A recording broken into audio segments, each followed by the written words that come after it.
第1集，到处是蠢货。约翰的治疗记录，来访者自述感到压力过大，入睡困难，无法与妻子和谐相处，周遭的人令他心烦，他想知道如何应付这些蠢货。要心怀慈悲，要心怀慈悲，要心怀慈悲，要心怀慈悲。当年逾不惑的约翰坐在我对面，跟我说起他生活中遇到的所有蠢货时，我就像念咒语一样，在心里不断地重复着这句话。为什么？我想知道为什么世界上会有这么多的蠢货？他们生来就是这么蠢的吗？还是后天变蠢的呢？或许是我们现在吃的食物里所含的人造添加剂在作怪。所以我尽量吃有机食物，这样我才不会像其他人一样变蠢。我已经快数不清他都提到过哪些蠢货了。问太多问题的口腔卫生师，他的每个问题你都得回答。一天到晚发问的同事，他从不做任何陈述，因为根本提不出什么见解。那个把车开到他前面，一遇到黄灯就立刻刹车的司机，一点紧迫感都没有。还有那个没能帮他修好笔记本电脑的苹果天才吧的技术专家，真是个专家，砖头的砖。约翰，然后呢，Mark他就生气了。我刚要开口，但他已经开始讲述另一个有关他妻子的冗长的故事了。尽管他来这里是为了寻求我的帮助，但此刻我却完全插不上嘴。哦，对了，我是谁呢？我是约翰新一任的心理治疗师，他在上一任治疗师那里只做了3次治疗。他对那个治疗师的评价是很友善，但愚蠢。你能相信吗？但 Margo 不会告诉我他生气了，他只会用行为来表现出他生气了，然后指望我去问他怎么了。但我知道，就算我问了，他头1、2次肯定会说没怎么，直到我问第4、5遍的时候，他才会说怎么了，你自己知道。然后我就会说我不知道呀，否则我就不问了呀。就在这时，约翰嘴角上扬，展现出了一个灿烂的微笑。我尝试从这个微笑入手，借机打破他的独角戏，与他进行对话，和他建立交流。约翰，你刚才那个笑容让我很好奇啊。你正在讲述身边的人，包括你的妻子 Mark， 是如何让你感到沮丧的，但与此同时你却笑了。明察秋毫的神探小姐，我之所以笑呢，是因为我确切的知道是什么困扰着我的妻子。哦，那所以等一下，我正要说到重点。正如我所说，我的确知道问题出在哪儿，但我不想再听一顿抱怨，所以这次我不会问他了。我决定要……约翰突然停下来，目光越过我，看了看书架上的钟。我想要借这个机会让约翰放慢节奏，或许我可以对他看钟的行为做出评论。他是不是感到被催促了？或是谈论一下他称我为神探小姐的事儿？他是不是烦我了？又或者我也可以停留在我们所谓的表层内容上，只专注于他叙述的故事，试图理解为什么他会把 Mark 的感受等同于抱怨。但如果我只停留在他讲述的内容上，那我们就无法在治疗中建立深层的连接。而以我对约翰的认知，他的问题就在于无法在生活中与人建立联系。约翰，我们能不能回到刚刚我们说的那个……好的，我还剩20分钟时间。说完，他继续讲起了他的故事。我感觉到一个哈欠正在向上涌，一个很大的哈欠，似乎需要动用超人的力量才能保持上下颌紧闭。我能感到肌肉在互相抵抗，将我的脸扭曲成奇怪的表情。但幸好，哈欠被憋回去了。不幸的是，它被憋成了一个嗝，一个很响的嗝，听上去好像我已经喝得烂醉。我可没有喝酒，纵然当时我心里有千百种不舒服，但绝对没有喝醉。这个嗝让我又不自觉地张开了嘴，我只好用力紧闭双唇，结果泪水又充盈了双眼。当然，约翰并没有注意到我，他依然滔滔不绝地讲着 Margaret 的事。Margaret 做了这个 ，Margaret 做了那个，我说了这个，他说了那个，然后我又说。在我接受心理治疗师的专业培训时，曾听督导说过，每个人都有可爱之处。我后来惊讶地发现，他说的没错。如果你能深入了解某个人，就不可能不对他产生好感。我们应该把全世界的宿敌们都请到同一个房间里，让他们分享各自的过往和成长经历，说说内心的恐惧和挣扎，也许他们立刻就能和谐共处了。作为一名心理治疗师，我真切地从每个来访者身上都找到了令人喜欢的地方，就连一位曾企图实施谋杀的男士也不例外。深藏在他盛怒之下的，其实是一片柔情。对于约翰，我甚至都没有介怀他1周前初次来就诊时说的话。他说他之所以来找我，是为了避免撞见他那些电视业的同行。因为我在洛杉矶只是个无名小卒，而据他推测，他的同行们都会去找知名的、有经验的心理医生。对此，我只是默默地做了笔记，等他愿意敞开心扉时，我再和他探讨。甚至当他在第1次治疗结束后，直接拿出1沓现金递给我的时候，我也没有畏怯。他解释说，选择现金支付是为了不让妻子察觉他在看心理医生。这样你就好像是我的情妇一样，或者更确切来说，更像是应召女郎。你可别见怪啊。但如果要是金屋藏娇，我可能不会选择像你这样的女性。你懂我的意思吧？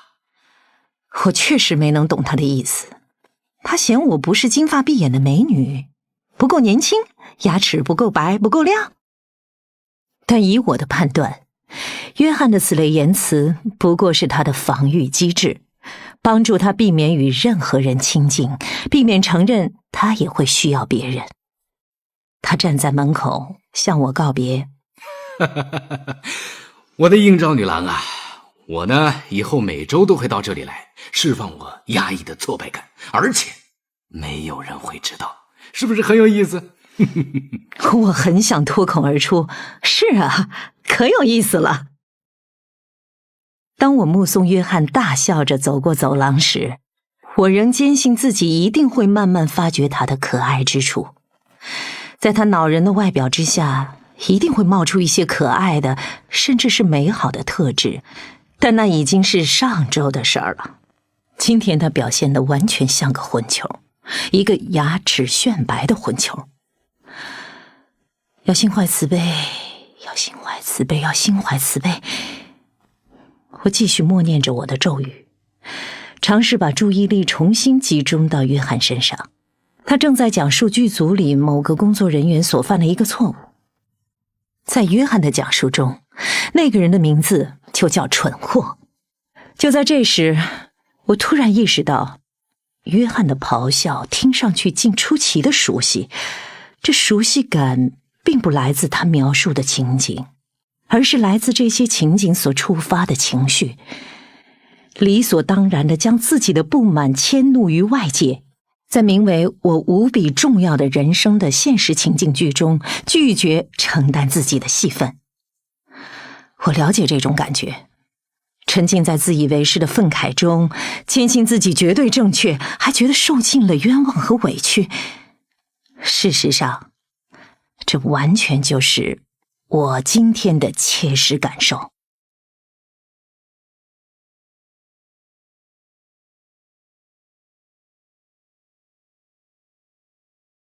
第2集，我也是有血有肉的一个人。此刻，约翰并不知道我正在心中回放昨晚的情形。那个我以为会与我互许终身的男人，竟突然说要分手。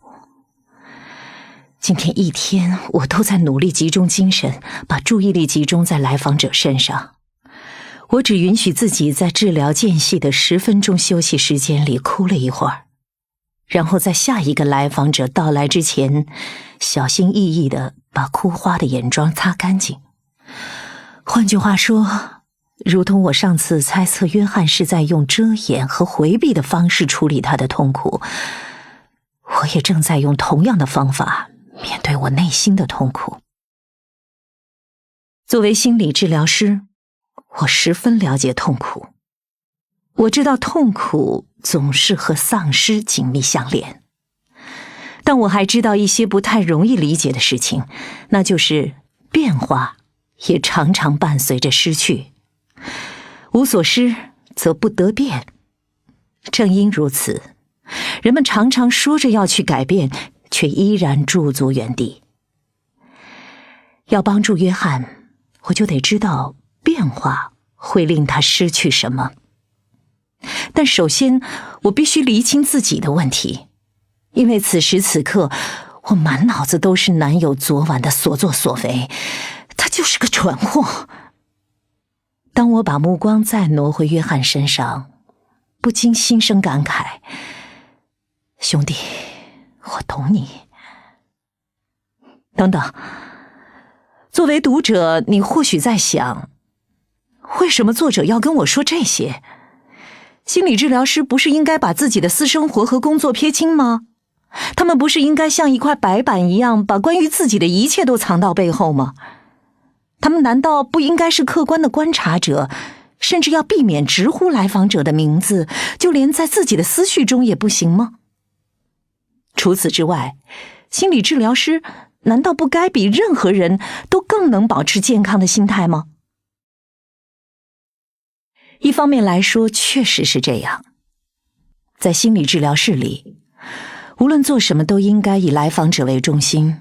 如果治疗师无法将自己的困扰和来访者的需求区别开，那毫无疑问，他们就不该从事这个职业。但从另一方面来说，此时此刻，你并不是在接受我的心理治疗，而是在阅读一个有关心理治疗的故事，关于我们如何被治愈，治疗又将我们引向何方。就像国家地理杂志频道拍摄某种稀有鳄鱼的胚胎如何发育及出生，我也想捕捉人类挣扎着进化，然后努力冲破外壳的过程。这个过程有时很安静，有时动静很大，有时很缓慢，有时又只在瞬息之间。作为一个治疗师，在治疗的间隙痛哭流涕，睫毛膏沿着泪痕淌过脸颊，这画面或许令人难以接受，但这就是故事的起点。在这个故事里，你将遇见一小撮正在苦苦挣扎的人类，这群人将和自己生而为人的本性展开艰苦卓绝的斗争，我自己也不例外。心理治疗师也和所有人一样，每天面对生活的挑战。正因为我们和来访者有相似的体验，才能建立起相互信任的关系，让陌生人能放心与我们分享他们最敏感的故事和秘密。专业培训教给了我们理论、工具和技术，但在这些来之不易的知识背后，推动我们的是一个简单的真相，那就是我们知道生而为人总有不易。也就是说，我们每天来上班的时候也像普通人一样，怀揣着内心的脆弱、渴求和不安，还有自己的过往。作为心理治疗师，最重要的一项资质就是我也是有血有肉的一个人，但如何将这种人性表现出来，就另当别论了。有同行告诉我，他曾在一家星巴克店里接到医生的来电，得知自己遭遇胎停后，他当场失声痛哭。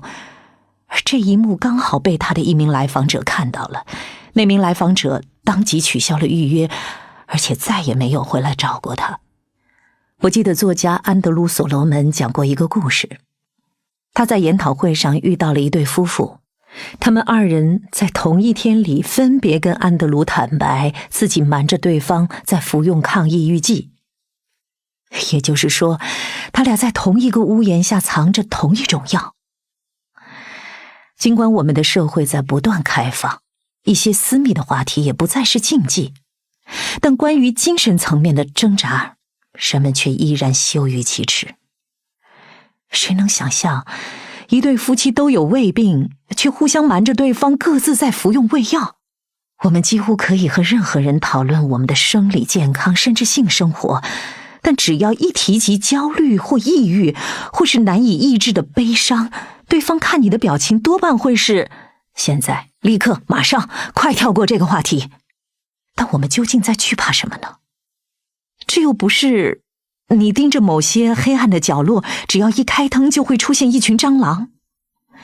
萤火虫也喜欢黑暗的角落呀，黑暗的角落里也有美好的事物，但我们总得先去看了才能发现吧。我的本职工作，作为心理治疗师的工作，就是去发现，而且观察的对象不仅仅限于我的来访者。在此分享一个不常被提及的事实：心理治疗师自己也会接受心理治疗。事实上，治疗师的培训流程规定，我们必须接受一定时间的心理治疗，从而设身处地去体会来访者的感受。这些参与心理治疗的时间也会计入获得行医执照所需的小时数。我们从中学习如何接受反馈和容忍不适，找出盲点，认识到每个人的成长背景和行为都会对自己和他人构成影响。然后，我们取得了执照，人们来寻求我们的专业帮助，而我们自己也还是会去接受心理治疗。虽然不一定会一直去，但我们中的大部分人总会在职业生涯中的某些时刻坐到别的心理治疗师的沙发上。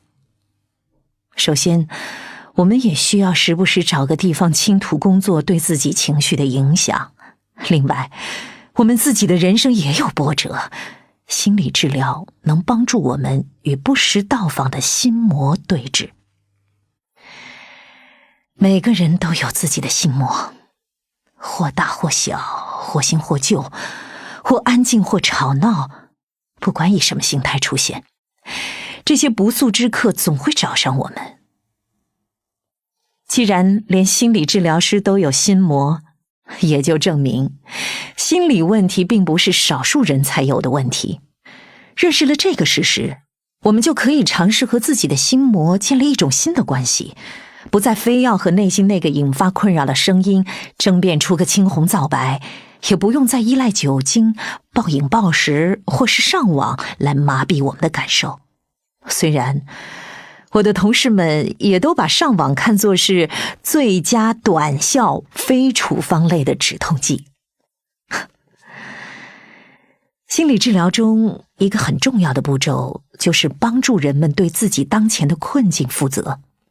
因为只有当人们意识到自己有能力，且必须靠自己的能力去构建生活，他们才能放手去改变。然而，人们常常将自己的问题归咎于环境或条件等外在因素。既然问题是由别人或客观因素造成的，是外界的错，那又有什么必要去改变自己呢？毕竟，就算自己决心去改变，外界也还是老样子。这样的狡辩听上去很有道理，但事实并不是这样的。萨特说过，他人即地狱。确实，这个世界上到处都是难对付的人，或者用约翰的话来说，都是蠢货。我敢打赌，就算要你立刻说出5个你觉得真心难相处的人，也不难。这些人里，有的你能避则避，有的或许碍于血缘，避之不及。但我们常常不能意识到，有时真正难相处的是我们自己。没错儿，有时自身即地狱。有时我们就是自己的绊脚石，如果我们能把自己从前行的路上挪开，奇迹便会发生。心理治疗师会为来访者树立一面镜子，但同时，来访者也是医生的镜子。心理治疗不是单向的，而是一个双向的过程。每一天，来访者带来不同的问题，我们也会在自己身上反思这些问题。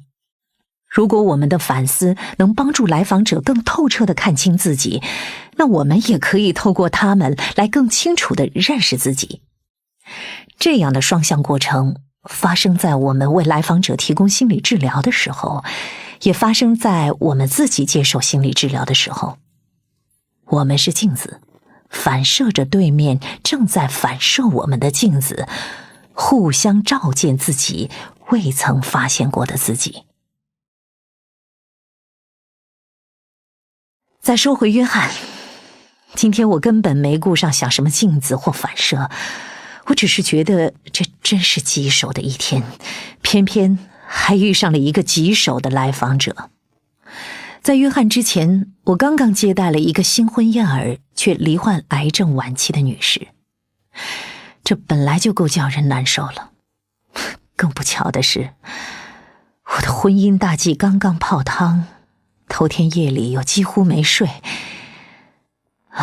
虽然我明白，和一个绝症患者相比，自己的痛苦无足轻重，但我还是能感受到，我的痛苦并不是微不足道的。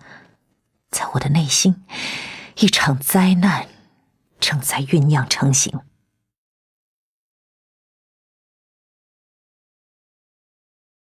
与此同时，在1英里外一条窄窄的单行道上，一座古色古香的砖结构的建筑里，一位名叫温德尔的心理治疗师也正在接待来访者。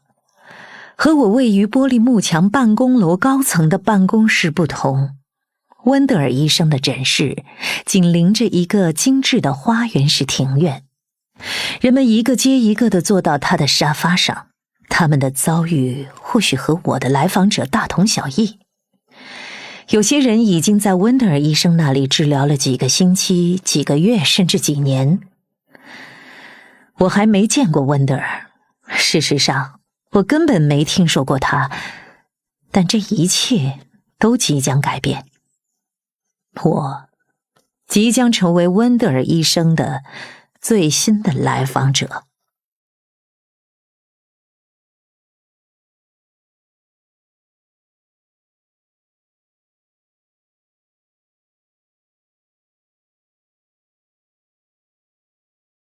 第3集，世事难两全。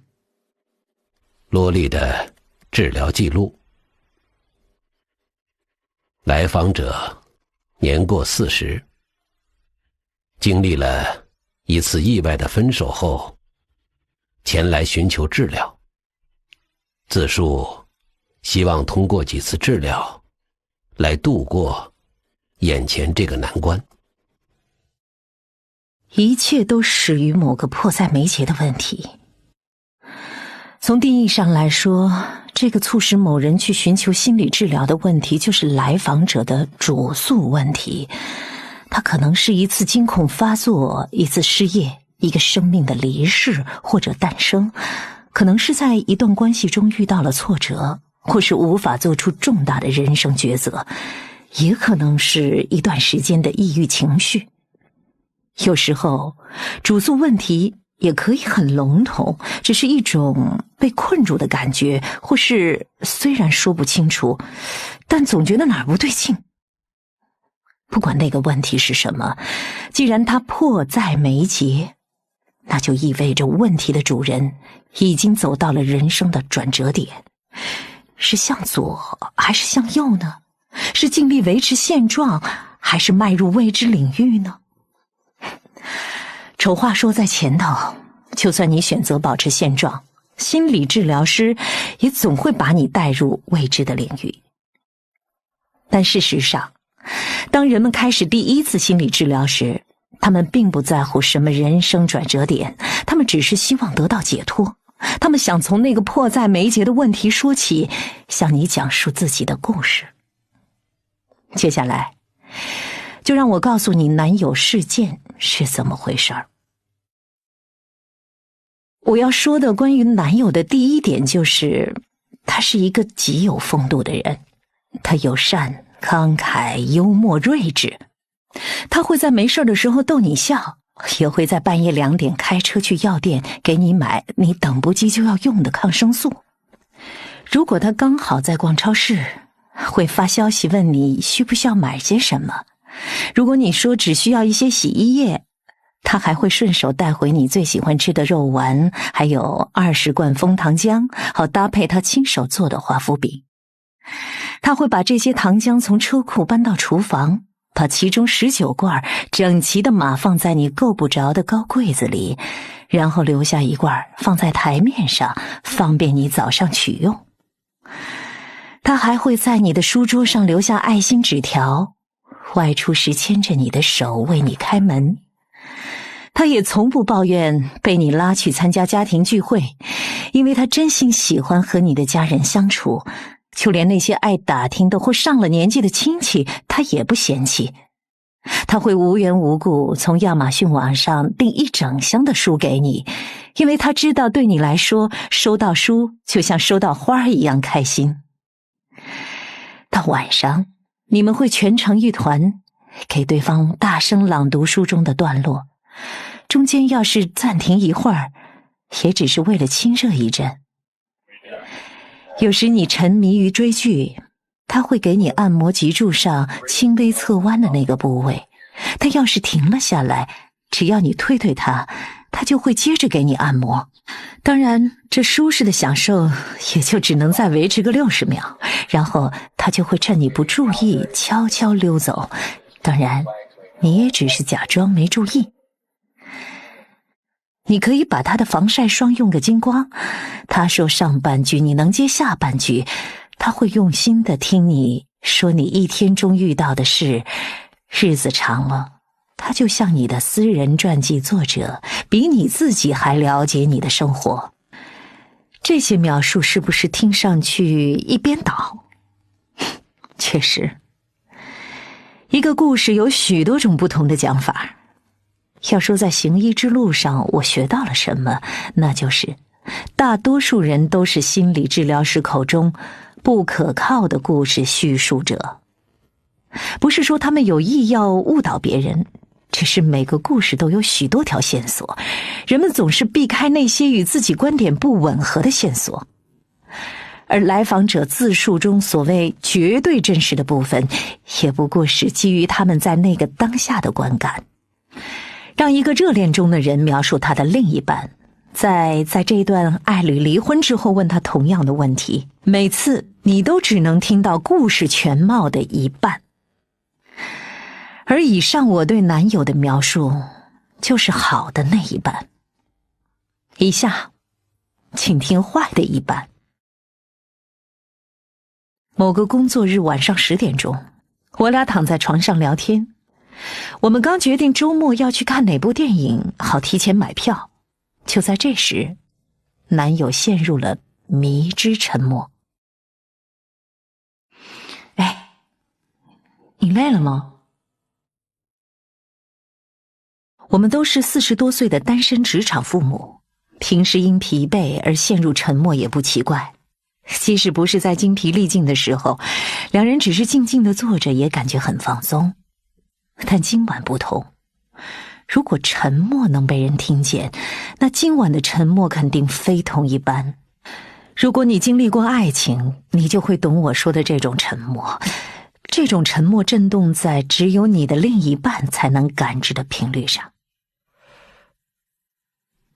没有。他只说了这一个词，但声音微微颤抖，紧接着是更令人不安的沉默。我看着他，他也看着我，他笑了笑，我也笑了笑，然后又是轰然一片死寂。屋子里只有他的脚蹬被子发出的沙沙声。我开始警觉，或许在办公室里我可以从容地应对马拉松式的沉默，但在卧室里就是3秒钟我也忍不了。哎，你是不是有什么心事啊？我的语气尽量随意，心里却感觉不妙。答案明显是有事，因为自打地球有历史记载以来，这个问题从未得到过令人宽心的解答。在我这儿接受治疗的夫妇们，即使一开始回答没事儿，但随着时间的推移，真正的答案也会以不同的形式显示。我出轨了。我超额透支信用卡了。我年迈的老母亲要搬来和我们一起住了。我不再爱你了。男友的回答也不例外。我决定了，今后10年里，我家里不能有小孩和我一起生活。什么叫我决定了，今后10年里，我家里不能有小孩和我一起生活？我忍不住笑出了声。虽然我知道男友说的这些话一点都不好笑，但鉴于我俩正打算共度余生，而我有一个8岁大的孩子，他这话听上去就实在太无厘头了。我只好决定把它当个笑话来听。男友默不作声，于是我也收起了笑声。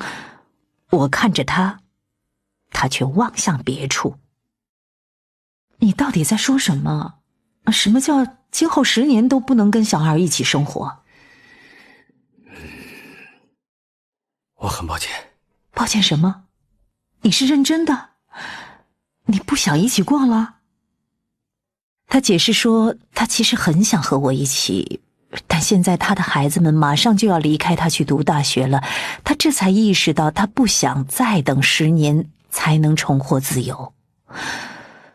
我真是惊讶的连下巴都要掉下来了，毫不夸张，我感觉自己张大了嘴，怎么也合不上。这是我第一次听到他的这个想法，我大概花了1分钟的时间才让下巴回到原位，好开口说话。我脑子里的声音在说，他说的是什么鬼话？但从我嘴里说出来的是，你这么想多久了？如果我刚才不问，你打算什么时候才告诉我？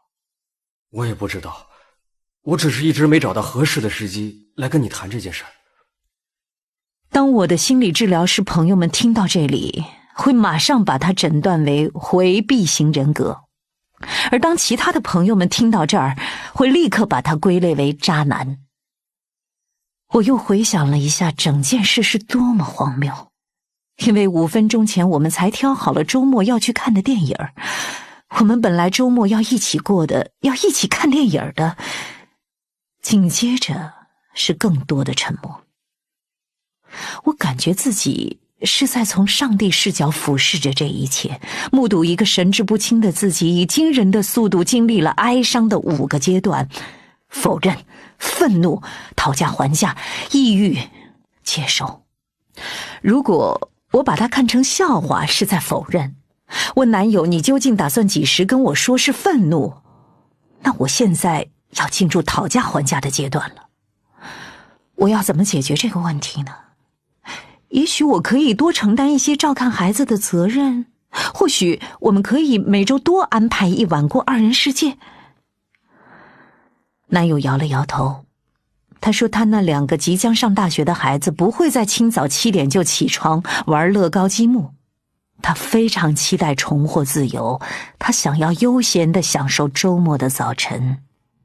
说真的，我儿子明明早上都是自己在玩乐高，但谁能想到问题竟然出在他有时会说，看我的乐高，看我搭了什么。问题在于我不想看乐高，我只想读报纸。我试想了一下，是不是有外星人入侵了男友的身体？还是他脑袋里突然长了个瘤，而性格转变是脑瘤的初期症状？如果我因为男友的女儿在我正打算休息看书的时候，要我看一眼他刚买来的紧身裤就跟他分手，我不知道男友会怎么看我。我不想看你的紧身裤，我想看书。什么样的人会仅仅因为不想看一眼就一走了之呢？我以为你是想和我结婚的。我是想和你结婚的，我只是不想和孩子一起生活。但你明明知道我有孩子，这就像是一个套餐，你没法单点。比如只点汉堡不点薯条，比如……我想到了我的来访者们，他们会描述理想的情景，并固执地认为只有100%的实现那个理想的情景才能得到快乐。例如，如果他没有放弃商学院而去从事写作，他会是我的理想伴侣。所以我和他分手了，继续和那个无聊的对冲基金经理约会。如果工作地点不是在城市的另一边，这将是一个完美的工作机会。所以我还是接着做这个没前途的工作，继续和你诉说我多么羡慕我朋友们的事业。如果他没有孩子，我就和他结婚。诚然，我们每个人都有死穴，但当来访者们重复陷入此类情境分析时，有时我会说，如果皇后是个带把儿的，那她就是国王了。如果你一直都在丢西瓜捡芝麻，如果你不能意识到完美是幸福的敌人，那你就剥夺了让自己快乐的权利。来访者们起初大多会对我的直言不讳感到惊讶，但最终这会帮他们省下几个月的治疗。说真的，我一开始就不想和有孩子的人约会，但我后来爱上了你，我也不知道该怎么办。你并没有在我们第一次约会之前就爱上我吧？而我在第一次约会的时候就告诉你我有一个6岁的儿子了呀。所以在第一次约会之后，你本该知道要怎么办，对吗？又是一阵令人窒息的沉默。我想大家也猜到了，这个对话走进了死胡同。我尝试理解其中是否另有原因，如果没有其他原因，怎么可能说得通呢？总而言之，他想要自由，因此这不是你的错，都怪我。这句话的言下之意永远都是不是我的错，都怪你。这段感情中是不是有什么令他感到不愉快，而他却不敢告诉我？我把声线放柔和，平静地问他，因为我非常明白愤怒的人不易靠近。她男友坚称他只是希望生活中没有孩子，而不是没有我。我现在的状态是又震惊又困惑，我不懂这一切都是怎么发生的。你怎么能在一个人身旁安然入睡，与他共同计划生活，同时又悄悄地纠结要不要离开他？其实答案很简单，这是一个常见的心理防御机制，它叫做心理间隔化。但现在，我正忙着用另一个防御机制——否认来拒绝看穿它。男友是个律师，他就像面对陪审团一样，把所有的一切都呈在堂前。他是真的想要和我结婚，他也确实是爱我的，他只是想有更多的时间和我在一起。他想要2个人在周末可以说走就走出去玩，或是下班回家可以出去吃个饭，而不用顾及第3个人。他想要恋人间的私密感，而不是家人的亲近感。当他知道我有个年幼的孩子，他告诉过自己这不是理想的情景，但他没有跟我说，因为他觉得自己可以调节。然而2年过去了，当我们的2个家庭要合并成一个家庭，却恰逢他正看到自由的曙光，他意识到自由是多么重要。他知道一切都该画上句号，他又不想让一切都结束。即使我想过要跟你谈谈，但也不知道该怎么开口。因为我们一路走过来的感情这么深了，也因为我能想象你会有多生气。我之所以犹豫着不跟你说，是因为我不想做渣男。对不起，我真的非常抱歉。你很抱歉？好吧，你不想做渣男是吧？你猜怎么着？你现在的所作所为，就是渣男中最渣的混蛋。他再次沉默，我突然意识到，他之前诡异的沉默，就是为了引出这个话题。虽然我们兜兜转转来来回回，一直说到阳光从百叶窗的缝隙射进屋里，但我俩心底都知道，已经没什么好说的了。我有个孩子，他想要自由，孩子和自由是相抵触的。如果皇后是个带把儿的，他就是国王了。好吧，这就是我迫在眉睫的主诉问题。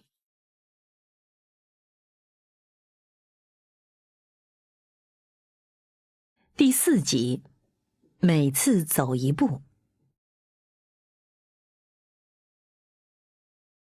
当你告诉别人你是心理治疗师时，常常会引来一阵惊讶的停顿，紧接着还会有一些奇奇怪怪的问题，例如，哦，心理治疗师，我是不是该跟你聊聊我童年的事儿？最好不要。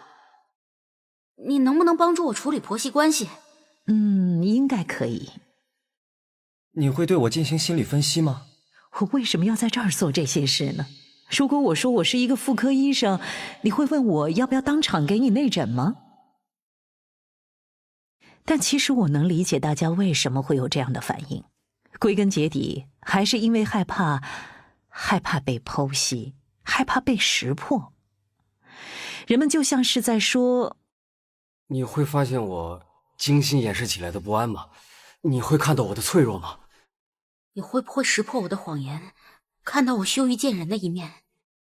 你会穿透躯壳，看到我的人性吗？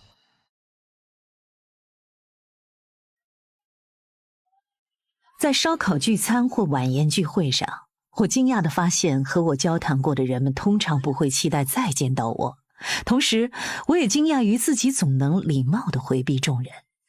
似乎一旦他们听说我是个心理治疗师，我就变成了会窥探他们心灵的人，所以他们必须用一些有关心理医生的笑话来转移话题，或借着去续杯的名义溜之大吉。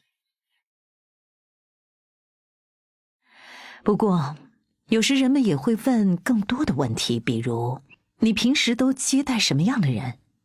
我会告诉他们，我的来访者就和在场的大家一样，换句话说，就和提问者本人一样。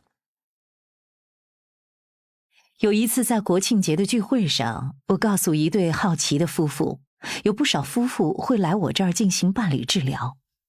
紧接着他们就在我面前吵了起来，丈夫质问妻子为什么对伴侣治疗这么感兴趣，毕竟他们夫妻之间又不存在什么问题。而妻子则谴责丈夫为什么完全不关心夫妻间的情感生活，或许他们也会在这方面需要帮助呢。但事实上，我有把他们看作我的治疗对象吗？完全没有。在那个情形下，我成了那个要去续杯的人，借故默默离开了这个对话。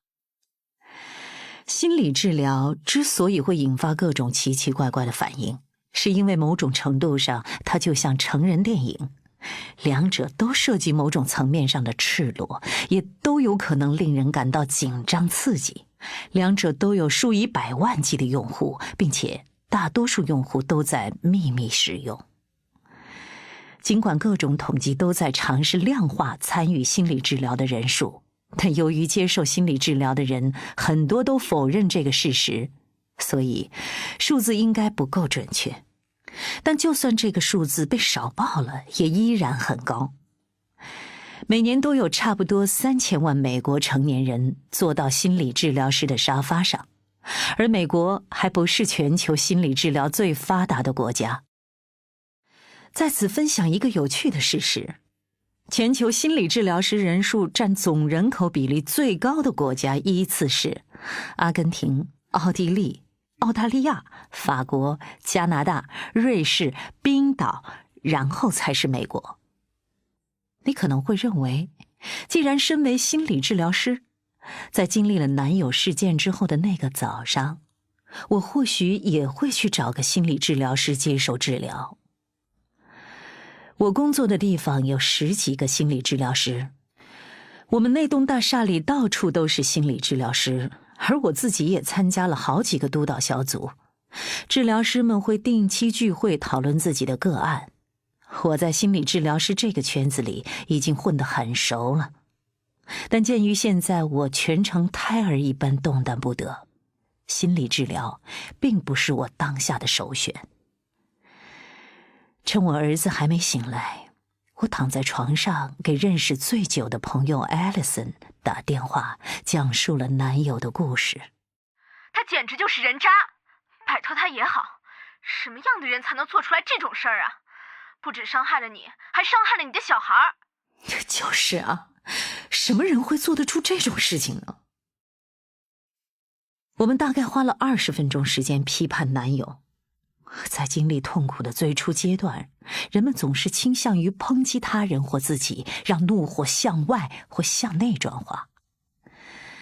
显然 Allison 和我选择了对外。他住在美国中西部，他那儿比我所在的西海岸要早2个小时。他正在上班路上。接下来他立刻切入了重点。你知道你现在应该做什么吗？什么呢？你该去找个人上床，享受肉体的欢愉，然后忘了那个艳童癖。艳童癖，好吧，我爱上了这个新名字。显然他不是你想象中的那个他，快把他忘了吧。Allison 已经结婚20年了，丈夫是她学生时代的恋人。显然，她并不善于给单身人士指点迷津。这么做可能帮你迅速恢复状态，就像从自行车上摔下来就要立刻起身继续前行。哎，你可别翻白眼啊。Allison 非常了解我，此刻我正用我又红又痛的眼珠翻着白眼。好吧，我去找个人上床。我大声应道。我知道他想逗我开心，但我又忍不住开始啜泣，就像是16岁的少女正在经历生命中的第一次分手。我真不敢相信自己都40多岁了还这样。哦，亲爱的，还有我呢，你会度过这个难关的。我知道。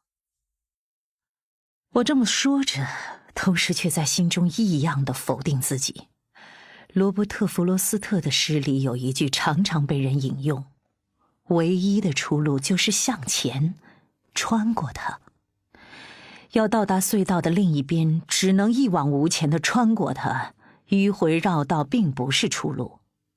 但彼时彼刻，我连入口的状况我都搞不清楚。Allison 已经停好了车，并许诺一休息就打给我。我看了看钟，此刻是清晨6点半。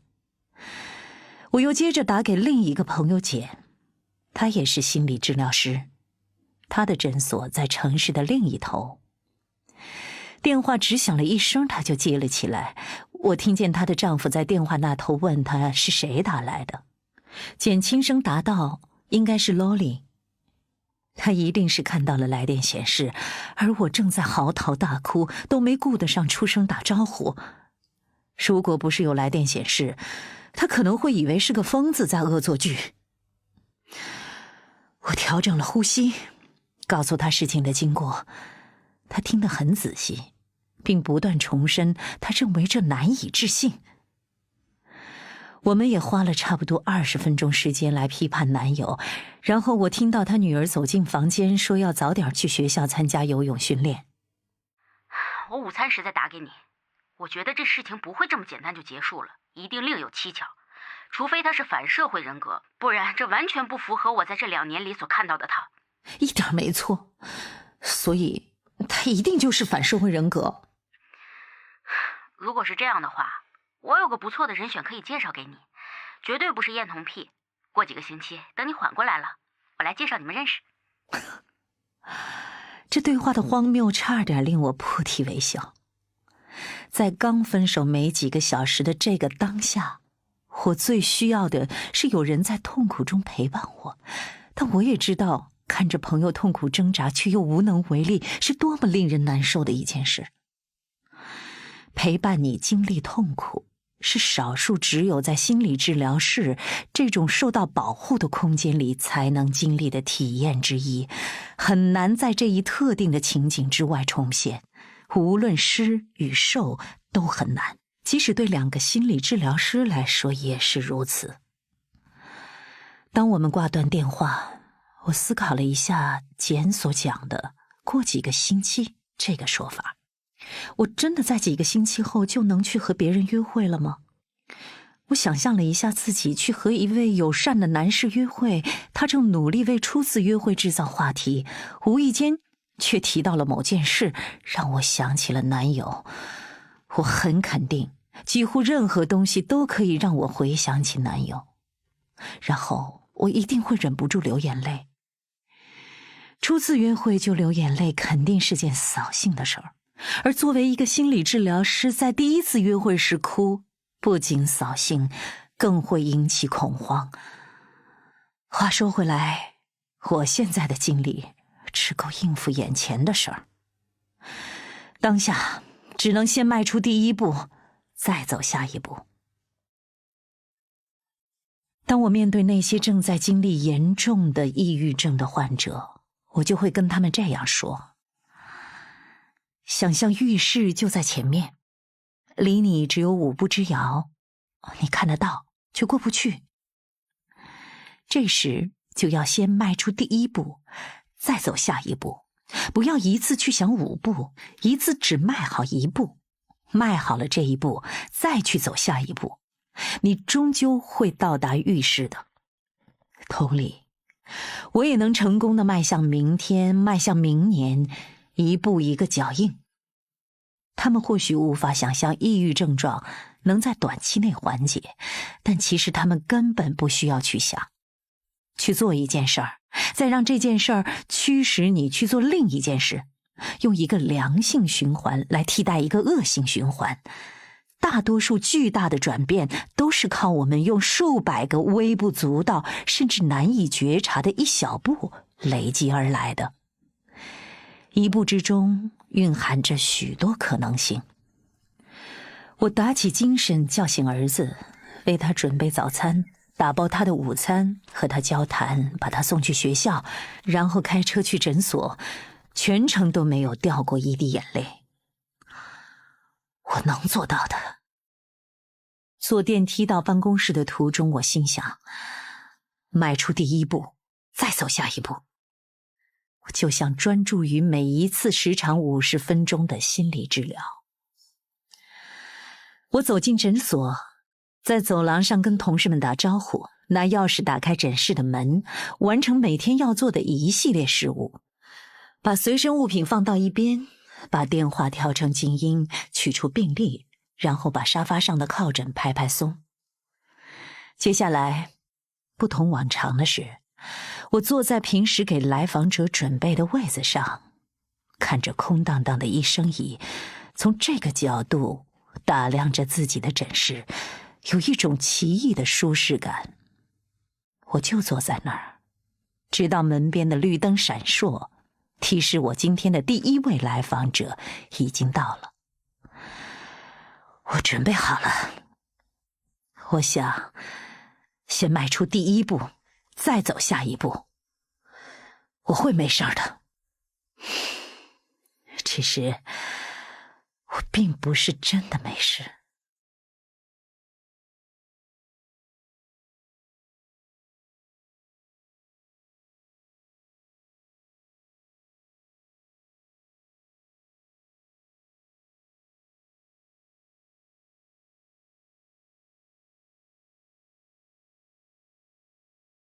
第5集，聪明的那个还是好看的那个。我总是被各种故事吸引，不仅对其中发生的事感到好奇，更对个人叙述故事的不同方式感兴趣。当人们来做心理治疗，我不仅要聆听他们的讲述，更要从中辨别他们是否知道一个故事可以有多种讲法。他们是认为只有自己的叙述才是故事的唯一正解，还是知道那只是故事的多个版本之一？他们是否意识到自己会选择保留或删减故事的内容？是否意识到他们的讲述故事的初衷也会影响到听者的立场？我在20多岁的时候，总是在思考这样的问题，但我所思考的不是心理治疗的事儿，而是电影和电视剧中的角色。所以我刚从大学毕业，就在娱乐行业找了一份工作，迈入了大家口中的好莱坞。我在一家大型艺人经纪事务所工作，为一名初级电影经纪人担任助理，他叫布莱德，是一些剧作家和导演的代理。他比我大不了几岁，毕竟好莱坞到处都是年轻人。他看上去满脸稚气，脸颊光滑，头发蓬松而凌乱。他常常需要把刘海从眼前拨开。那些精致的西装和昂贵的鞋子在他身上总是显得过于成熟，就像是穿了他爸爸的衣服。严格来说，我上班的第一天是一次试工。据人力资源部的格罗利亚说，我从来不知道他姓什么，反正每个人都称他是人事部的格罗利亚。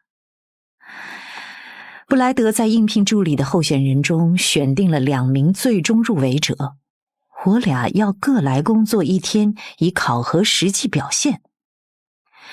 就在试工的当天下午，当我从复印室走出来的时候，不小心听到了未来的老板和另一个经纪人，也是他的导师，在他办公室里聊天。人事部的格洛里亚要我今晚就给他答复，我该选聪明的那个还是好看的那个呢？哦，我怔住了。那一定要选聪明的那个。我想知道布莱德认为我是哪一个。1小时之后，我得到了这个工作。我知道那个问题问得极不礼貌，但我还是受到了极大的伤害。而且我也不懂布莱德怎么会认定我是聪明的那一个。当天我所做的事情包括打了一堆电话，但由于我还搞不清楚电话系统上的按键，所以常常按错，导致通话中断。煮了杯咖啡，还被退回来重煮了2次。复印了一份剧本，却不小心把1份按成了10份，只好把其余9份复印件藏在了休息室的沙发下面。我还被一个台灯的电线绊倒了，一屁股摔在布莱德办公室的地上。我得出的结论是，好看的那个只能是特别特别蠢了。我的官方职位是电影文学助理，其实我只是一个秘书，每天翻着长长的通讯录，打电话给各个电影工作室的主管和电影制作人，跟他们的助理说我的老板正在电话的这头等候，然后我再把电话转给我的老板。根据众所周知的行规，助理要默不作声地旁听这些通话，这样一来，不用老板嘱咐，我们就能知道事后应该寄出哪份剧本。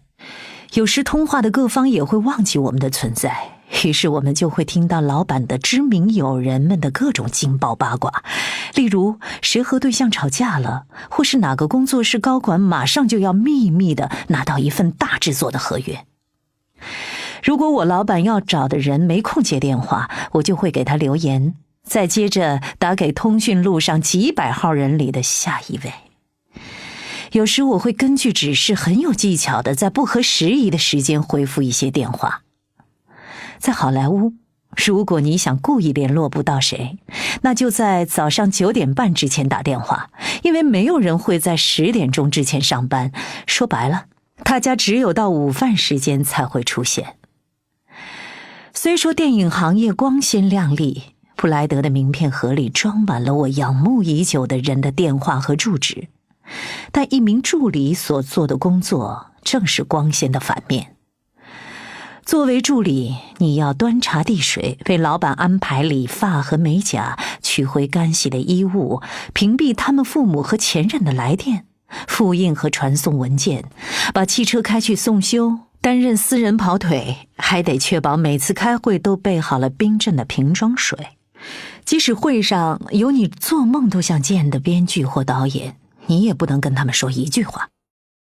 到了深夜，你终于有时间读完客户寄来的剧本，并写下10页密密麻麻的札记，以便你的老板明天在开会时可以不费吹灰之力地发表富有洞察力的评论。我们这些小助理之所以会为这些札记花费心血，就是为了证明自己的智慧和才能，盼望着有一天老天开眼，让我们能从令人心智麻木、工时超长、薪酬低廉、还没有加班工资的助理的工作中解脱出来。工作了几个月之后，我渐渐明白，在公司里受瞩目的还是那些好看的，而且助理职位上好看的人还真不少，而所有额外的工作都被分配给了所谓聪明的人。在那家公司供职的第1年里，我睡得很少，因为我每周都要给10几份剧本写札记，而且用的都是下班后和周末的时间，而我其实对此并不在意。事实上，这是工作中我最喜欢的部分，我从中学到了如何刻画故事，我爱上了那些内心复杂的有趣的角色。随着时间的累积，我对自己的灵感越来越有信心，和别人分享故事创意时也不再那么胆怯了。不久就有一家制作公司聘用我做入门级的电影执行制作人，正式头衔是剧情编辑。于是我成了与会发言的人，有别的助理会为我准备好瓶装水。我常常跟作家和导演密切合作，窝在一个房间里，逐个场景的斟酌剧本。作者们常常会非常保护自己的创作，我要帮助片方得到他们想要的修改，又不能惹毛作者，以免他们暴跳如雷，甚至以退出合作相威胁。这些谈判的经验后来竟然成了伴侣治疗中最佳的实践参考。有时为了避免办公室嘈杂的环境，我会邀请电影制作人一大清早到我狭小简陋的公寓里来，而当我在前一晚为了明天挑选早餐小食的时候，我就会想象，尽管我的客厅破破烂烂，地毯和天花板如此简陋，但约翰·利斯格明天就要坐在这里吃贝果，还有比这更美好的事情吗？还真有更美好的事情，至少我一度这么认为。我升职了。这次的升迁是我付诸努力且梦寐以求的，但得到之后才发现，并不是这么回事儿。讽刺的是，在这一行，你资历尚浅的时候，反而最有机会做创造性的工作。当公司高层们在外招揽演员，与经纪人共进午餐，或是路过片场探班时，你就在办公室里承担所有与剧本相关的工作。但当你成为开发主管，工作重心就从对内执行变成了对外的角色。如果你中学时是学校里的活跃分子，那这就是为你量身定制的工作。但如果你是个喜欢钻在书本里，喜欢和3、5知己泡图书馆的孩子，那就得好好想想，这到底是不是你想要的了。现在我就是每天穿梭在午餐和会议之间，笨手笨脚地尝试着去社交。与此同时，工作的进展却举步维艰，感觉制作一部电影可以用上几个世纪的时间。事实上，完成一部电影的制作确实需要好几年的时间。同时，我越来越感觉自己入错了行。当时我和一个朋友住在一间复式公寓里，他指出我每晚花非常多的时间看电视，简直陷入病态了。你似乎有些抑郁。我这不是抑郁，我只是觉得无聊。我当时没有意识到，如果你每天赖以维持生活的唯一动力只是能在晚餐后打开电视，那你很可能就是抑郁了。一天中午，我坐在一家高雅的餐厅里，和一位漂亮的经纪人共进午餐。他正和我说起他刚拿下的一个非常不错的项目，我突然意识到自己脑中不停闪现4个大字：我不在乎。无论那个经纪人跟我说什么，那4个字就是不停地在我脑内循环，直到结账时还没停止，直到我开车回公司也没停止。第2天，甚至之后的几个星期，这4个字还是响个不停，直到几个月之后，我终于不得不承认，这就是我脑子里真实的想法。我不在乎。我当时唯一在乎的似乎只有看电视，因为只有那些每周准时更新的剧集，才能让我沉浸在虚构的世界里，恢复片刻的感知。或者更确切地说，唯有沉浸在虚构的世界里，我才能屏蔽那些令我不愉快却又无力改变的事情。既然如此，我就去应聘了一份电视台的工作。几个月之后，我开始在全美广播公司从事连续剧开发。我当时还以为自己梦想成真了，我以为我又能写故事了。而且与结构封闭、结尾精致完整的电影相比，写电视剧更有趣。我可以用几集或几季的时间，让观众层层递进地了解他们喜爱的角色。这些角色会和我们平常人一样不完美，充满矛盾。那些故事也会和现实生活一样复杂。我以为自己找到了最好的方法来应对无聊。直到多年以后，我才发现，我只是解决了一个错误的问题。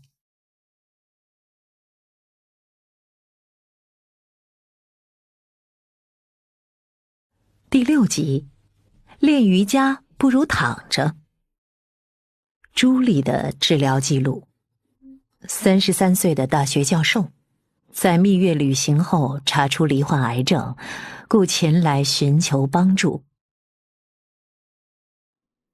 那是一件睡衣吗？那是男友事件刚发生后的那个下午，就在我接待约翰和他的蠢货们之前，我已经快熬过这一天了。对于他的提问，我回以诧异的眼神。你身上那件？我的思绪回到今天早上，回想起我本来打算要穿的那件灰色卫衣，它就放在床上。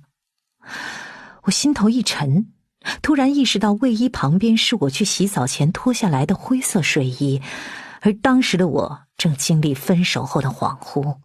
天哪！男友有一次从超市买回来的几件睡衣，每件胸前都绣着搞怪的文字，比如老子就是那束光，想听土味情话，聊什么都能秒睡。我努力想要记起昨晚我穿的是哪一件。我振作起来，瞥了一眼胸前，衣服上写着练瑜伽不如躺着。朱莉正看着我，等我给她一个答案。每当在接诊时遇到不知该说什么的时候，我通常有2种选择。我可以保持沉默，直到我更理解当下的情况为止，或者我可以尝试做出回答。但无论我选择怎么做，都必须说真话。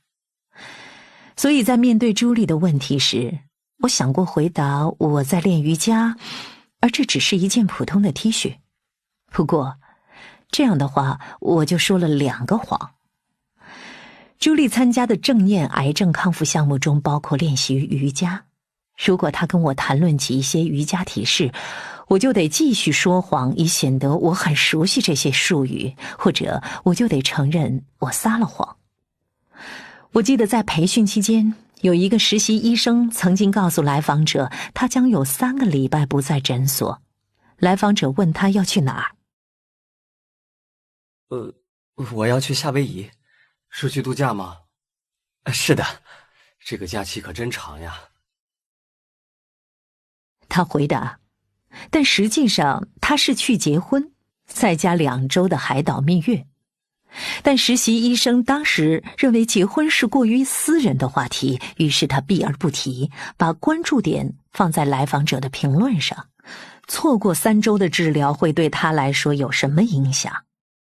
他的短暂缺席给他带来的感受又会让他回想起什么？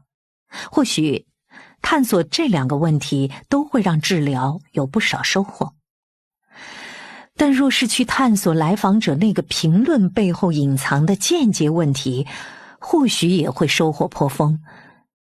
既不是暑假，也不是逢年过节，你究竟为什么要放3个礼拜的假呢？可想而知，当来访者留意到实习医生带着婚戒回来上班时，他会觉得自己被背叛了。为什么你当时不能如实告诉我？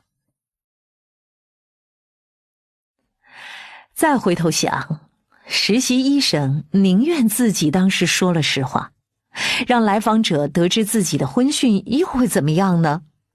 如果医生结婚对来访者的状态造成了影响，那还可以想办法解决这些影响，但一旦丧失了信任，就很难修复了。弗洛伊德主张，医生对于病人应滴水不漏，就像一面镜子，只反映病人呈现出的那些部分。但现在很多心理治疗师都会在治疗工作中融入不同形式的自我暴露，可能是分享自己在某次治疗中的反应，或是表示知道来访者经常提到的某个电视节目。但什么能说，什么不能说，总是一个不可避免的难题。我知道有一个心理治疗师，他来访者的孩子被诊断出图雷特氏综合症，而他自己的儿子也有这个病。分享这个信息加深了他们之间的关系。而我的另一个同事在治疗一位父亲死于自杀的来访者时，就从未提起过自己的父亲也是死于自杀。而这2个例子中，我们都要进行主观判断，权衡一下分享的价值，分享的信息是否对来访者有益。如果处理得当，自我暴露可以让治疗师和那些在过往的经历中感到被疏远的来访者拉近距离，鼓励来访者更敞开心扉。但如果分享的不合时宜，或以自我为中心，就会让来访者觉得不舒服，开始自我封闭，甚至直接逃遁。哦，是的，这是件睡衣，我可能是不小心穿错了吧。我停顿了一下，好奇他接下来会怎么说。如果他问起怎么会穿错，我会如实告诉他，今天早上我没留神。抱歉，我不是笑你。练瑜伽不如躺着，这简直就是我的心情写照。我现在正参加的正念癌症康复项目中有一位女士，她坚信，如果我不认真练习瑜伽，癌症将置我于死地。当然，她也信仰象征抗击乳腺癌的粉色丝带和积极乐观的心态。尽管肿瘤科大夫已经宣布癌症终将夺去朱莉的生命，那位女士依然坚信瑜伽能治愈她。朱莉对她不屑一顾。想象一下，如果我穿着这件睡衣去练瑜伽，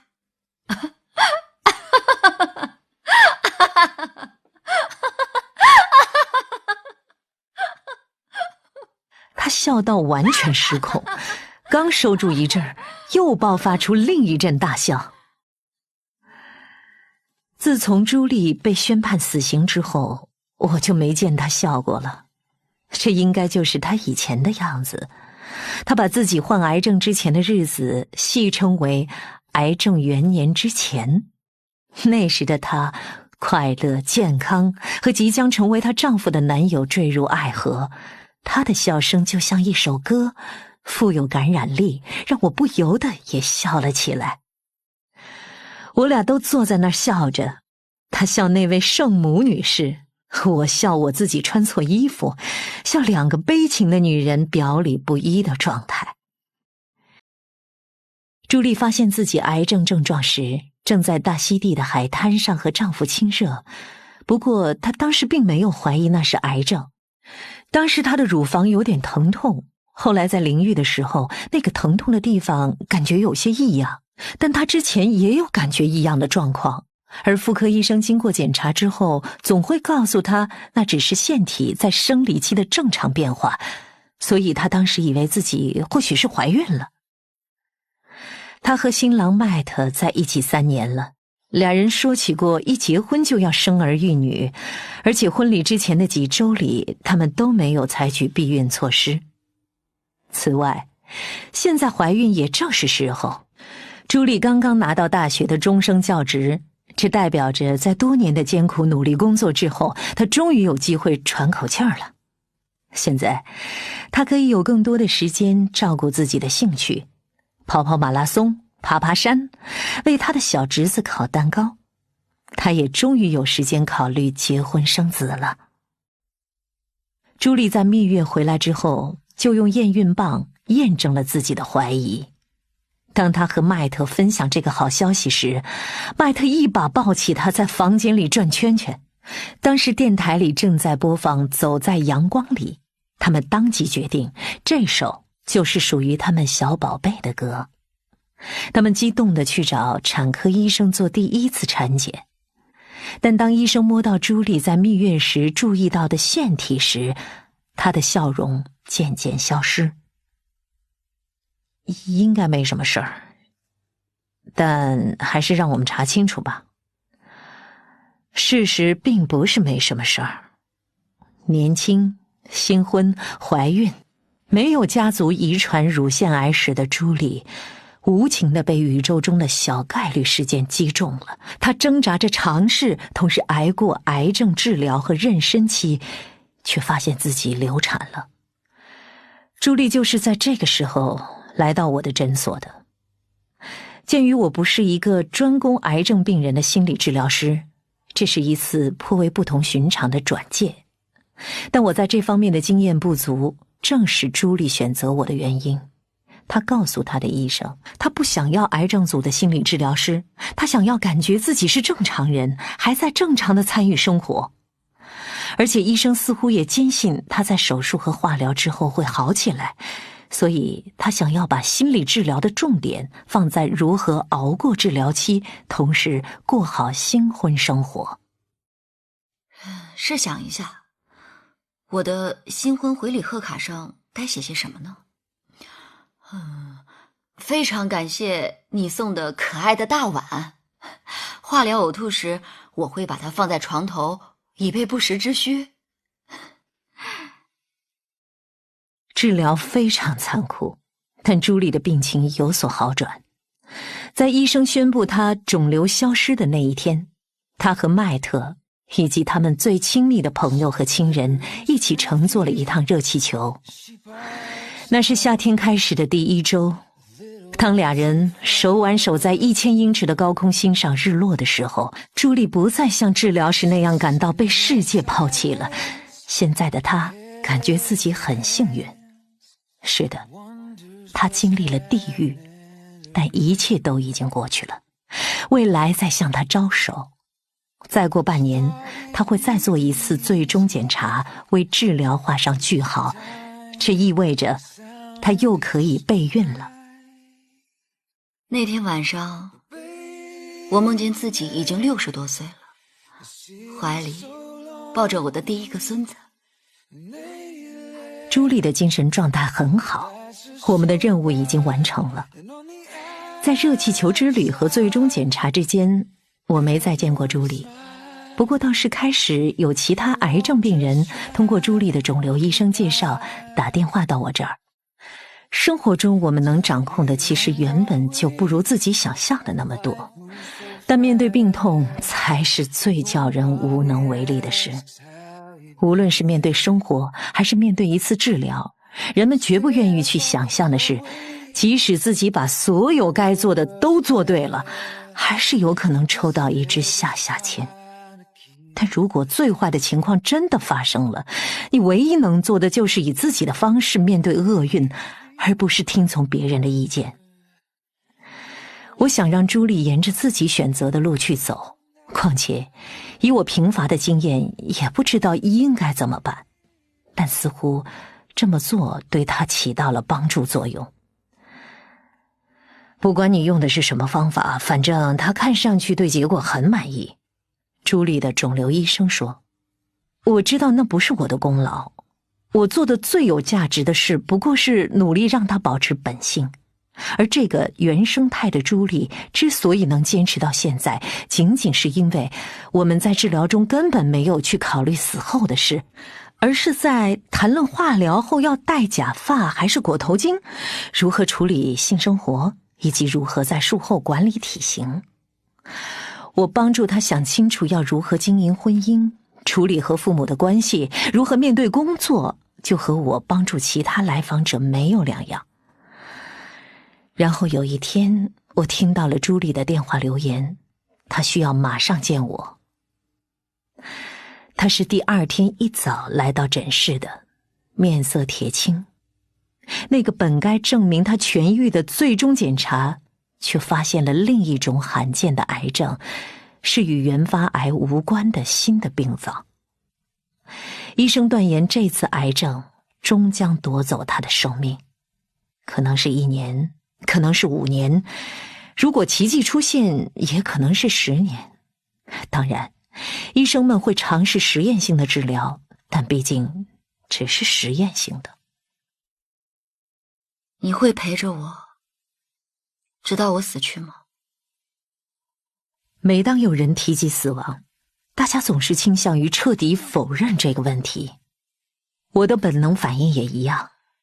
或许我可以对朱莉说，先别想这么多，或许那些实验性的治疗能奏效呢。但我必须记得我在场的目的是为了帮助朱莉，而不是安慰我自己。话虽如此，但在他问到我的当下，我还是惊呆了。我努力尝试着消化这个消息，我不确定自己是不是帮助朱莉的最佳人选。如果我说错什么，做错什么，那可如何是好？如果我的面部表情或肢体语言透露了我的不安、恐惧或悲伤，会不会冒犯到朱莉？她只有一次机会按照自己选的路来走，要是我让她失望了怎么办？她一定是看出了我的迟疑。我求你了，我知道这不是一件轻松的事，但我真的不能去看那些专攻癌症的医生。他们把每个人都称为勇士，但除了勇敢，我们还有别的选择吗？事实上，我看到针头都还会感到害怕，会畏缩，就像我小时候怕打针一样。我并不勇敢，也不是什么斗士，我只是一个普通的大学老师。他们的墙上甚至还挂着抗癌誓词，所以求你了，别让我去那儿。我看着朱莉，我无法拒绝她，更重要的是，我不想拒绝她。而从那时起，这个治疗工作的本质改变了。我要帮助她面对死亡。这一次，我的经验不足，可能事关重大。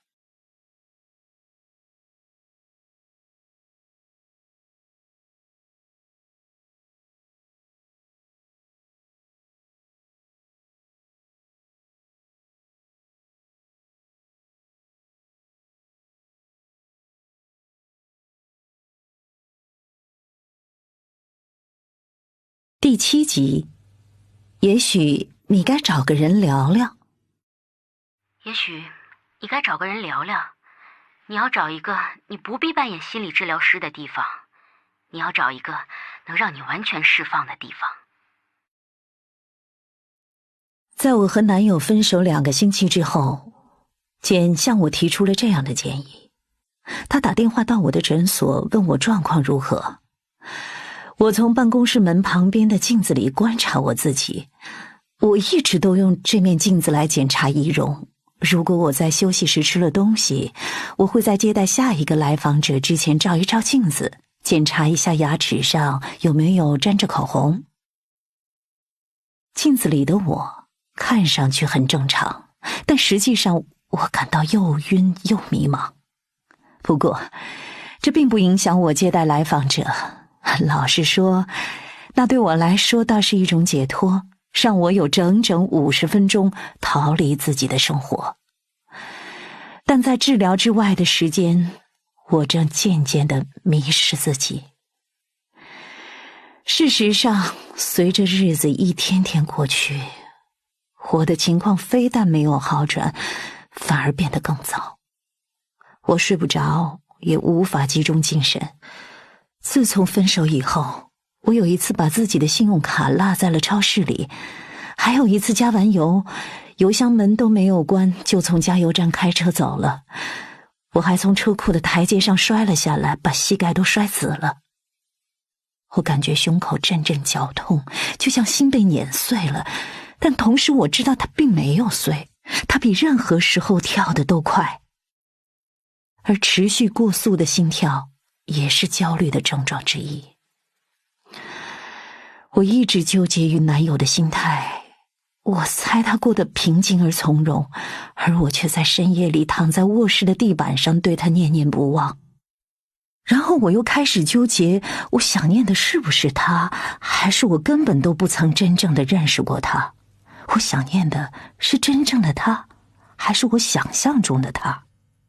所以当简建议我应该去看看心理治疗师时，我知道他说的有道理，我需要有人帮助我走出这个困境。但是找谁呢？找心理治疗师并不是件容易的事儿，这不像找好的内科医生或牙医。如果要找心理治疗师，你就得考虑以下几点。首先，如果你跟别人打听有没有心理治疗师可以介绍，而那个人本身并没有在做心理治疗，那他可能会因为你竟然以为他在做心理治疗而感到不悦。同理，如果你所问的人刚好在做心理治疗，那他也可能因为你所做的假设而感到不安，他可能会想，诶，他认识这么多人，为什么偏偏来问我？其二，当你做出询问时，你就要准备好那个人可能会问你为什么要找心理治疗师，出什么事儿了吗？那个人还可能会说，哎，是不是你的婚姻出什么状况了？你抑郁了吗？即使他没问出口，但他以后每次见你都可能会默默地琢磨，是出了什么事儿吗？是不是你的婚姻出了什么状况？你是抑郁了吗？其三，如果你的朋友真的向你推荐了一位心理治疗师，那你在那位医生的诊所里所说的内容可能受到意想不到的审视和权衡。例如说，如果你的朋友和这位医生说起一件不太愉快的事儿，而其中也牵涉到你，无论你是就同一个事件做出了另一个版本的叙述，还是对此事绝口不提，治疗师看你的角度都将和你选择呈现的角度有所不同，但你将无从得知治疗师都知道哪些关于你的事儿，因为治疗师不能透露别人在治疗中说的话。虽然存在上述这些戒律，但要寻找心理治疗师最有效的方法还是靠口口相传。你也可以去今日心理学的网站检索你所在地区的医生的资料，但无论你怎么做，你都需要亲身去见几次才能找到适合自己的治疗师，因为你与治疗师之间的契合度很重要，这与你和其他医生的关系不同。曾经有一个心理治疗师说过，这跟要选一个好的心脏科的医生不一样，你可能1年只需要见他2次，他也永远不需要知道你内心巨大的不安全感。各种学术研究都表明，心理治疗成功的最重要的因素就是你和心理治疗师的关系，你是否感到被感知。不管这个心理治疗师受过什么样的培训，采用什么样的治疗方式，或是你的症结属于哪一类问题，都不如你和治疗师之间的关系来得重要。但对于我来说，寻找治疗师有一个特殊的限制，为了避免双重关系之类违反职业伦理的行为，我不能为我身边的人提供治疗，也不能接受他们为我进行心理治疗。我儿子同班同学的家长不行，我同事的姐姐不行，我朋友的妈妈不行，我的邻居也不行。心理治疗中的关系必须独立存在，区别于其他关系，并保持距离。这就和其他临床科室医患关系不同。你可以和你的外科医生、皮肤科医生或推拿医生一起去打网球，或参加同一个书友会，但和你的心理治疗师就不行。这个限制大大的缩小了我的可选范围。我和城里许多心理治疗师都有交集，有的是熟人，有的转介过来访者，有的一起参加过研讨会。就算简向我推荐一位我不认识的同事，但他和我的治疗师很熟，也会令事情变得尴尬，这个关系还是太近了。至于我有没有想过问问我自己的同事，问题是我并不想让我的同事们知道我急需寻求心理治疗，我怕这会让他们在考虑要不要把来访者转介给我的时候，有意无意地产生迟疑。就这样，虽然我身边尽是心理治疗师，而我却面临着如英国诗人科勒律治描述的困境：水啊水，到处都是水，却没有一滴能解我焦渴。到这一天快结束的时候，我突然有了个主意。我的同行 Caroline 和我不在一个诊所里工作，她甚至都不在我所在的这栋楼里行医。我和她算不上朋友，但我们在业务上有友好的往来。有时我们会分享案例，例如我为一对夫妻做心理治疗，他会单独会见夫妇中的一个，或是反过来，他推荐的人我信得过。我在下班前10分钟拨通了他的电话。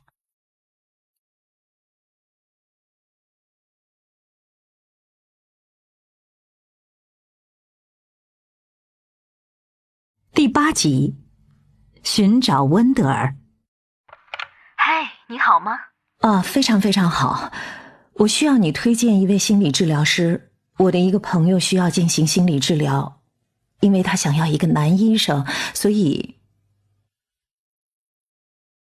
接着，我几乎听到电话那头他脑袋里的搜索引擎运转起来的声音。3/4从事临床心理治疗的心理医生都是女性，所以得费点神才能找出一位男医生来。我还补充道，我知道我所在的诊所有一位男医生是我认识的最厉害的心理治疗师之一，但那位医生和我共用一间候诊室，而我那位朋友不想在我的诊室进行治疗，所以他也不合适。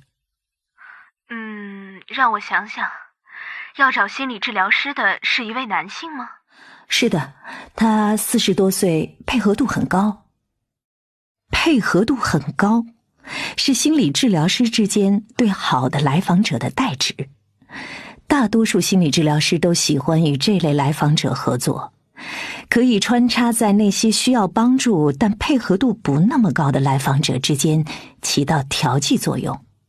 配合度高的来访者有能力与人建立关系，承担成年人应有的责任，并且能够反省自己。这类来访者不会在2次治疗之间还每天因为突发的状况打电话给你。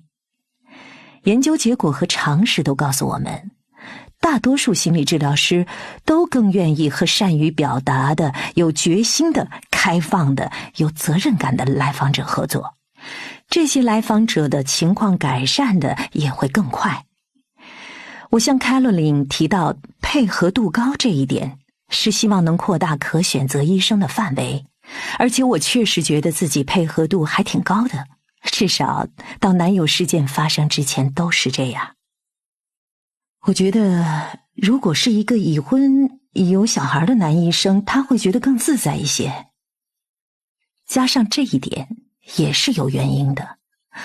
我知道自己这个假设或许失之偏颇，但我怕女医生会倾向于同情分手后的我，而未婚又没当过父亲的男医生又可能无法理解小孩对整件事情的影响。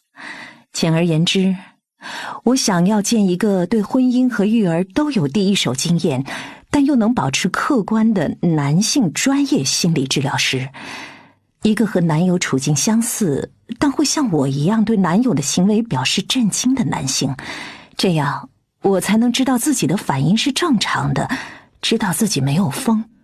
是的，我寻求客观，但只是因为我坚信客观意见会站在我这边。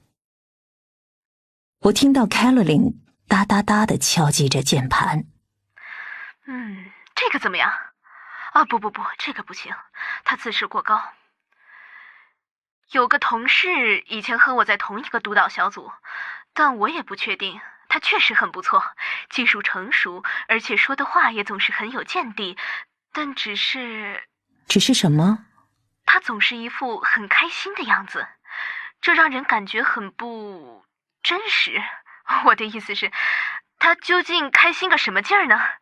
但有些来访者喜欢这样的医生，你觉得你的朋友会跟他合得来吗？肯定不会。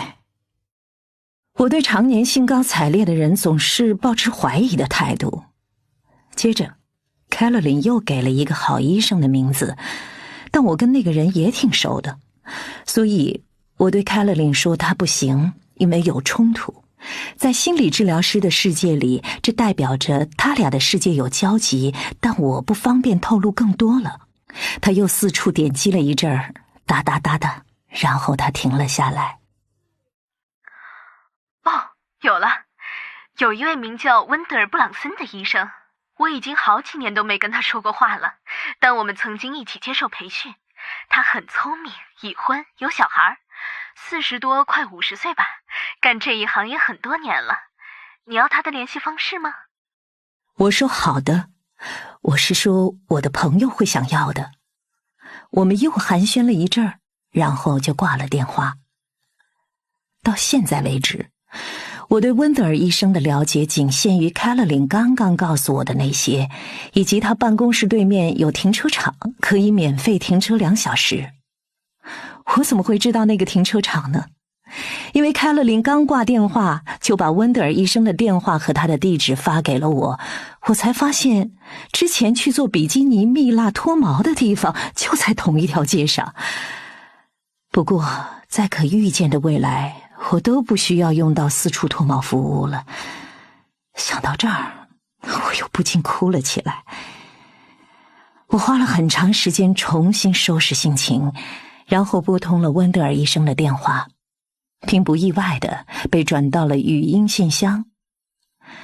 心理治疗师很少会接听办公室的座机，因为医生在2个治疗之间只有几分钟的时间，而如果来访者刚好因为紧急情况打来寻求帮助，仓促的通话反而会让来访者感到碰壁，医生之间则多通过手机或传呼机来联系。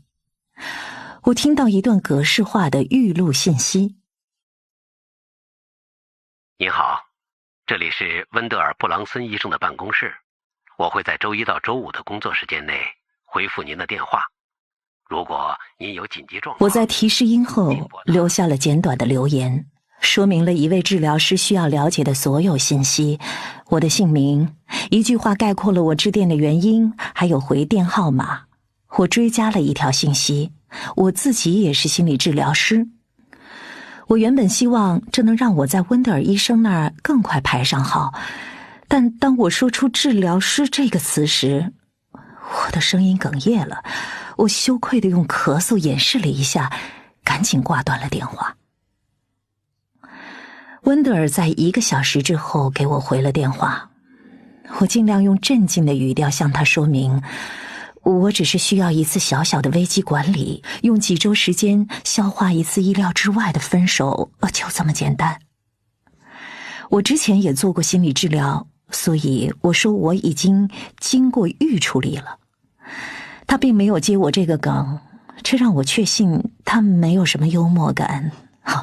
但这没关系，危机管理并不需要用到幽默感。归根结底，重点在于帮助我从困境中重新站起来。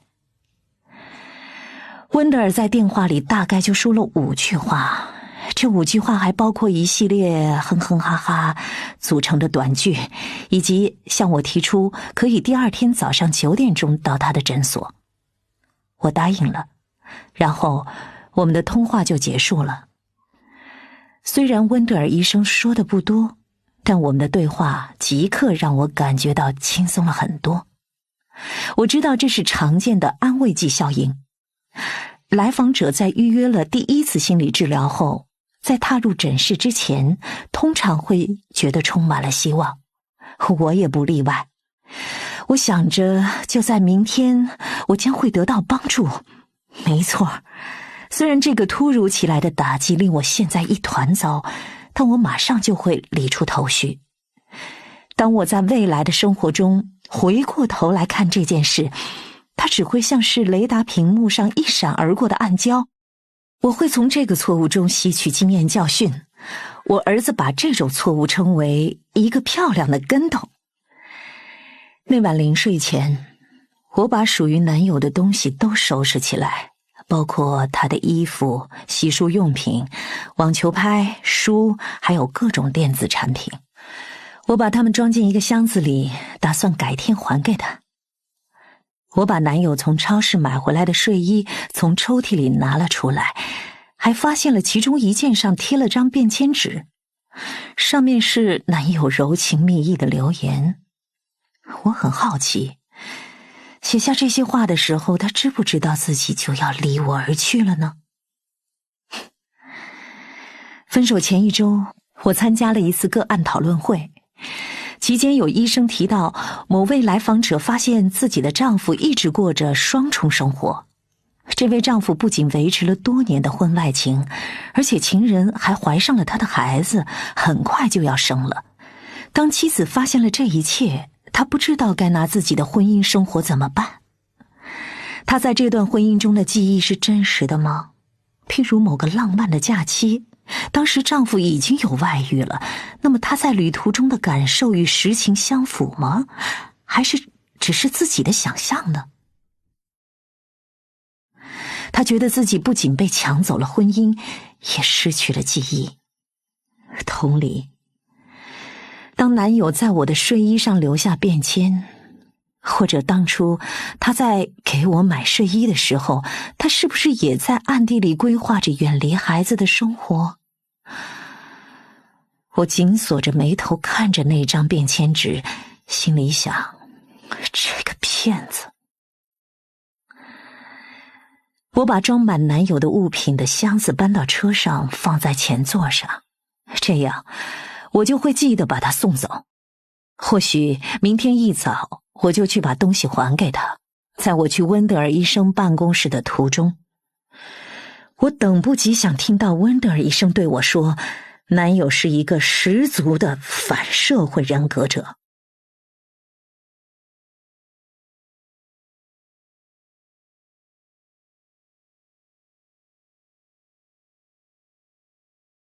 第9集，觉知的起点。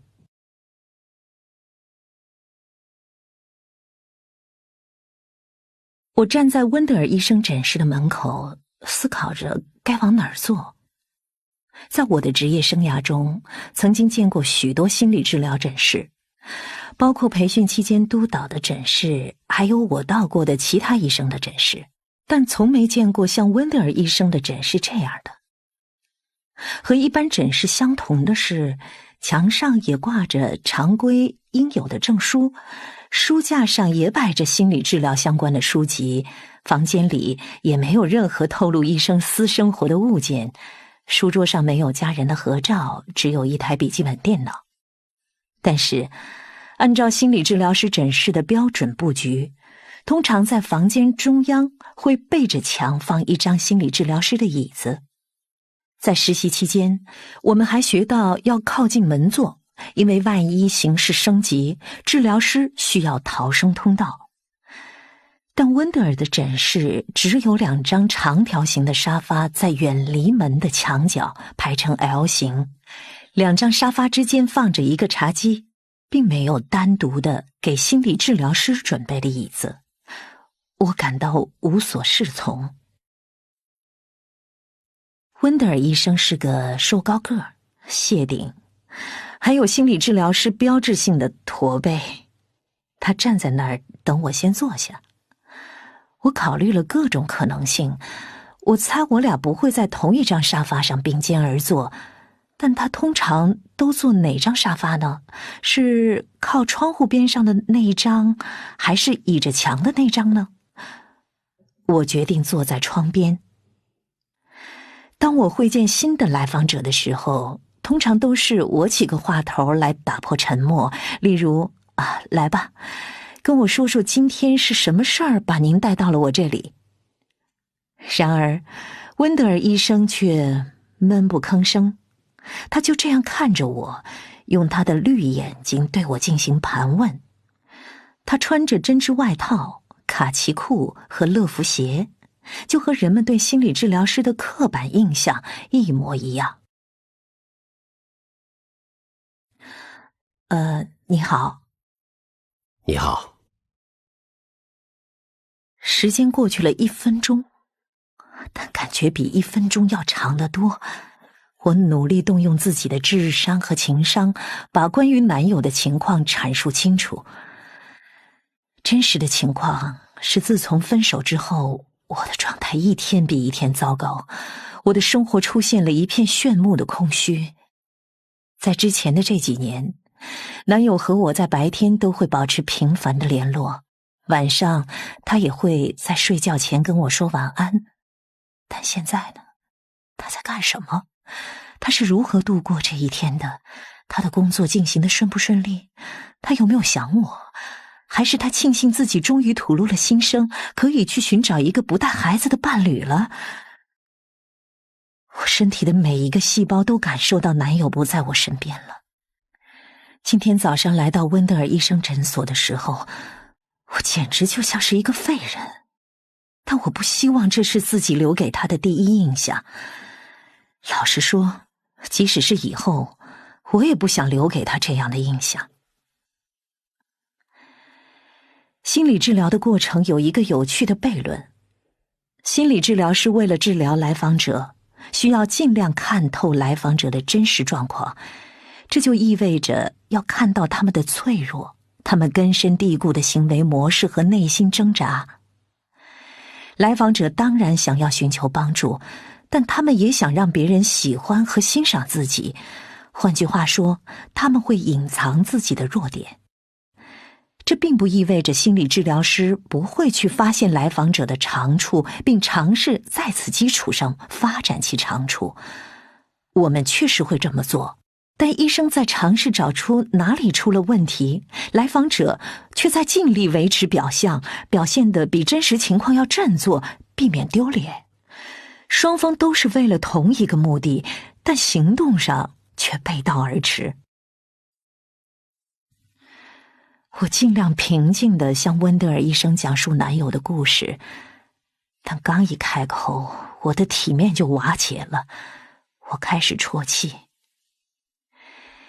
当我一幕幕讲完整个故事，我已是掩面而泣，身子也不住地颤抖。我想起了昨天简在电话里对我说的话：你要找一个你不必扮演心理治疗师的地方。你要找一个你不必扮演心理治疗师的地方。那一刻，我一点都没有心理治疗师的样子，我只是在竭力证明为什么所有这一切都是男友的错。如果不是他选择回避问题，这是根据简的诊断，我就不会如此后知后觉。我还补充道，他一定是反社会人格，因为我平时从未觉察到他的真实想法，他简直是个一流的演员。即使他不能被烙上反社会人格的标签，那也一定是哪根神经短路了，不然谁会把这么大的事儿藏着掖着这么久？总而言之，我了解正常的沟通应该是什么样的，尤其我还在行医生涯中见过那么多的夫妇。除此之外，我抬起头，觉得我看到温德尔医生压抑住了一个笑容。我幻想他的心声从他的脑袋上冒了出来，这个疯子竟然是个心理治疗师，还要给别人进行伴侣治疗。不过我也说不准，因为眼泪模糊了我的眼睛，就像在暴雨中坐在车里往窗外看，而车上的雨刷还坏了。说来奇怪，能在另一个人面前尽情地哭出来，让我觉得释然。其实那个人是个缄默的陌生人。对你来说，这是分手后的典型反应吗？他语气温和，但我明白他在尝试搞清楚什么问题，他在尝试判断我的依恋模式。依恋模式的形成取决于我们幼年与养育者之间的互动。依恋模式至关重要，因为它也将影响人们成年后与人相处的模式，影响他们如何选择另一半，是安稳的还是不安稳的，影响他们在一段关系中的表现，是渴望爱的、疏远的或是不稳定的，以及一段关系会如何终结，是惆怅不舍的、和和气气的，还是彻底撕破脸。好消息是，不良的依恋模式可以在成年时期进行矫正，这也是许多心理治疗所牵涉到的内容。不，这并不典型。我经历过长期交往后分手的情况，但都和这一次不同。我反复重申，我之所以有这样的反应，仅仅是因为这一次分手来得太突然，让我毫无防备。而男友的所作所为，难道不是世界上最糊涂、最荒唐、最不人道的事情吗？那一刻，我很笃定这位已婚有子的专业心理治疗师会说一些安慰鼓励的话，例如，这次突如其来的分手确实让人痛不欲生，但塞翁失马焉知非福。从长远看，或许我避开了一颗地雷，不仅是为我自己，也是为我的孩子。我让自己放轻松，舒了口气，等待温德尔医生开口印证我的想法。但温德尔医生并没有说话。我当然并不指望他会像艾莉森那样把男友称作人渣，心理治疗师应该使用更中性的语言，例如听上去他有许多感受，却没有直接和你沟通。但温德尔医生还是一言不发。我的眼泪又开始从眼角掉落，滴到裤子上。眼睛的余光看到有样东西从空中向我飞来，乍一看像是一个橄榄球，这让我怀疑自己是不是开始出现幻觉了。但后来我意识到，那是一个棕色的纸巾盒，它原本就放在沙发中间的茶几上，而我选择的位置在沙发另一头。我发自本能地伸手想去接住它，但没接到。它砰的一声落在了我旁边的坐垫上。我从中抽出了几张纸来擤鼻涕。纸巾盒的存在似乎缩短了我和温德尔医生之间的距离，就好像他刚刚扔了根救命的稻草给我。这么多年来，我给数不清的来访者递过纸巾，但我都忘了这么简单的一个动作能给人带来这么多的关爱。我脑海中突然浮现出一句话：治疗的关键在于治疗性的举动，而不在于治疗性的言语。我第一次听到这句话还是在我读研究生的时候。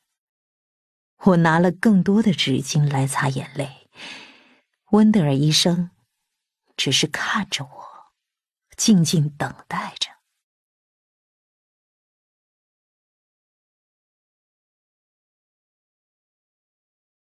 第10集，悲伤的症结。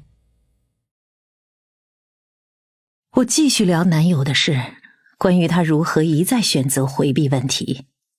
我以他过往的经历来举例说明，包括他上一段婚姻是如何收场的。其实，他对他前妻和孩子造成的打击和这次的情况并无二致。我把我知道的男友的回避行为史都告诉了温德尔医生，我并没有意识到，这在无意间证明了是我在回避自己深知男友遇事会选择回避这一事实。温德尔略微歪着脑袋，脸上露出询问式的微笑。这就值得我们琢磨一下了，是不是？既然你知道他有这样的历史，却依然觉得这是个意外的打击。但这确实是个意外的打击啊！关于不希望家里有小孩这件事，他从来都没有提过一个字。而且他才刚和他公司的人力资源部确认过，在我们结婚后，我儿子可以作为他的子女享受福利政策。我又把故事从头说了一遍，加上了一些能支持我论点的证据，然后我发现温德尔医生的脸色开始沉了下来。我知道我在重复自己说过的话，但您得理解，我以为我俩是会共度余生的，一切本该顺理成章地发展下去，现在却都成了泡影。我的人生都走过一半了，现在却觉得前路茫茫。说不定他是我这辈子能爱上的最后一个人呢。要是他就是我错过的那个末班车呢？末班车？是啊，末班车啊。他等着我继续说，而我却又哭了起来。但并非之前那样的嚎啕大哭，而是更平和、更深沉的呜咽。屋子里一下子更安静了。我明白你是对事情的发展感到意外，但我也注意到你说的另一些事。你说你的人生都走过一半了，也许让你悲伤的不仅仅是分手这件事，尽管分手确实会让人觉得崩溃。我在想，或许你悲伤的症结是比失恋更重大的一些事。他意味深长地望着我，好像是他刚刚说了一些非常重要而深刻的话，但我简直想给他一拳。简直是胡说八道，我心里想着。温德尔是认真的吗？要知道，在这一切发生之前，我过得很不错，比不错更不错，是很不错。我有一个让我爱到无以复加的孩子，我有一份能让我乐在其中的事业，还有支持我的家人和一群很棒的朋友，我们彼此关心，互相照顾。我对生活抱着感恩的态度，或者说时而心怀感恩，至少我会想着要去感恩，这是肯定的。但此刻我感到委屈，我付了钱给这个心理治疗师，希望他能帮我走出分手的痛苦，他却在跟我说这些。为了一些更重大的事情感到悲伤？什么屁话！我还没能把这些说出口，就注意到温德尔在用一种很奇特的眼神注视着我。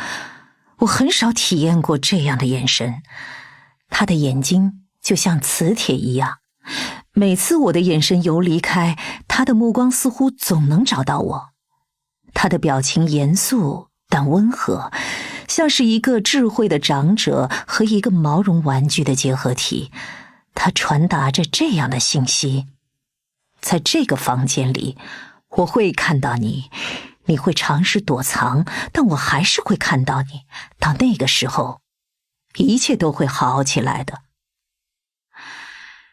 但这不是我此刻想要的。我在打电话预约的时候就告诉过温德尔，我只是需要危机管理。我来这儿真的只是想走出分手的困境。我觉得我像是被扔进了一个搅拌机里爬不出来。我来这儿只是为了找到一个出口。好吧，那让我再多了解一下这段关系吧。他在尝试建立一种叫做治疗同盟的关系。不建立这种信赖关系是无法进行任何心理治疗的。在最初的几次治疗中，对来访者来说更重要的是能够得到聆听和理解，而不是获得领悟或做出改变。听到温德尔这么说，我如释重负，又回到了男友的话题，老调重弹。但温德尔医生是知道的，就像所有的心理治疗师都知道，那个迫使来访者来做心理治疗的主诉问题，通常只是某个大问题的其中一个层面，或者根本就是遮掩实际问题的烟雾弹。他知道大多数人都有足够的聪明才智，能找到方法屏蔽那些他们不想直视的问题，或是转移注意力，启动防御机制来让威胁远离自己。他知道把情绪推到一边只会让他们变得更强烈。但在他长驱直入摧毁来访者的防御机制之前，他要帮助来访者找到能替代这个防御机制的东西，而不是让来访者卸下防御之后赤裸裸地暴露在情绪中。顾名思义，防御机制具有功能性，能保护人们不受伤害。而心理治疗师要做的，就是帮助来访者窥探防御机制背后隐藏的问题，帮助他们学会直面自己的内心，促使他们做出改变，直到他们不再依赖这些防御机制。与此同时，坐在沙发上攥着纸巾盒的我，内心也升起了一小部分的觉知。即使我如此渴望自己的观点得到印证，但在心底里，我知道温德尔的胡说八道正是我出钱找心理治疗师想要得到的东西。如果我只是想找人抱怨男友，我完全可以不用花钱，只要找我的家人和朋友就好了。我知道人们常常杜撰出失之偏颇的故事，好让自己在当下能好受一些，但长远来看，这样只会让他们更难受。我也知道，有时候人们需要别人透过字里行间读出真相。但我还知道，男友就是一个天理难容、人性泯灭、自私自利的反社会人格者。我正处在一个知与不知之间的地带。我们今天就只能先进行到这儿了。顺着他的目光，我第一次注意到他的钟就摆在我身后的窗台上。他提起胳膊，拍了两下自己的腿，就好像是为这次治疗的结束打了个卡。我后来很快意识到这是他标志性的收尾动作，然后他站起来，把我送到了门口。他说，如果我下周3还想来会面的话，可以跟他说。我预想了一下下周的情形，想到男友留给我的空虚和简所说的，要有一个能让我完全释放的地方。好，帮我预约吧。好，再见，保重。我走到街对面，来到这个熟悉的停车场，我感觉轻松些了，但同时有点想吐。一位督导曾经把心理治疗比喻成物理治疗，有时会很难很痛，甚至在状况有所改善前还会一度变得更糟。但如果你坚持不懈，努力做好每次治疗，总会有一天你能解开心结，活得更好。我查看了一下手机，有3条信息。第1条来自 Alison 的，记住，他是垃圾。还有一封来访者发来的邮件。请问我可以更改时间吗？还有一条妈妈发来的留言，她担心我状况如何。没有来自男友的任何讯息，我依旧期盼他会跟我联系。我不能理解，我如此痛苦，他怎么可能没事儿？至少我今天早上把他的东西送还给他的时候，他看上去像个没事人一样。难道早在几个月前，当他知道自己终将亲手结束这一切的时候，就已经熬过了属于自己的悲伤期？如果是这样，他怎么还能不断地和我探讨我们的将来？他怎么能在我们最后一次谈话的几个小时前，还给我发来写着我爱你的邮件？而那次谈话一开始，我们还在选择周末看什么电影。我很好奇，他后来有没有去看那部电影？开车返回办公室的途中，我又开始重复这些思绪。等到我把车停进办公大楼的车库时，我在想，男友不仅浪费了我生命中2年的时间，我现在还要为了处理后续的情绪而去接受心理治疗，而我根本没时间去应付这些，因为我都40多岁了，我的前半生都过完了。天哪，他又出现了，我生命的一半已经走完了。我之前从未跟自己或任何人说过这话，为什么他现在会跳出来？你悲伤的症结是一些更重大的事。温德尔这样说，但当我走出诊所的电梯时，这一切就立刻被我抛到脑后了。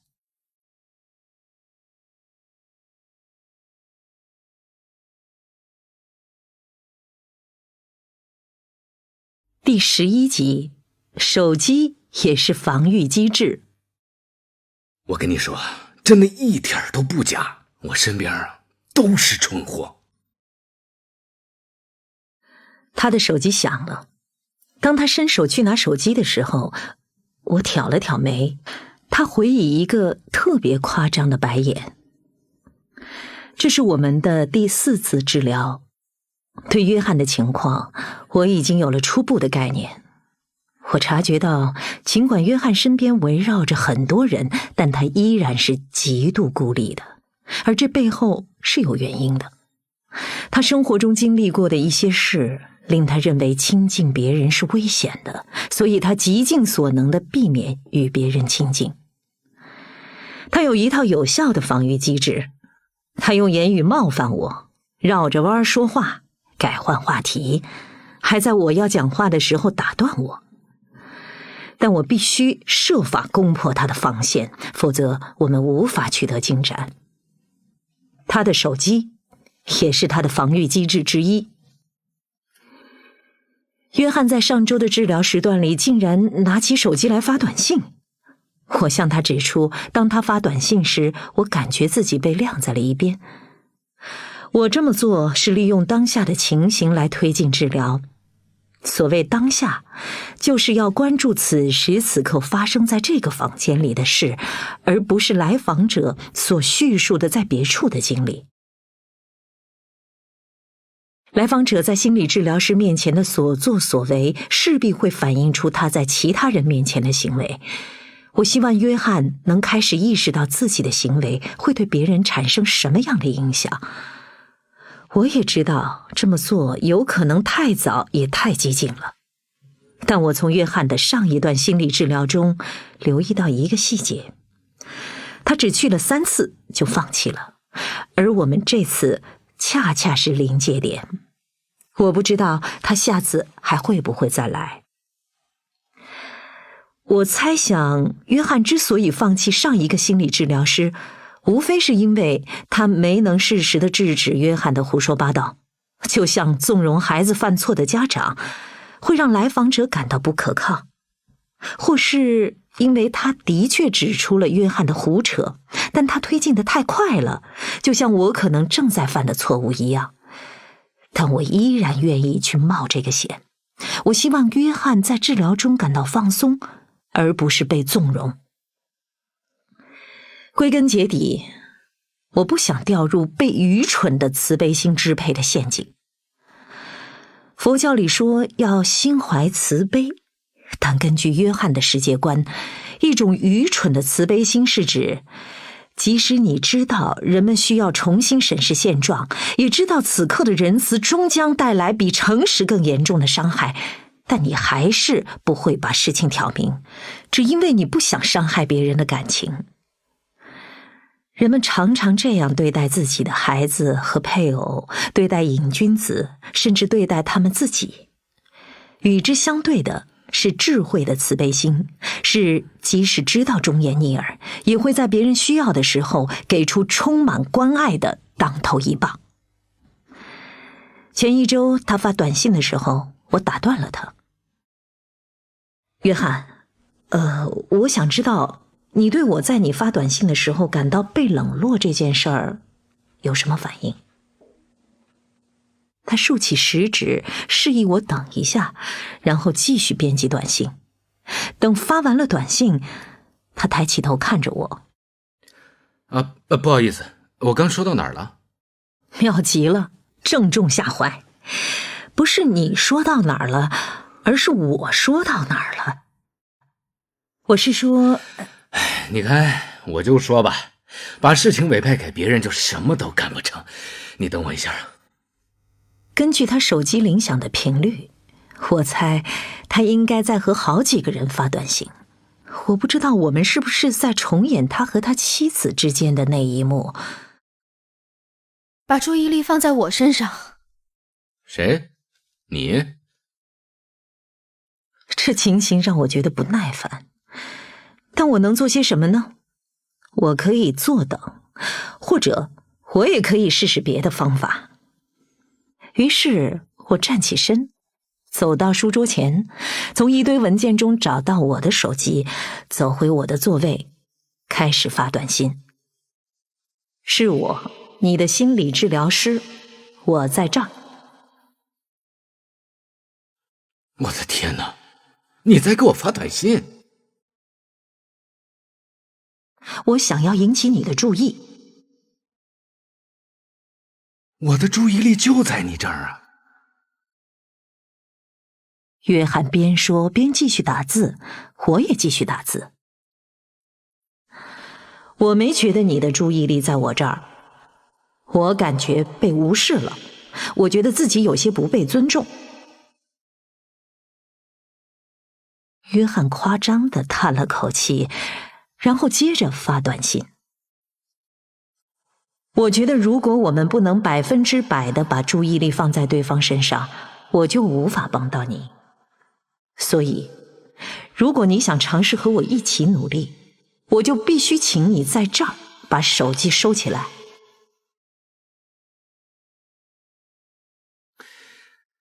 怎么，你不准我用手机？就像我在坐飞机时那样？你不能那么做，这是属于我的治疗时间。我不想浪费你的时间。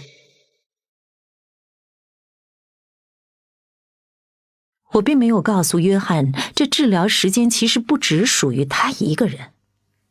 治疗时间不仅属于来访者，也属于治疗师，属于双方的互动。精神分析学家哈里斯塔克·沙利文在20世纪初期建立了一种基于人际关系的精神病学理论。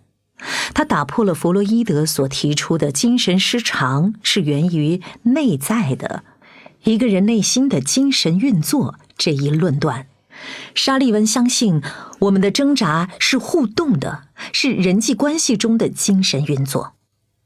他甚至说，一个经验老道的临床心理治疗师在家里和在诊所里应该是同一个人。如果我们不与来访者建立关系，就无法教他们如何与别人保持互动。约翰的手机又响了，但这次不是我发去的短信。他看着我，又看看手机，反复思量。当他在内心和自己较量的时候，我就静静地等待着。我虽然没有准备好他会直接起身离去，但我也知道他不是不想待在这里，否则他就不会来了。他或许不理解，但他一定会从这个小插曲中有所收获。我可能是他当下的生活中唯一会听他倾诉的人。看在老天爷的份上，好了，我把该死的手机放下了。我原以为他会发火，但有一个瞬间，我似乎看到他的眼眶湿润了。这是悲伤的情绪吗？还是被从窗户射进来的阳光闪到了眼睛？我拿不定主意该不该问他，但距离这次治疗结束只有1分钟的时间了。通常在这个时候，治疗师应该帮助来访者收拾心情，而不是让他们打开心扉。我决定把这个细节记录在册，然后等待将来更合适的时机来谈论这个话题。我就像矿工瞥见了一丁点闪闪发光的金子，感觉自己能从这里挖到些什么。今天的治疗时间里，约翰非常克制，没有中途去拿手机，而是把不断震动的手机晾在一边，继续给我讲他和他周围那些蠢货的故事。就连罗西也表现得十分愚蠢。我告诉过他不要靠近我的笔记本电脑，可他是怎么做的呢？他跳到床上来。这倒还好，但跳到放在床上的电脑上就不太好了，真是愚蠢。当我对他喊不许这样，他就在床上尿尿，床垫都被他毁了。要知道，他从小没有在任何东西上乱撒过尿。我很惊讶他会这么说自己4岁大的女儿。这个故事让我心里不太舒服。人们总有一个迷思，认为心理治疗师就该保持中立，但怎么可能呢？我们也是人，不是机器人。事实上，我们不是要保持中立，而是要尽力去留意自己非常不中立的情感、偏见和见解，我们称之为反移情。这样我们才能退一步，弄清楚该怎么去处理它们。我们要利用自己的感受来帮助引导治疗，而不是压抑它。罗西的故事引起了我的愤怒。许多家长都会在不得已的时候对自己的孩子吼叫，但我对约翰和他女儿的相处方式产生了怀疑。在处理夫妻间的共情问题时，我常会说，在你开口之前，你要先问问自己，对方听我这么说会有什么样的感受。我在心里暗暗记下了有一天我要和约翰讨论这件事儿。约翰，这听上去确实是令人崩溃，但你这样会不会吓坏他？声音太大是挺吓人的。不会的，我成天都对他吼，声音越大越好，只有这样他才能听得进去。这是唯一的方法吗？他再小一点的时候，我会把他带出去跑跑，让他放掉些电。有时候他只是想在外面待着，但最近他真的很烦人，他甚至还想咬我。怎么会这样？他想要我跟他玩，但是这你一定爱听。我在发短信，所以他得等一会儿，然后他就丧失理智了。Mark 刚好出远门了，所以白天罗西只能和他的宠母在一起。等会儿，谁是宠母？宠母不是个人名，就是个宠母，罗西的宠母，狗保姆，替人照看宠物的保姆，宠母。所以罗西是你的狗？当然了，不然你以为我在说谁？天哪，我以为是你女儿的名字。是卢比，我的小宝贝儿叫卢比。刚刚难道不是很明显在说一只狗的故事吗？哎，天哪！约翰叹着气摇了摇头，仿佛我是他蠢货王国里的头号蠢货。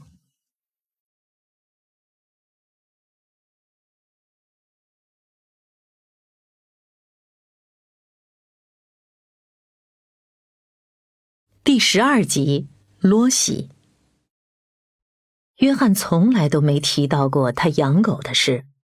事实上，能记得他女儿的名字是 L 开头，我都很为自己骄傲了，因为他只是在距今2次治疗前略略提过一下。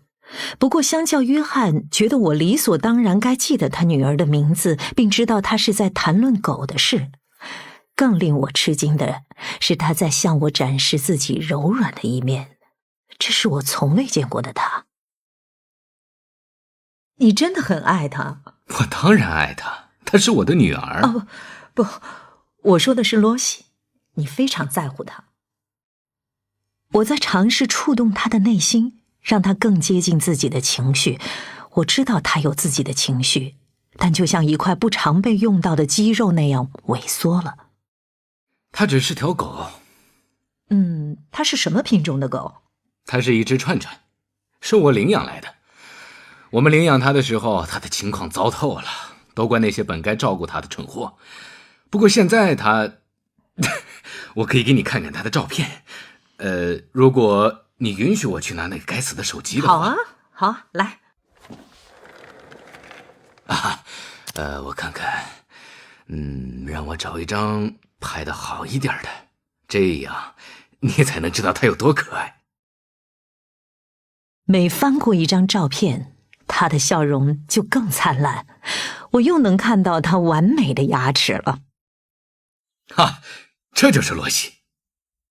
我将目光移到照片上，我也很喜欢狗，但罗西，愿上帝保佑他，在我见过的狗之中，他算是最其貌不扬的之一了。他下巴的肉垂着，大小眼，身上有多处秃斑，也没有尾巴。但约翰依然笑容满面，陶醉在爱意中。我能看得出你有多爱他。这不是爱，它只是一条狗。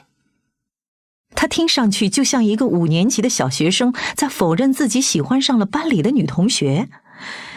我耳畔仿佛想起孩子们编的顺口溜：约翰和罗西树下排排坐。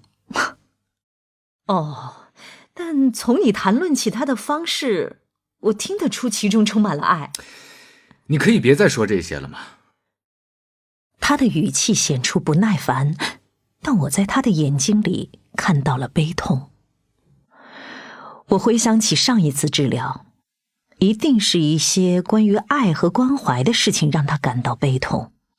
如果是另一个来访者，我或许会问他是怎么了，是不是我说了什么让他难过。但我知道，约翰会通过和我争执他是否爱自己的狗来回避这个话题，所以我选择对他说，大多数养宠物的人对他们的宠物都是关爱有加。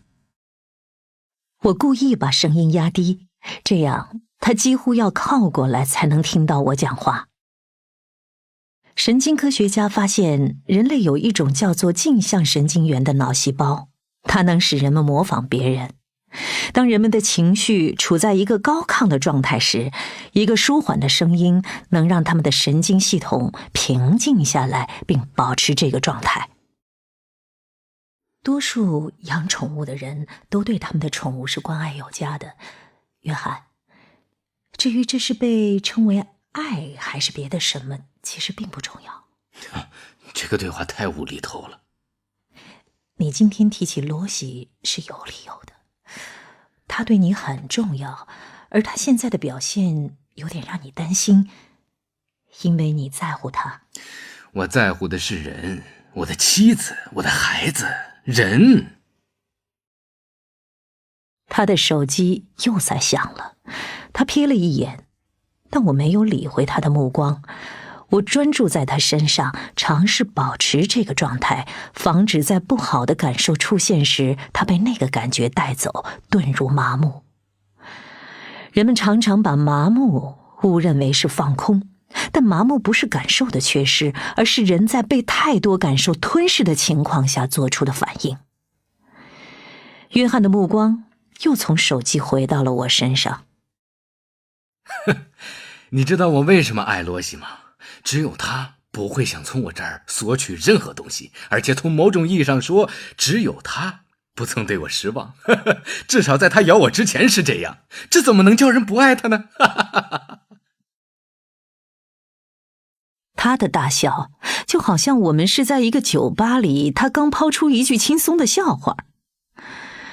我想要聊聊关于失望的话题，他让谁失望了？为什么会失望？但他坚称那只是个笑话，还笑话我，难道连笑话都听不懂吗？虽然今天我们没有就这个话题取得任何进展，但我俩都知道他透露了一个重要的信息。在层层遮掩之下，他有一颗可以去爱的心，最起码他爱着那只其貌不扬的小狗。人们总会在心理治疗中展示自己的自拍照，而心理治疗师则必须通过这些自拍照来做出推断。来访者踏进诊室的时候，就算不是处在最糟糕的状态，也一定不会是在最佳状态。他们或是绝望，或是困惑，或是怀着戒心，或是处于混乱的状态。总之，一般来说心情都不太好。所以当他们坐在心理治疗师的沙发上时，会期待自己能得到别人的理解，并最终得到治愈。但心理治疗师并没有可以瞬间治愈的灵药，因为这些来访者对他们来说是完完全全的陌生人。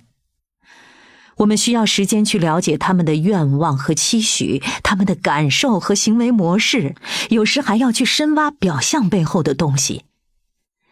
假设困扰他们的问题是从他们一出生就慢慢滋长至今，又或是问题已经酝酿了好几个月，那么要想从问题中获得解脱，同样需要多耗费几次治疗的时间，这也算合理吧。但当人们处于绝境时，会希望心理治疗师作为专业的医生，采取一些立竿见影的行动。来访者们总是希望医生对他们耐心，但反过来却不能将心比心。他们会把要求说出来，或是用暗示的方式，这会给心理治疗师带来很大的负担，在治疗刚开始的时候尤其如此。我们为什么要选择这样一个职业呢？需要面对不开心的人、痛苦的人、生硬粗暴的人、麻木的人，一个接一个和他们独处一室，跟他们促膝谈心。答案是，心理治疗师从一开始就知道，他们见到的每个来访者都只是一张抓拍的快照，只记录了某个人的某一瞬间。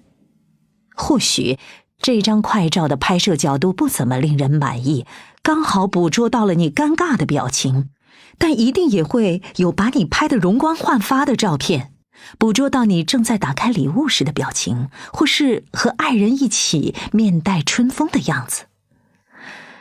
无论是好是坏，都只是那个瞬间的你，并不代表你的全部。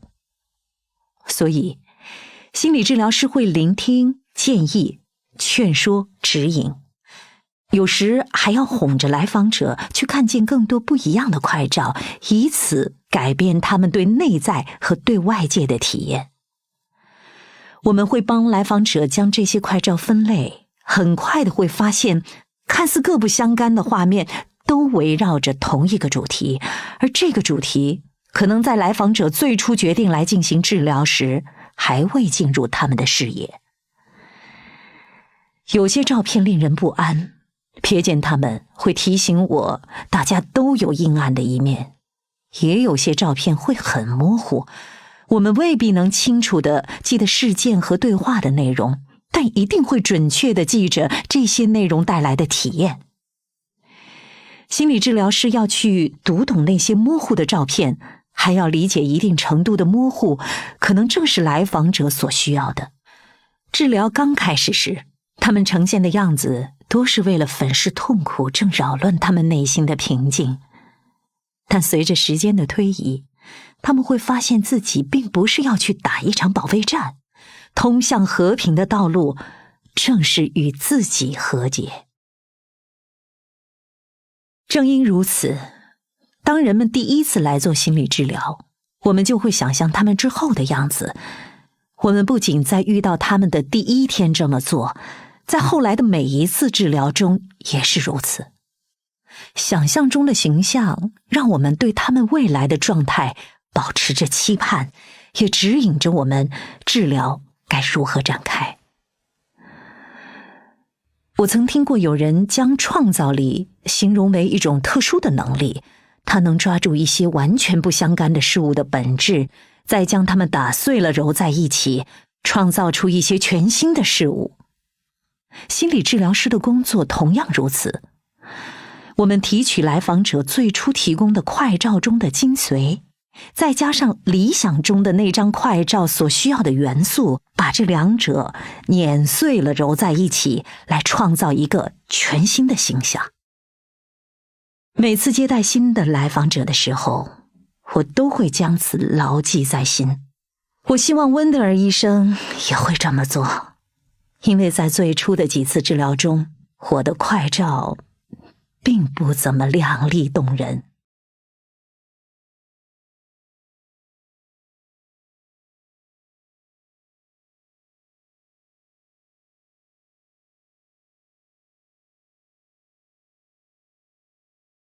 13集，痛和痛苦的区别。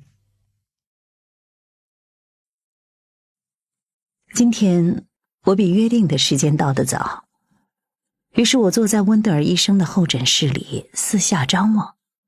我发现他的候诊室和他的诊室一样不同寻常。房间里没有任何体现专业感的家具，也没有常见的艺术装饰画，比如一幅抽象画作的海报或者一个非洲脸谱。温德尔的候诊室从审美上来看，像是从祖父母那一辈传下来的，家具甚至还散发着一股霉味儿。墙角摆放着2张破旧的靠背餐椅，餐椅包裹的布艺是已经过时的佩斯利花纹锦缎。地毯上放着一张同样破旧而过时的小地垫儿，书柜上铺着沾有污渍的蕾丝桌布，上面还有一块钩织的蕾丝垫。钩织蕾丝垫，真是不可思议。柜子上放着花瓶，花瓶里插着假花。2张餐桌椅中间摆放着白噪音器，在椅子和机器前面不是一般常见的茶几，而是一张小边桌。我猜这张小桌子以前可能是放在家中起居室里的，表面已经布满划痕和缺口，还堆满了杂质。一扇折叠的纸屏风将这个就座区域和通往温德尔医生诊室的走廊间隔开，为来访者保留一些私密性。但其实透过屏风铰链处的缝隙，你还是能看清外面的状况。我知道我不是来这儿参观装修的，但我发现自己在琢磨着，品味这么糟糕的人真的能帮到我吗？这些装潢是不是反映了他的判断力？我花了大概5分钟的时间扫视边桌上那些杂志的封面，有《时代周刊》、《父母世界》、《名利场》。然后诊室的门开了，走出来一位女士，她从屏风后面匆匆闪过，但即使只瞥见她1秒，我也能看到她很漂亮，衣着光鲜，眼眶含着泪。随后温德尔出现在了候诊室。稍等我一下。他说完朝着走廊走去，大概是去洗手间。我一边等待着，一边猜想那位美丽的女士是为什么而哭泣。当温德尔再次出现时，他示意我走进他的诊室。这次我没有在门口迟疑，而是径直走向了座位 A 靠窗的位置。他在座位 C 坐下，靠近桌子。然后我立刻滔滔不绝地讲了起来。你能相信吗？我男朋友竟然这样这样那样。于是我说，是吗？这样那样这样那样。当然我的原话并非如此，但我敢肯定，对温德尔来说，我的叙述听上去就只是这样那样而已。我持续说了一会儿。这次治疗我带了几页纸的笔记，还标了页数，做了记号，按照时间顺序排列好，就像我还在做记者的时候准备去采访时那样。我向温德尔坦白，我还是没忍住给男朋友打了电话，但他那头直接就转到了语音信箱。我等了一整天他才给我回电，简直太丢人了。但我也明白，谁会想和刚刚被自己抛弃却还想着要复合的旧恋人讲话呢？你一定会问我为什么要给他打电话吧？我揣测着温德尔接下去会问我的问题。温德尔抬起了他右边的眉毛，我注意到他只抬起了一边的眉毛，我好奇他是怎么做到的。但还不等他回答，我又继续开始讲。首先我解释说，我想要男朋友告诉我他想念我，所有这一切都是一个巨大的错误。但是鉴于我知道这可能性是微乎其微，我想要搞清楚我们是怎么会走到这一步的。只要我能找到答案，失恋这件事就不会在我脑子里无止境地翻来覆去，让我感到困惑，甚至想吐。我告诉温德尔，正因为如此，我才胁迫男友进行了数小时的交谈。我想要揭开那个谜，到底是见鬼的什么导致了我们突然分手？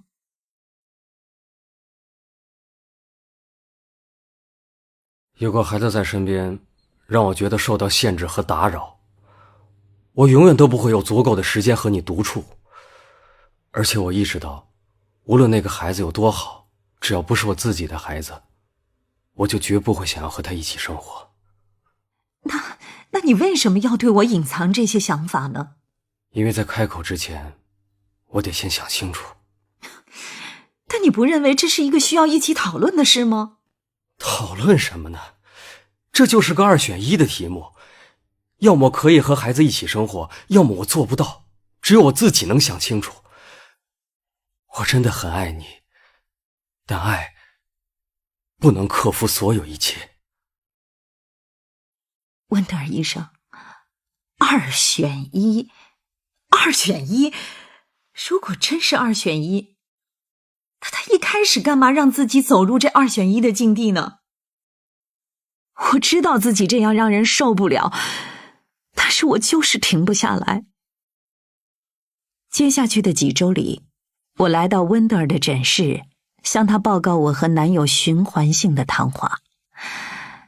诚然，实际发生的可能比我报告的还要多几次。温德尔则不断尝试在我的讲述中插入一些对我有帮助的内容。罗莉，我不确定你这么做会有任何益处。你所做的听上去像是受虐狂，你在重复同样的故事，却希望有不同的结局。你希望男友向你解释自己的想法，而男友也的确解释了，但你还是不依不饶，只因为他给出的解释不是你想听到的。如果你能记下如此详尽的通话笔记，那你很可能根本没机会好好听男友讲话。如果你想要以开放的心态去理解男友的想法，行动上却只是想要证明自己的观点，而不是真诚的去和他交流，那将很难达成所愿。对了，你在治疗中也是这样对待我的。我同意他的话，然后我又开始继续抱怨男友。在一次谈话中，我以对自己极为残忍的方式，极其详细地复述了我是如何把男友的物品归还给他。在另一次治疗中，我不断地问，是我疯了还是他疯了？温德尔说，我俩谁都没疯，这让我很生气。还有一次，我一个劲儿地在分析到底哪种人会说，我想娶你，但只要你不要孩子。而这次治疗，我提出了性别在这件事上的差异。一个男性会说，我不想去看那些乐高玩具，以及不是我的孩子，我不爱，然后转身离开。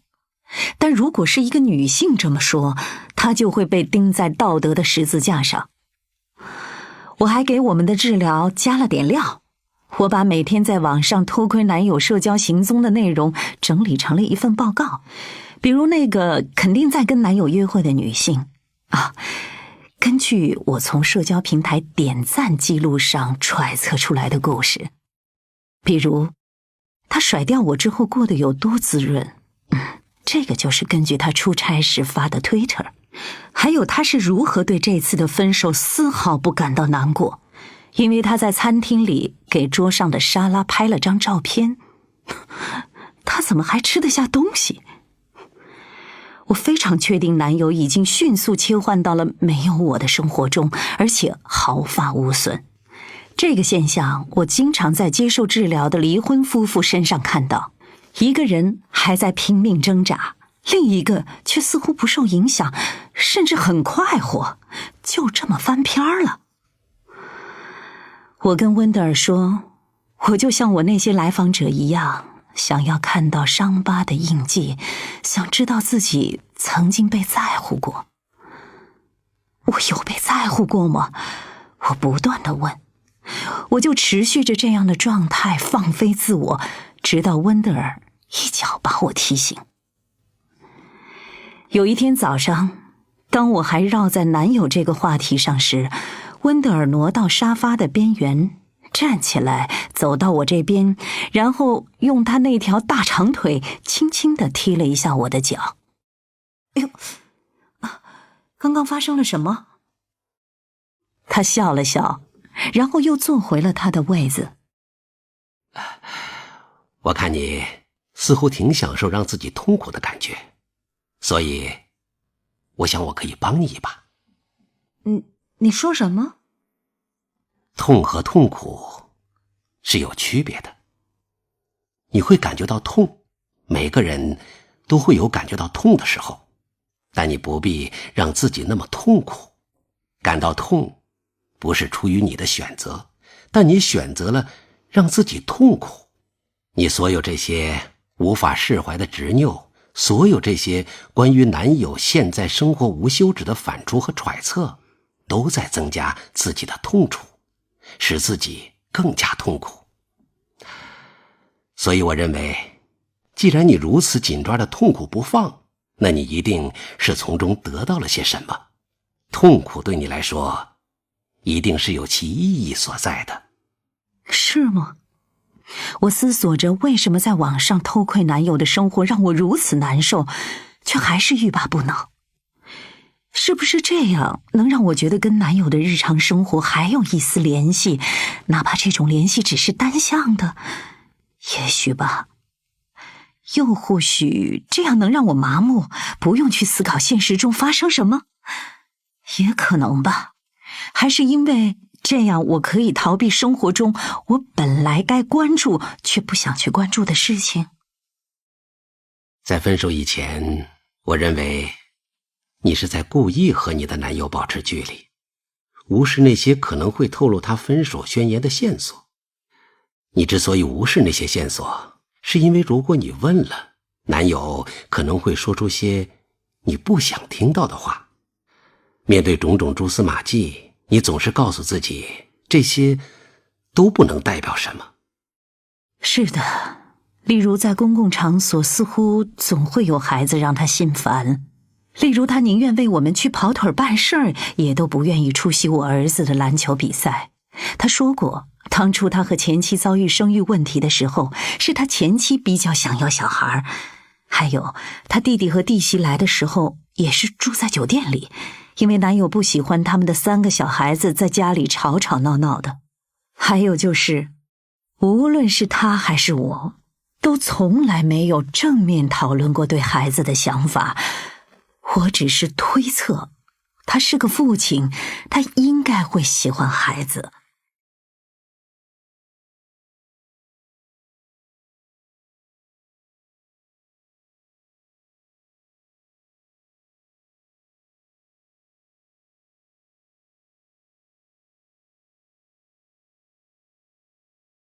14集，此刻就是未来。是你故意假装看不到男友的某些过去，他的某些意见和肢体语言。如果你曾关注这些潜在的预警，他们可能会发出警报，但是你自己把它们静音了。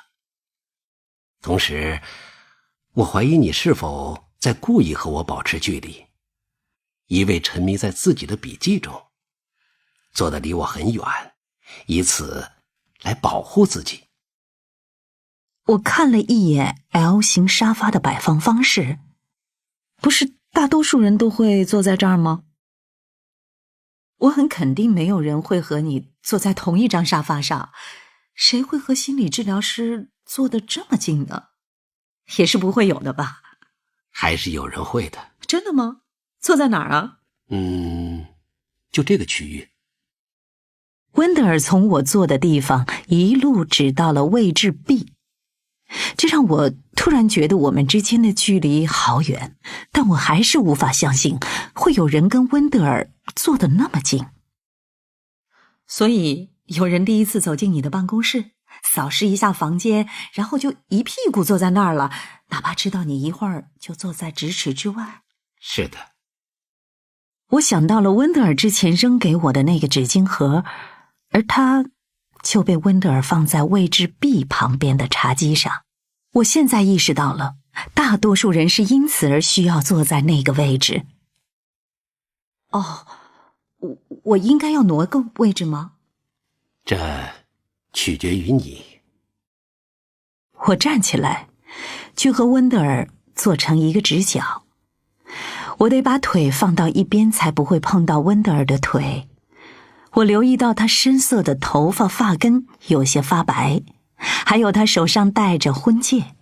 我想起之前拜托凯勒琳要替我朋友找一位已婚的男性心理治疗师，但我来了之后发现这其实根本不重要。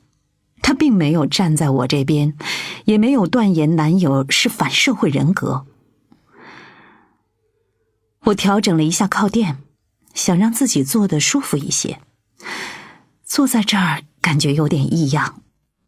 我低头看着我的笔记，却完全不想念了。我觉得自己暴露了，我想要逃走。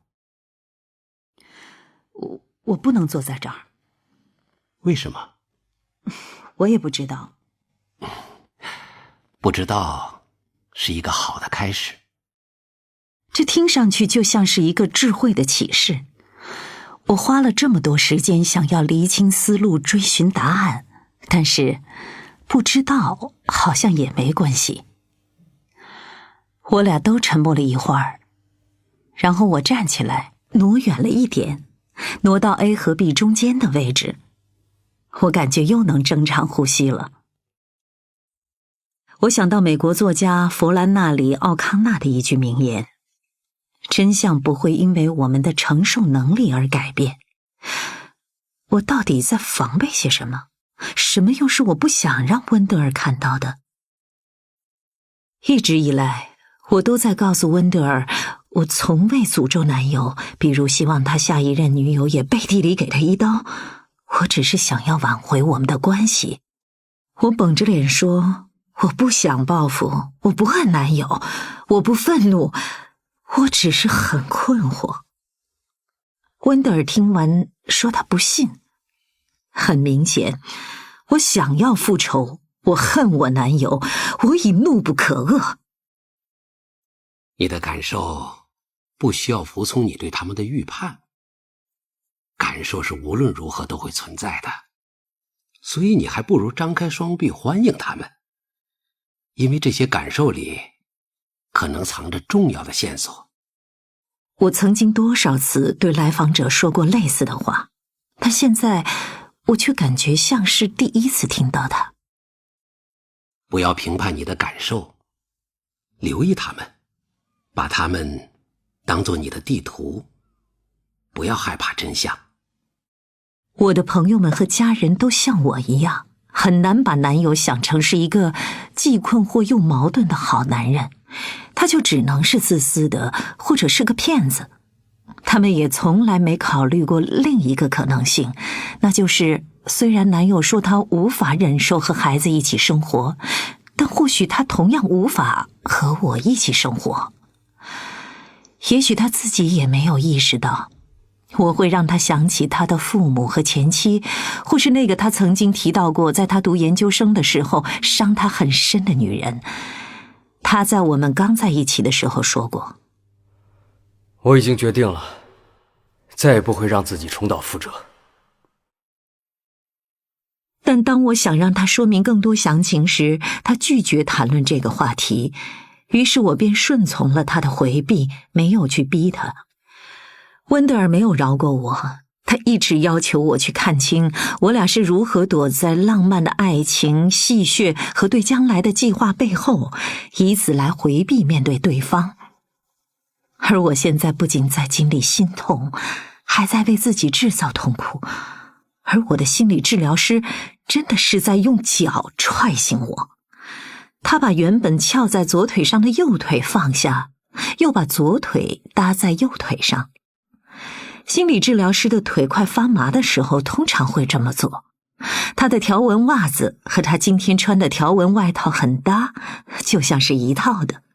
他用下巴指了指我手中的笔记。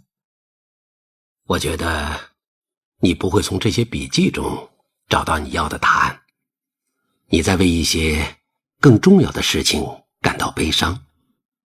如果我不聊跟分手有关的事，那我就真的没有什么可说的了。你会有重要的事情要说。我听到了他的话，但却没有听进去。每当温德尔暗示我的问题远不止于男友的事，我总是挡回去，所以我怀疑他一定是发现了什么。我们最抵触的往往是我们最需要看到的东西。也许吧，现在我只想把男友说过的话全都告诉你。我可以最后再跟你说一件事吗？他深吸一口气，然后停住了，犹豫了一会儿，像是想要说点什么，却又决定把话咽回去。当然。他知道他已经把我逼得够紧了，他要拿走我的安慰剂，不让我谈论有关男友的事。我连1分钟都挨不住，我需要替代的解药。我开始快速地翻查我的笔记，但此刻我想不起来自己说到哪儿了。我扫视笔记上的内容，看着接下去该分享男友的哪个金句，但纸上标着那么多星号和注脚，我能感觉到温德尔的目光正看着我。如果我的诊室里来了一个像现在的我这样的人，我不知道自己会怎么想。老实说，我知道。我会想到我办公室里的同伴塑封好放在诊室文件里的一张卡片，上面写着：你必须不断做出决定，是逃避疼痛，还是忍受着疼痛做出改变。我放下了手中的笔记。好吧，你刚刚想说什么？虽然你感觉你的痛苦就存在于当下，但其实它也存在于过去和未来。作为心理治疗师，我们经常都会谈论过去是如何影响现在的，我们的过往如何影响我们的想法、感受和行为，而我们也会在生命的某个节点意识到，必须放弃虚构关于美好过往的幻想。如果我们不能接受历史无法重来这个概念，比如想要父母、兄弟或伴侣去重新理顺许多年前的事儿，那我们就会被困在过去。改变和过去的关系是心理治疗中很重要的一部分，但我们却很少谈及与未来的关系同样也会影响当下的情况。我们对未来的看法和对过去的理解一样，都会成为阻碍我们做出改变的绊脚石。你其实不只是在当下失去了一段感情，也失去了在未来的感情。我们总是倾向于认为未来是还没到来的事儿，但却每天都在自己的脑子里构建未来。当此时此刻的一切支离破碎时，与之相连的未来也会随之瓦解。如果没有了未来，那一切情节都将被改写。可是如果我们把当下的时间花在修改过去和控制未来上，还是会怀着无尽的遗憾被困在原地。当你在网上暗中观察男友时，就像看着他的未来在我眼前展开，而自己却被冰封在过去。但如果你活在当下，就得接受自己的未来有所缺损。你能不能忍过这一阵痛，还是想让自己沉溺于痛苦？所以我想我应该停止对男友无休止的盘问，也不要在网上偷窥他了。温德尔露出宠溺的笑容，就像是听到一个烟民断言要立刻彻底戒烟，而完全没有意识到这太过急于求成。而我立刻就怂了，给自己找退路。或许至少我可以先试试花多一点的时间关注我自己的现状，少去关心他的将来。温德尔点点头，然后拍了两下自己的腿，站起身来。这次治疗结束了，但我还想留下。我觉得我们才刚要进入正题。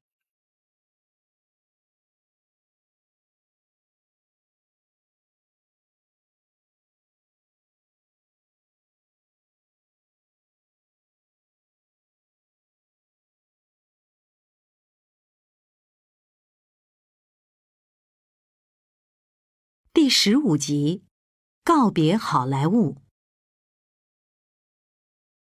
我到全美广播公司工作的第1周，就被分配到2部即将首播的电视剧剧组，一部是医疗剧《急诊室的故事》，还有一部是情景喜剧《老友记》。这2部剧集日后将让全美广播公司一跃成为行业霸主，并确立在未来几年内周4晚间收视率的统治地位。这2部连续剧计划在秋天开播，电视剧的制作周期比电影要短得多，不到几个月的时间，演员和剧组人员都已经到位，场景也搭建好了，制作就开始进行了。Jennifer 安妮斯顿和科特尼 Cox 为《老友记》试镜的时候，我也在场。我权衡了朱莉安娜·马古利斯在急诊室故事中的角色是否应该在第1季结尾的时候死去。我也和乔治·克鲁尼一起在拍摄现场工作，那时还没有人知道这部戏后来会让他如此出名。这份新工作让我感到充满活力，我在家里看电视的时间减少了，我有能让自己热血沸腾的故事要写，还有和我一样对这些故事充满热情的同事们。我再次感觉到和自己的工作紧密地联系在了一起。一天，急诊室的故事的编剧为了一个医学上的问题致电一家本地医院的急诊科，恰好是一名叫做乔的医生接到了电话。就好像是命中注定的安排，乔除了拥有医学学位之外，还是电影制作专业毕业的硕士。当编剧们得知乔的背景之后，就经常去咨询他的意见。不久之后，他们就把乔聘为了技术顾问，帮助设计手术台周围的场景要如何借位走位，教演员们如何正确地读出那些医学术语，确保医疗处理的流程尽量准确。不过，有时我们也会考虑到观众的需求，而让剧中的人物摘掉本该佩戴的口罩。毕竟大家都想看到乔治·克鲁尼的脸。拍摄现场的乔就是专业和冷静的化身，就像现实中他在急诊室工作时一样。在工作的间隙，他会谈论起最近接触过的患者，而我总是想知道所有的细节。这都是多棒的故事啊！我想。有一天，我问乔可不可以去他工作的地方探班，美其名曰是去做现场调研。他同意了，于是我得以进入急诊室，穿着手术服，在他值班期间紧跟在他身边。我在一个周六的下午来到了急诊室，那里冷冷清清。乔告诉我，通常酒驾的司机和擦枪走火的帮派团伙都要到天黑了才会涌入急诊室。但很快我们就忙着从一个房间到另一个房间，查看一个又一个病人。我努力记着每个病人的名字、病历和诊断。仅仅在1个小时内，我看着乔做了腰椎穿刺，替一个孕妇做了内诊，还握着一位39岁的双胞胎母亲的手，告诉她她的偏头痛是脑瘤造成的。那位母亲说：“哦不，大夫您看，我只是想要开点治头痛的药。”但她无力的否认，很快就被一涌而出的泪水冲走了。她丈夫借口去洗手间，却在半路忍不住吐了。有一个瞬间，我把这个场景想象成电视剧里的情节，这是一种根深蒂固的本能，尤其当你在构思下一集故事的时候。但我知道，我到这儿来并不是完全为了搜集电视剧的素材，乔也觉察到了这一点。在那之后的几周里，我一次次地回到急诊室。几个月之后的某一天晚上，当时我俩正在读一张 X 光片，乔正在指着给我看骨折的部位，然后他突然补了一句：“你似乎对我们这儿的工作比对你自己的本职工作还要感兴趣。其实你现在去读医也不晚。”去读医？我看着他，就好像他疯了。我都28岁了，而且我大学读的是语言专业。我确实在中学的时候参加过数学和科学的竞赛，但课余时间我都一直陶醉在文字和故事里，而且能在全美广播公司拥有现在这份美差，我已经感到非常幸运了。尽管如此，我依然常常在后期录音的时候偷偷跑去急诊室，不只是跟着乔，还有一些别的医生也同意了我跟在他们身边见习。我知道这已经从现场调研发展成了我的爱好，但那又怎么样呢？每个人不都是有自己的爱好吗？虽然我也承认，像这样整晚泡在急诊室里，或许和当初在电影行业工作时深陷焦虑而每晚沉迷电视剧是一样的。但还是那句话，这又怎么样呢？我当然不打算放弃现在的一切去从头开始学医。除此之外，我也没有对自己在全美广播公司的工作感到厌烦，我只是觉得电视剧的情节永远无法再现现实中急诊室故事的真实、伟大和深刻意义，而我的这个爱好填补了这些空白。爱好不就是起到这个作用吗？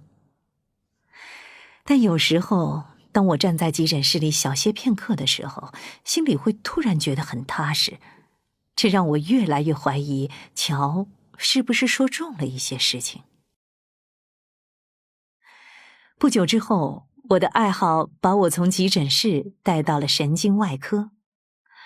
我被邀请参观一台手术，患者是一名患有脑垂体瘤的中年男子。虽然脑瘤应该是良性的，但为了避免颅神经受到压迫，医生必须为他切除脑垂体瘤。我穿着手术袍，戴着口罩，脚蹬舒适的跑鞋，站在桑切斯先生身后，窥入他的脑壳。用来开颅的工具很像你平时会在家装五金店里看到的东西。在锯开头骨之后，主刀医生和手术团队仔细地分离开一层层筋膜，直到抵达大脑表面。眼前的场景就像我前一晚在书中看到的图片一样，只是我站在那儿，我的脑袋和桑切斯先生的脑袋近在咫尺，这让我感到一丝敬畏。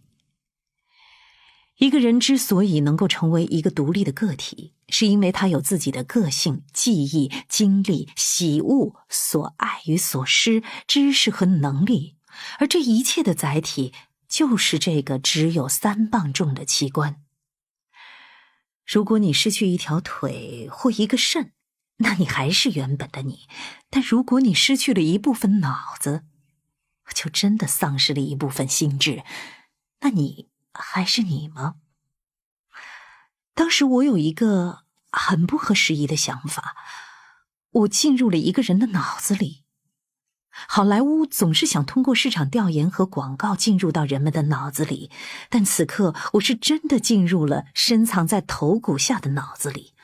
我好奇于全美广播公司向观众进行轰炸式宣传的广告词必看电视，是否曾经成功地抵达过这里，人们的脑子里。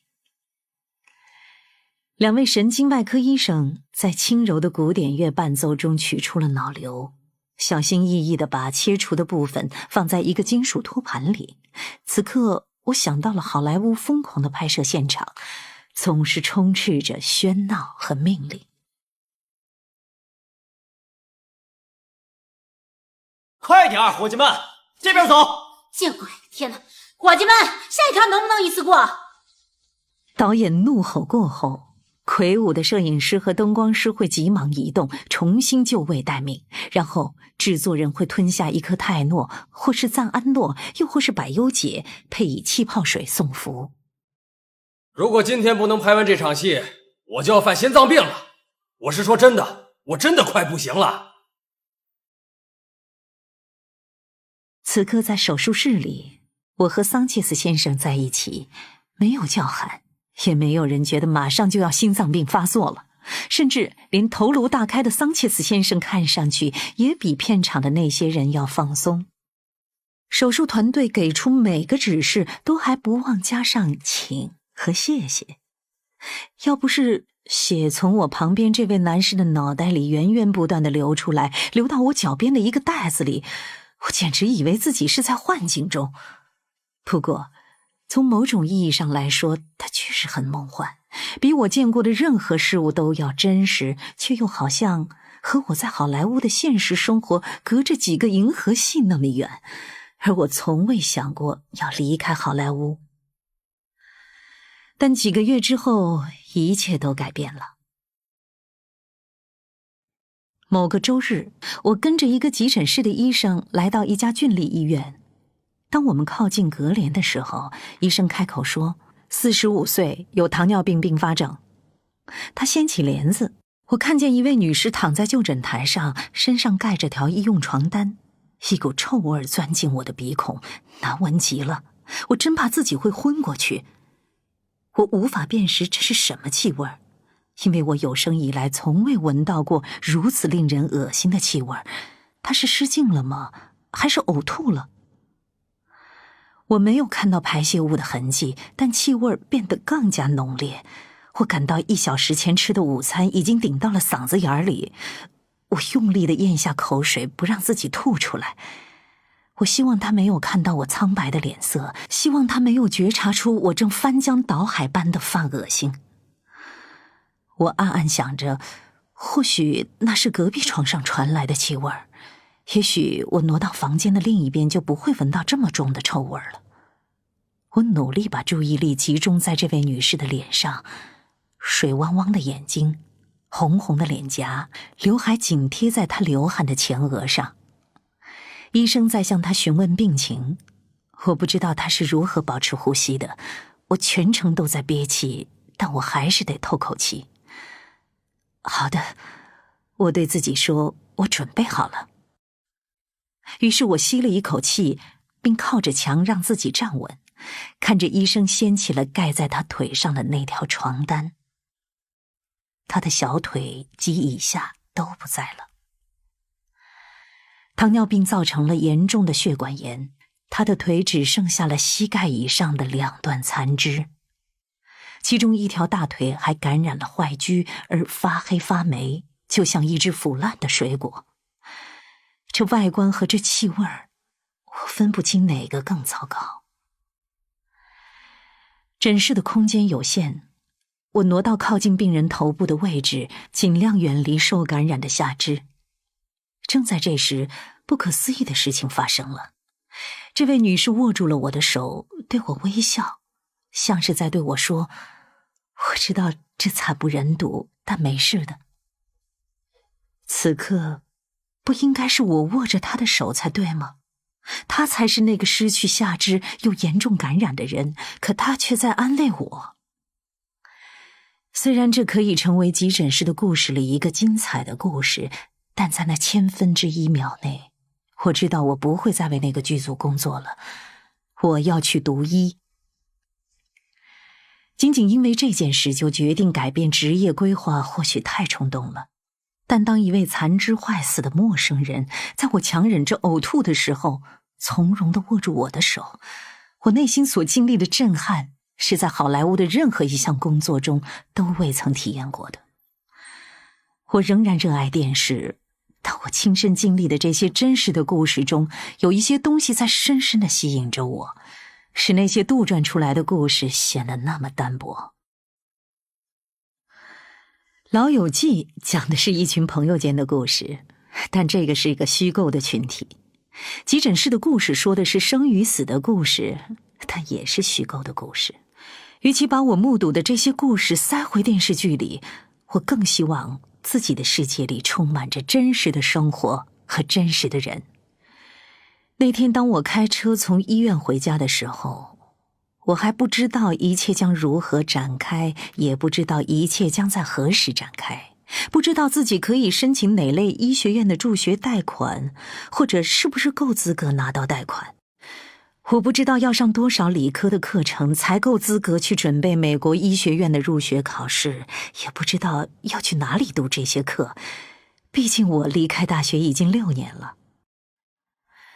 但不管怎么说，我决定了，我一定会做到的，只不过我不能同时兼顾在全美广播公司每周工作60个小时。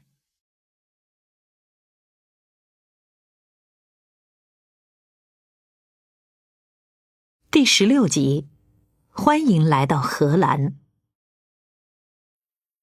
当朱莉得知自己患了绝症之后，她最好的朋友达拉想施以援手，于是给朱莉发来了那篇著名的散文《欢迎来到荷兰》。散文的作者是艾米丽·博尔金斯里，一位唐氏综合症患儿的母亲。那篇散文描述了当生活的期许被现实颠覆时，将是一种什么样的体验。当你的身体里孕育着一个宝宝，就像是在计划一场美妙的意大利之旅。你买了一大堆旅游指南，还做好了精彩的攻略。罗马斗兽场、米开朗基罗大卫像、威尼斯的贡多拉，你或许还会学几句简单的意大利语。所有的一切都是那么激动人心。经过几个月的翘首期盼，那一天终于到来了。你收拾行囊踏上了旅途，几个小时之后，飞机着陆。机组人员走过来跟你说：“欢迎来到荷兰。”荷兰？你大吃一惊，为什么是荷兰？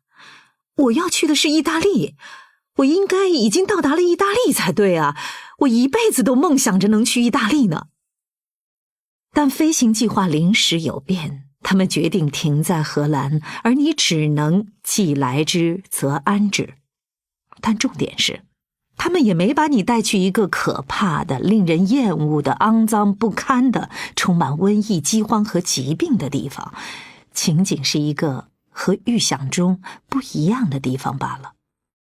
于是你不得不下飞机，去买一本新的旅游指南，还得去学一门全新的语言，你还会遇到一群原本永远都不会遇到的人。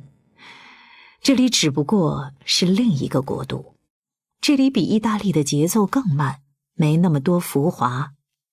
等你在这里待了一阵子之后，你缓过劲儿来，眺望四周，会发现荷兰有风车，荷兰还有郁金香，荷兰甚至还有伦勃朗。当你认识的所有人都在忙着往返于意大利，而且都在炫耀自己在那儿过得多好的时候，在你的余生里，你却只能说，是的，我原本也是要去那里的，我都计划好了的。而这种痛苦永远都不会消失，因为失去梦想是一种非常非常重大的损失。但是如果你把生命都浪费在哀叹你没去成意大利这件事上，你就永远不能自由地享受荷兰非常特别非常美好的方方面面了。欢迎来到荷兰这篇文章让朱莉很生气，因为对于朱莉来说，她的癌症并没有什么特别和美好的地方。作为一名自闭症儿童的妈妈，达拉说朱莉没抓到文章的重点。她也承认医生对朱莉病情的预判是毁灭性的，这对朱莉很不公平，使她完全脱离了原来的生活轨道。但她不希望朱莉在她余下的生命里，可能长达10年，错失她活着时能拥有的一切，她的婚姻、家庭、工作。即使身处荷兰，她也还是可以拥有这一切。朱莉的反应是，去你的！但同时她也知道达拉是对的，因为达拉是过来人。我从朱莉口中听说过达拉的事，所有来访者都会提到他们最亲密的朋友。达拉的儿子有时会无休止的捶打、撞头、发脾气。4岁大的时候还不能进行正常的对话，无法自己进食。他每周都要去治疗好几次，占据了达拉大量的时间，却仍然不见起效。每当这些情况让达拉感到忧心和悲伤，几乎要丧失理智的时候，他都会沮丧地给我打电话。我那次对他发火以后，我察觉到有一个想法让我感到很尴尬。当我看到达拉和他儿子经历的一切，我最担心的是自己最终会陷入他的境地。我很爱他，但我也能感觉到他对生活所有的期许都已经消失了。就像你现在的感受一样。对，曾经有很长一段时间，达拉一直都会说这不是我选的，然后就把她生活中不可逆转的变化全部罗列一遍。她和她丈夫永远都无法安心地相拥而眠，无法和别人拼车出去兜风，也没机会给孩子讲睡前故事。他们的孩子永远都无法长成一个独立的大人。达拉会看着她的丈夫，然后想，对我们的孩子来说，他真是个了不起的父亲。但他也会禁不住去想象，如果孩子能够没有障碍地与他互动，他会是一位多棒的父亲啊！当他想象着那些他们永远没机会和儿子一起体验的经历时，悲伤就无法阻挡地笼罩着他。我知道达拉觉得自己很自私，他为自己的悲伤而自责，因为他最大的心愿是儿子的生活会好过一些，能过得充实，有朋友，有爱人，有自己的工作。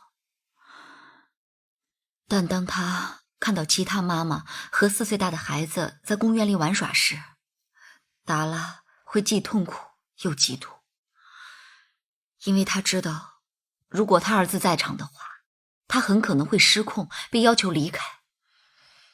他也知道，随着儿子渐渐长大，他和儿子都会受到更多排挤。其他妈妈有普通的孩子，那些孩子也会有普通的问题，但那些妈妈脸上的表情让达拉有被孤立的感觉。那一年，达拉经常给我打电话，每次通话都比上一次更绝望。鉴于金钱、情感和精力都几乎被耗尽了，达拉和丈夫决定不再多要一个孩子，一面情况更为复杂。他们没有财力和时间来养活另一个孩子，如果第二个孩子也有自闭症怎么办？她为了儿子已经放弃自己的工作了，而她的丈夫还要多打一份工，她不知道该如何应对这一切。直到有一天，达拉读了《欢迎来到荷兰》这篇文章，她意识到她不仅要顽强地在这片陌生的土地上生存下去，还要尽其所能地在那里找到快乐。如果能敞开怀抱，她一定还能拥有快乐。在荷兰，达拉找到了能理解她家庭状况的朋友们，她找到了和儿子沟通的方法，她享受和儿子的相处，去爱最原本的他，而不是纠结于他无法成为什么样的人。她也找到了出路，不再执着于反思自己在怀孕时是不是做了什么事儿，还是因为对金枪鱼、大豆和化妆品里的化学物质有欠了解，以至于伤害到了正在发育的胎儿。她找人帮忙照看儿子，这样她也有时间照料自己，做一些有意义的兼职工作，还能有充实的休息时间。虽然还是要努力应付许多无法避免的挑战，但她和她的丈夫也重新找到了彼此初识时的状态，挽救了婚姻。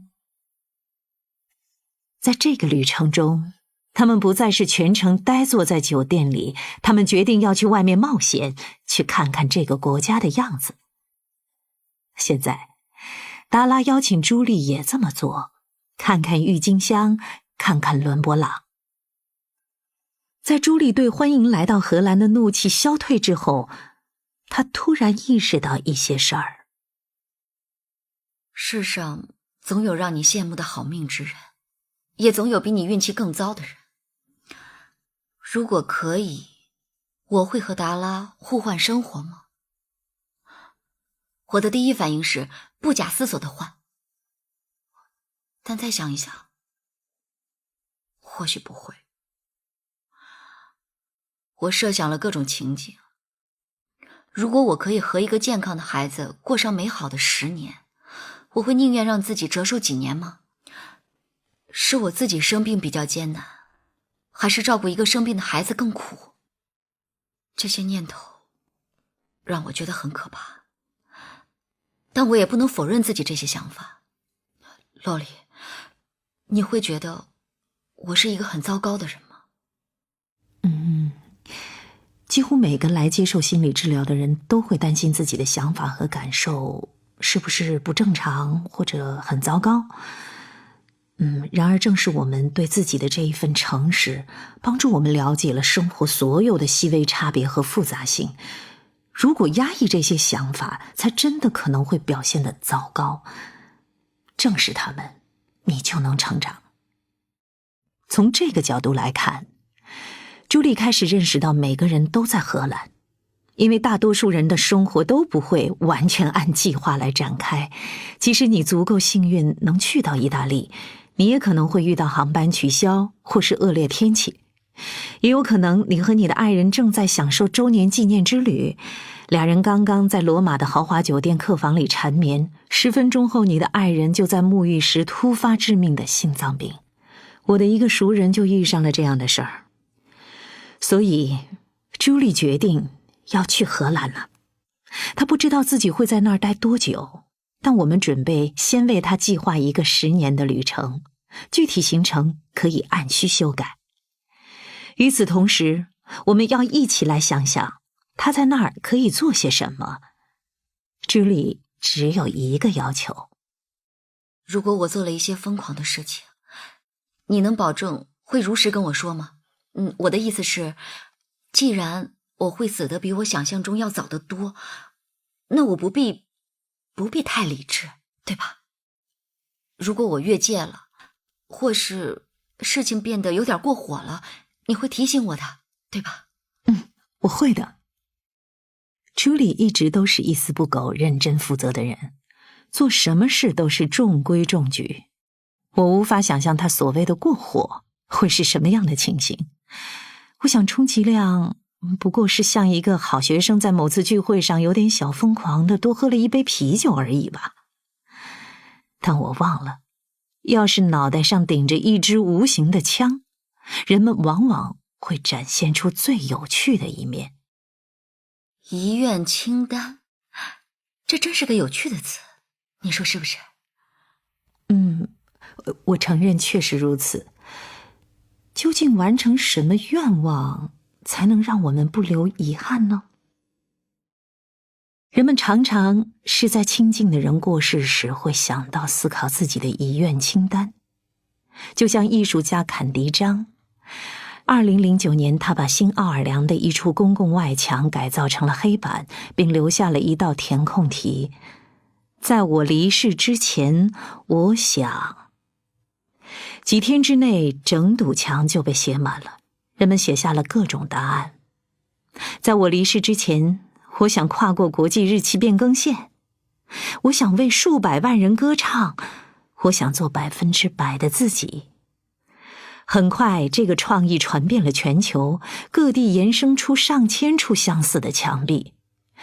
在我离世之前，我想和我的姐姐融洽的相处，我想做一个好爸爸，我想去跳伞，我想为别人的生活带来改变。我不知道人们有没有遵照愿望去行事，但就我在工作中的观察，有很大一部分人只维持了短暂的觉醒，探索一下自己的灵魂，又在清单上多加了几条愿望，然后就不想着再去付诸实践了。人们往往想得多，做得少，死亡也只是存在于假想中的课题。我们以为罗列遗愿清单是为了避免遗憾，但事实上我们是在靠它回避死亡。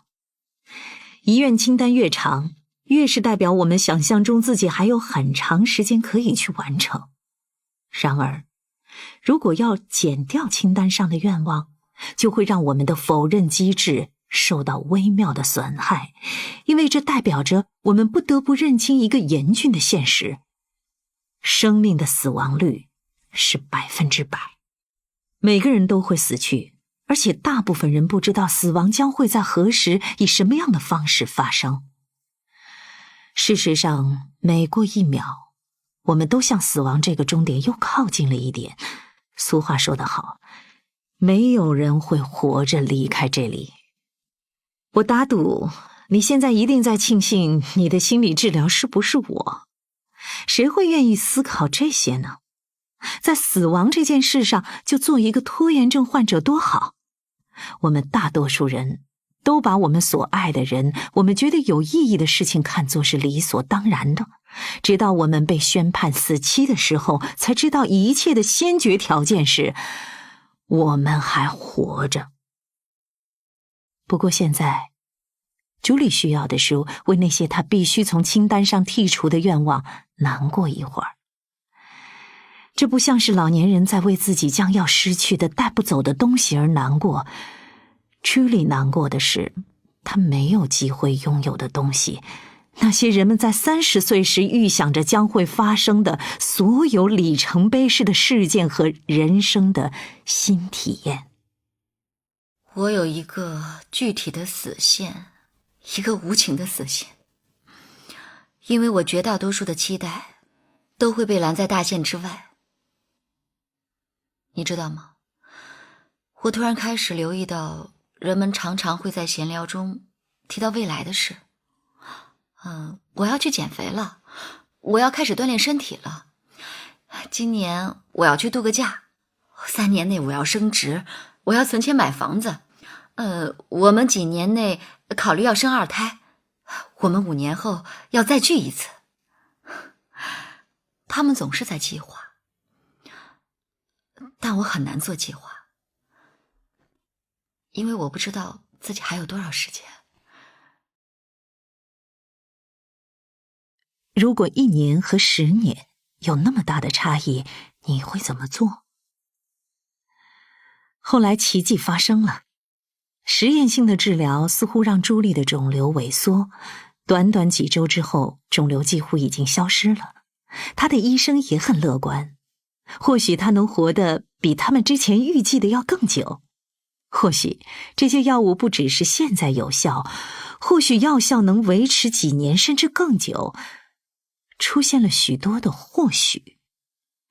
当肿瘤完全消失的时候，这许许多多的可能性，甚至让朱莉和麦特开始尝试着成为那种有计划的人。当朱莉查看他的遗愿清单时，他和麦特说起了生小孩的事。如果孩子上中学的时候，我就已经不在了，我们还应该生小孩吗？万一情况突然恶化，不到学前班我就不在了呢？你会愿意吗？孩子又愿不愿意呢？麦特，我都不知道，我们要一起想。同时，在这样的状况下，要成为一个母亲，对我来说是明智之选吗？朱莉和麦特最终决定，即使要面对这样的不确定性，他们还是要按照自己的意愿去生活。因为他们学到的最重要的事就是，生活就是不确定性的代名词。如果朱莉还是战战兢兢的，因为害怕癌症会回过头来找他们而不敢要孩子，那如果他最后没有回来呢？麦特向朱莉保证，他会做一个尽心尽责的爸爸。无论朱莉的健康状况如何，他一直都会守着他们的孩子。所以事情就这么决定了。和死亡的对视，迫使他们活得更投入，不是为未来列出长长的目标清单，而是活在当下。朱莉的遗愿很简单，建立起自己的小家庭。他们并不在意最后是到了意大利还是荷兰，或是别的什么地方。重要的是，他们决定登上飞机，看看会降落在哪里。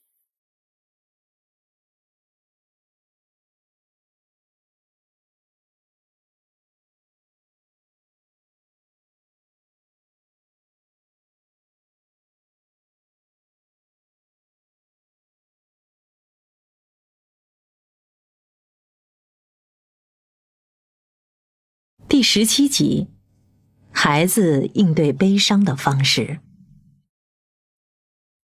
我分手后不久，就把这个消息告诉了8岁的儿子扎克。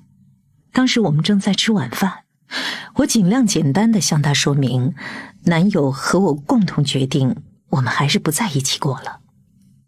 儿子的脸拉得很长，他的表情既吃惊又困惑。为什么呢？这个你看啊，两个人在结婚之前都要搞清楚他们能不能成为合适的伴侣，不只是现在觉得合适，而是要能在一起过一辈子。他呢，和我虽然相爱，但我们俩都意识到我们不能在一起过一辈子，所以还是各自找另外可以共度余生的伴侣比较好。我说的基本上都是事实，只是略去了一些细节，又把代表男友的他改成了我俩。扎克的脸皱成一团，令我为他感到心痛。为什么呢？为什么你们不会成为合适的伴侣呢？这个嘛，你记不记得你以前常和亚瑟一起玩，但后来他爱上了踢足球，但你喜欢打篮球。你们俩还是互相喜欢的，但现在你们会花更多的时间和兴趣相投的人一起玩。所以是因为你们喜欢的东西不一样？对呀。是什么样的东西呢？就比如我更喜欢待在家里，他更想出去旅行。我嘴上这么说，心里却想着，孩子和自由是相抵触的，就像如果皇后是个带把儿的。为什么你们不能各自做出一点让步呢？为什么不能有时待在家里，有时出去旅行？也许可以，但就像上一次你和索尼娅分在一个组做海报一样，他想画满粉色的蝴蝶，你想画克隆部队，但最后你们画的是黄色的龙，结果也很棒，但并不是你们俩各自最想要的。可是后来你跟西奥一起完成另一项作业的时候，你们俩的想法虽然也不一样，但非常相似。你们也需要互相迁就，但就不像你和索尼娅那一次要妥协那么多。每个人和别人相处的时候都是要做让步的，但如果不得不妥协的事情太多了，那两个人就很难结婚了。如果一个人一直想出去旅行，另一个一直想待在家里，你看，两个人可能都会很沮丧。我这么说，你能明白吗？我们就这么坐了一会儿，突然他抬起头，脱口而出：我们吃香蕉的时候是杀死了香蕉吗？什么？我们要杀死一头牛才能吃到牛肉，所以素食者不吃肉，对不对？没错。那么当我们把香蕉从树上拔下来，我们是不是也杀死了香蕉？我猜那更像是头发，头发会从我们头上脱落，同一个地方还会长出新的头发的，拔掉香蕉的地方也会长出新的香蕉的。但香蕉自己掉下来之前就被我们拔下来了呀，那时它们还活着。就像你头发还没有掉下来之前，有人拔你的头发，所以这不是在杀死香蕉吗？我们把香蕉拔下来的时候，树不会疼吗？这是扎克应对这个消息的方式。他就是那棵树，或者是那根香蕉，反正他受到了伤害。我也不知道，或许我们不是有意要伤害那棵树或是香蕉，但可能从结果来看，有时候会伤害到他们，尽管那真的不是我们的本意。我还会再见到他吗？应该不会。所以我们再也不会玩干杯那个游戏了吗？不会了，至少不会和他一起玩了。如果你想玩，我可以陪你玩。好吧，但他真的玩得很好。他确实玩得很好，我知道这会是一个很大的改变。然后我停下来，因为那一刻无论我说什么，对扎克都不会有帮助，他还是会感到难过。我知道在接下来的几天、几周，甚至几个月的时间里，我们会进行很多对话来帮助他度过这个难关。作为心理治疗师的孩子，好处就是没有什么需要隐藏的情绪，但坏处是面临难关的时候，你会被逼着直面痛苦，完全没有机会逃开。与此同时，这件事总需要慢慢被消化和平息。好吧。扎克从桌子后面站起来，走到料理台旁，拿起一根香蕉，剥开香蕉皮，故意动作夸张地把他的牙齿插进果肉里。真好吃啊！扎克脸上露出一种奇异而喜悦的表情。他是在谋杀香蕉吗？他狼吞虎咽地3口就把一根香蕉吃完了，然后走去他自己的房间。5分钟后，他拿着干杯游戏走出房间。我们把这个捐给慈善商店吧，反正我也不喜欢它了。在医学院的时候，我经手的大体老师名叫哈洛，其实是我们隔壁那组同学先给他们的大体取名为穆德，我和我的实验室伙伴们才把我们的这具大体叫做哈洛。那是大一新生必经的大体解剖学课程。斯坦福大学会给每个学生小组分配一具大体，这得感谢那些慷慨的人为科学捐赠了自己的遗体。教授在我们踏入实验室前给了我们2个指令。第一，要对遗体表示尊重，就好像那是我们祖母的遗体一样。有个同学吃惊地回应道，普通人会划开他们祖母的遗体吗？第二，解剖是一个令人紧张的过程，在此期间要留意自己可能出现的任何情绪上的反应。关于大体的个人信息，包括姓名、年龄、病史、死因，我们全都一无所知。隐去姓名是出于保护隐私的考虑，其他信息则留待我们在解剖中抽丝剥茧。重点是要从线索中找到原因，这个人为什么会死？他抽不抽烟？是不是肉食爱好者？是不是有糖尿病？在1个学期的时间里，我发现哈洛做过髋关节置换手术，线索是他的髋关节的侧面留有钢钉。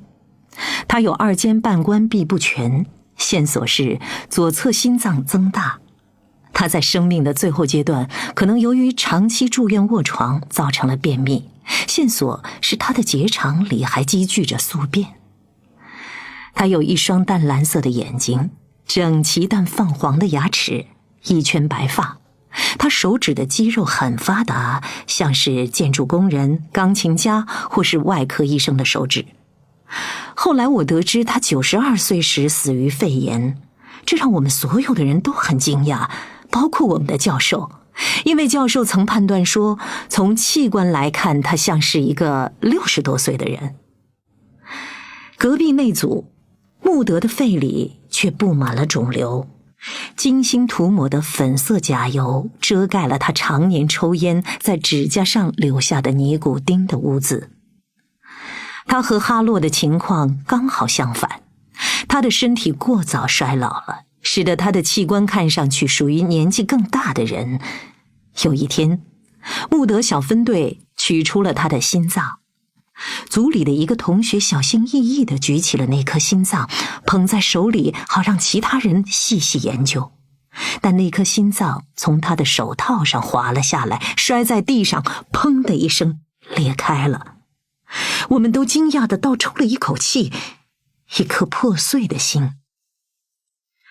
我不由得想到，即使你竭尽全力避免让别人伤心，但心总是那么容易受伤。我们被教导应当关注自己的情绪，但当我们割下大体的头皮，像切哈密瓜一样锯开他们的头骨时，把情绪封闭起来似乎是更省事的选择。在那个课程单元的第2天早上，教授跟我们打招呼时说，今天又是挥舞锯子和钻头的一天。1周之后，我们对耳朵进行了温柔的切割，意思就是只用凿子和锤子，不用锯子。每一堂人体解剖学的实验课开始时，我们会拉开装有大体的袋子，然后全班都会静默1分钟，来向这些允许我们切割他们身体的人致敬。我们从脖子以下开始解剖，为了表示尊重，我们会把他们的头遮盖起来。当我们的解剖进行到脸部的时候，我们还会把眼睑盖住，同样是出于尊重，但同时也是弱化了他们的人性，显得不那么像个真人。解剖向我们展示了生命的脆弱，而我们则是尽最大的努力让自己远离这个现实。我们用各个班之间流传的口诀来放松心情，就为了记住大脑中的各种神经。在解剖头部到颈部的时候，全班会齐声喊出这段口诀。随后，我们就埋头于书本中，准备明天的实验课内容。我们的刻苦学习得到了回报，每个课程单元我们都完成得很出色，但我不确定我们之中有没有人曾关注过自己的情绪。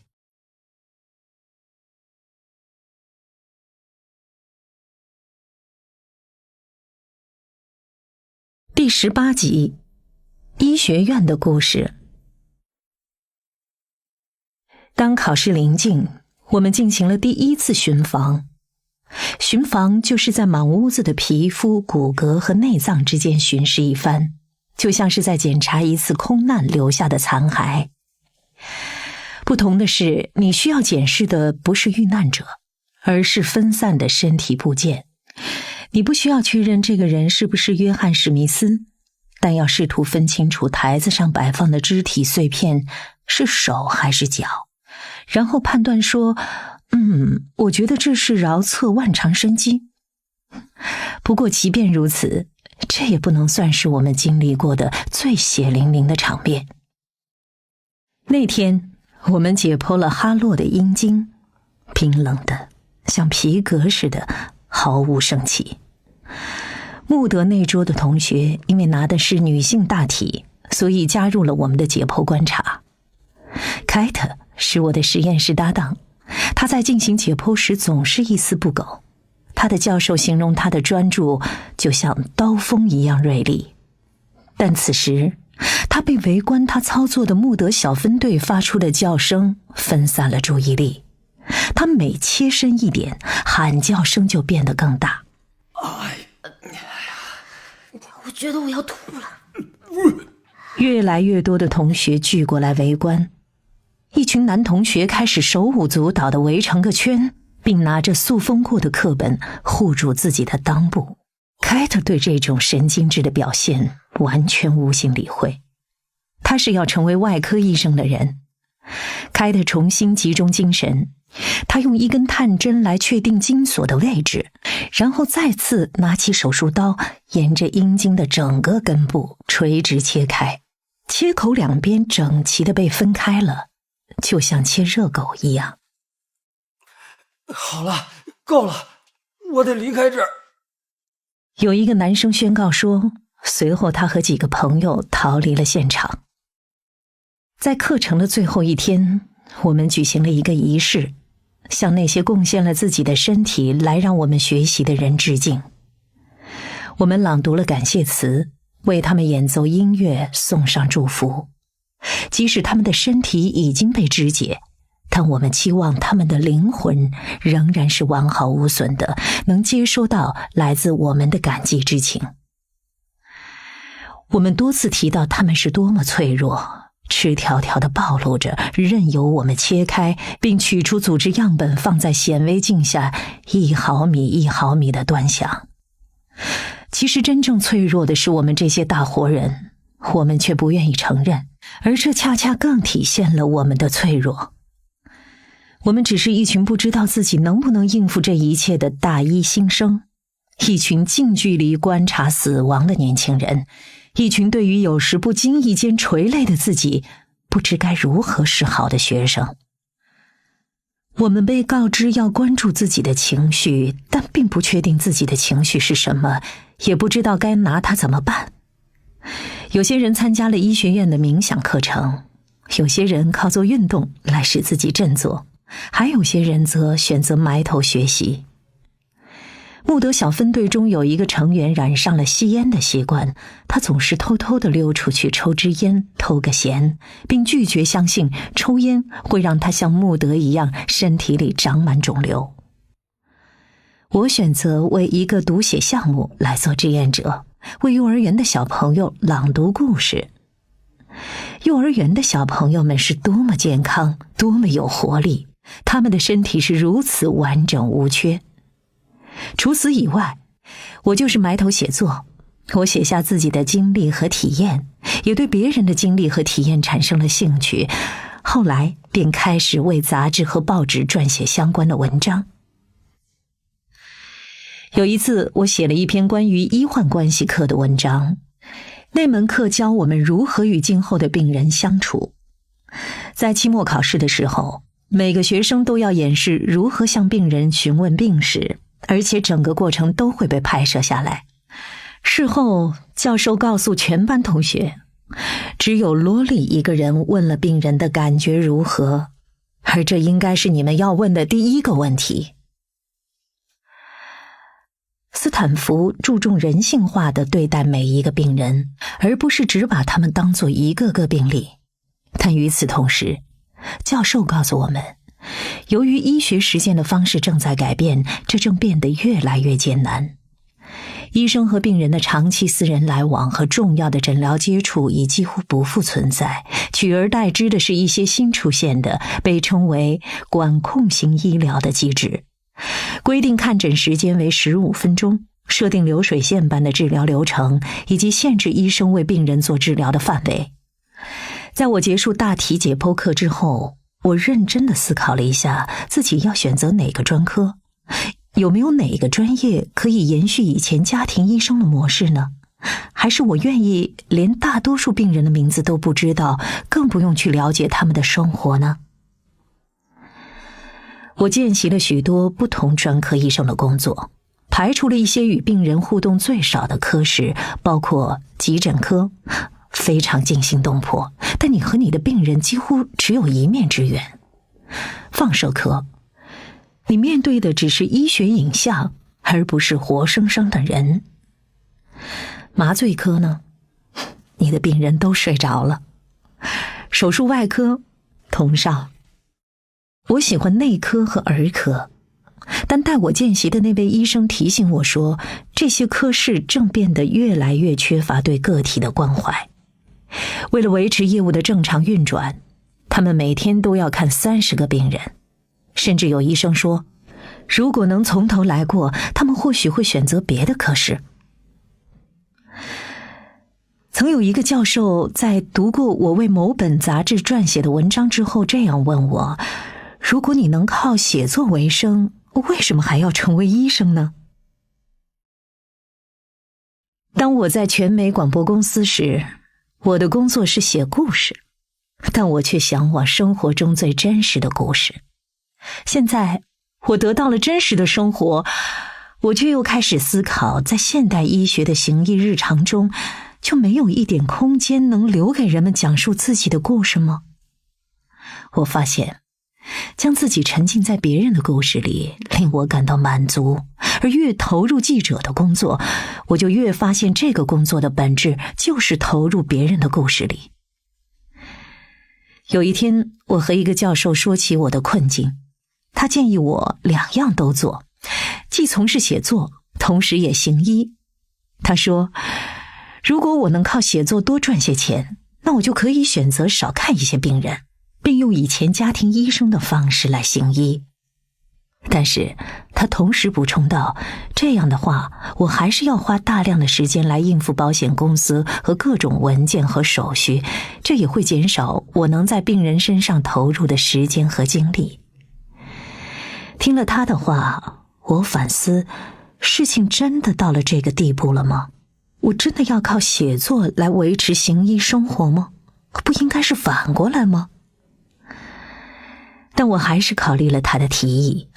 不过那时我已经33岁了，医学院还有2年多才能念完，之后至少还要住院实习3年才能成为进修医生。同时我也知道我想要成家。我越是近距离地观察到管控型医疗的效果，就越无法想象自己冒险付出时间成本，完成长年的医学培训，然后一边从事写作，在一边摸索我想要的那种行医方式是否可行。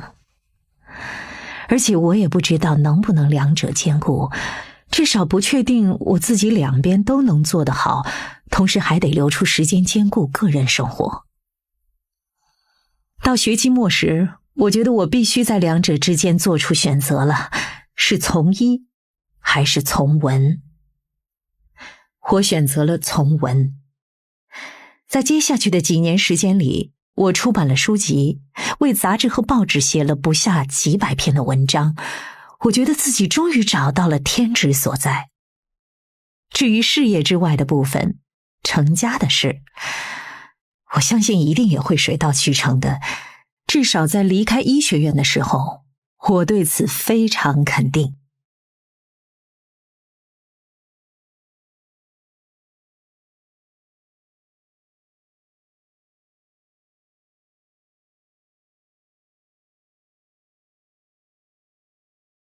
第19集，自己知道自己有问题。你是认真的吗？你们心理医生就只在乎这些吗？约翰又回到了我的诊室，他光着脚，盘腿坐在沙发上。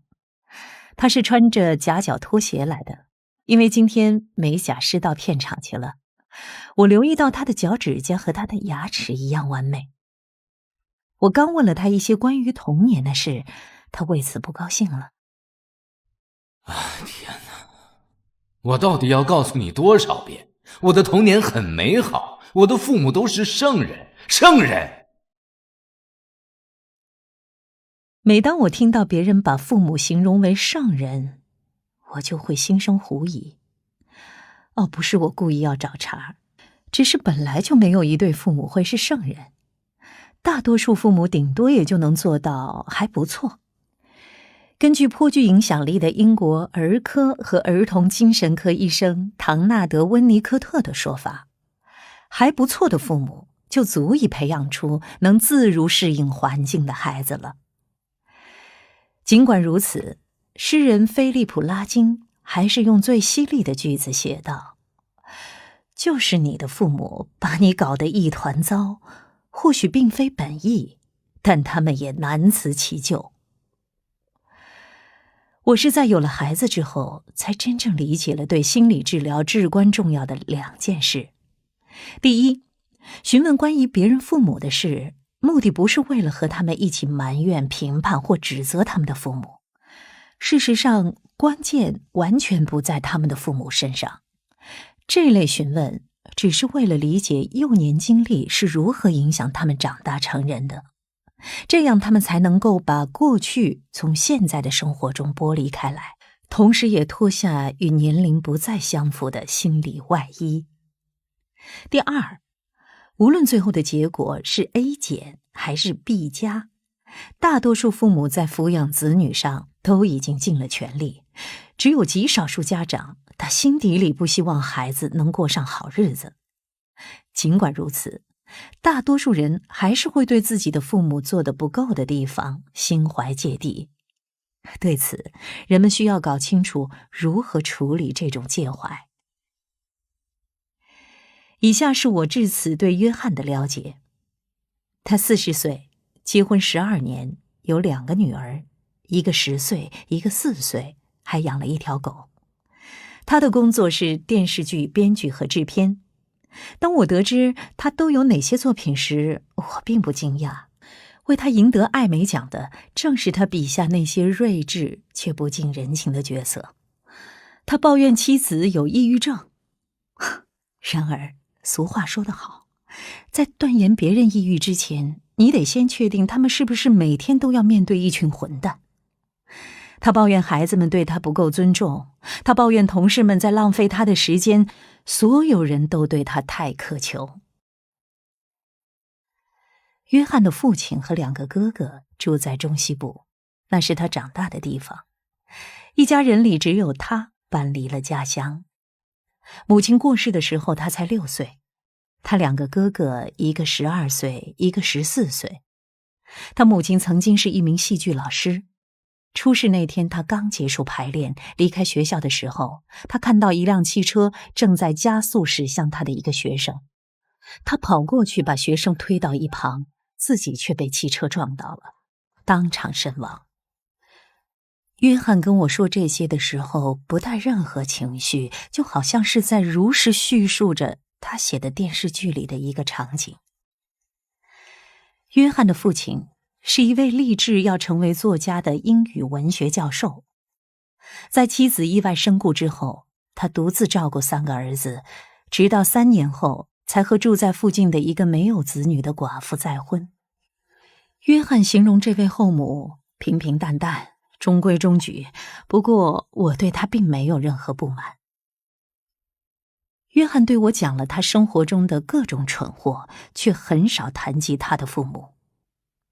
我实习期间的督导曾说过，面对防卫心较重的来访者，如果想要了解他们的过去，可以尝试让他们不假思索地用3个词来形容父亲或母亲的性格。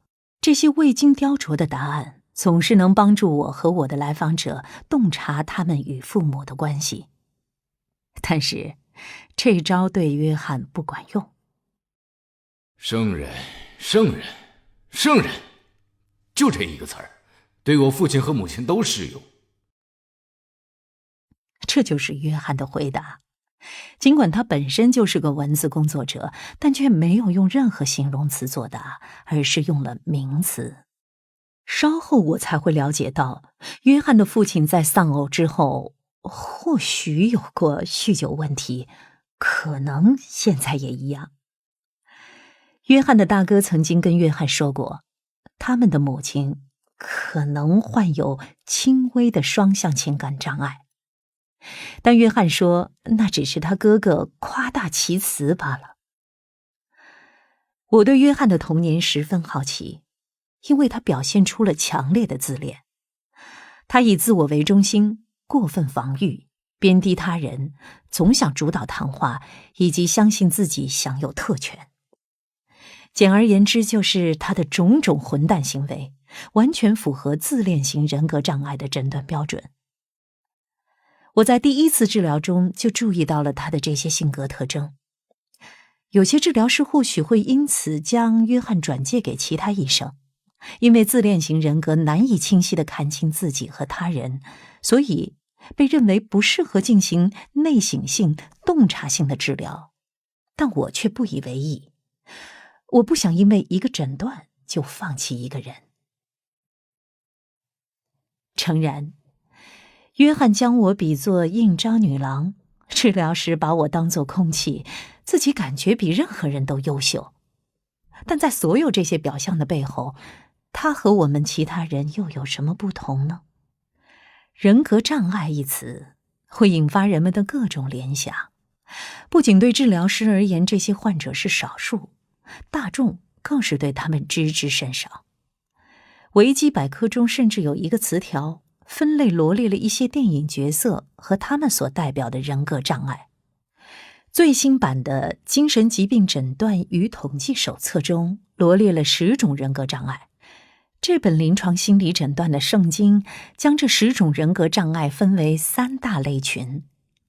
A 群具有古怪、奇异、反常的人格特质，比如偏执型人格障碍、分裂样型人格障碍、分裂型人格障碍。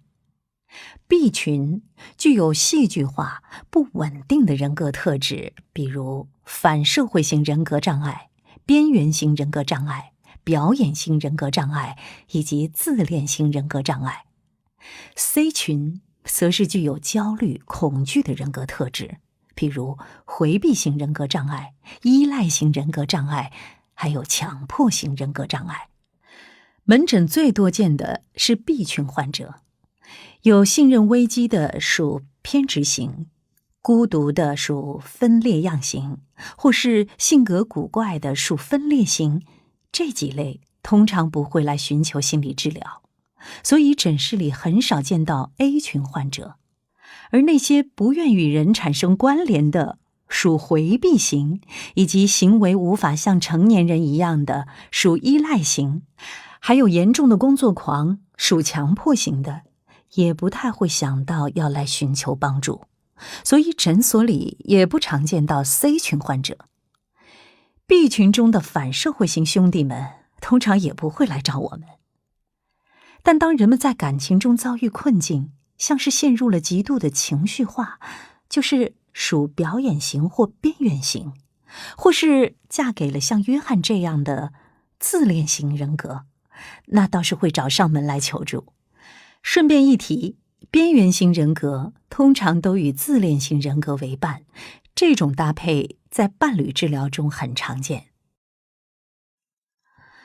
直到最近，大多数心理健康从业者都认为人格障碍是不可治愈的，因为这不像抑郁或者是焦虑之类的情绪障碍。人格障碍是由长期存在的、贯穿始终的行为模式组成的，它就是一个人的性格的一部分。换句话说，人格障碍是自我协调的，这就意味着行为是与行为人的自我概念同步的。因此，有这类障碍的患者会认为是别人在给他们的生活制造麻烦。而情绪障碍是自我不协调的，所以此类患者对自己的处境感到痛苦。他们并不是自愿要陷入抑郁或焦虑，也不喜欢在离开屋子前把灯开关个10次，他们自己知道自己有问题。不过各种人格障碍也各有不同，患有边缘型人格障碍的人害怕被抛弃。对于一些人来说，如果他们的伴侣不立刻回复短信，他们就会觉得焦虑。而对于另一些人来说，这可能意味着他们情愿选择停留在一段不稳定、不健全的关系中，也不愿独自一人。再来说说自恋型人格的患者，谁不认识一两个在不同程度上符合自恋特质的人呢？有建树，有魅力，聪明睿智，但又惊人的以自我为中心。最重要的是，就算一个人具有某种人格障碍的特质，那也不代表那个人就一定符合正式诊断的标准。其实每个人都会时不时地表现出这样或者是那样的人格障碍，或许是在时运不济的一天，或许是在被逼到绝境，某根脆弱的神经绷不住了的时候，因为他们植根于人类对于自我保护、被接受和安全感的本能需求中。如果你觉得你是个例外，那就去问问你的伴侣或者是挚友会怎么说。换言之，我总是希望能全面地了解一个人，而不是只看到某个瞬间的快照。我也试图看到患者潜在的挣扎，而不只是找到我能写在医疗保险单上的5位数的诊断编号。如果我太依赖那个编号，我就会只从那个角度去看治疗中的方方面面，那就会影响我和我面前的这个独特的人建立真正的关系。或许约翰很自恋，但他也还是独一无二的约翰。他或许很傲慢，或许用大白话来形容就是真他妈烦人。但是诊断也是有其用处的。例如，我知道那些苛刻的、挑剔的、愤怒的人容易感到极度孤独。我知道这样的人既想被注意到，又害怕受到注意。我相信对约翰来说，感到脆弱是可悲和可耻的，而且我猜想，他是在6岁那年失去母亲时被告知不能表现出软弱的。如果他投注哪怕一点点时间在自己的情绪上，他就会崩溃，所以他将自己的情绪以愤怒、嘲笑或批评的形式转嫁到别人身上。所以说，像约翰这样的来访者尤其棘手，他们总是有办法把你惹恼，这就是为了转移话题的重心。我的任务就是要帮助我自己，也帮助约翰了解他在逃避什么情感。他用堡垒和护城河来把我挡在门外，但我知道他的内心正在塔楼里寻求帮助，希望获得营救。虽然我还不知道困住他的究竟是什么，我要运用我的诊断能力，又不能迷失在诊断中。我要帮助约翰看清楚，比起他身边所谓的蠢货们，他自己的行为方式会给他带来更多的问题。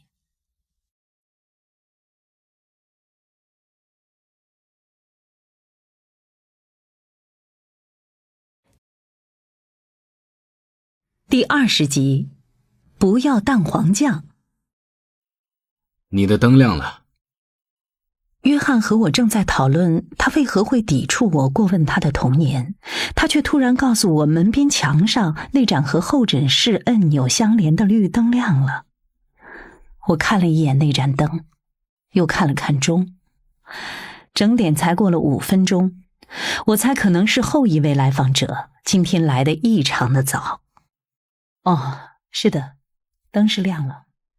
我想搞清楚约翰是在试图转移话题，还是他意识到自己并不是我唯一的来访者，并对这个发现抱有一些感想。许多来访者都暗自期许自己是治疗师唯一的来访者，或者至少是治疗师最偏爱的那个，最风趣的那个，最让人开心的那个，当然最好是最受宠的那个。你能帮忙应一下吗？那是我的午餐。你的午餐？送外卖的小伙应该就在外面，因为你说了不能用手机，所以我告诉他到了就按铃。我刚才没来得及吃午饭，刚好现在有1个小时的时间。我是说50分钟，我得吃点东西。我真是败给他了。首先，很少会有人在治疗期间吃东西，就算不得不这么做，他们也会按常理先问一句：“我今天可以在这儿吃东西吗？”而且通常是自带食物。就连我那位患低血糖的来访者，也只把吃的东西带进过诊室1次，更何况那是为了避免自己休克。别担心，你想吃的话也可以吃一点。然后他站起来，穿过走廊，从外卖员那里取回了他的午餐。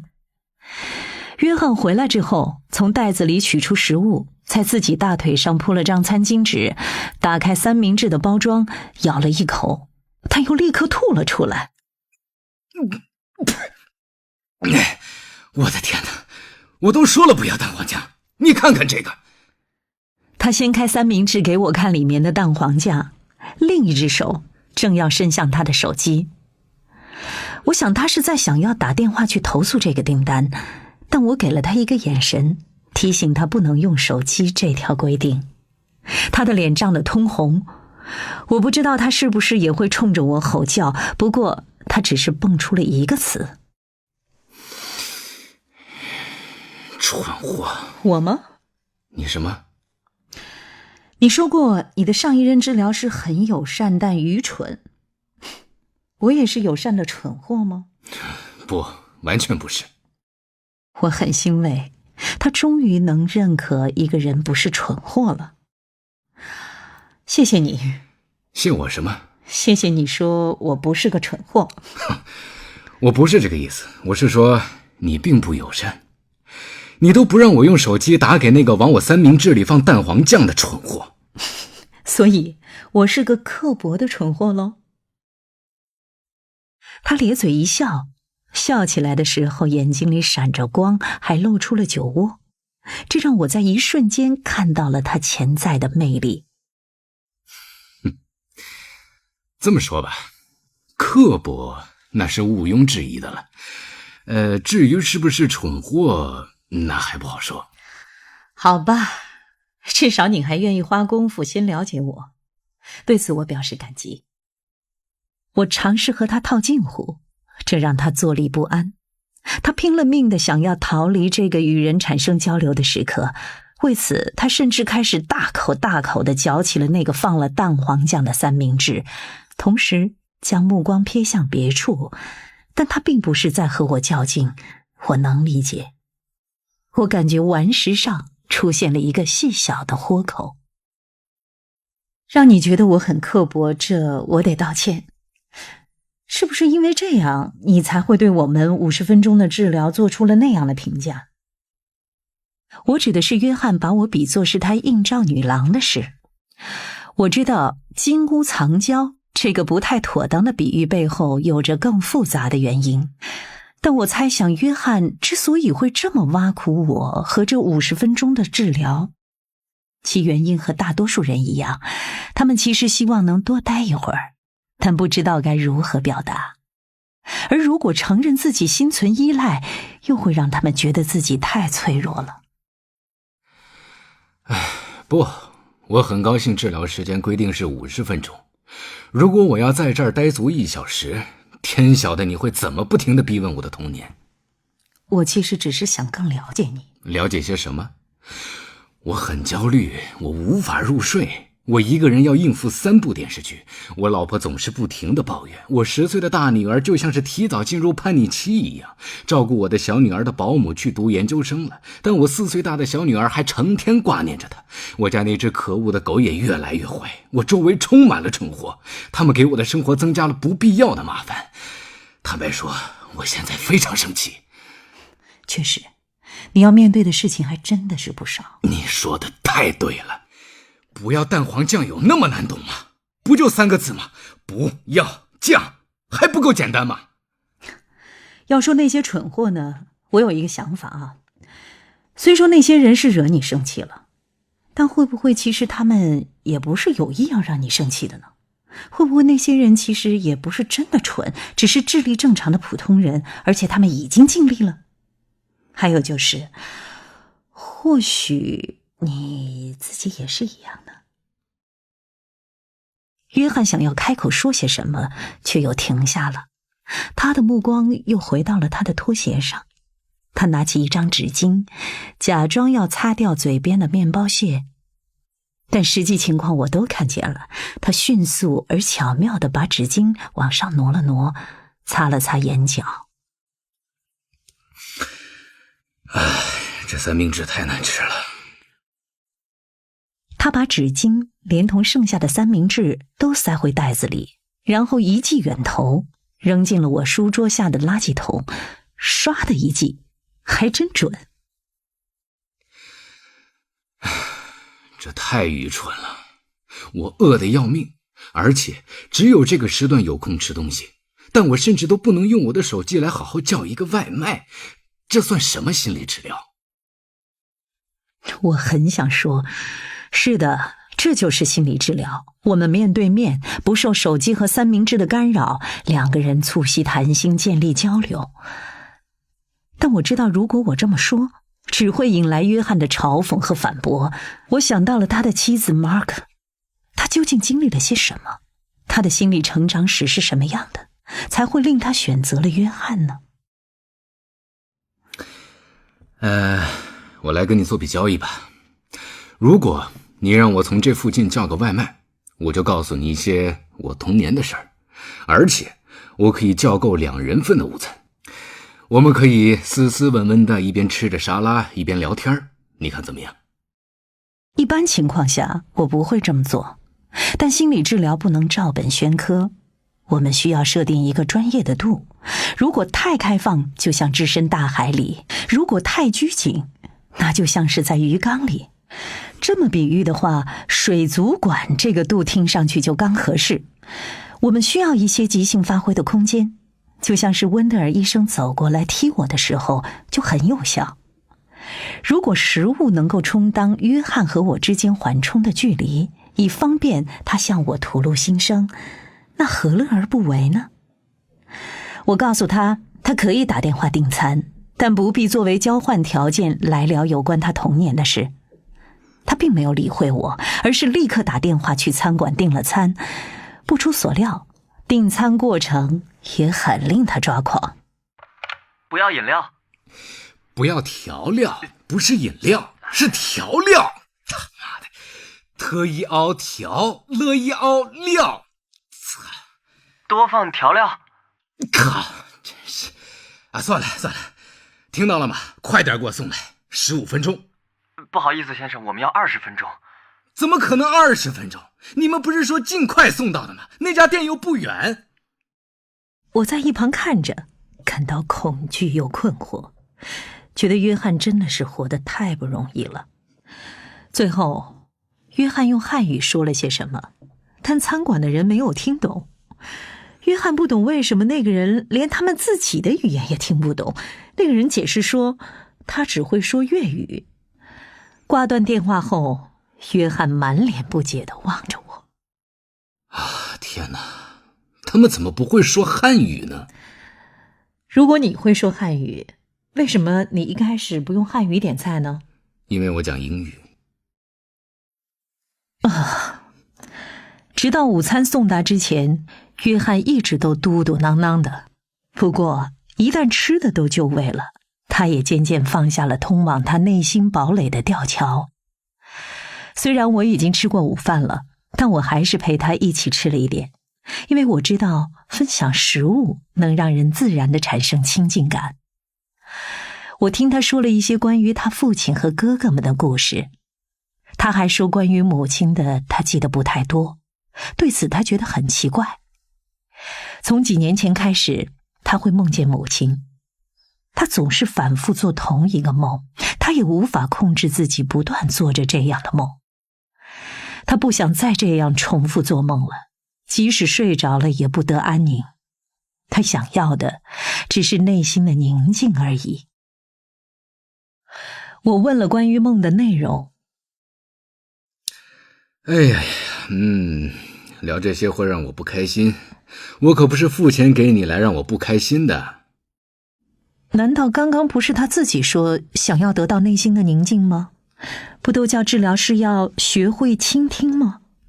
我就是想和他聊聊他刚刚提到的，他认为心理治疗不该让他感到不自在，认为不用经历不自在也能获得内心的宁静。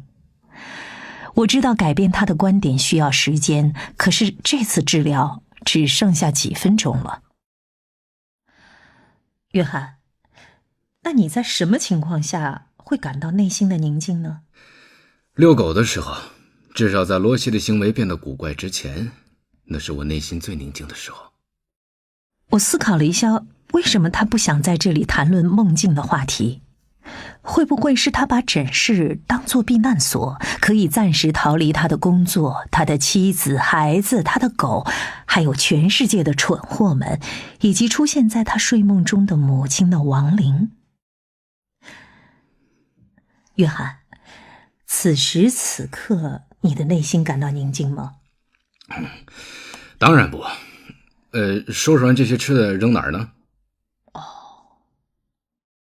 我打算就此打住，但约翰却不依不饶。我们的治疗时间结束了，他站起来要走。你是开玩笑吗？在这儿会感觉宁静？这会儿他的白眼儿变成了一个微笑，不是一个傲慢的微笑，而像是在和我分享一个秘密。他笑得很甜，明亮照人，不过不是因为那些耀眼的大白牙。哦，我以为是的呢。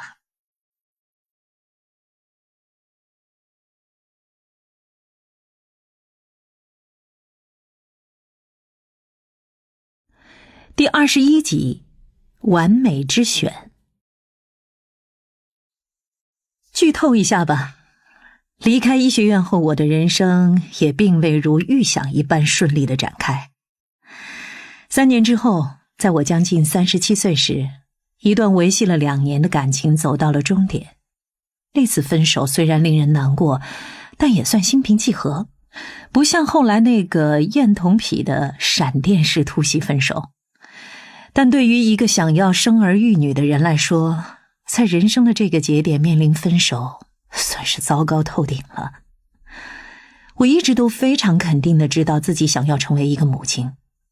我成年之后参加的志愿者活动都是与孩子为伴的工作。我也认定有朝一日会有自己的孩子。但现在，站在40岁的门槛前，我不顾一切地想要生个孩子，但这并不代表我会随便就和自己身边出现的下一位男性结婚。于是我陷入了一个微妙的困境，走投无路，却还要挑剔。后来有一个朋友建议我可以调整一下2件事的顺序，先要小孩，再找个伴儿。一天晚上，他在电子邮箱里给我介绍了几个提供捐精服务的网站。那时我对此还一无所知，一开始也不确定自己对此是怎么想的，但仔细权衡了所有的可能性之后，我决定迈出这一步。现在，我只需要选出一个提供精子的人。我当然想要选一个体格健康的捐精者，但我发现在那些网站上还有许多别的条件可供考虑，不只是像头发的颜色或身高那样的外部条件，而是我会想要一个曲棍球运动员还是文学专业的学霸，是一个特吕弗的影迷还是长号手，一个外向的人还是一个内向的人。我惊讶地发现，挑选这些捐精者的资料就像在看约会对象的个人资料，只不过这里的大多数候选人都是大学生，还会提供他们的高考成绩。其次还有一些别的关键性的不同，但最为特殊的是，每个人的资料里都会有一项来自金库女孩的评论。捐精者前来捐精时，在精子库工作的女士们当然这个职位上似乎全都是女性，会与他们来进行面谈。随后，金库女孩会写下所谓的工作人员印象笔记，并添加到捐精者的资料中。至于他们会写下什么样的印象，并并没有特定规律或者是原因可循。女孩们的评论简直是五花八门，从她的二头肌好惊人，到她有拖延症倾向，但最终还是会完成她的工作，都有。我很看重这些来自工作人员的印象笔记，因为我过目的资料越多，就越意识到自己还是想要和捐精者建立某种无形的连结，毕竟他将和我的孩子血脉相连。我希望自己能喜欢他，我也不知道该怎么形容，也许可以理解成，如果要和我家里的人一起吃饭，我会很享受有他的陪伴。但当我阅读那些工作人员的印象笔记时，或是在听金库女孩们和捐精者的面谈录音时，他们会问：你遇到过的最有趣的事是什么？你会如何形容你的性格？你心目中浪漫的初次约会是什么样的？这些资料还是让我觉得这是个纯临床医学的事，缺乏人情味儿。直到有一天，我因为对某一个捐精者的健康史有一些问题，打电话去精子库。我的电话被转到了一名叫凯瑟琳的金库女孩那儿。当凯瑟琳在查看那个人的医疗记录时，我和她聊了起来，并得知就是她面试了这个捐精者。我没忍住自己的好奇，我故意问得十分随意：他帅吗？我不确定我是不是可以跟工作人员打听这些。他也不是没有魅力，但如果在地铁里遇到他，我也不会特别多看两眼。自那之后，凯瑟琳成了我的御用精子把关员，向我推荐捐精者，为我答疑解惑。我之所以如此信任她，是因为她不像那些会夸大其词的金库女孩，那些人只是一味地想把精子推销出去。凯瑟琳对任何不足之处都非常诚实，她的标准很高，我的标准也很高，于是就产生了一个问题，几乎没有人能通过我们俩的共同审查。凭良心讲，我未来的小孩应该会同意我在这件事上挑剔一些，而且确实有很多因素需要权衡考虑。就算我能找到一个心仪的捐精者，他也可能家族健康史和我的情况不匹配。我家族中有人60岁之前患了乳腺癌，还有肾脏疾病的基因。又或者我找到了一个健康履历满分的捐精者，但他可能是一个身高超过1.9米的丹麦人。如果孩子继承了他的北欧长相，却生活在所有人都是矮个子、棕色头发的德系犹太人家里，孩子会不会因此感到格格不入呢？也有些捐精者看上去健康聪明，体貌特征也与我相似，但其他方面却让我不禁要打几个问号。例如有人说最喜欢的颜色是黑色，最喜欢的书是洛丽塔，最喜欢的电影是发条城。我试想了一下，如果有一天我的小孩在看这份资料，他会不会一脸不解地望着我，这么多的候选人里，你怎么偏偏选了这个人？同样会让我产生这种想象的，还有那些无法正确拼写单词和使用标点符号的候选人。挑选捐精者的过程持续了3个月之久，实在是令人疲惫。我简直就要放弃希望了，觉得自己不可能找到一个既健康又能让我以后在跟孩子做交代的时候面上有光的捐精者了。但谁知柳暗花明又一村，我找到了这么一个人。有天晚上我到家很晚，发现凯瑟琳在语音信箱里给我留了言。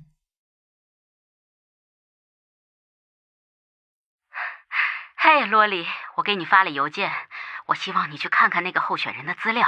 我告诉你，那个人长得像年轻的乔治·克鲁尼。重点是，我之所以尤其喜欢这个人，是因为他总是很友善，每次来精子库捐精的时候，都是一副心情很好的样子。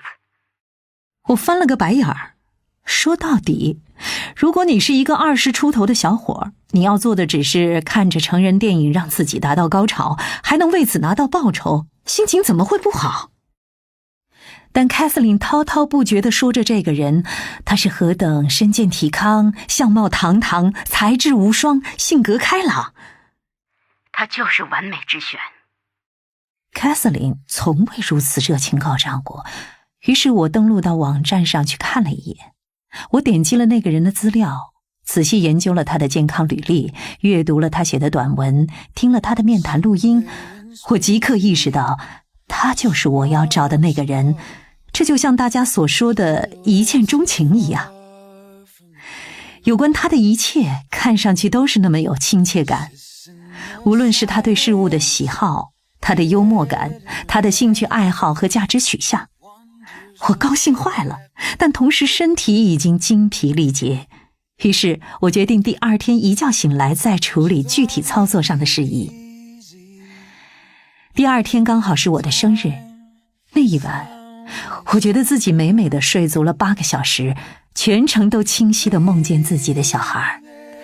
以前我想象中的孩子都只是一个很模糊的样子，因为孩子的另一半基因是一片空白。那晚是我第一次能想象和一个特定的人生出一个实实在在的宝宝。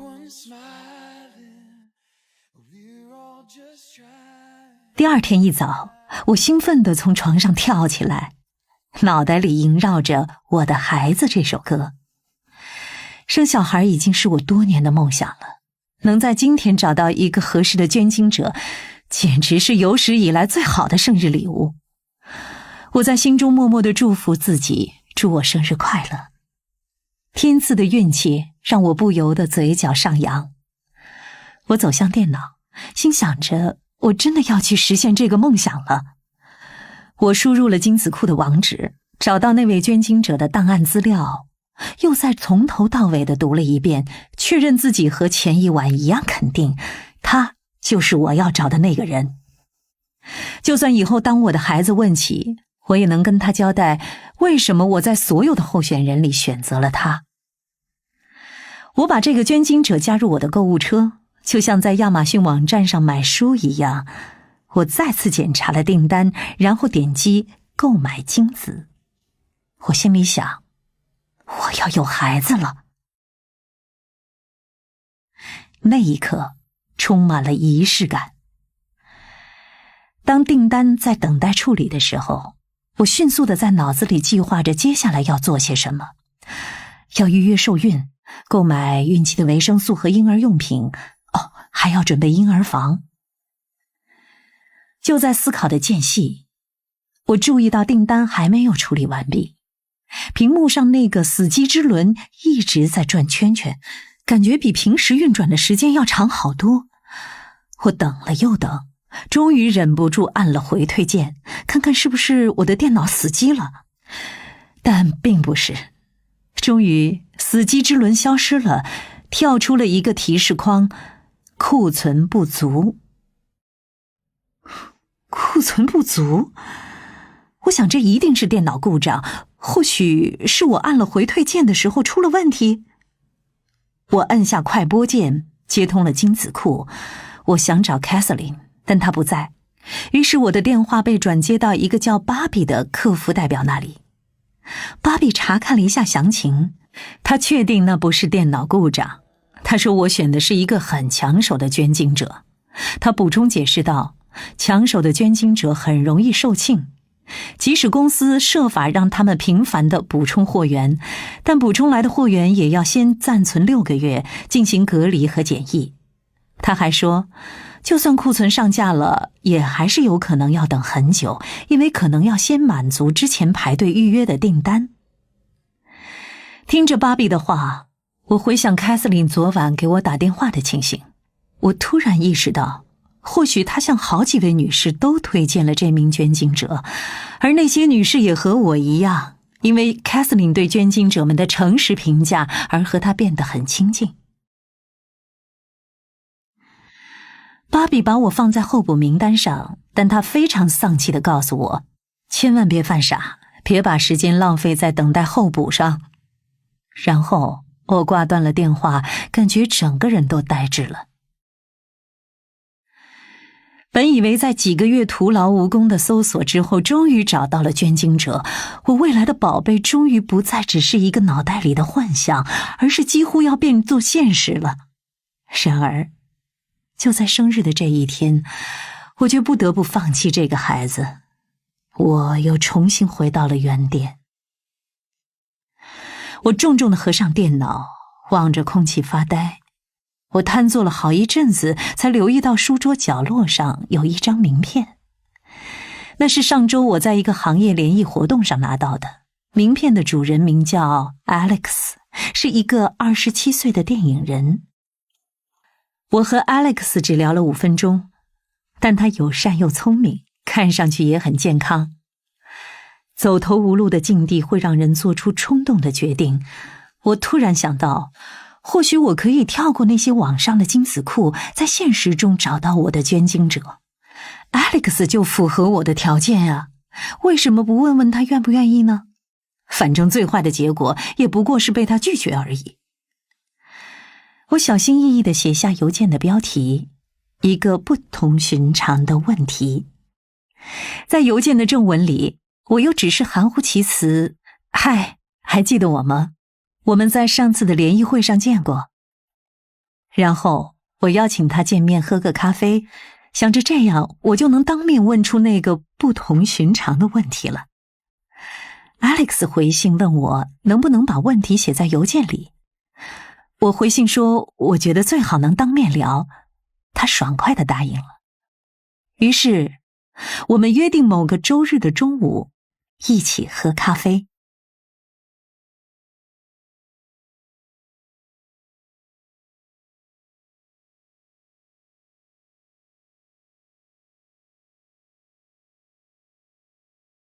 第22集，时空隧道的那一端。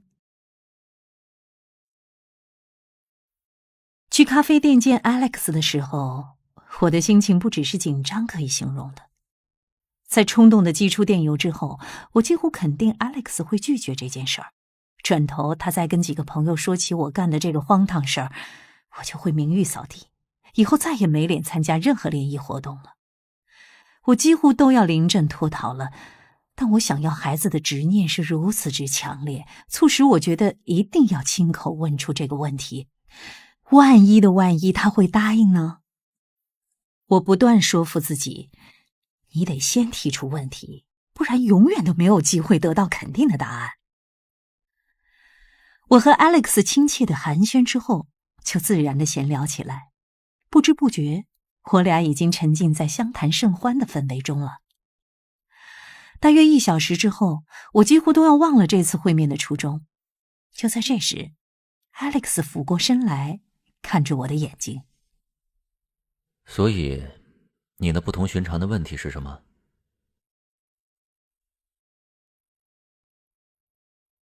听到这个问题的瞬间，我突然脸上一阵发烫，手心冒汗。我当时能做的反应只有沉默。我猜大多数人如果遇到这样的情况也是一样吧。那个问题的分量和疯狂的程度让我觉得开不了口。Alex 默默地等待着，直到我开始组织语言，胡乱地用牛头不对马嘴的类比解释着我的请求。我说的好像是我没有食谱上所需的所有食材，还有这就像捐个肾，但不用真的从你身上移植一个器官。在说出器官这个词的瞬间，我更慌乱了，试图换了个说法。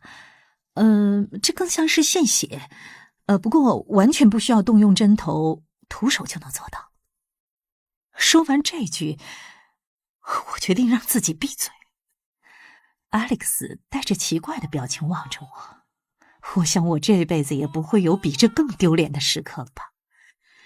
但更丢脸的时刻马上就出现了，因为我很快意识到 Alex 根本没理解我想要他帮什么忙。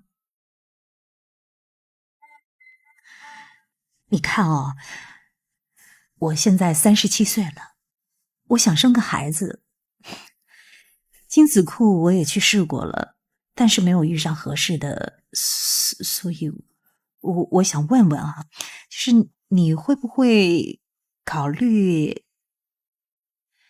这一次 Alex 清楚地了解了我的意图，因为看得出他整个人都愣住了，就连端着抹茶拿铁的手也停在半空中。除了在医学院里遇到过的紧张型精神分裂症患者之外，我这辈子还没见过哪个人做得这么僵直。终于 Alex 的嘴唇动了一下，吐出一个词：哇，我倒是完全没想到有这么一出。我理解，都是因为我才让你陷入这么尴尬的境地，我非常过意不去。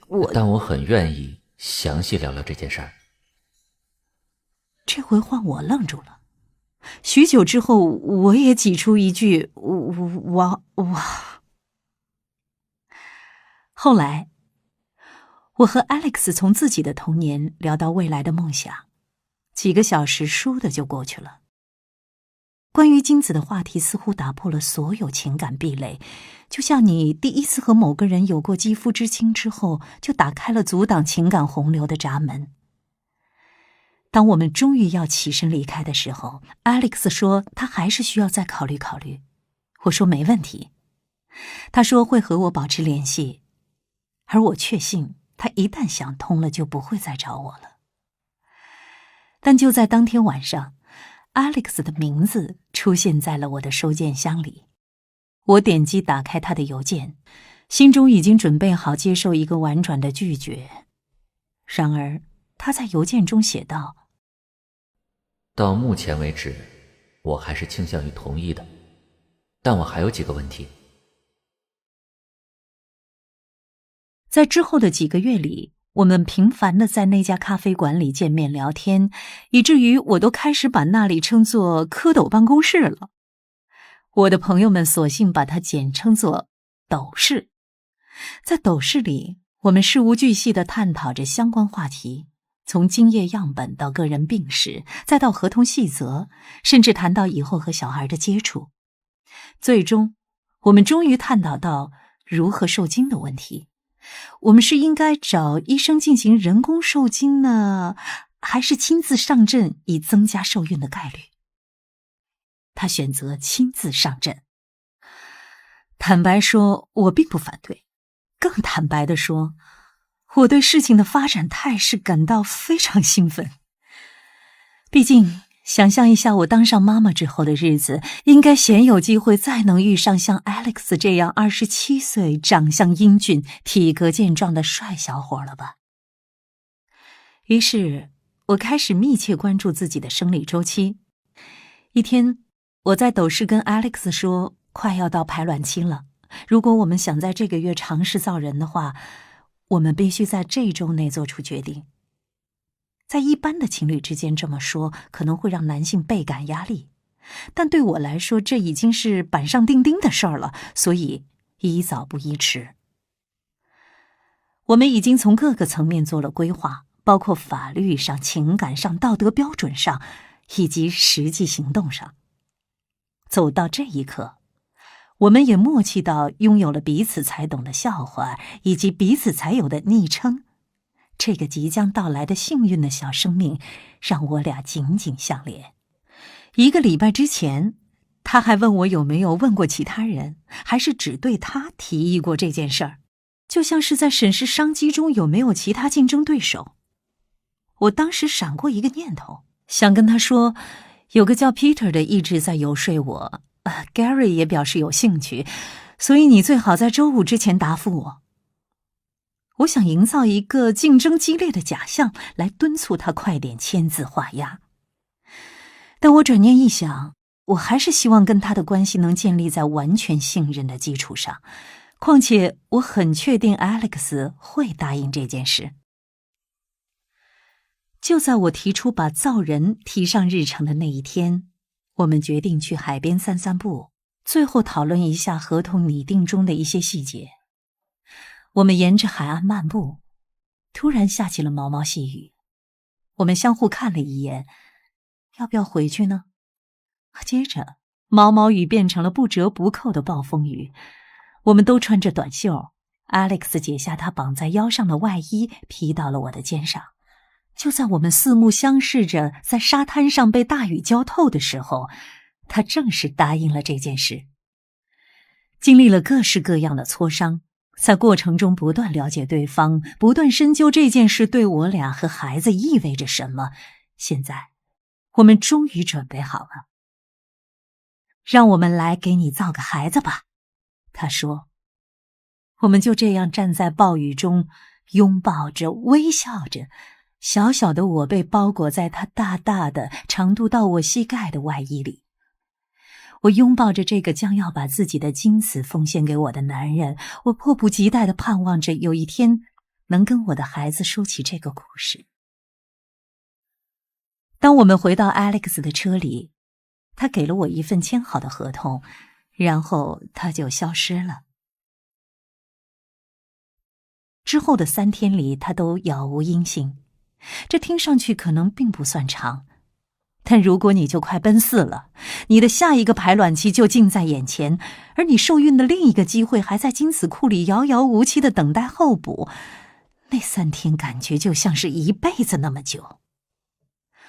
我尝试不要想得太多，因为压力不利于怀孕。但当 Alex 再次出现的时候，他给我留言说，我们需要谈谈。我瞬间瘫倒在地，和这个星球上的每一个成年人一样，我完全理解这句话背后的意义。我就要被抛弃了。第2天一早，还是在斗室里我们常坐的那张餐桌旁， Alex 目光游离，开始搬出分手常用的那些套话。不是你的问题，是我不好。我暂时还没有要安定下来，我不知道能不能履行我的承诺。所以为了你好，我不想拖累你，希望我们还能做朋友。没关系，林子大了，总还是有别的鸟。我说着，我想保护我自己，却用了一个糟糕的双关语。我想要缓和一下气氛，让 Alex 知道我理智的一面，能理解他为何经过思考后觉得自己无法为我提供精子。但我内心非常沮丧，因为这是第2次我几乎能清晰地想象出孩子的样子，却最终还是化成了泡影。我有个朋友差不多也是在那个时候经历了第2次流产，他说他的感受和我一模一样。我回到家，决定暂时放下寻找精子的努力，因为这给我带来了难以承受的心痛。我也和我那个流产的朋友一样，尽量避免和孩子接触，即使是看到婴儿纸尿裤的广告，也会让我箭步扑向遥控器，想要转台。几个月之后，我知道我必须振作起来，重新上网搜索。但正当我要登录精子库的网站时，却收到了一通意外来电，是我的金库女孩 Kathleen 打来的。洛丽，好消息，有人退回了仪式馆克鲁尼的孩子。克鲁尼的孩子？哦，是那个我选中的人，那个完美之选。等等，退回是怎么回事？放心，那个试管从未离开过蜂蜜的氮气包装罐，而且试管里的包装产品完全没有质量问题。退货的原因只是那个顾客通过其他途径怀孕了，所以不需要了。如果你想要，你就得立刻买下它。你知道，克鲁尼身后有一长串候补名单。我要买。那年秋天晚些时候，在举办了产前派对之后，我和一群人去吃晚饭。席间，我的妈妈发现，真正的乔治·克鲁尼本人就坐在不远处的那一桌。我们桌上所有人都知道Kathleen口中的年轻的克鲁尼，于是，在座的家人和朋友们一个个都指着我的大肚子，又转头看看邻桌的那位大明星。他看上去比主演《急诊室的故事》时成熟了许多，我也觉得自己比在全美广播公司出任主管的时候更成熟了。我们的生活都发生了巨大的变化，那时的乔治·克鲁尼很快就要赢得奥斯卡小金人了，而我也很快要有自己的小孩了。1周之后，克鲁尼的孩子有了一个新的名字——扎加利·朱利安，缩写是 ZJ。他就是爱，是欢乐，是奇迹，是魔法。或许凯瑟琳会说，他就是完美之选。时间快进8年，当男友对我说，接下去的这10年里，我家里不能有小孩和我一起生活，我会觉得这场面似曾相识，就像是我穿越时光隧道，回到斗室里，Alex 告诉我他不能为我提供精子的那一天。我记得我当时是多么惊愕和难过，但我也记得不久之后，凯瑟琳打来的那个电话，让我从绝望的噩梦中重获新生。现在的情形和当时非常相似，突如其来的变故让计划付之东流。不过既然如此，在遭受男友的分手宣言痛击的背后，我也可以期待事情会像上一次一样船到桥头自然直。但冥冥之中，我总觉得这次的情况会有些不同。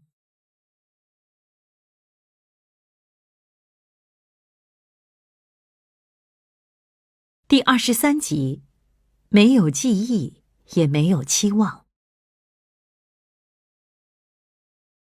在20世纪中叶，英国精神分析学家威尔弗雷德·比昂提出，心理治疗师接触来访者的时候，应当没有记忆，也没有期望。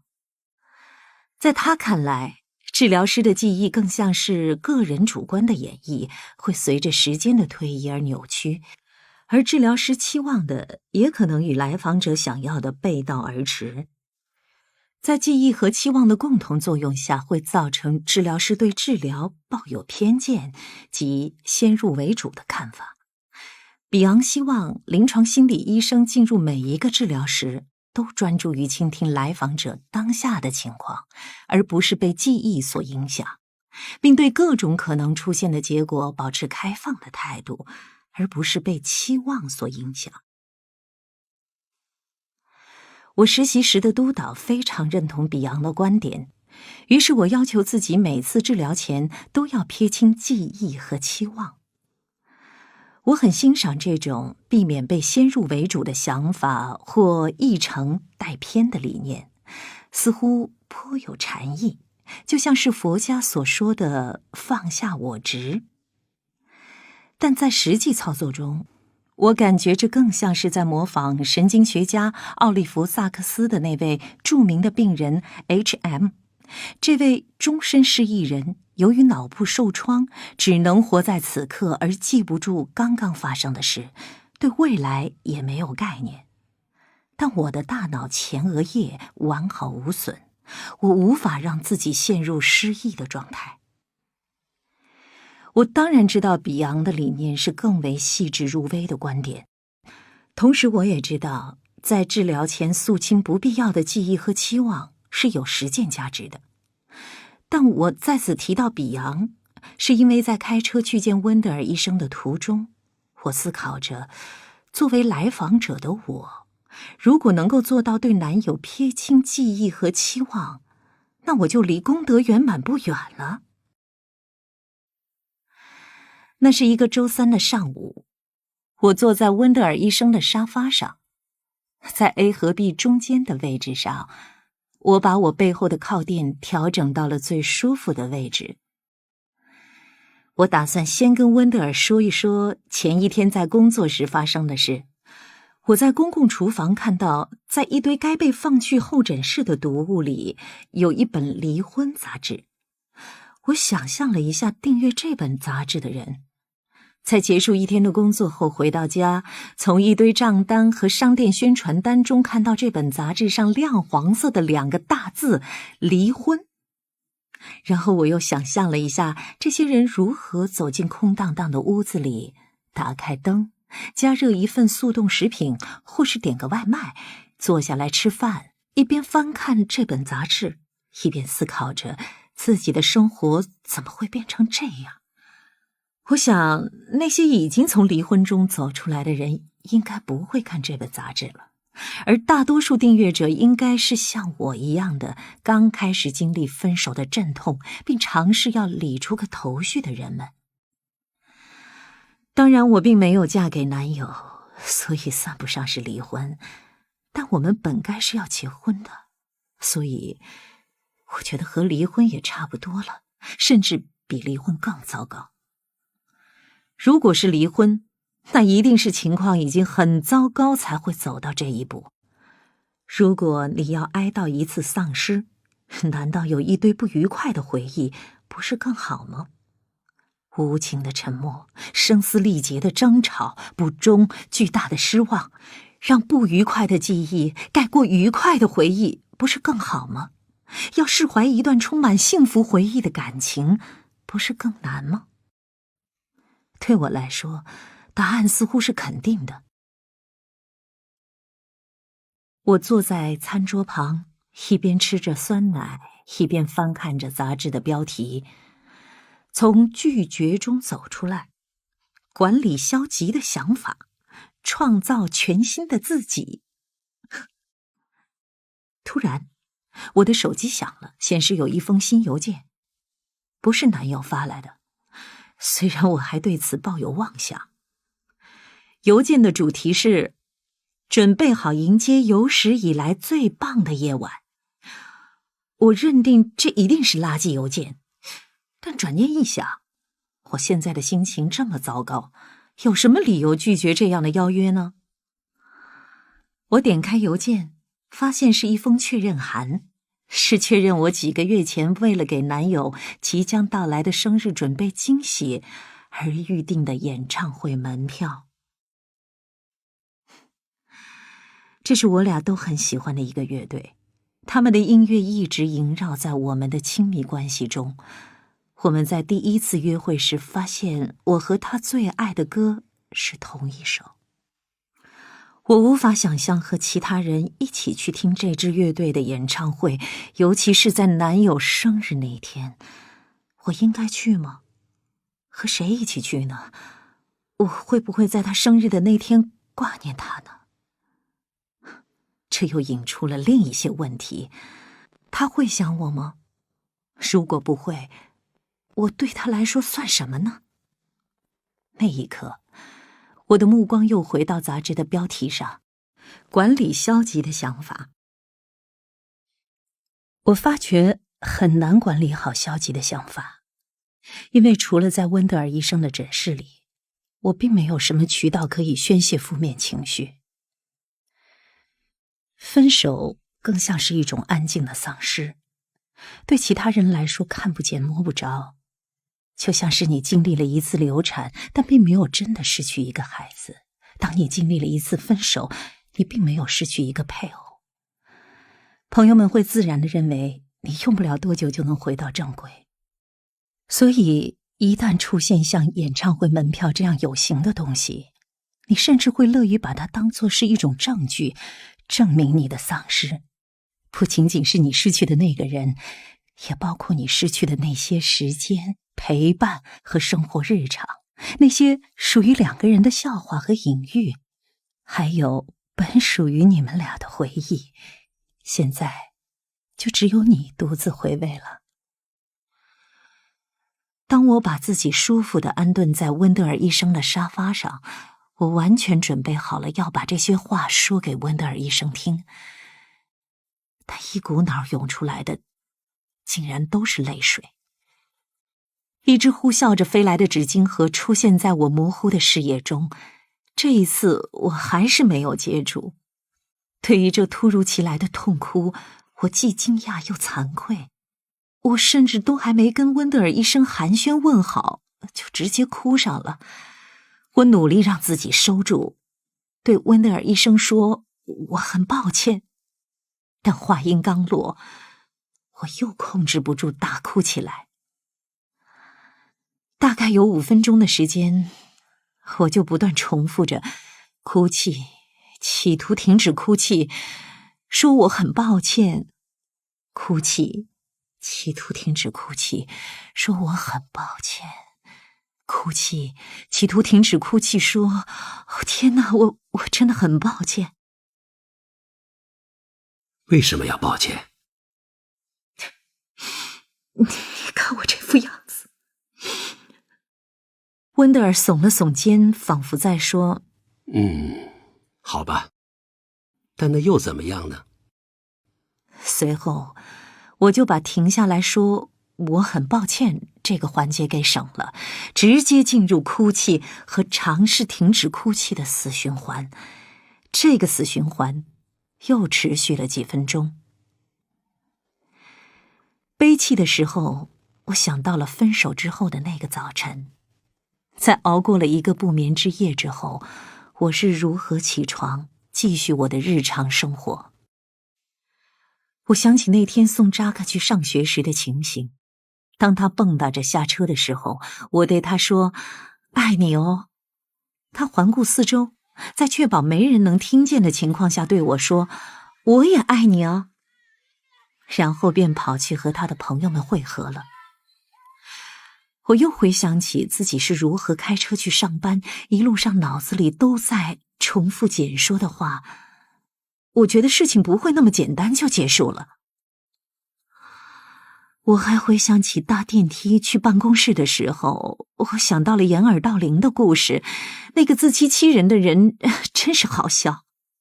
但尽管如此，我还是一样迅速地捂起了自己的耳朵，对自己说，或许他会回心转意的，或许这一切只是一个天大的误会。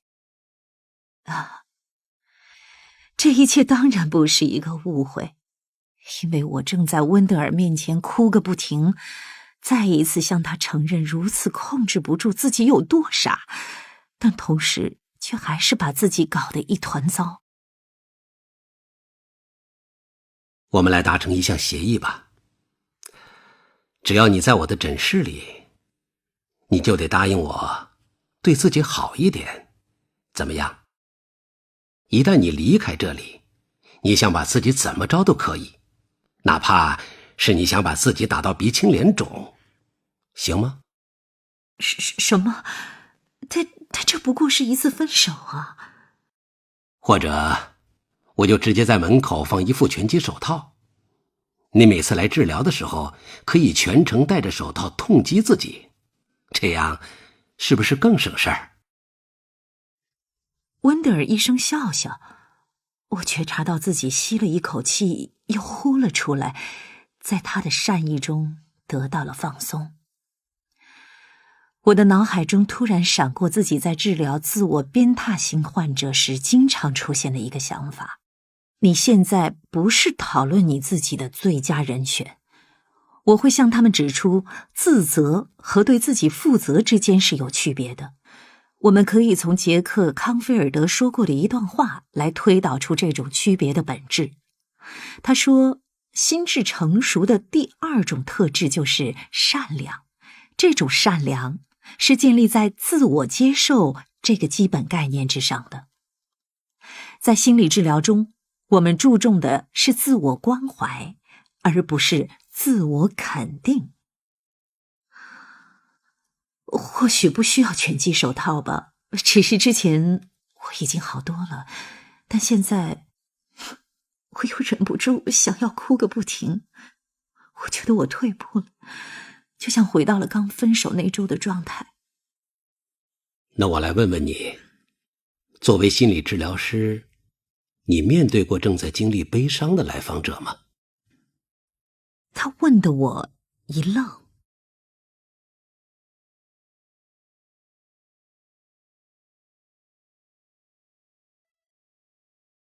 第24集，保留的细节。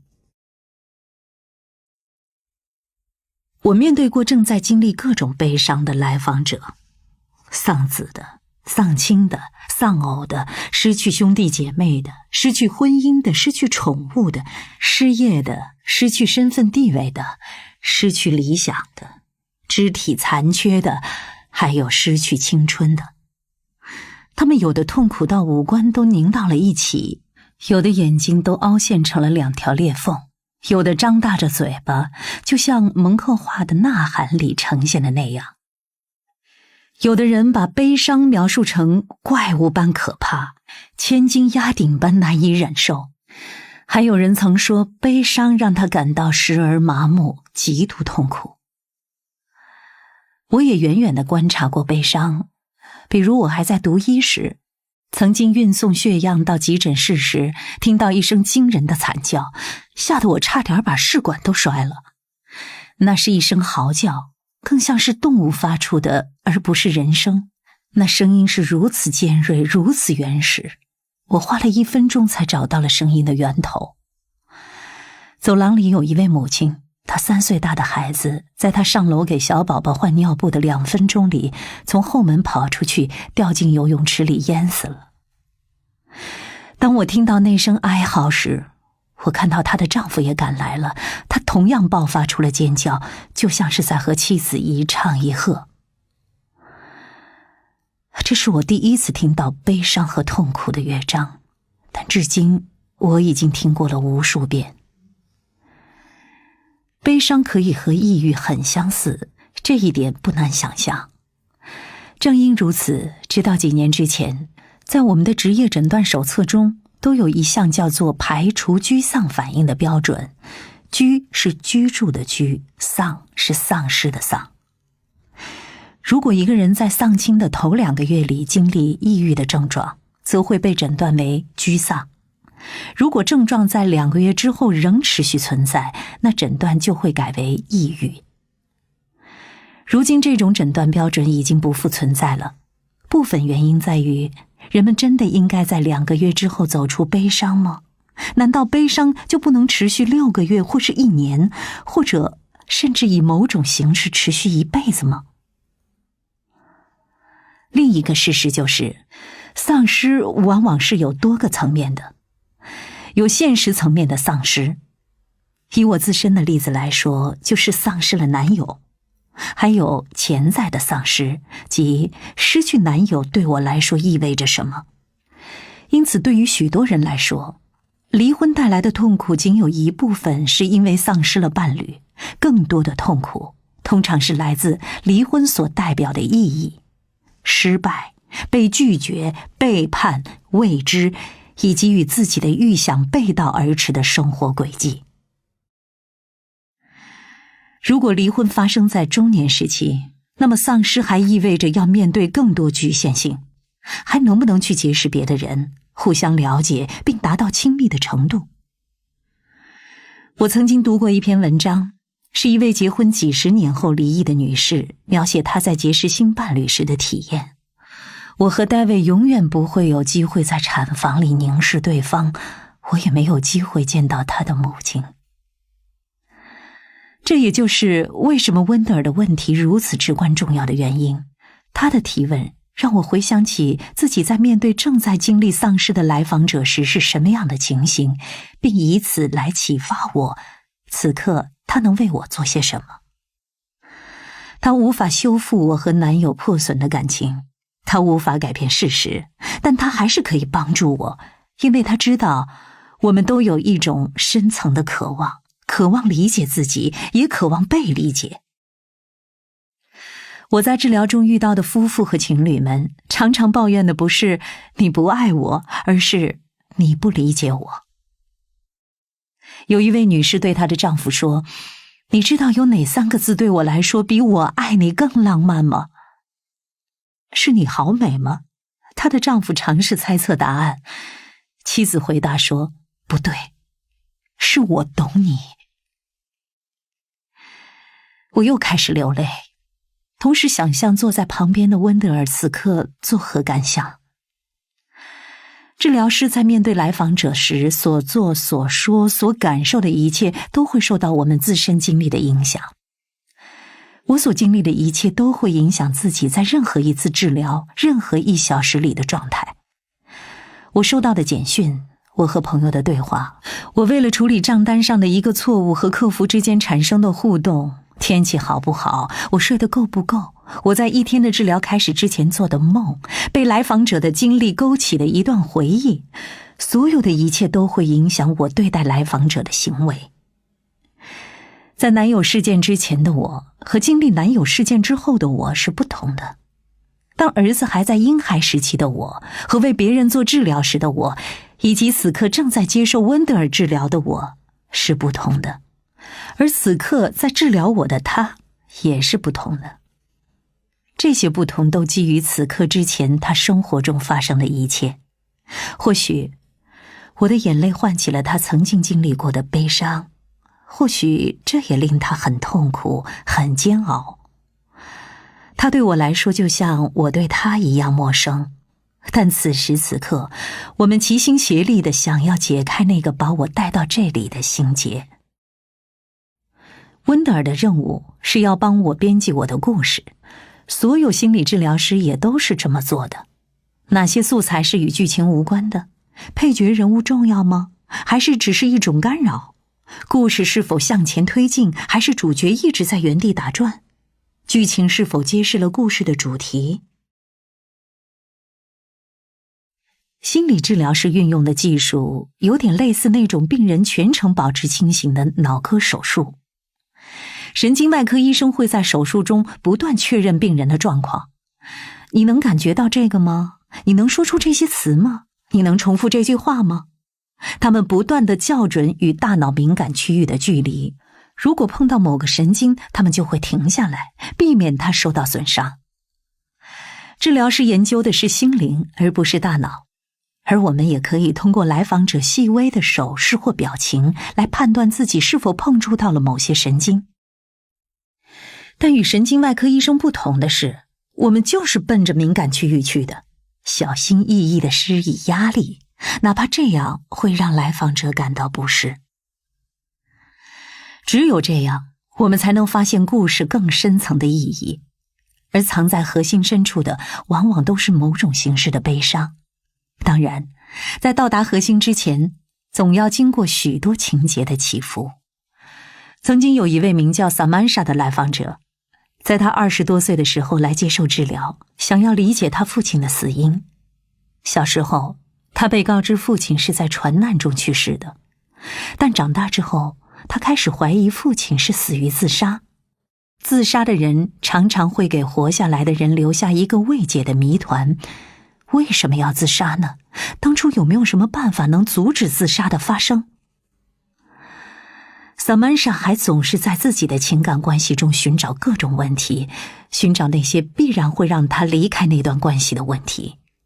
因为不希望自己的男友像她的父亲那样变成一个谜，她也无意识地创作了一个有关离弃的故事，只是在这个故事中，她是主动抛弃的那一方。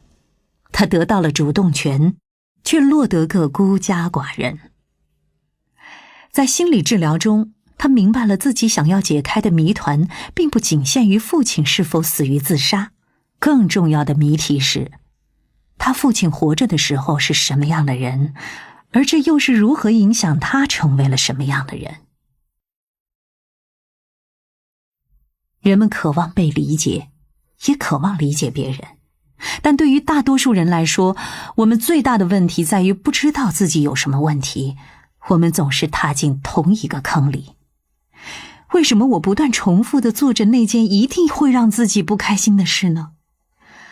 我哭个没完，连自己都搞不懂，我怎么能哭这么久？我不知道我是不是已经严重脱水了，但依然有更多泪水涌出来。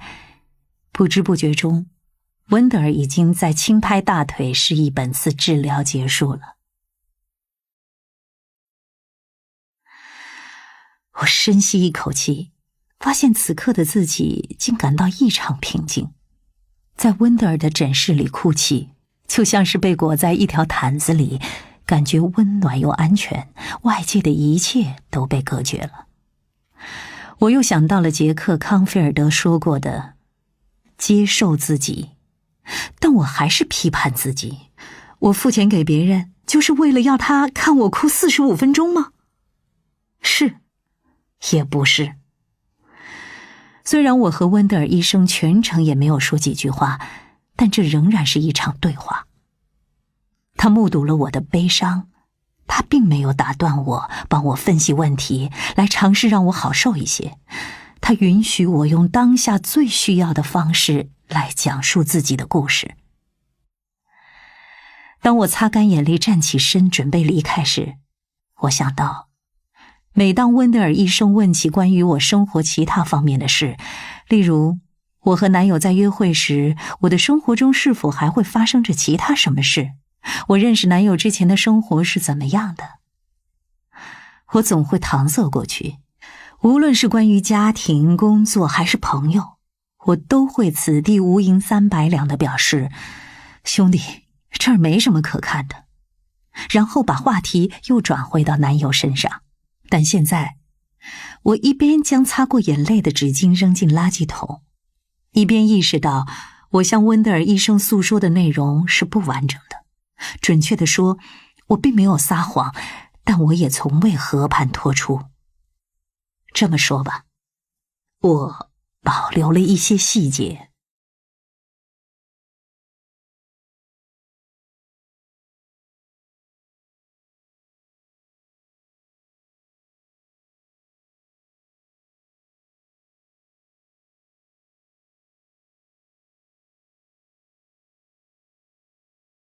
第25集，治疗师的聚会。我们在我同事马克辛的办公室里，他屋里摆放着带裙边椅套的椅子，做旧质感的木家具，还点缀着复古的布艺，呈现柔和的奶油色调。今天轮到我在督导小组里分享案例，我想说的是一个我似乎帮不上忙的来访者。我不知道这是他的问题还是我的问题，我想在这里找到答案。贝卡30岁了，1年前他因为在人际关系中遭遇了困境来找我治疗。他在工作中表现很好，但却因为受到同事们的排挤而感到伤心。他们从不邀请他一起去吃午饭或喝酒。与此同时，他约会了一连串的异性，对方都是在一开始的时候很殷勤，但不到2个月就提出了分手。这是他的问题还是其他人的问题呢？他来接受治疗也是想要找到一个答案。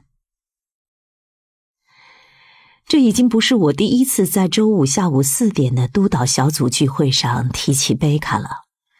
尽管没有硬性规定，但许多心理治疗师都把参加同业督导当作生活中的固定日程。由于我们单独工作，所以无法从别人那儿得到反馈，不会因为某项工作做得好而得到表扬，也无从得到反馈如何才能做得更好。所以，我们来到督导小组，不仅是共同检视我们手头的个案，也从中审视面对来访者时的自己。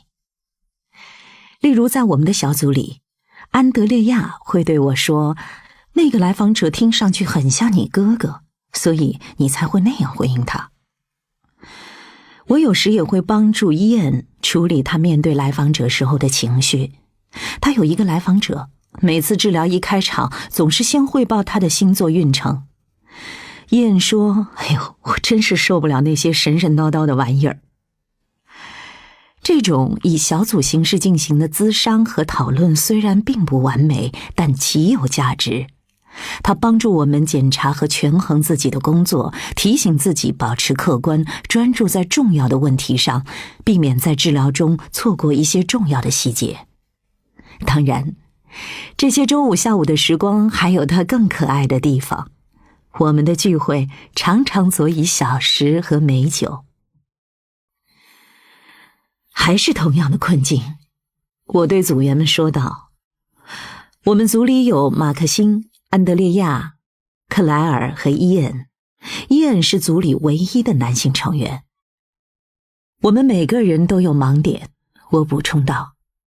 但贝卡最值得注意的问题在于，他似乎对自己没有什么好奇心。组员们纷纷点头附议。确实，许多人在刚开始治疗时会关心别人多过关心自己。例如，来访者会问，为什么我丈夫会这样做？但在每次治疗的对话中，我们都会为他们播撒下好奇的种子，因为如果来访者对自己都不感兴趣，那他们是无法从治疗中得到帮助的。有时候我甚至会说，我不懂为什么似乎我都比你要更想了解你自己。这么说是为了看到来访者会有什么样的反应。许多人会因此开始思考我的问题，但贝卡却没有。我深吸一口气，继续说着。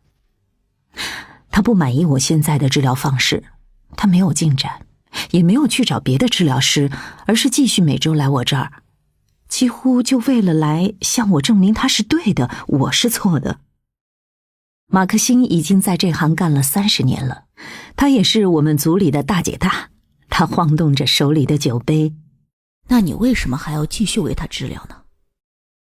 我一边从盘子的边缘切下一些奶酪，一边思考着这个问题。事实上，督导小组在过去这几个月里给我出过的所有的点子，到最后都没有达成预期的效果。举例来说，如果我问贝卡他为什么要掉眼泪，他会把问题扔回给我。我到你这儿来就是为了弄明白这个问题啊！如果我知道哪里出了问题，我就不需要到这里来了。如果我跟他探讨当下治疗中的问题，关于他对我感到失望，觉得我误解他，觉得我又没有能够给他帮助，他就会突然转换话题。这种僵局从未发生在我和其他人相处的时候，只有跟你在一起才会这样。如果我试图把话题回到我俩身上，他就会大发雷霆。不知道他是不是觉得我是在责怪他，或是在批评他。如果我试图和他探讨他的怒气，他就会默不作声。而当我猜测他之所以沉默，是不是为了保护自己，以免被我的话伤到，他又会说我误会了他。如果我问他，既然觉得被我误解，为什么还是一直在我这儿接受治疗，他会说，你这是在抛弃我，想让我走，就像我那些前男友和同事一样。当我尝试帮助他找出那些人离他而去的原因时，他又会说，很明显，我的前男友们都有承诺恐惧症，那些同事们就是势利眼。一般来说，治疗师和来访者之间发生的状况，同样也会在来访者生活中与其他人接触的时候上演，只不过在治疗室里，来访者有一个安全的空间来尝试理解各种情况发生的原因。如果治疗师和来访者之间的互动没有在来访者与外界的关系中重演，通常是因为来访者在生活中并没有与别人建立任何深层的关系，100%就是这个原因。人们在关系尚浅的时候，总是更容易保持融洽的相处。贝卡似乎总是在和我及其他所有人重演着他和他父母之间的一种相处模式，但他也不愿意谈论这个话题。当然，有时治疗师和来访者之间就是存在一定的问题。当治疗师的反移情开始妨碍治疗进程时，就会出现这样的讯号：治疗师会对自己的来访者产生负面的情绪。贝卡确实令我烦躁，我如实告诉督导小组的成员们，但这是因为他让我想起了以前的某个人，还是因为他真的很难相处呢？治疗师在与来访者同心协力解决问题的时候，有3种信息来源：来访者所说的、来访者所做的，以及在面对来访者时我们自己的感受。有时某个来访者就好像在胸口挂着一块名牌，写着我会让你想起你的母亲。但正如督导在培训时不断叮嘱我们的，当你们和来访者接触时，你们所感受到的一切都是真实的，要加以活用。我们和来访者之间的交流尤为重要，因为我们从他们身上感受到的大致也就是他们生活中其他人所感受到的。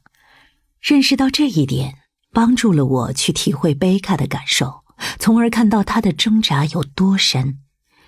已故的美国记者 Alex 提臧相信每个人心中都有一个史诗般的故事，它就存在于负担和欲望的纠结之中。但我却无法和贝卡一起到达他的症结之所在。在他的治疗中，我越来越觉得乏力，不是因为心力疲惫，而是因为心生厌倦。每次他来之前，我都会吃点巧克力，做几个开合跳，好让自己精神抖擞。到后来，我索性把他原本在晚上的治疗时间挪到了一大早的第一个。但从他坐下的那一刻起，厌倦的情绪还是会默默地腾起，让我感到自己根本无法帮助他。他只有通过让你感到无力，才能让自己感到更有掌控力。如果失败的是你，那他就不用觉得自己像个失败者了。也许这话是对的。最难对付的来访者并不是像约翰那样，虽然在改变却意识不到改变的人。最难办的来访者是像贝卡这样，虽然坚持不懈地来就诊，却不做出改变的人。最近，贝卡又有了新男友维德。上周他跟我说了他俩之间的一次争吵。维德发现贝卡似乎很喜欢抱怨他的朋友们。维德问他，如果你和他们相处的不愉快，那为什么还要跟他们做朋友呢？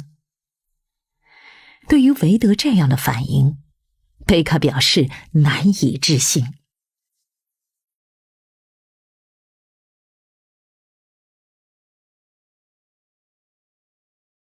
第26集，贝卡和我。难道他不懂我只是随便抱怨几句吗？难道他不懂我只是想和他谈谈心，而不是想被他拒之千里吗？同样的情形在治疗中似乎也很明显。我问贝卡，他是不是也只是随口抱怨我一下而已？因为虽然我们之间的相处有时会让他感到沮丧，但他还是在这关系中发现了一定的价值，就像他和他的朋友们的关系一样。不是的，你又想错了，我是来跟你聊有关维德的事的。贝卡没有意识到他拒绝和维德交流，就像他拒绝和我交流一样，但后果却让贝卡感到自己才是被拒绝的那一个。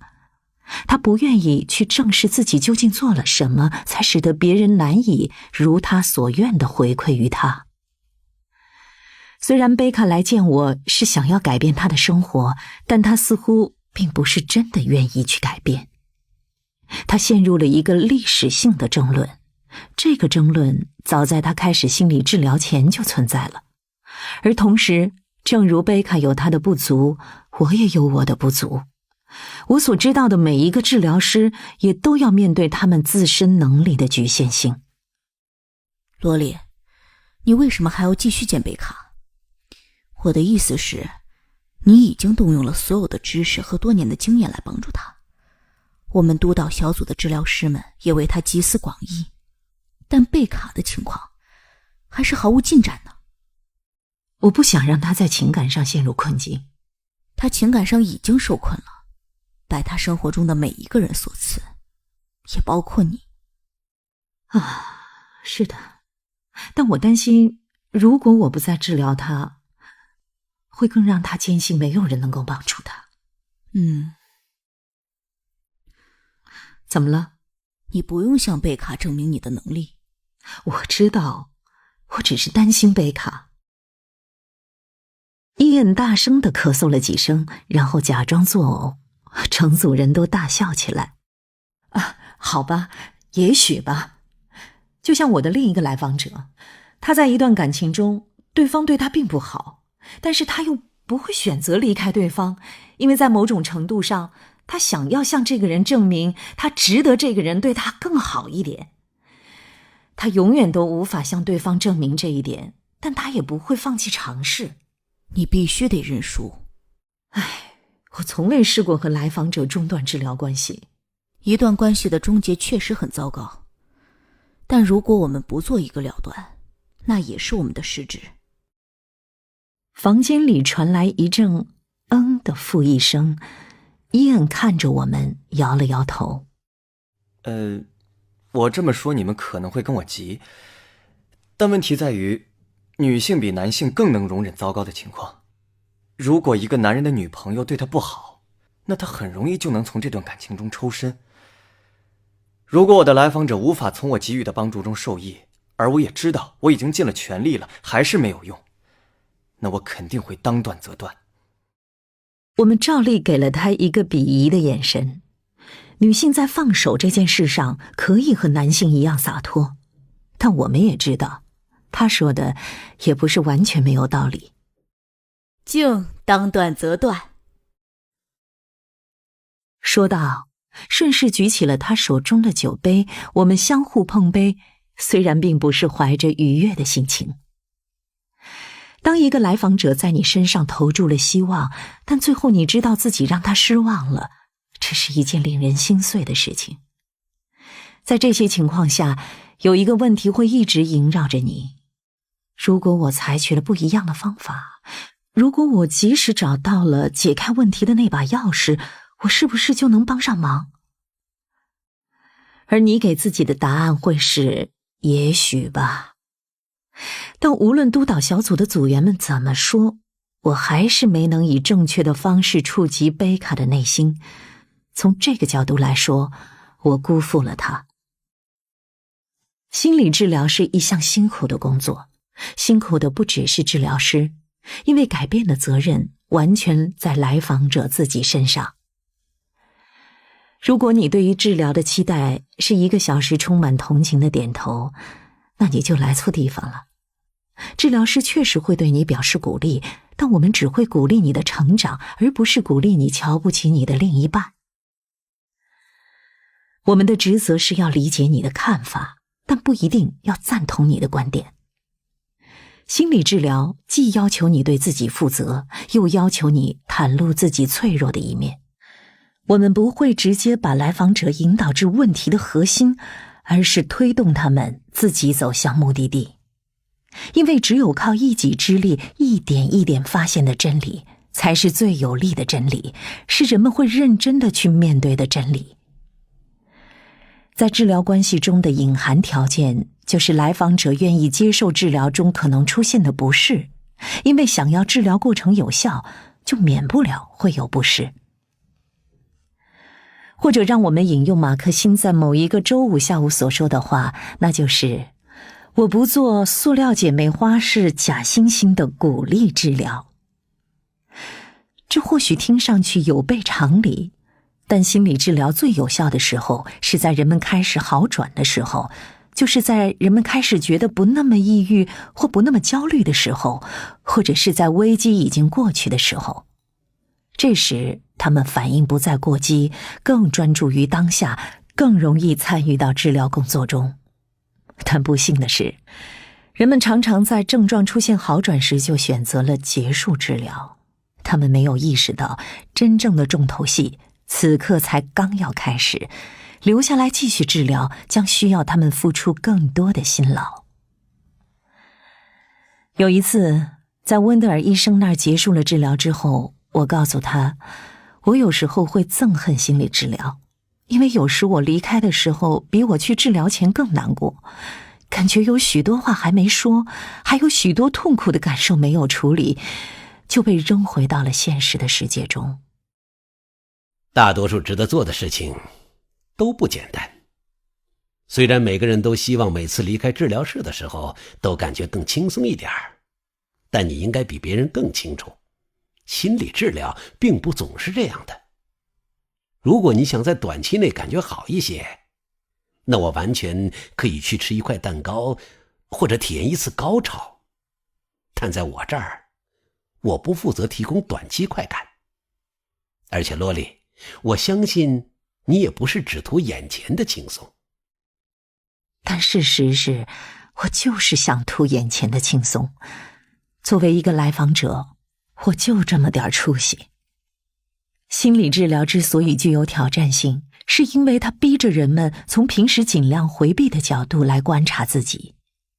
一个治疗师会以尽可能富有同理心的方式为来访者架起一面镜子，但至于来访者能不能不转身逃走，会不会好好的端详镜子里的自己，凝视它，然后说：“哦，还真有意思，接下来我该怎么做？”这都取决于来访者自己。我决定接受督导小组的建议，结束对贝卡的治疗。而后我既感到失望，又感觉得到了解脱。当我再一次去见温德尔医生时，我告诉了他这件事，他说他完全能理解和贝卡在一起的感受。您也有像他这样的来访者吗？有啊，他说着，笑得很灿烂，同时紧盯着我。1分钟之后，我才意识到，他说的就是我啊！妈呀，他在见我之前，会不会也要做几次开合跳，还是要灌自己几杯咖啡？许多来访者会担心他们自认为平淡无奇的生活会让我们觉得无聊，但那些事儿根本不无聊。真正让我们觉得厌倦的是那些不和我们分享他们生活点滴的来访者。他们会全程保持微笑，或是每次都陷入看似毫无意义但又不断重复的故事里，让我们挠破脑袋也搞不懂为什么他们要跟我说这些，这对他们来说有什么重要意义。那些无聊透顶的人总是想把你拒之千里之外。我意识到我正是这样对待温德尔的。当我没完没了地跟他絮叨男友的时候，他根本无法触及我心灵的内核，因为我不允许他这么做。而如今，他把事实摆在了我的面前。我对待温德尔的方式，正是我和男友相互对待的方式。事实证明，我和贝卡也没什么两样。我告诉你这些，就是为了向你发出邀请。这让我想到我曾向贝卡发出过多少次邀请，都被他拒绝了。我可不想这样对待温德尔。虽然我没能帮助贝卡，但这次贝卡或许能帮到我。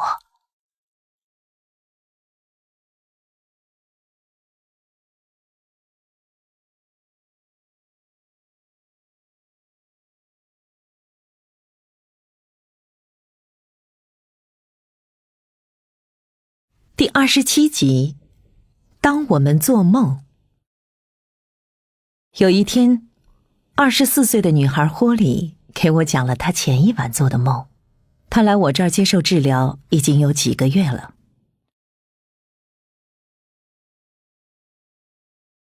梦里，我在一个商场里遇到一个女孩，她叫丽莎。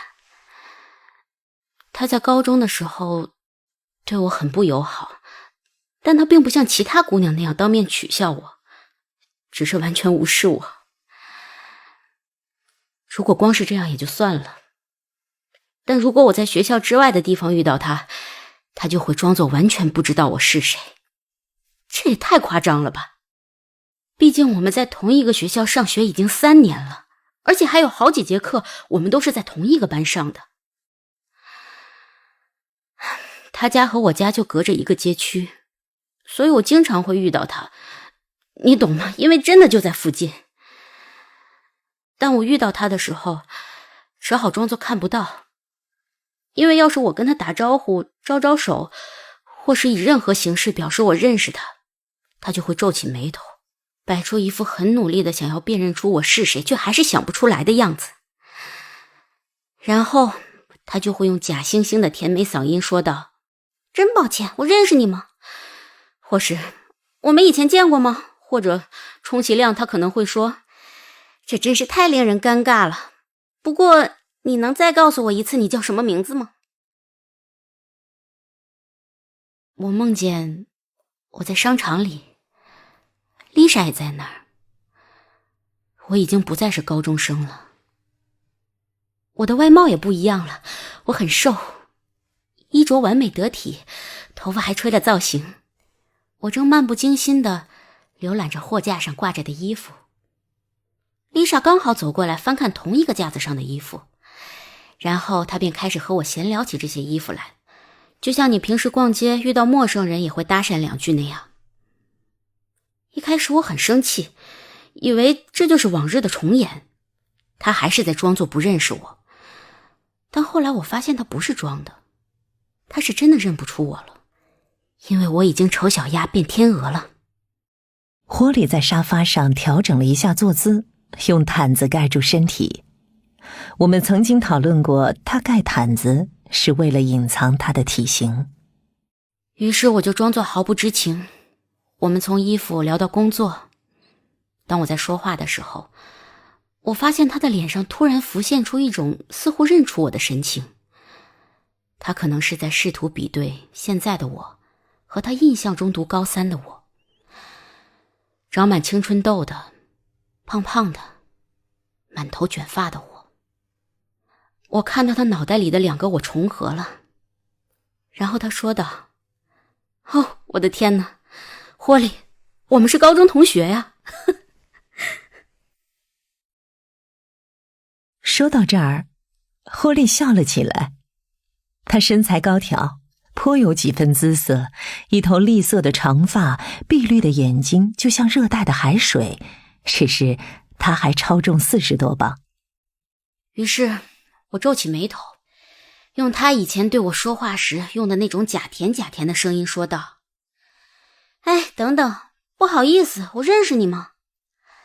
然后他说：当然了，我是丽莎呀，我们在一起上过地理课，还有古代史课和法语课。你记得海厄特老师的课吗？然后我说：是啊，我上过海厄特老师的课，但是天哪，我怎么一点都不记得你呢？你也在那个班里吗？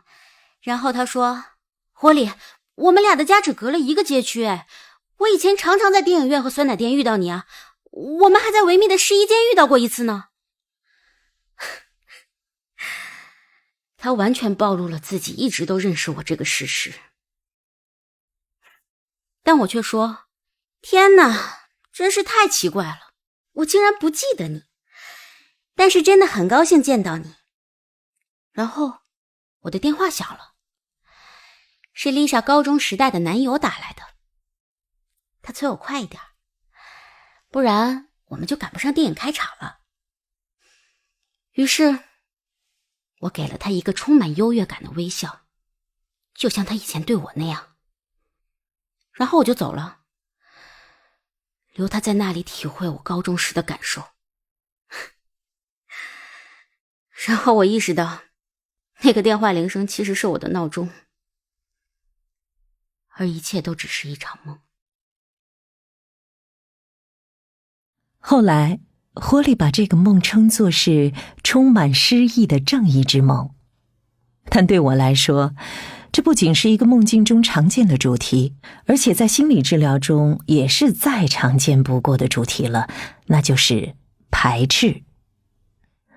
我们都会害怕被冷落、被忽视、被回避，最后变得丧失去爱的能力，而孤独一生。卡尔·荣格创造了集体无意识这个词，指的是大脑中保存祖先记忆或全人类共有经验的部分。弗洛伊德从客观层面解析了梦境，即梦境的内容如何与做梦者的实际生活相关联，包括人物的角色、特定的情境。而荣格心理学则是从主观层面解析梦境，去解释梦境如何与我们集体无意识中的共有主题相关联。我们经常梦见自己的恐惧，这并不奇怪，因为我们确实害怕很多东西。我们都害怕些什么呢？我们害怕受伤，我们害怕被羞辱，我们害怕失败，也害怕成功。我们害怕孤独，也害怕牵绊。我们害怕倾听内心的诉说。我们害怕不快乐，又害怕太快乐。我们害怕得不到父母的认可。我们害怕接受自己真实的样子。我们害怕身体抱恙，也害怕天降横财。我们害怕自己心怀嫉妒，也害怕自己拥有太多。我们害怕希望变成失望。我们害怕改变，也害怕一成不变。我们害怕意外会发生在我们的孩子身上，或发生在我们的工作中。我们害怕失去控制权，又害怕拥有的权利。我们害怕生命的稍纵即逝，又害怕死后的无尽虚空。我们害怕在死后无法留下自己活过的痕迹。我们害怕对自己的生活负责。要承认自己的恐惧，尤其是向自己承认自己的恐惧，有时还需假以时日。我注意到，梦境有时可能是自我告白的前兆，就像一场忏悔的预演。一些被埋藏在深处的东西被带到更靠近表面的地方，但又还没完全显露出来。一个来访者梦见他躺在床上，拥抱着他的室友。一开始，他以为这是因为他俩深厚的友谊，但后来他意识到自己喜欢同性。有一位男士反复梦见自己在高速公路上超速行驶被逮个正着。1年后，他开始思考，是不是他几十年来的逃税的行为，把自己凌驾于规则之上的行为，总有一天会让他作茧自缚。在我去温德尔医生那儿几个月之后，霍里那个有关他高中同学的梦开始渗入到了我的梦境中。我梦见自己在商场里翻看着挂在架子上的衣服，然后男友出现在同一个架子旁。很显然，他是在为他的新女友挑选生日礼物。我在梦中跟他开始搭话。哦，几岁生日啊？50岁。一开始，我在最狭隘的层面获得了欣慰感。他非但不是任何年龄层男人都向往的25岁，甚至年纪比我还大。不过这也说得过去，因为男友不喜欢家里有年龄太小的孩子，50岁的人很可能孩子都已经上大学了。男友和我进行了一次愉快的交谈，亲切友好，不痛不痒。直到我偶然瞥见货架旁边镜子里的自己，我才发现自己已经是个老太太了，有将近80岁了，也可能已经80多岁了。所以实际上男友50岁的女友要比我年轻好几十岁呢。你后来写书了吗？什么书啊？那本关于你的死亡的书。他平静地说道，仿佛这是不言而喻的答案。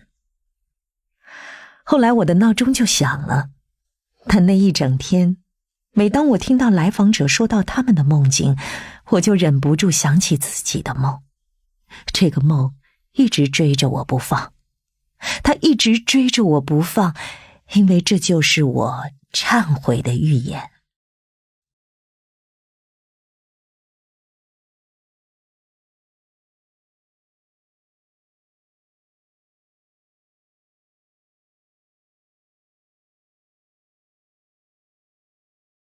第28集，第一次忏悔。请允许我先为自己辩护1分钟。当我跟温德尔说，直到分手之前我的生活都过得非常顺遂，那绝对是真话。至少我自己觉得是这样的，或者说，我想要自己觉得事实就是那样的。好吧，现在让我丢开狡辩，我就是在自欺欺人。有一件事我没有告诉温德尔，那就是我现在本该埋头写书，但写作进行的并不顺利。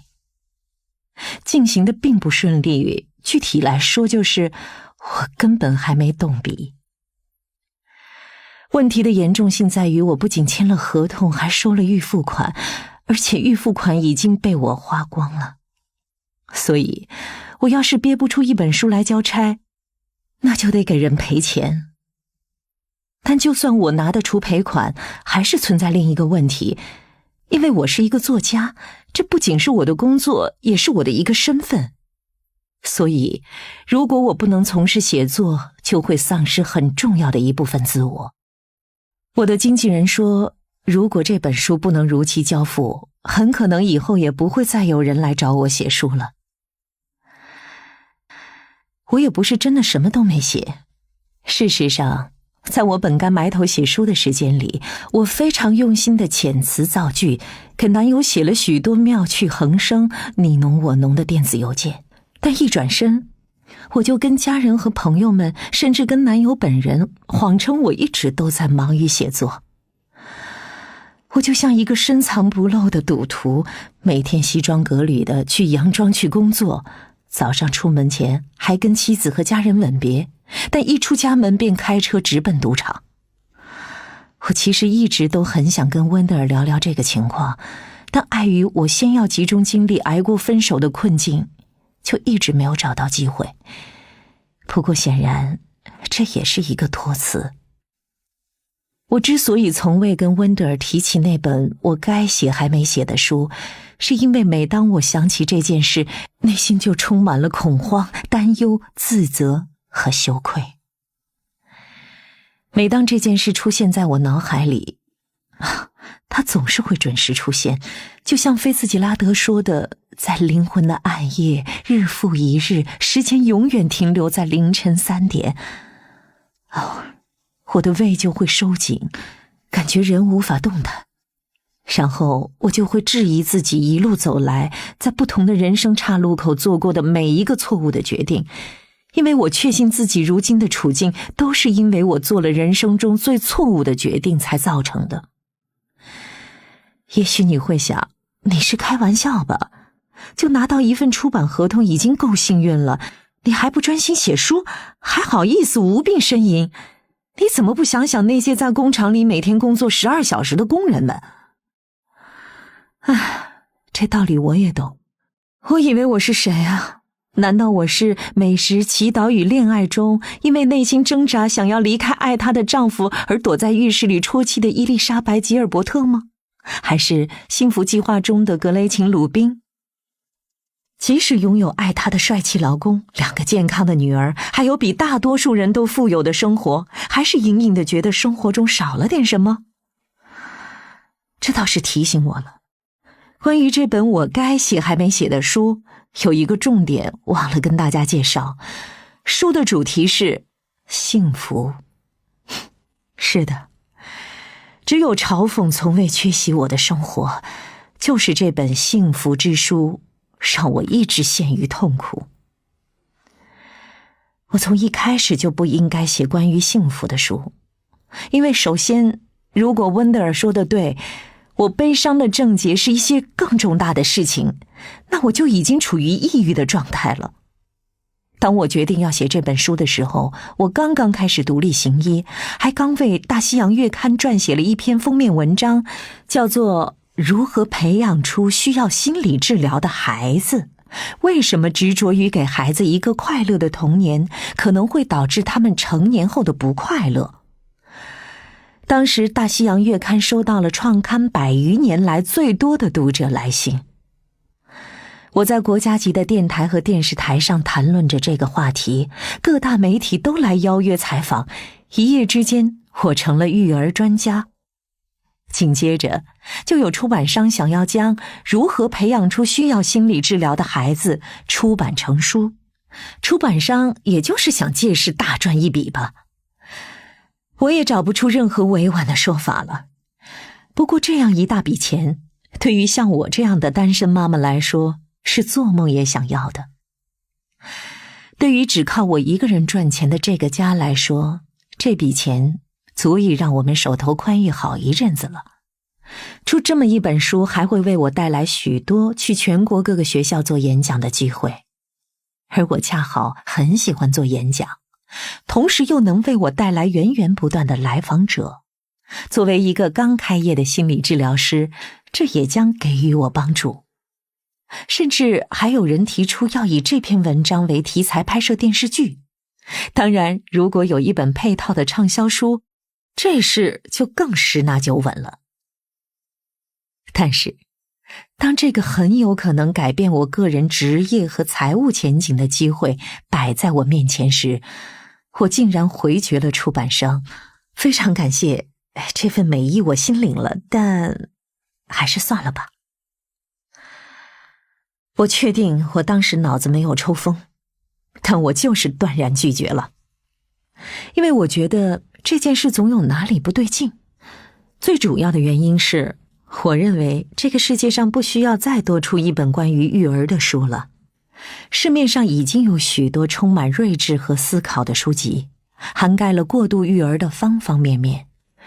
哲学家歌德已经替我简明扼要地总结了这个观点。太多父母费尽心思想要孩子过得轻松点，到头来却让孩子们过得更辛苦了。而在近代历史上，准确地说，就是在2003年，诞生了一部有关过度育儿的现代先锋之作。这本书被恰如其分地命名为《操不完的心》。书中叙述到，优质育儿的基本原则是适度、共情、顺应孩子的秉性。这些简单的原则并不会因为尖端的科学发现而发生改变。作为一名母亲，我当然也逃不过育儿焦虑。我当初写那篇文章的时候，就是希望它能够像一次心理治疗那样使父母们受益。但如果我为了迎合市场的潮流，把那篇文章出版成书，我不就成了市面上那些速成专家中的一员了吗？那样的话，我会觉得自己变成了给家长们增添烦恼的那一方。我相信，父母们真正需要的不是再多一本书来告诉他要冷静、逃离出来放松一下，他们真正需要的是从泛滥的育儿书中彻底逃离出来。纽约客杂志后来刊登过一篇调侃各种育儿经泛滥的文章，其中写道，在育儿这个话题上每多出一本书，就像是在家长们的伤口上撒了一把盐。所以，就像《书记员巴特尔比》中的主角那样，我说，我还是不写了吧。在接下来的几年时间里，我就眼看着越来越多鼓吹过度育儿的书问世，我不得不反复追问自己，当初拒绝这个赚钱的机会，是一个负责任的成年人应该干的事吗？当时我才刚结束一段不计薪资的实习期，我还要偿还读研时借的贷款，而且我还是家里唯一的经济来源。为什么我不能迅速地写完那本育儿书，坐等名利双收，让自己乐享其成呢？说到底，又有多少人真的有福分，只做他们认为有意义的工作呢？对于没有写这本书，我的遗憾与日俱增，因为每周都有人在来信和讲演邀约中问起如何培养出需要心理治疗的孩子这篇文章。会出书吗？不断有人问。哦不会出书。我很想回答，因为我是个蠢货。我确实觉得自己是个蠢货，因为不想在育儿热潮中趁火打劫捞一票，于是我答应了撰写这本如今让我望而生畏，甚至诱发抑郁的幸福之书。一是因为我刚开始行医生涯，为了维持生计，我还是得靠写书；二是因为我当时觉得这样的书能够让读者受用，我不想通过我的书向大家展示为人父母的我们是如何费力地讨好我们的孩子，我希望展现的是，我们其实是在费尽力气讨好自己，结果却让自己不开心。至少这个想法似乎更贴近我的初衷。但每当我坐下来尝试动笔，却又觉得这个想法跟自己的生活很脱节，甚至就像我无法对直升机育儿的话题产生共鸣一样。科学研究没能也无法反映出我在心理治疗中观察到的细节。甚至有科学家提出了一个复杂的数学方程式来预测幸福指数。这一公式推导的前提是，幸福的根源并不在于事情发展的多顺利，而在于事情的发展是否好于预期。幸福公式如下，这个公式可以归结为幸福等于现实减去期望，根据这个公式，你显然可以通过先传达一个坏消息，再撤回这个坏消息来使人们感到开心。如果你这样对待我，我会气到爆炸。尽管如此，我知道我还是可以找一些有趣的研究来写一写，但我觉得那么做就像是隔靴搔痒，无法切中我想要表达的要害。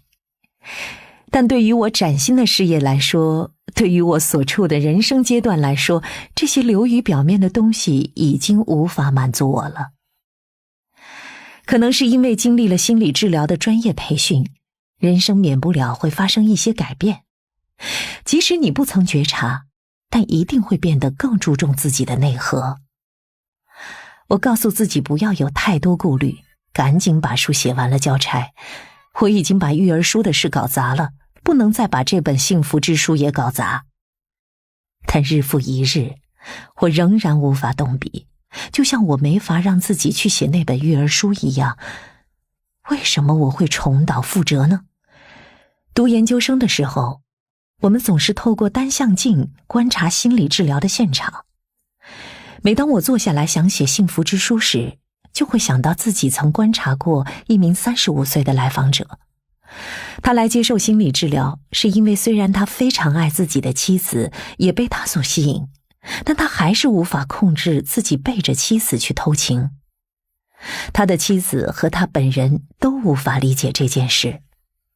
他怎么能一边深信自己想要的是相互信任、稳定而亲密的夫妻关系，同时却又做出背道而驰的行为呢？他在治疗的过程中解释，我痛恨自己的背叛给妻子和这场婚姻带来的动荡。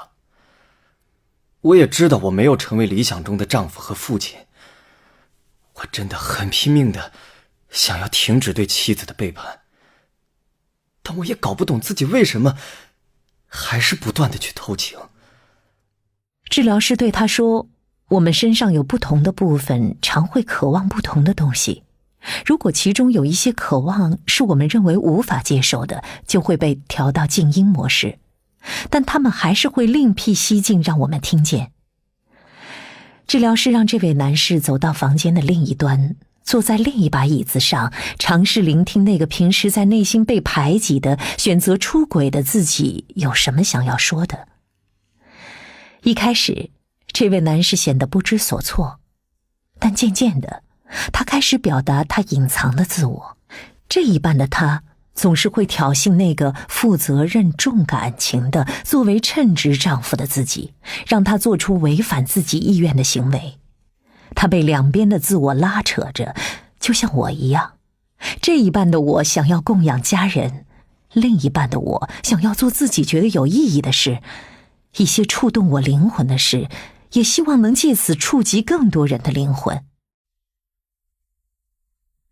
就在自我拉扯的时候，男友走进了我的生活，刚好把我的注意力从内心激战中转移到了他的身上。但现在他离开了，我本该专心埋头写作，却每天在网上偷窥他的社交行踪，以此填补内心的空白。我们所表现出的许多具有破坏性的行为，其实都是植根于感情上的空虚。这种空虚总是渴求有什么东西来填补。但如今，既然温德尔医生已经和我讨论过不能再上网偷窥男友的社交行踪了，那我就必须对自己负责。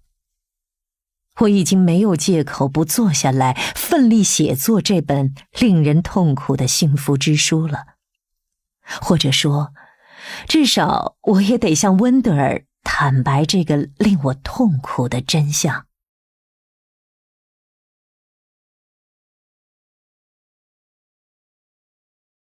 第29集，剧组里的心理咨询。嘿，是我。当我在2个治疗的间隙听取语音信箱的留言时，听到了这个声音。我的胃一阵翻腾，这是男友的声音。虽然我们已经3个月没有讲过话了，但他的声音还是立刻把我拉回到了过去，就像听到了一首旧时的歌曲。但随着留言继续回放，我意识到来电并不是男友。因为第一，男友不会打到我的办公室；第二，男友不可能出现在一个电视剧拍摄的现场。这个我是约翰。离奇的是，男友和约翰的声线非常相似，他们的嗓音都很深沉，而且这是第一次有来访者打电话到我的办公室，却没有提及自己的姓名。约翰这么做就好像默认自己是我唯一的来访者，甚至默认自己在我的生活中也是独一无二的存在。单凭一个我字，我就能联想到是他。就算是有自杀倾向的来访者打来，也会留下自己的姓名，从来不会有人打来说：“嗨，是我，你说过如果我想自杀的话就给你打电话。”约翰在留言里说他今天不能来了，因为他有事被困在了摄影棚里，所以到时他会和我视频通话。他告诉了我他的用户名，然后说我们3点聊。我注意到约翰不曾征询我的意见，我能不能用视频通话软件，或是我接不接受通过视频通话进行治疗。他就默认事情会按照他设想的去进行，因为地球就是绕着他转的。虽然在某些情况下，我确实会选用视频电话，但对于约翰来说，这并不是明智之选。我在治疗中对他的帮助，很大程度上依赖于我们在治疗室这个封闭环境中的互动。即使科技再怎么发达，网络交流依然有其局限性，就像一个同事形容的，像是戴着保险套进行心理治疗。心理治疗师关注的不只是来访者所说的话，甚至不仅限于视觉上的线索，抖动的脚，面部轻微的抽搐，微颤的下唇，因愤怒紧缩的双眼。除了我们听到的和看到的，有些听不见看不到的东西也同样重要，那就是屋子里流动着的能量，是2个人共处时的气场的对流。当2个人不处在同一个物理空间时，也就失去了那个无法言喻的维度。通信障碍也是一个问题。有一次我通过视频与一个当时身处亚洲的来访者连线，他刚开始失声痛哭，通话就没有声音了。我只能看到他的嘴在动，但他并不知道我听不到他。还没有等我搞清楚状况，通话就完全中断了。我们花了10分钟才重新连上线，但那个瞬间已经被错过了，治疗时间也白白浪费了。我给约翰写了一封简短的邮件，提议治疗改期，但他发回了一条电报般的信息：等不了，急，有劳。我很惊讶他会用到有劳这样的词，但我更惊讶的是，他竟然会意识到自己急需帮助，急需我的帮助，而不是把我当作呼之即来挥之即去的人。所以我说好吧，我们3点钟用视频连线。我想一定是发生了什么事。3点整，我打开视频通话软件，点击连线。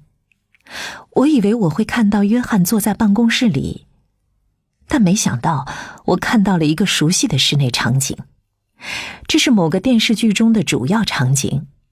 我之所以熟悉它，是因为男友和我之前经常窝在沙发里互相依偎着煲这个剧。此刻，屏幕里面的灯光、摄影的工作人员在忙前忙后。我盯着那个已经看过无数次的卧室的内部装饰，然后约翰的脸映入了我的眼帘。你稍等我一下。约翰是这样和我打招呼的，然后他的脸就消失了，取而代之出现的是他的脚。他今天穿的时髦的格子运动鞋，然后他似乎正带着我走向什么地方。我猜他是在找一个私密一点的空间。我看到他的脚边有很粗的电线，听到背景里的骚动声，然后约翰的脸又出现了。好，我准备好了。都是因为 Margot 和他愚蠢的心理治疗师。我不知道那个人是怎么拿到行医资格的，他完全帮不上忙，他只会把情况搞得更糟。他本该从治疗师那儿得到帮助，缓解抑郁情绪，结果却恰恰相反，他对我更不满了，说我一直不在他身边，说我不听他倾诉，说我有距离感，说我老是躲着他，说我总是忘记约定的日程。我有没有跟你说过，他在网上给我俩建了一个共享日历，以此来确保我不会忘记那些所谓重要的事情。哦天哪，所以我现在压力更大了，因为本来行程就很满了，现在日历上又塞满了 Margot 的事。这个话题约翰以前就跟我讨论过，所以我不懂为什么这事儿在今天突然变得紧急。一开始是他游说 Margot 去看心理治疗师的，但 Margot 刚开始心理治疗，约翰就经常来告诉我那个愚蠢的治疗师是如何给他老婆洗脑的，如何将一些离奇的想法塞进了 Margot 的脑子里。但我的感觉是，那个治疗师正在帮助 Margot 更了解自己的意愿，哪些是他愿意忍受的，哪些是他不愿意忍受的。而这种探索其实早该开始了。我的意思是，和约翰一起生活肯定不是一件容易的事。但与此同时，我也能理解约翰，因为他的反应也很常见。在一个家庭系统里，一旦有一个人开始做出改变，即使这种改变是健康的、积极向上的，家庭系统里的其他成员也很可能会竭尽全力地想要保持现状，把系统带回到稳定的状态中。例如，当一个嗜酒的人开始戒酒，家庭成员有时会无意识地破坏这个人的康复进程，因为想要维持家庭内部机构的稳定，总得有人扮演问题成员的角色吧。但谁会想要扮演这个角色呢？有时，人们甚至连朋友们的正向改变也要抵制。为什么你去健身房这么频繁？为什么你不能在外面玩到再晚一点？不需要早睡的。为什么你为了晋升这么努力啊？你看你现在多无趣。如果约翰的妻子不像之前那么抑郁了，约翰要如何继续扮演这对夫妻中更理智的那一个呢？如果他试图以更健康的方式缩短夫妻之间的距离，那约翰又如何能继续保持这么多年来精心打造的舒适距离呢？我并不奇怪约翰会对 Margot 的心理治疗抱有负面的反馈，这反倒说明他的治疗师颇有建树。然后昨天晚上 Margot 叫我上床睡觉的时候，我说还有几封邮件要回，我一会儿就睡。通常来说，大约2分钟之后，他就开始对我喋喋不休。你怎么还不上床？你为什么总是在工作？但昨晚他完全没有这么做。我心想，哦天哪，谢天谢地，他的心理治疗终于初见成效了，因为他终于认识到，不断催促我早点睡觉，其实并不会让我快一点躺到床上。于是我安静地写完了邮件，等我躺下的时候 Margot 已经睡着了。而今天早上当我俩醒来的时候， Margot 对我说，我很高兴你完成了你的工作，但我很想你，我非常想你，这就是我想告诉你的，我想让你知道我想念你。屏幕里的约翰转向了他的左边，然后我听到别人在跟他说话，跟他讨论灯光的问题，然后我眼前的影像又变成了约翰的运动鞋了，他们正在地板上移动。当我看到约翰的脸再次出现在屏幕上时，他背后的墙不见了。与此同时，这个剧中的头牌演员正出现在我屏幕右上角远处的背景中，他正跟别人说笑。其中一个是他在剧中的死对头，另一个是他在剧中常常恶语相向的心仪对象。我敢肯定这个角色是约翰一手打造的。我很喜欢这些演员，所以此刻我正眯着眼睛透过屏幕紧盯着他们。我就像在艾美奖的红毯边隔着围栏凑热闹的路人，使劲想要瞟一眼红毯上的明星。唯一的不同是这里并没有红毯，而我看到的只是他们一边喝水一边闲聊的情景。我心想，狗仔队大概会为了能够拍到这些情景而挤破头吧。可想而知，我需要动用极强的意志力，才能让自己把注意力只放在约翰身上。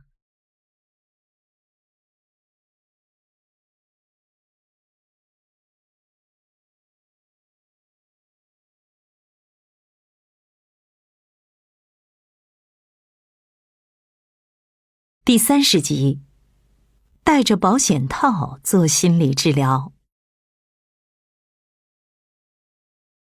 不管怎么说，我就知道肯定没有这么好的事儿。我以为他做完表现出的是对我的理解，但果然今天早上一醒来就又开始抱怨了。于是我说，你很想我？这是什么苦肉计吗？你看，我不是就在这儿吗？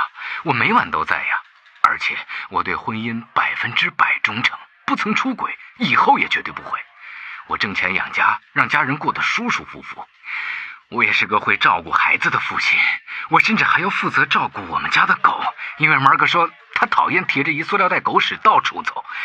再说了，我不在家的时候就是在工作，我又不是在玩，所以我跟Mark说，我可以选择辞职，那他就不用那么想我了，因为辞了职，我就可以每天无所事事的待在家里玩手指头，但我也可以选择继续工作，这样我们一家人还能继续过着有瓦遮头的生活。他突然冲着屏幕外我看不见的什么人大声吼道：蠢货，我马上就来。你猜我这么说的时候Mark做了什么反应？他竟然用脱口秀女王奥普拉的语气说，我知道你付出了很多，对此我心怀感激，但就算你人在这里，我还是很想你。有那么一瞬间我感觉松了口气，因为通常这个节骨眼上Mark就该大吼大叫了，但我转念一想才发现事有蹊跷，这听上去完全不像Mark会说的话，他一定另有图谋。果然他说，我真心需要你听见我的心声。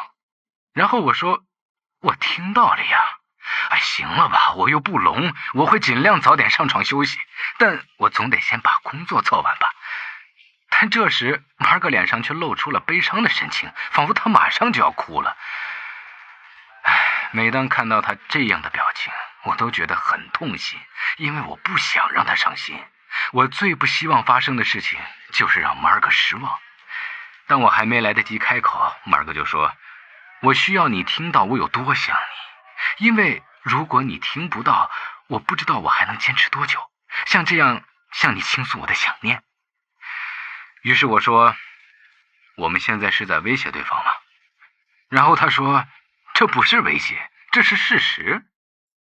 约翰的眼睛瞪得滚圆，一只手摊开在空中，像是在说，你能相信这都是什么鬼话吗？我不认为Mark会说到做到，但我真的很吃惊，因为我俩以前从来没有威胁过要离开对方。当初结婚的时候，我们总是说，不管多么生气，不要以离开相威胁。结婚12年里，我们确实从未提过要分开。好的，汤米，让我看一眼。约翰突然停下来，画面又变成了他的运动鞋。等他跟汤米处理完事情之后，他走向某处。1分钟后，他的脸又出现了，而背景又换了一面墙。约翰，我知道Mark说的话让你感到不安。Mark说的话，这不关Mark的事，是他愚蠢的心理治疗师在操控他。他很喜欢那个家伙，他总是不停地引用他说过的话，就好像他是他什么了不起的大师。我猜他大概是在候诊室里给大家提供了迷魂汤，全城的女人们喝了都要回去跟自己的老公离婚了。我在网上查了他的简历，果然是一个什么愚蠢的治疗师协会给他发的执照，温德尔·布朗森，竟然还他妈是个博士。等等，温德尔·布朗森？Mark的治疗师是我的那个温德尔，那个愚蠢的治疗师是温德尔。我的脑袋要爆炸了！我好奇玛格第一次去治疗的时候会选择坐在沙发的哪个位置上，我好奇温德尔是否也曾把纸巾盒扔给过他，还是他坐的离纸巾盒够近，自己就能够得到。我好奇我俩是否曾在进出治疗室的时候擦肩而过，她会不会是那个在候诊室里哭泣的漂亮女士？我好奇她会不会曾经在自己的治疗中提到过我的名字。约翰有一个很糟糕的治疗师罗里·戈特利布，他说。不过我突然想起来，玛格并不知道约翰有个心理治疗师，我是那个他用现金交易的应招女郎。而此刻在这种情况下，我非常感激他这么做。我不知道当下该如何消化这个信息。治疗师所受的职业培训告诉我们，当情况一时难以回应，需要更多时间去消化的时候，那就先不要回应。于是我暂时选择不作为，等迟些再问问督导小组的建议吧。约翰，我们暂时先把话题专注在玛格身上。我觉得玛格说的话很动情，她一定非常爱你。啊？他都威胁要离开我了哎！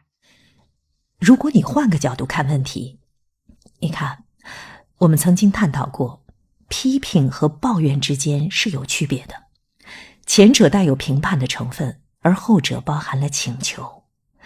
但抱怨也可能是一种未表达的称赞。我知道你觉得 Mark 总是抱怨连连，即便如此，那也是一种甜蜜的抱怨，因为在每一个抱怨当中都包含了他对你的称赞。或许他选择的表达方式不是最好的，但他其实是在诉说对你的爱。他想多一点时间和你在一起，他想念你，他想要你再靠近他一些。而现在他想告诉你的是，他那么想要和你在一起，却得不到你的回应。这种体验已经让他痛苦到快要无法承受了，这也是因为他实在是太爱你了。从这个层面上来看，这的的确确是对你的褒奖。对约翰进行治疗的时候，我总是专注在捕捉他当下的情绪，因为情绪会引导行为。一旦我们理解了自己的情绪，我们就可以做出选择，如何处置这些情绪。如果我们在情绪出现的那一刻就把它们推到一边，通常最终还是会转入错误的方向，让我们再一次迷失在混乱的思绪中。男性在这个问题上通常处于劣势，因为对内心世界的探索通常不是他们成长历程中的主要课题。世俗也很少接受男性和别人分享自己的情绪和感受。就像女性常迫于文化压力不得不时刻注意自己的外表，社会给男性的压力则要求他们维持良好的情绪表象。女性习惯于向朋友和家人倾诉，但当男性在心理治疗中向我讲述他们的感受时，我往往是他们有史以来第一个倾诉的对象。实际上，就像女性患者一样，男性也会为了各种事情陷入挣扎，婚姻、自信心、身份认同、事业成功、他们的父母、童年、如何被爱、被理解，等等等等。然而，面对他们的男性友人，这些话题却难以启齿。难怪中年男性的滥药和自杀率一直在逐渐上升，因为很多男性都觉得找不到情绪的出口。所以，我想要约翰多花些时间来想清楚 Mark 提出的威胁让他有什么感觉，让他去发现这些威胁背后可能隐藏着更温存的信息。我还从未见过约翰能和自己的情绪共处这么久，我对他现在的进步感到惊喜。此刻，约翰眉眼下垂，望向一边。通常这个表情代表着我所说的触及了当事人脆弱的部分。我对此表示欣慰，因为想要有所成长，就得先找到软肋。看起来他在认真地消化这一刻的感受，这还是第一次。他在反思自己的所作所为对 Margaret 产生的影响。许久之后，约翰终于抬起头看着我。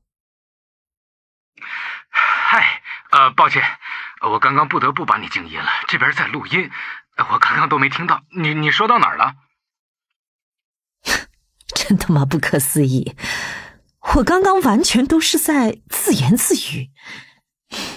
难怪 Margaret 想要离开他，我就应该听从自己的第一反应，让约翰重新预约一个面对面的治疗时间，而我却偏偏被他的不情之请搞乱了节奏。约翰，我很想帮助你，但我认为这个问题还是面对面谈比较好。你还是另约一个时间到我的诊室来聊吧。视频通话……不，我等不了。我就是先想把事情的原委跟你交代一下，这样你好直接跟他谈。跟谁？那个愚蠢的治疗师啊，他显然只听到了片面之词，而且是失之偏颇的一面。但你是了解我的，你可以为我作证，可以给那个家伙提供一些有建设性的观点，别让他真的把 Mark 逼疯了。我尝试理清这乱成一团的信息。约翰想让我打电话给我自己的心理治疗师，讨论一下为何他对我来访者妻子进行的治疗令我的来访者感到不满。这不好吧？即使温德尔不是我的治疗师，我也不会打这个电话的。有时我确实会打电话给另一个治疗师，讨论某个来访者的情况，但这仅限于某些特定情况，例如我正在治疗一对夫妇，而我的同事在治疗他们其中的一方，同时又存在一些不可抗力的原因，需要我们互通信息，比如有人有自杀倾向，或是潜在的暴力倾向，又或是当治疗重点建立在某一种设定上时，我们也会希望能在另一种设定中强化这种治疗效果，又或是我们为了能够获得一个更全面的视角。但即使是在这些罕见的情况下，相关各方也必须签署这方面的授权书。无论对方是不是温德尔，我都不能因为非临床治疗相关的原因，在没有双方签署同意书的前提下，拿起电话就打给我来访者妻子的治疗师。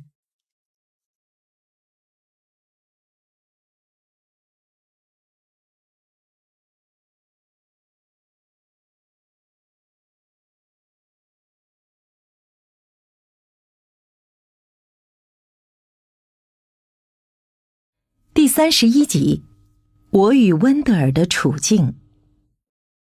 我来问问你吧。啊？问啥？你想念 Margaret 吗？我想不想的？对。你不打算打电话给 Margaret 的治疗师，对不对？对，我不会打给他。你也没有打算告诉我你对 Margaret 最真挚的感情，是不是？直觉告诉我，约翰和 Margaret 之间有许多被深埋的爱意，因为我深知很多爱从外表上看并不怎么有爱。就在这时，我看到一个手拿剧本的人，我猜是 Tommy， 再次进入了画面。约翰朝他微笑，同时把屏幕迅速折向地面，速度之快以至于我都眩晕了，就像是坐在过山车上突然来了个俯冲。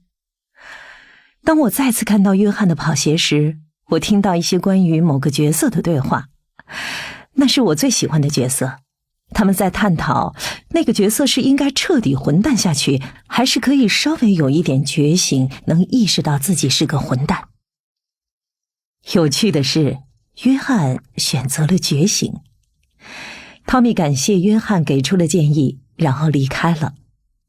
我惊奇地发现，对话中，约翰竟表现得无比友好，还为自己的缺席向汤米道歉，并向汤米解释说，他是在忙着给电视台救场。我就是他直播中的电视台。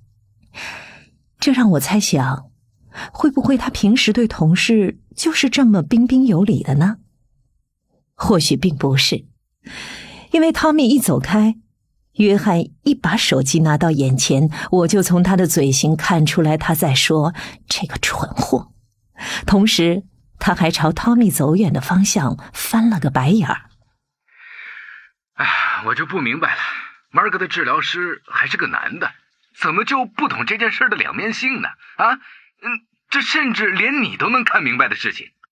你这个刚刚算是在夸我吗？我没别的意思啊，我就是说，你懂的嘛。我确实懂，但我想要他亲自表达出来。他正在以自己的方式变得与我亲近，而我希望他能在自己的情感世界里多停留一会儿。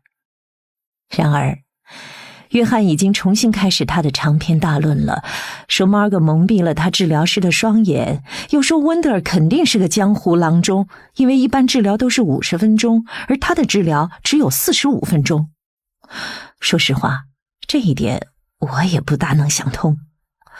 我觉得约翰谈论温德尔的语气就像是一个丈夫在谈论他妻子看上的另一个男人。我认为他是嫉妒了，感觉自己无法介入 Mark 和温德尔在治疗中经历的种种事情。我也嫉妒。温德尔会觉得 Mark 说的笑话有趣吗？他是不是更喜欢 Mark 这个来访者呢？不过现在，我先要把约翰带回他差一点就要与我心灵相通的那一刻。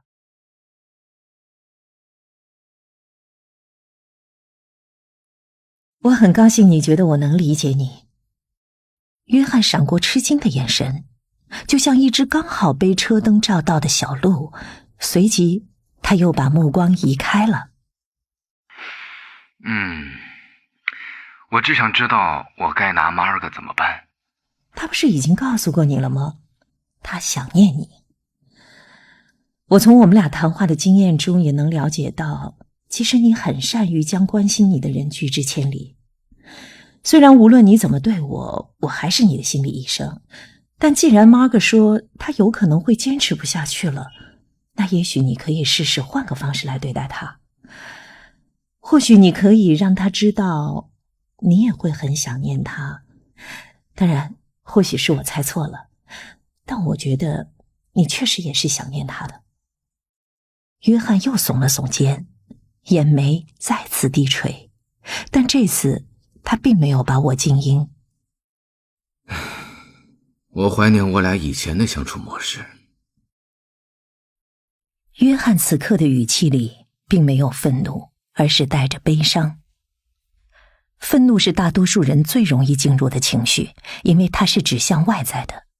愤怒的责怪别人能让你感到痛快又义正辞严，但宣泄出来的情绪往往只是冰山的一角。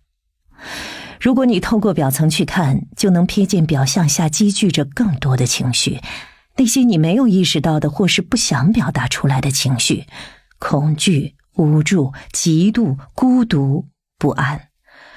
如果你能包容这些更深层的情绪，在足够长的时间里去理解他们，倾听他们的诉求，你将能更有效地管理你的愤怒，那你也就不会总是怒气冲冲的了。当然，愤怒还有另一个作用，就是把身边的人都推开，让他们不要离你太近，近到可以看穿你。我怀疑约翰就是需要别人对他生气，这样他们就不会看到他的伤心之处。我刚要开始讲话，正好有人喊了一声约翰，他吓了一跳，手机都从手中滑落了，直冲地面。不过就在我感觉自己即将脸着地的时候，约翰接住了我，屏幕上再次出现了他的脸。该死的，我得挂了，该死的蠢货们。随后屏幕就变成了一片空白，显然我们这一次的治疗结束了。鉴于下一个来访者还有一会儿才会到，我决定去茶水间找点零食。刚好我的2个同事也在那儿，希拉里在沏茶，麦克在吃三明治。嗨，希拉里。嗨，麦克。嘿，你看起来有心事啊。假设说啊，你来访者的妻子跟你在看同一个心理治疗师，而你的来访者认为你的治疗师是个蠢货，你会怎么办？我会换一个心理治疗师。我不换治疗师，但我会选择换来访者。说真的，你别开玩笑，你们到底会怎么做啊？如果更糟的是，他还要我跟我的治疗师探讨他妻子的状况，他妻子还不知道他在接受心理治疗，所以这暂时还构不成问题。但如果他向他的妻子坦白了，如果他妻子也同意他让我去跟我的治疗师聊一聊他妻子的事儿，那我应该坦诚说明这也是我的治疗师吗？当然了。不，你没必要那么做。没错，这个问题并没有一个明确的标准答案。你们知道为什么吗？因为从来就没有发生过这种事。你们有听说过类似的情况吗？曾经有2个人在离婚后分别来找我做心理治疗，他们用的不是同一个姓，登记的地址也不一样。因为他们已经分居了，所以我并没有意识到他俩是夫妻。直到和他俩分别进行了各自的第2次治疗时，才意识到自己听到的是同一个故事的2个版本。原来我以前的一个来访者是他俩共同的朋友，分别向他俩推荐了我，于是我不得不把他们转介给其他医生。是啊，但现在不是2个来访者之间有利益冲突，而是我自己的治疗师被搅进了这个混乱的局面。你说这是多么小概率的事情啊！对。什么情况？没有。快说。好吧。大概是在20年前，我刚开始行医的时候，我的来访者里有一个患抑郁症的年轻小伙子。我感觉我们的治疗正在取得进步，但后来治疗进程似乎就停滞了。我以为是他还没有准备好要迈出下一步，但事实上我那时太缺乏经验了，完全没有能力判断其中的原委。后来他就不在我这里治疗了。大概1年之后，我在我自己的心理治疗师那儿遇到了他。所以你的来访者抛弃了你，去投奔你的治疗师了？好笑的是，我还在自己的治疗中讲述自己是如何因为这个来访者的案例感到困扰。在他离开的时候，我感到多么无助。我很肯定我的来访者后来也跟我的治疗师讲述了他无能的前任治疗师，可能还提到过我的名字。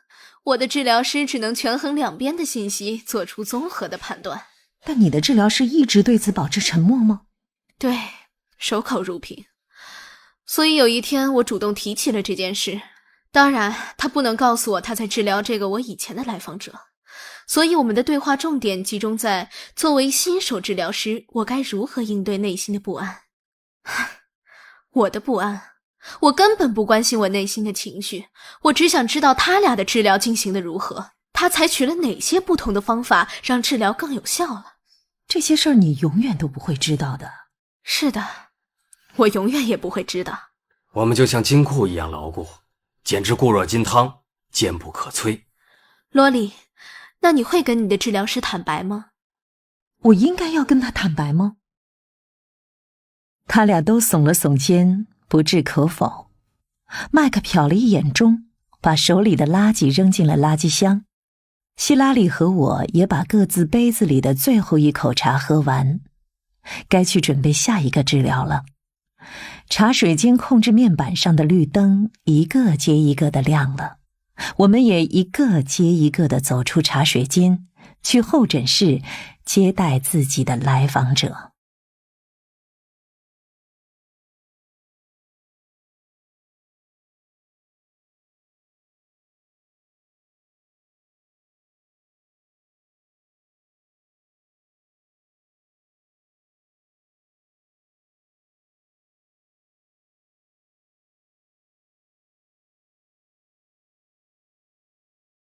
第32集，内心的安宁。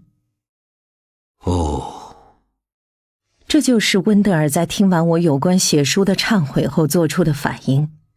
要知道，我可是纠结了好一段时间才鼓起勇气跟他说这件事的。这2个星期以来，我已经默默地移到了位置 B， 准备要向他坦白一切。但只要我们一面对面，在2张沙发的顶角促膝而坐，我就不由得迟疑了。我开始拖延，顾左右而言他。我聊了关于我儿子老师的事儿，她怀孕了；聊了我父亲的健康问题，他身体不好；聊了我做的一个梦，一个很奇怪的梦，还聊了巧克力。我承认我跑题了，还聊了我额头上不断出现的皱纹。这倒是在正题上。我们也聊了生活的意义，当然是我的生活的意义。温德尔试图让我保持专注，但我简直像是脚踩了香蕉皮，从一个话题滑到另一个话题，感觉他的战术节奏都要被我打乱了，至少我是这么以为的。突然之间，温德尔打了一个哈欠，这是一个假哈欠，一个战略性的哈欠，一个大大的充满戏剧张力的张大嘴巴的哈欠。这个哈欠就像是在说，除非你坦白心底最根本的想法，不然你就会一直耗在这儿。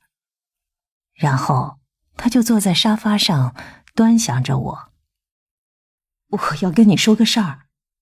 你最好认真说。结果我把整个故事的原委一股脑儿的都说了。哦，所以你并不想写这本书。对。如果你不能交稿，你的财务状况和专业前途都将受到严重的影响。对，哎呀，如果当初写了那本育儿书，那我今天就不会是这个状况了。在过去的几年里，我每天，有时甚至每小时都会跟自己重复这句话。此时，温德尔又摆出他那套耸肩、微笑、等待的应对公式。我也知道我犯下的这个错误是巨大的，不可逆转的。我在想的不是这个事儿。那是什么？我的人生已经过半欧乎。我朝他翻了个白眼儿，他却依然顾我。那首歌的曲风略带蓝调，我尝试着辨别那是谁的歌，是艾塔·詹姆斯的还是 B.B. 金的。越来越短，谁都无法阻拦，我想要回到从前。我这才意识到，这不是什么名曲，这是温德尔·布朗森的即兴创作。他写的词真是糟糕透了，不过他洪亮悠扬的歌声倒是颇令人惊艳。歌声仍然在继续，他还越唱越投入了，拿脚打着拍子，手上还打着响指。如果在大街上遇到他，我一定会以为他是个穿着针织外套的书呆子，但此时此刻，他的自信和即兴发挥简直让我震惊。他正全情投入，完全不在乎别人会不会觉得这很傻，或是很不专业。我可没法想象自己在来访者面前会做到这个样子。因为我的人生即将走向尾声。他终于唱到尾声，还张开双手摆出了一个爵士风格的结尾动作。结束了演唱之后，温德尔严肃地看着我。我很想告诉他，刚才的那段表演很烦人，因为他在戏谑着一个本身非常现实的、切身的、令人焦虑的问题。但我还没开口，就先感受到了一阵不知从何而来的悲伤，而他高歌的曲调还在我脑海中萦绕。这就像玛丽·奥利弗的诗，那句对于你仅有一次的狂野而珍贵的生命，你打算做点什么呢？事实上，我以为我都计划好了，但现在一切都变了。我计划好了要和男友在一起，我计划好了要写一本对我意义重大的书，但是我没想到情况会变成这样。说着，给了我一个心领神会的眼神。这样的情况已经不是第一次了。在经历了一次又一次对话之后，我们就像老夫老妻一样，能把对方没说出口的话说完。但温德尔随即又陷入了沉默，这次似乎不是我已经习以为常的那种带有目的性的沉默。我有种感觉，也许此刻温德尔也被难住了，就像我有时在治疗中也会这样，因为来访者遇到瓶颈而感觉自己也遇到了瓶颈。他已经尝试过了打哈欠、唱歌、引导我，问一些重要的问题，但我还是一直回到这条老路上，不断重复我失去的一切。我在想，你来这儿是为了什么？你觉得我能如何帮助你？我被他问住了。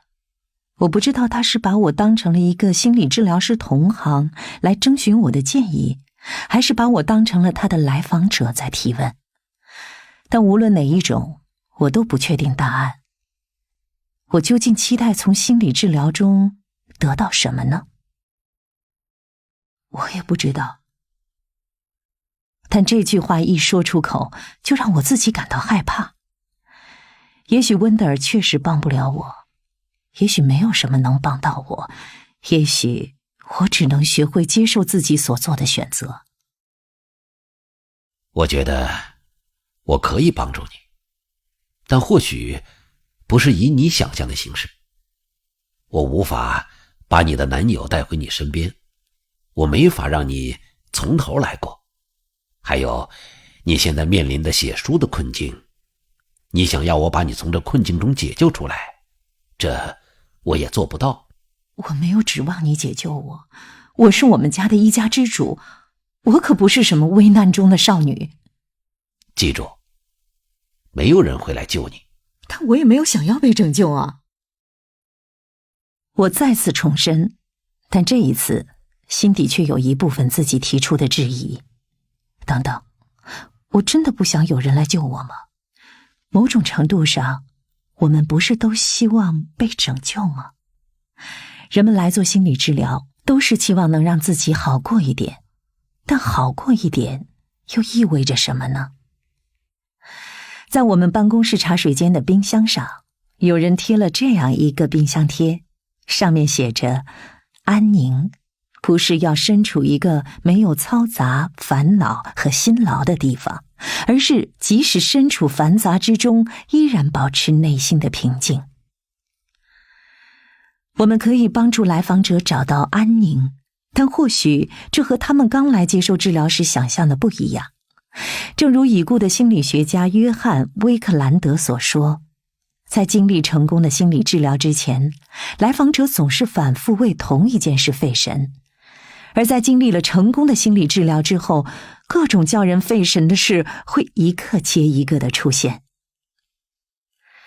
我知道心理治疗不能让所有问题都消失无踪，不能预防新的问题产生，也不会确保我之后的行动都是明智之举。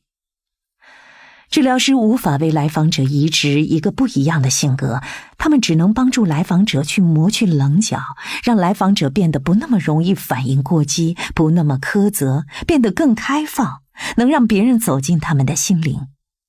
换句话说，心理治疗的重点就是在于理解真正的自己。但要了解自己，就必须要抛开对自己的固有认知，抛开那些你塑造出来限制自己的人设，这样你才不会裹足不前，才能活出真实的自己，而不是活在自己给自己描述的故事里。至于如何帮人做到这些，就又是另一码事了。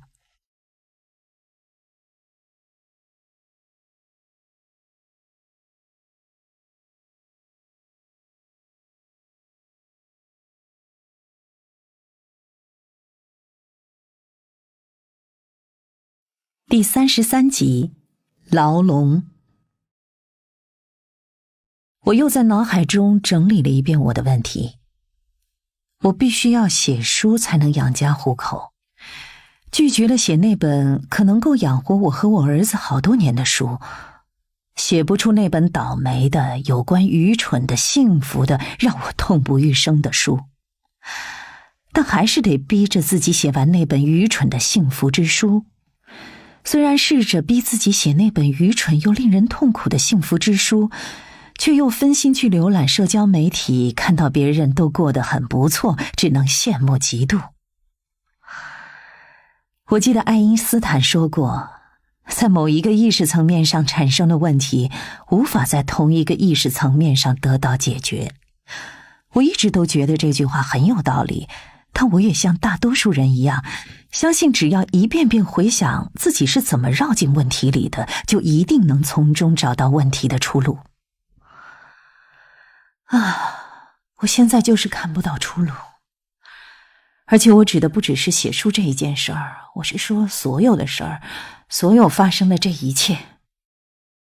温德尔身子向后靠了靠，伸展了一下交叉的双腿，又重新交叉起来，然后他闭上眼睛。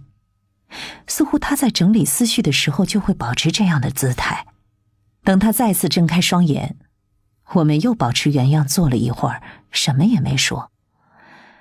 两个治疗师融洽地沉浸在一阵沉默中，我也向后靠着，享受这片刻宁静。我真希望每个人在平时的生活里也能多试试这样，面对面在一起，没有电话、电脑、电视的骚扰，也不用闲聊，就只是静静地存在着。像这样坐着，让我感到放松，也让我找回活力。终于，温德尔开口了。我想起了一部很出名的卡通片，一个囚犯在不停地摇着铁栏杆，绝望地想要出去，但其实在他的左右两边都没有栏杆，都是可以出入自由的。这个囚犯只需要往边上走走，就万事大吉了，他却还是疯狂地摇着铁栏杆。我们大多数人都是这样，我们觉得自己完全被困住了，被捆绑在情绪的牢笼里，但出路其实就在那儿，只要我们愿意去看到它。只要我们愿意去看到它，他让最后这句萦绕在我俩之间，他用手比划出牢笼的样子，引导我去看到它。我望向别处，但我能感受到温德尔注视我的目光。我叹了口气，好吧，我心想。我闭上眼睛，深吸一口气，我开始想象那个牢笼的样子，一个狭小的牢笼，墙壁是冰冷的米色。我想象着金属的铁栏杆，很粗，灰色的，锈迹斑斑。我看到自己穿着橙色的囚服，疯狂地摇着那些栏杆，央求别人把我放出去。我想象自己在这个小牢笼里的生活，只有刺鼻的尿味和暗淡无望的未来。我想象自己在叫喊，放我出去，救救我！我看到自己发疯似的望向右边，又望向左边，然后剧情又从头重复了一遍。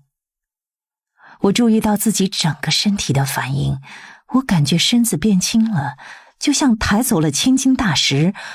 我终于意识到，你就是自己的狱卒。我睁开眼睛，看了一眼温德尔，他挑了挑右边的眉毛，像是在说，我知道你看到了，我看到你看到了。继续观察。我再次闭上眼睛，这次我在栏杆附近走来走去，并走向出口。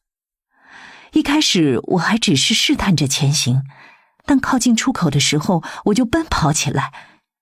我逃出牢笼，感受到我的脚踩在地上，微风拂过我的皮肤，阳光温暖地照在我的脸上。我自由了。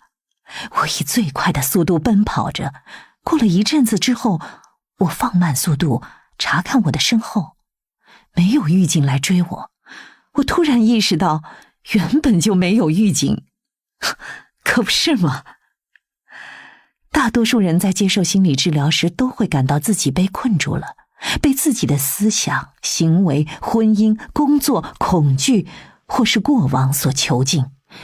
有时我们会用一套自我惩罚的说辞来囚禁自己。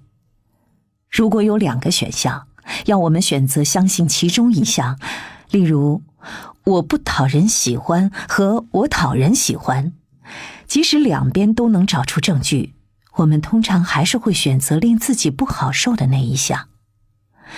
为什么我们总是把收音机调在杂音的频率上呢？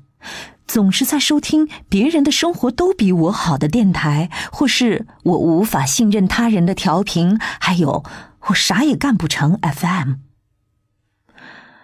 我们就不能把调频的指针往上或往下拨一拨，换一换台，看看栏杆的2边吗？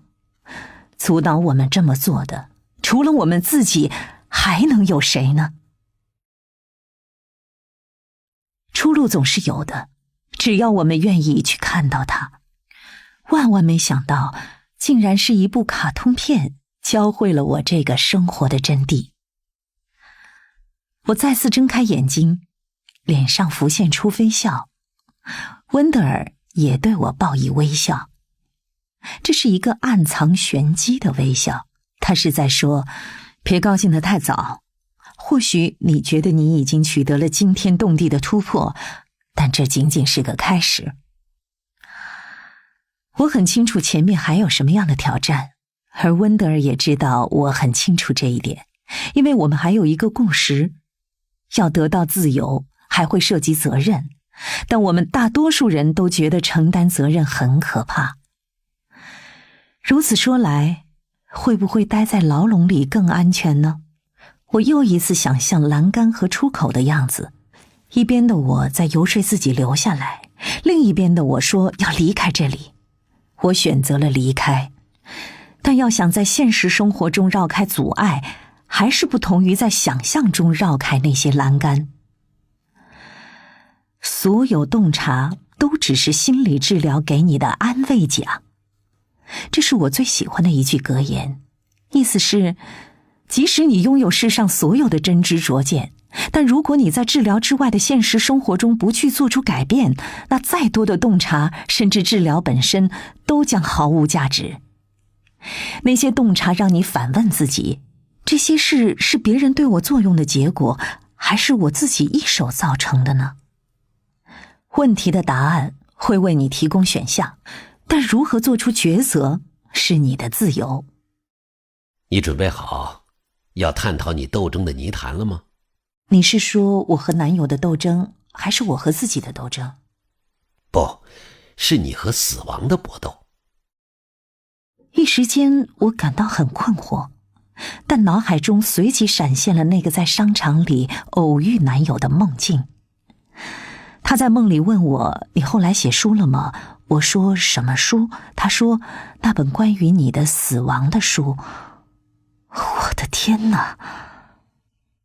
作为治疗师，我们的思维通常都会领先来访者几步，这并不是因为我们更聪明或更有智慧，而是因为旁观者清。有位来访者买了钻戒，却似乎总是找不到合适的时机向女友求婚，我就会对他说，我觉得你并不确定自己是否要跟他结婚。他会告诉我，怎么可能？我当然确定，我这个周末就会跟他求婚。然后他回到家，还是没有求婚，因为天气很糟糕，而他想在海边求婚。我们会在接下来的几周重复相似的对话，直到有一天他会来到治疗室对我说，也许我确实不想跟他结婚。许多在当下断言，不，我才不是那样的人，在1周、1个月或者1年之后都会说，哦，没错，我就是那样的。我感觉温德尔一直都在为这个问题蓄能，等待一个合适的时机让他离弦而出。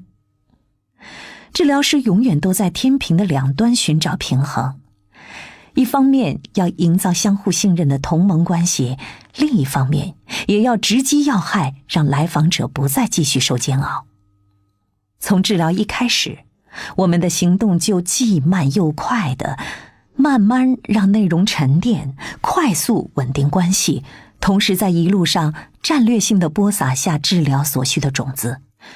这就像自然界的种植规律一样，如果你播种的太早，种子不会发芽；如果你种的太迟，虽然它也会成长，但可能会错过土壤最肥沃的时期。但如果你播种的时机刚刚好，那它就可以吸足养分，茁壮成长。治疗师的工作就是在鼓励和对峙之间来回游走。温德尔问及我和死亡的斗争，就找准了最佳的时机。至于为什么这是最好的时机，其中还有一些连温德尔也不知道的原因。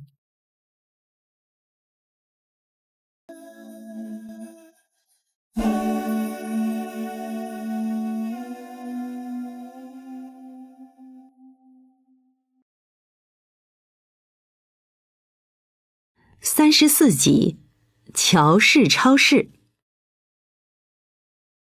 那是一个星期六的上午，乔氏超市里人头攒动，我正在扫视哪条结账的队伍人最少。我儿子则像离弦的箭一样冲向了巧克力的货架，尽管场面一片混乱，收银员们似乎依旧毫不慌张。一个两边胳膊上都有纹身的小伙子打了铃，于是一个穿着紧身裤的装袋工踩着背景音乐的拍子，一路踏着舞步去给客人打包商品。在另一条结账通道里，一个顶着墨西干头的嬉皮士正在要求检查货品的价格，而在最远的那个收银台上，一个漂亮的金发收银员正玩着抛接橙子的把戏，逗婴儿车里闹脾气的小女孩开心。过了1分钟，我才意识到，那个在抛橙子的收银员是我的来访者朱莉。我还没见过她新买的这顶金色的假发，虽然她的确在治疗中提到过。会不会太疯狂了？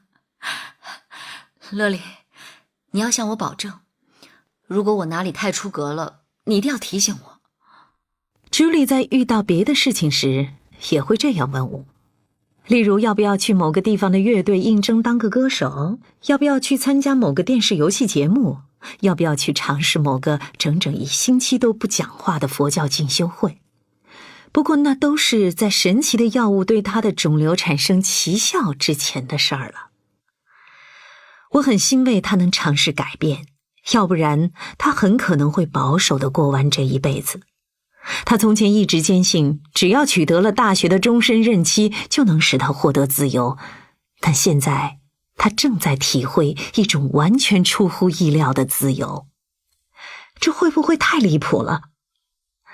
他在向我提出自己的新想法前，时不时的都会加上这么一句。他迫切地希望冲出自己设定好的轨道，但也不想偏离轨道太远，以致迷失方向。但至今为止，他还是没有提出过让我特别吃惊的想法。不过终于有一天，在我猝不及防的时候，朱莉提出了一个新的点子。她告诉我，在她以为自己就要死掉的那几个星期里，有一天，她在乔氏超市排队等结账，不知不觉中被收银员的工作深深地吸引了。他们在与顾客互动时显得那么自然，他们和不同的顾客闲聊，虽然话题都是些日常生活中的琐事，但柴米油盐、衣食住行，不就是人们生活中的大事儿吗？朱莉不禁将自己的工作和收银员的工作做了比较。她喜欢自己现在的工作，但为了确保仕途坦荡，她长期面临着撰写和发表论文的压力。既然绝症遮挡了她能预见的未来，她想象着自己能不能做一些更立竿见影、看得到实际结果的工作，例如帮顾客打包商品，为顾客带去好心情，给售空的货架补货。一天工作结束之后，能觉得自己所做的是实实在在的对别人有用的事情。朱莉做出了决定，如果他只能再活1年，他要去乔氏超市应聘，在周末的时候当个收银员。朱莉也知道自己将这个工作理想化了，但她还是想要体验一下使命感和融入社区的感觉，短暂地融入许多人生活的一小部分，哪怕只是人们给日用杂货结账的那几分钟。也许乔氏超市可以成为我的荷兰之旅的一部分。我感觉自己是反对他这个想法的，于是我停顿了一会儿，尝试厘清思路。我之所以这么想，或许和我在治疗朱莉时面对的两难处境有关。如果朱莉没得癌症，我会引导她关注自己长期受到压抑的那部分自我，她似乎在为那个被逼到喘不过气来的自己揭开一丝缝隙。但对于一个时日不多的人来说，对他进行严格的心理治疗合适吗？还是应该纯粹的给他鼓励呢？我是应该像对待一般来访者那样为他制定宏伟的目标呢？还是应该只提供安慰，不要制造麻烦呢？如果朱莉没有受到死亡近在咫尺的威胁，我想或许她永远都不会问自己那些隐藏在意识深处关于风险、安全和身份认同的问题。但现在她向自己提出了这些问题，我们应该把问题引向多深呢？其实每个人都会默默地斟酌这些问题。对于自己，我们想了解多少，又有多少是我们不想去了解的？当我们知道自己大限将至的时候，答案是否又会不同呢？对乔氏超市的幻想似乎代表着某种逃离，就像一个孩子会说，我要逃到迪士尼乐园去。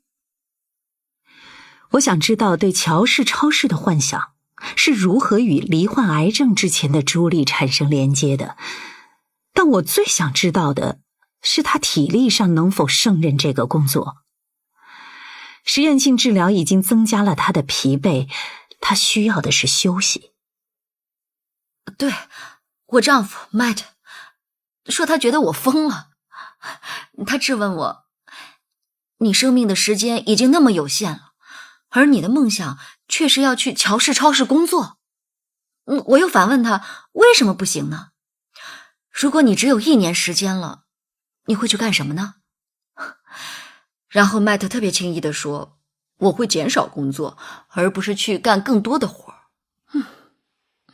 当朱莉告诉我麦特的这些反应之后，我意识到他和我似乎都不够支持朱莉，尽管我们都希望他能过得开心一些。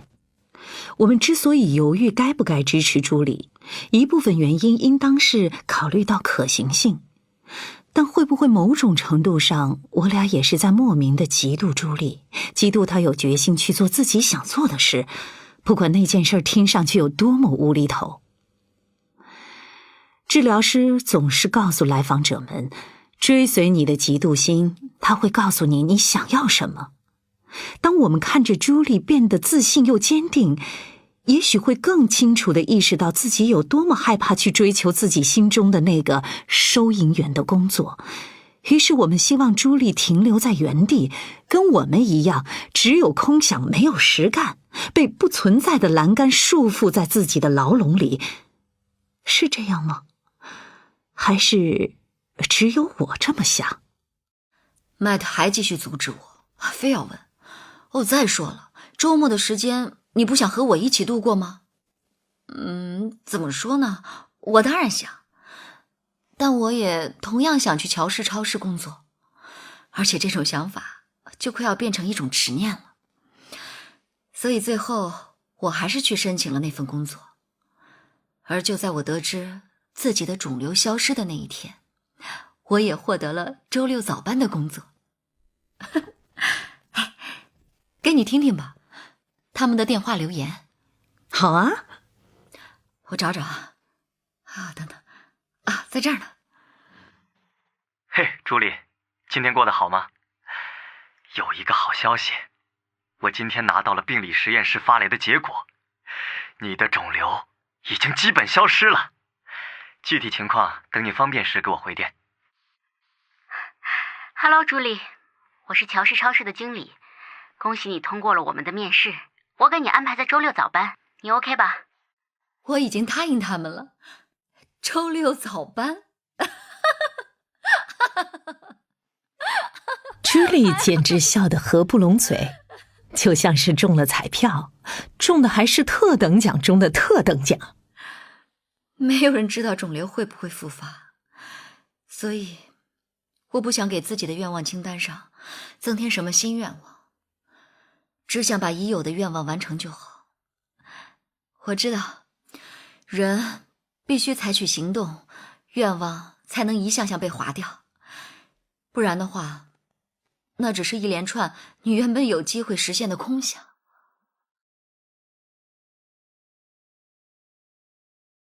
回到当下，我站在超市里，还在犹豫该排哪条队结账。虽然我知道朱莉已经开始在乔氏超市工作了，但此刻我才知道，原来她就在这家分店上班。她还没看到我，我忍不住从远处偷偷地观察她。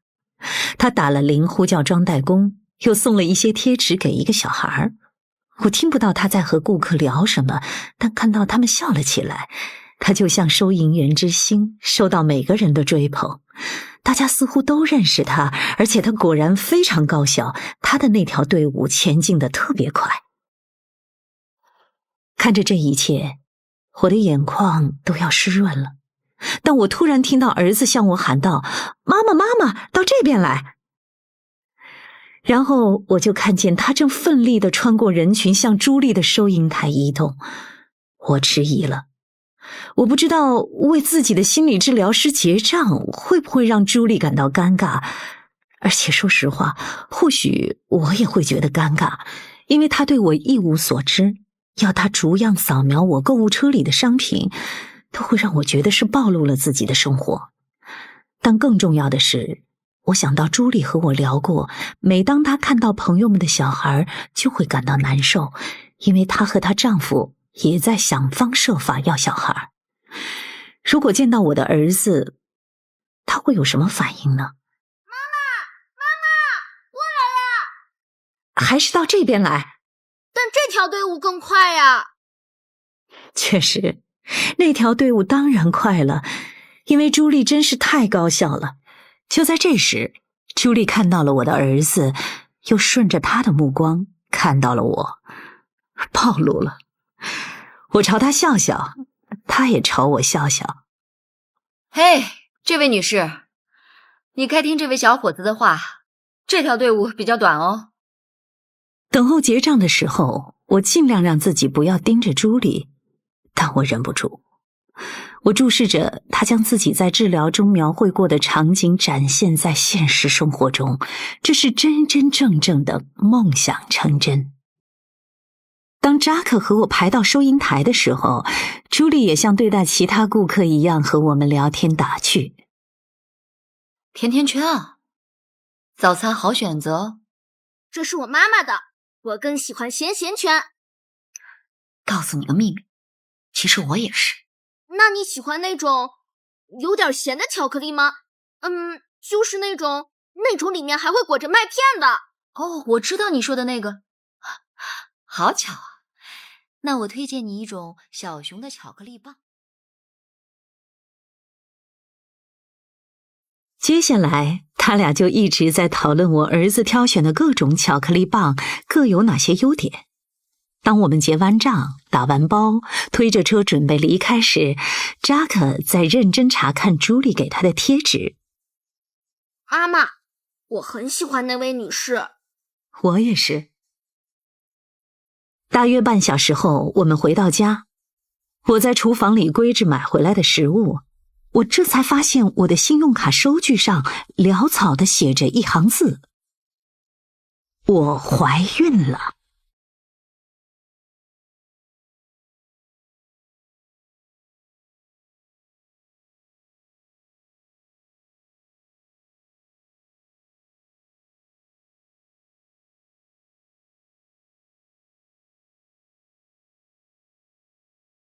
35集，做一个了结。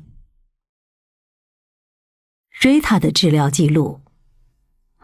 来访者是一名离异女士，有抑郁表现，对自己做过的错误的决定和糟糕的生活表达了懊悔。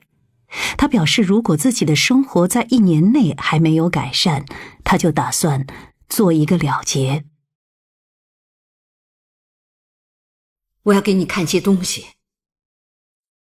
在从候诊室通向我办公室的走廊上，他把他的手机递给我。瑞塔以前从来没有给我看过他的手机，甚至很少在我们走进屋关上门之前就跟我讲话。我对他的举动感到惊讶，但他表示我应该看一眼。他打开的是一款叫来密的约会软件，给我看某个人的个人资料。瑞塔是最近开始用来密的，因为他觉得这软件只允许女性用户去联系男性，不像其他交友软件那么令人厌恶。凑巧的是，我的朋友简刚好读到一篇关于这个软件的文章，他还转发给了我，并附上了留言说，等你准备好迎接新艳遇的时候可以用得上。我回复他说，时机未到。我瞥了一眼瑞塔的手机。你觉得怎么样？什么怎么样？什么怎么样？他已经82岁了。虽然我也不是年方28，但老天爷，8旬老人的裸体是个什么样子，我可是知道的。足足让我做了1个星期的噩梦。不好意思，但是75岁真的是我现在接受的极限了，谁也别想劝我改变主意。对了，我应该说明一下，瑞塔现年69岁。就在几周前，瑞塔终于在我长达几个月的鼓励下，决定尝试一下交友软件。毕竟在她平时的生活中，很少能遇到单身的老先生，更别说还要能满足她的要求，睿智、和善，经济条件稳定。瑞塔说，她可不希望被当作护士或是钱包，而且她还要求对方身体硬朗，一个还能正常勃起的男性。头发多少她倒是不在乎，但她很坚持，要求牙口一定要好。在这位82岁的候选人出现之前，曾有过一位和他同龄的绅士，不过他的表现并不那么绅士。他们一同出去吃过一顿饭，然后在第2次约会之前的那晚，瑞塔给他发短信，是一道他想吃的菜的食谱和照片。他发来短信说，感觉很可口。瑞塔刚要回复他，只见对话框又跳出一段短信，就是那儿，你找到了我的要害。紧接着对方又写道，你要是不停下，我就站不起来了。沉寂了1分钟后，对方又发来一条短信，抱歉，刚刚是我在给女儿发短信，说我背疼的事。背疼？亏他也说得出口这种理由，简直不堪入目，这个变态。谁知道他是在跟谁做着什么样的事情，反正他说的肯定不是我发给他的3文鱼食谱。他们的第2次约会就这么泡汤了，而且直到瑞塔遇到那个裸体的8旬老人之前，他都没有再跟任何人约会过。瑞塔是初春的时候来到我这儿的，第1次对谈时他非常绝望，他描述起自己的状况，简直像在给自己念悼词。一切都已经有了定论，他相信自己的人生就是一场悲剧。离过3次婚，有4个子女，没一个让他省心的。他没有第3代，现在一个人住，他已经退休了，之前的工作他也不喜欢，他每天早上都没有动力起床。我知道，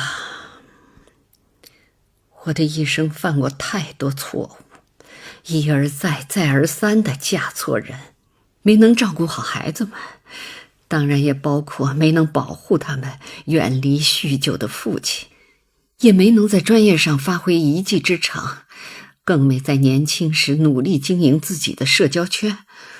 我知道，长期以来我一直都在用否认来麻痹自己，但是最近这招已经不管用了，因为现在就连我唯一有兴趣且擅长的画画也提不起兴趣了。70岁，眼看着就要过70岁生日了，我跟自己达成一个协议，必须在生日前让生活有起色。如果做不到，洛丽，我不想吓着你，但是我在说真的，如果做不到，我就不打算活了。我觉得我已经无药可救，但是我还想最后试一次，就当是验证一下。先别急，我心想，通常患者在经历抑郁的情绪时，很容易产生自杀的念头，我们称为自杀意念。但大多数人在接受治疗后都不会将那些绝望的冲动付诸行动。而事实上，当来访者刚开始有所好转时，自杀的风险反而会增加。在这个短暂的时间窗口中，他们不再感到抑郁，开始有能力照顾好自己的衣食起居，但他们依然处于相当严重的痛苦之中，以至于有了轻生的念头。长期的困苦和新生的行动力交织成一股危险的力量。不过一旦抑郁状态缓解了，自杀意念也会减弱。那么来访者就会来到一个崭新的阶段，他们将有能力做出改变，让生活得到长效而显著的改善。每当治疗中出现自杀话题，无论是来访者先提起还是治疗师提起，治疗师都必须先审时度势。治疗师必须评估来访者的情况，来访者是否已经有了具体的自杀计划，有没有工具或机会去实施计划，例如家里是不是有枪，配偶是不是刚好不在家，来访者是否曾经企图自杀，还有没有其他的特定风险因素，例如缺乏社交帮助，或者身为男性，因为男性自杀人数要比女性多3倍。人们谈论自杀，通常不是因为想要终结自己的生命，而是因为想要终结痛苦。如果他们能找到别的出路，一定会想活下去。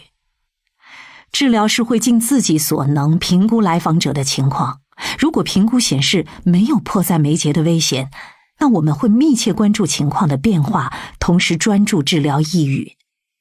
但如果评估显示来访者已经准备好了要了结自己的生命，那我们就会立刻采取一系列干预措施。当瑞塔说起自杀的想法时，他非常清楚地说明他要等到70岁生日的时候，在那之前他不会采取任何行动。他想要的是改变，而不是去死。他的内心或许已经丧失了生机，但此刻自杀并不是我们最需要关注的问题。最令我担心的是瑞塔的年龄。虽然我羞于承认，但起初我很担心自己或许会暗中认同瑞塔悲观的看法。也许他真的已经到了无药可救的地步了，或许至少是无法得到他想要的那种帮助。一个抑郁的人暂时无法拥有的希望，本该由治疗师提点于他，但我也没有看到太多的希望。通常情况下，我能看到希望是因为即使深陷抑郁，人们还是拥有推动他们前行的力量。那可能是一份能每天鞭策他起床的工作，可能是一群朋友，或是可以随时保持联系的家里人。家里有孩子，或是有心爱的宠物，或者有宗教信仰，也能防止自杀。而最值得注意的是，我见过的那些抑郁者都更年轻，更具有可塑性。或许他们的生活现在看起来很凄凉，但他们还有时间去扭转局面，在生活中创造出些新的东西。而瑞塔的生活听上去就像是一个警示故事，一个极度孤独的老人，对生活缺少目标，又充满遗憾。似乎，不是似乎，我几乎确定没有人真正爱过我。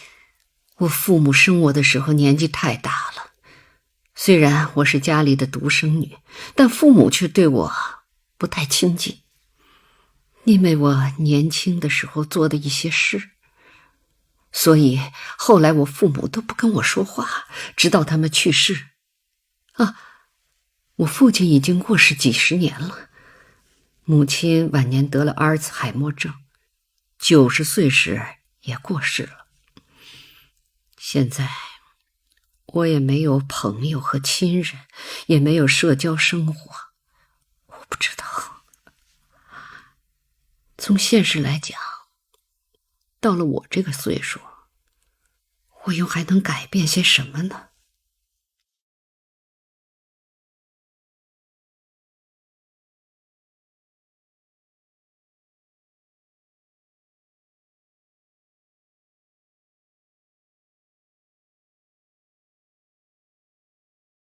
？36集，瑞塔的一天。大概在1年前，我接到一位知名精神病学家打来的电话，他当时也快80岁了。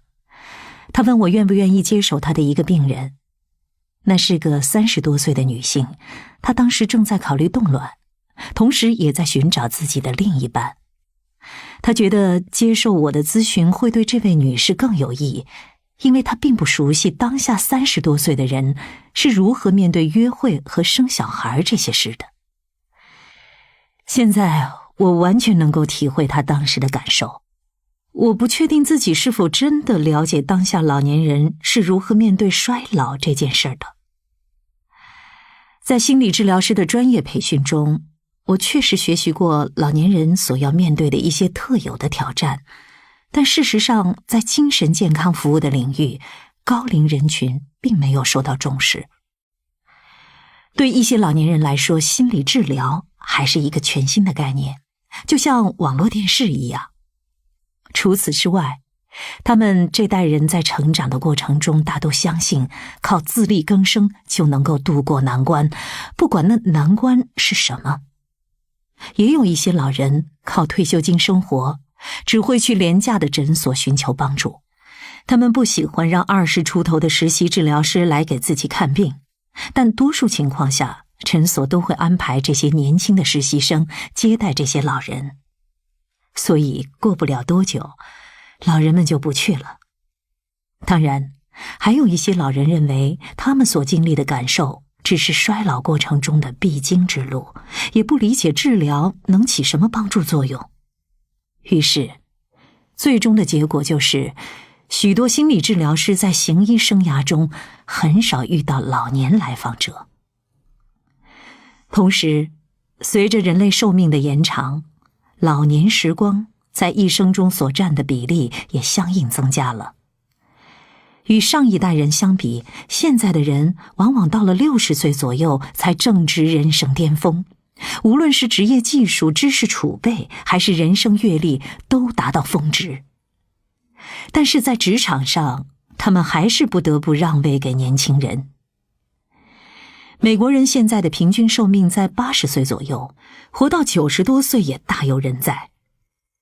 那么对于现在60多岁的人来说，在接下来的几十年里，衰老可能让他们失去很多东西，健康、家人、朋友、工作，甚至生活的目标。到那时，他们的身份认同又将会发生什么改变呢？当我意识到，对于瑞塔来说，她所经历的丧失并不是主要由衰老导致的，她只是在衰老中渐渐意识到她一生中经历过的种种丧失。她现在想给自己一个重来的机会，但她只给自己1年的时间去实现，他觉得自己失去的已经够多了，豁出去也没什么可损失的了。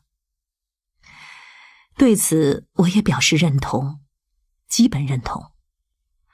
瑞塔并没有失去健康和美貌，她又高又瘦，有一双碧绿的大眼睛，颧骨饱满，一头浓密的天然红发里只有几缕银丝，天生丽质的基因让瑞塔的皮肤看上去只有40来岁。因为担心自己会和母亲一样长寿，到时退休金会不够用，所以她拒绝支付现代美容费。这是瑞塔对肉毒杆菌的委婉代称。她每天早上还会去健身房上早课，她说这是为了给自己一个起床的理由。而介绍她来我这儿的内科医生跟我说，她是我见过的同龄人群中最健康的人之一。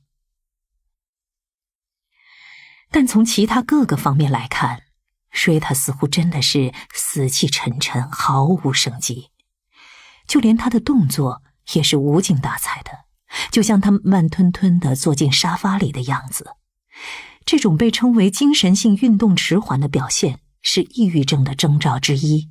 这种大脑与身体协调反应的变缓，或许也能解释为什么我一直接不住温德尔医生扔过来的纸巾盒。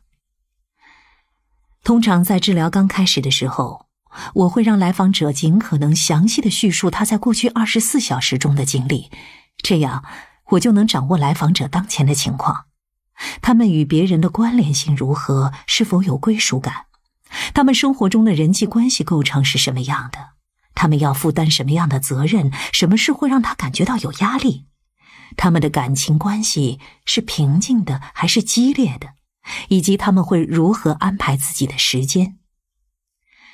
事实证明，如果不是1小时1小时的掰开来，复述自己干过些什么，我们中的大多数人都不知道自己的一天是怎么过的。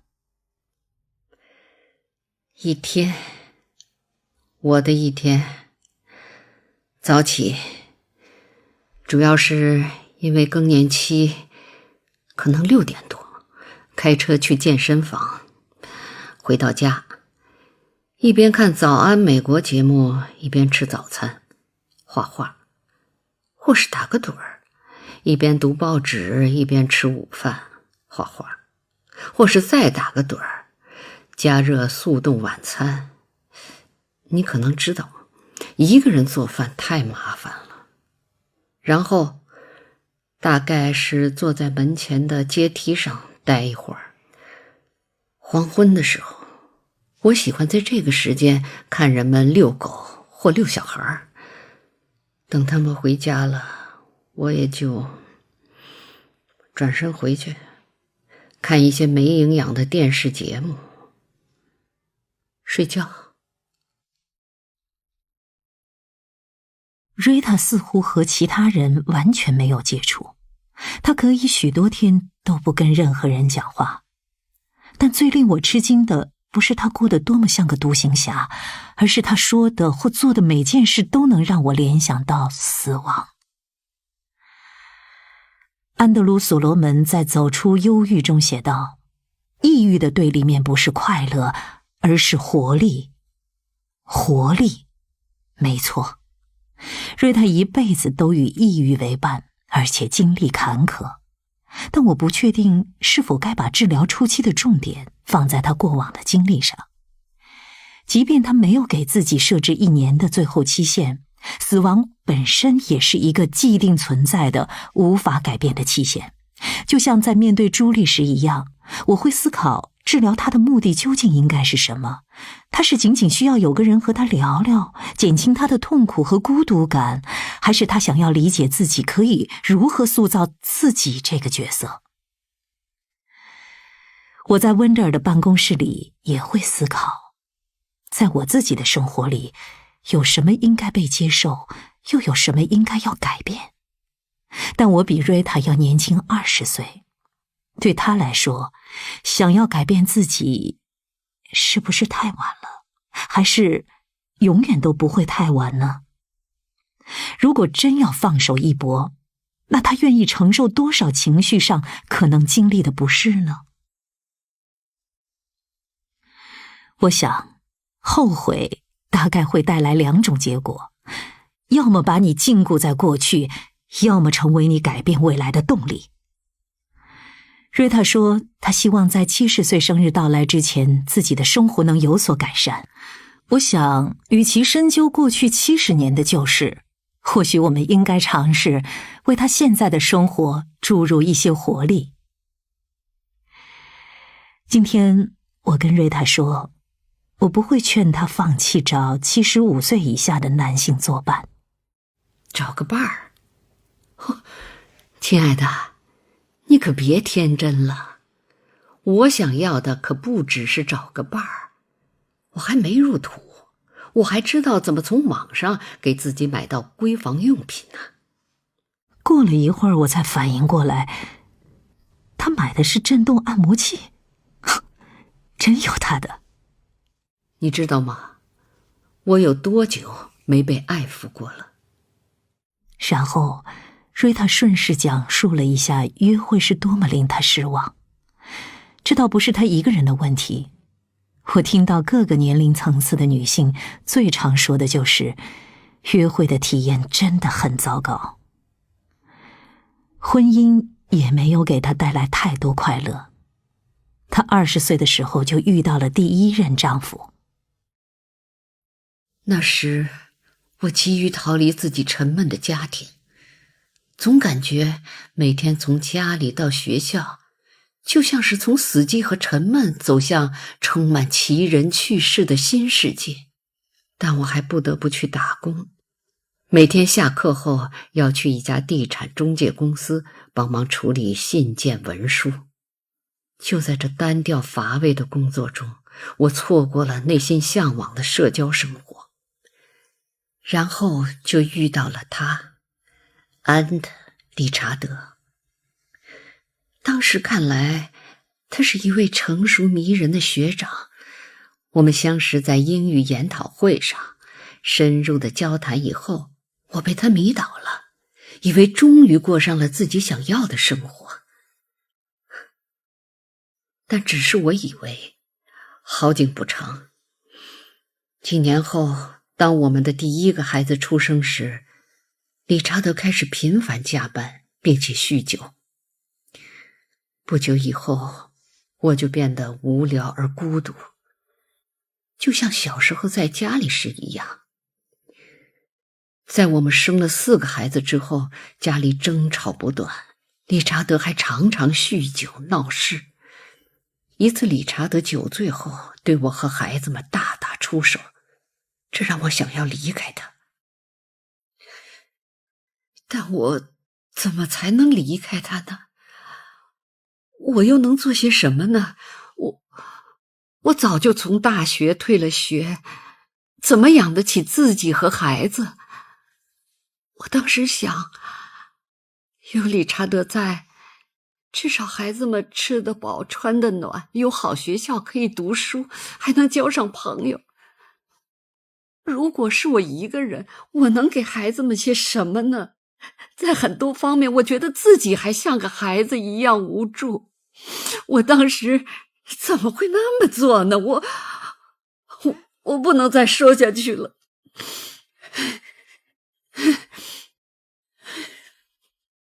于是很快，除了理查德，家里又多了一个酗酒的人。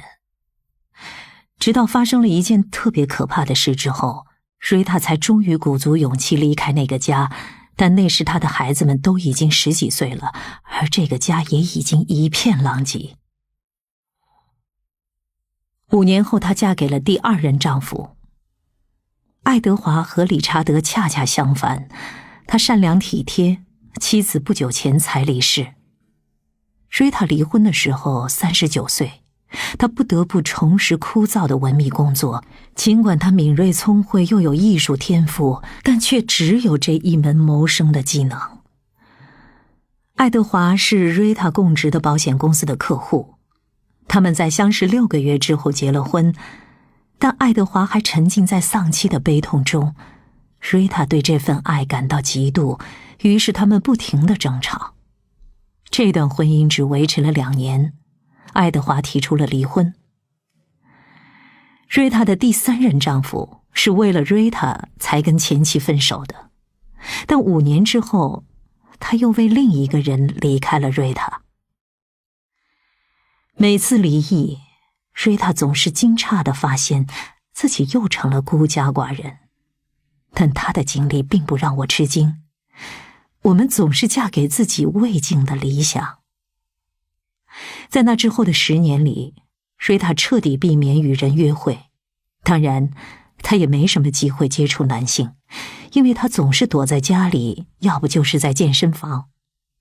最近一次约会的经历，就是目睹了八旬老人的裸体，枯槁而松垂的身体。当然，那是和瑞塔的上一任丈夫相比。毕竟，他们离婚的时候，他才55岁。第37集，瑞塔的约会。我是在交友软件上开始这次约会的，因为我向往被抚摸，我就是抱着试一试的心态。虽然80岁，但他的照片看上去比实际年龄要年轻，更像是70岁的人。而且他穿着衣服看上去挺帅的。在我们亲热之后，他还想要抱着我却逃进了浴室。天哪，他家里有一整个药房那么多的药，其中还包括伟哥。整个场面，其实包括那刚刚亲热的场面，都让我厌恶。等我再出去的时候，他已经睡着了，鼾声让我想发疯。我立刻打车回家了，不会再有下一次了。我尝试想象了一下和一个80多岁的人睡在一起是什么样的情形，思考着是不是大多数老年人都对另一半的身体提不起兴趣，是不是只有没接触过衰老的身体的人才会有这样的不适应？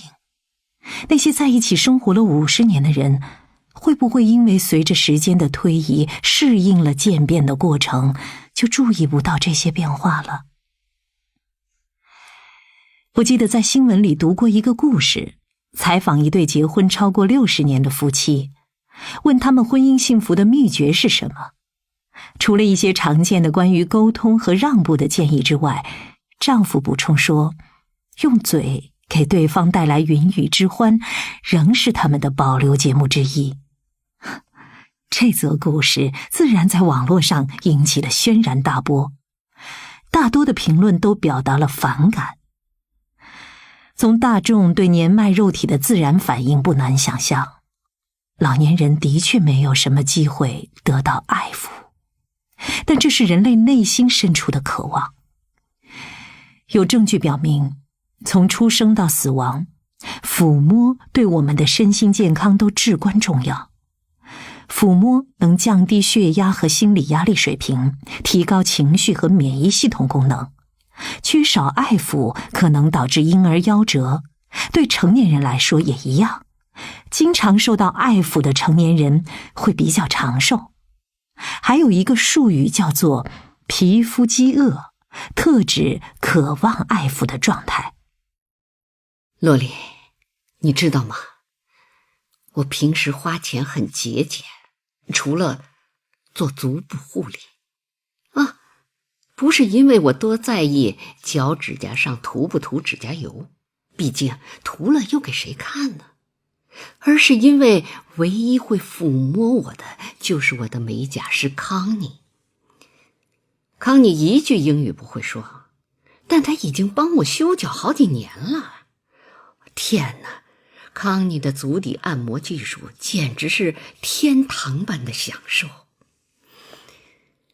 我离婚已经10年了，我也不想在没人能看到的足部护理上花钱。但除此之外，我还能有什么选择呢？足疗已经成了我生活中必不可少的部分。这就像去买春，花钱被摸。关键是那个老头的约会让我确定下来，我以为再一次得到男性的抚摸会让我感到快乐，但结果我发现还是定期去做足部护理比较好。你的选择其实不一定只有靠你或是一个80多岁的男人。我不知道你会遇见谁，但或许你还是有机会遇到一个两情相悦的人，能够在身体和心灵上安抚你。或许当你以一种全新的方式体会到这种爱抚的时候，会比任何其他关系都更能令你满足。我以为我会听到一记咂舌，因为我知道那是瑞塔版的翻白眼儿，但他却默不作声，碧绿的眼睛里充满了泪水。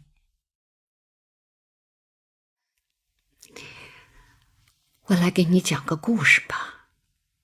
他一边说，一边从皮包里掏出一张皱巴巴的像是用过的纸巾，尽管他身旁的茶几上明明就有一盒崭新的纸巾。在我对面的公寓里住着一家人，他们大约是1年前搬过来的，刚到这个城市，准备攒钱买房子。他们家里有2个年幼的小孩，父亲在家里办公，常常在院子里跟孩子们玩耍，有时把孩子们扛在肩上，有时把孩子驮在背上跑，有时和他们一起玩球。这都是我从来没有经历过的事。说着，他又伸手去包里掏纸巾，但没找到。于是他就用刚刚擤过鼻涕的那张纸巾抹了抹眼泪。我还是不明白，为什么他不从手边的纸巾盒里拿一张干净的来用。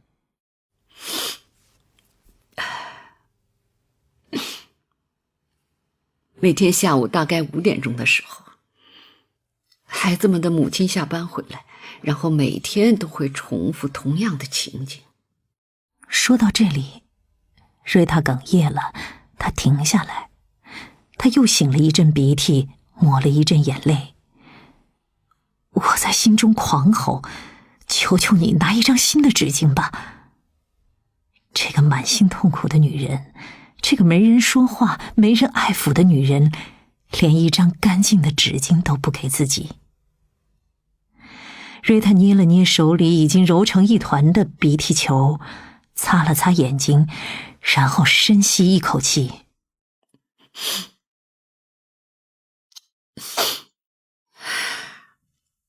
每一天，那位母亲会用钥匙打开房门，推开门后，她会大声呼唤：“嘿，亲人们！”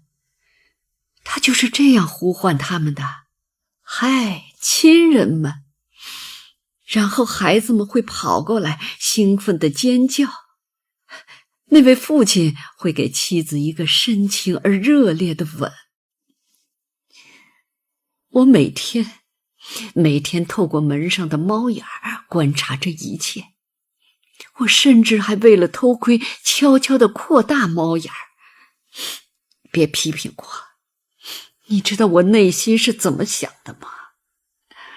我知道这听上去非常卑鄙，但是我看在眼里，心中充满了愤怒。我的人生从来都没有出现过“嗨，亲人们”这样的场景。我试着想象了一下，现在的瑞塔会想要为自己打造一个什么样的家庭？或许是有个老伴儿，或许是与他那些已经成年的孩子们和解。但我也考虑了其他的可能性。以他对艺术的热情，他会不会找些别的事情来做，或是结交新的朋友？我想到了他在孩童时被抛弃的经历，还有他自己的孩子们所经历的创伤。他们一定都觉得生活欺骗了他们，他们的心中一定充满了怨恨，以至于看不到生活中还有什么希望，看不到自己还能创造出什么样的新生活。甚至连我都一度无法替瑞塔看清他的希望在哪里。我走过去，拿起纸巾盒，把它递给瑞塔，然后在他身边坐下。谢谢。这是从哪儿来的？他一直就放在那儿。哦。但瑞塔也没有拿一张新的纸巾来用，而是继续用那个鼻涕球擦拭着自己的脸。在我开车回家的路上，我给简打了个电话，我知道他应该也在开车回家的路上。他刚一接起电话，我就冲口而出：快告诉我，我不会到了退休还得跟陌生人约会。这可不好说，我退休以后倒是有可能要重新去约会。以前的人丧偶之后就一直守寡，现在大家都会另觅新欢了，而且还有那么多离异的人呢。你这是在告诉我你的婚姻出现问题了吗？是的。他又放屁了？是的。这是他们夫妻俩玩味多年的笑话。简一直警告她丈夫，如果他还一直吃乳制品，就要跟他分房睡。但她丈夫就是爱吃乳制品，一吃就胀气。而她爱她的丈夫，所以她从来也没有真的搬去隔壁房间睡过。我把车开进家门口的车道，跟简说我得先挂了，然后我把车停进车库，打开前门走进家里。我的儿子正由他的保姆塞萨尔照顾着。虽然塞萨尔是我们出钱雇的帮手，但事实上他更像是我儿子的大哥哥，也像是我又多了个儿子。我们和他的父母兄妹，甚至和他的许多表亲们都很熟。我看着塞萨尔长大读大学，现在他又来替我照看我的儿子，看着扎克长大。我推开门，大声呼唤道：嘿，亲人们！嘿，妈妈！扎克从他的房间里大声回应我：嘿！塞萨尔也取下一边的耳塞，从厨房里跟我打招呼。他正在忙着准备晚饭。虽然没有人兴奋地跑过来迎接我，也没有人开心地尖叫，但我并没有像瑞塔那样感到不满，事实上恰恰相反。我回到卧室，换上起居裤。当我再回到起居室，我们3个人便开始聊天，分享一天中发生的事，互相开玩笑，争着讲话，然后把菜端到餐桌上，倒上饮料。男孩子们一边摆放餐具，一边斗嘴，还比赛谁分到的食物分量会比较大。这就是被亲人们围绕的感觉。我曾经告诉过温德尔，我是一个很糟糕的决策者，通常一开始想要的东西，到最后都不会是我想象的结果。但有2件事例外，事实证明，在我将近40岁时所做的这2个决定，是我人生中做过的最好的决定。其一，是我决定生一个孩子；其二，就是决定当一名心理治疗师。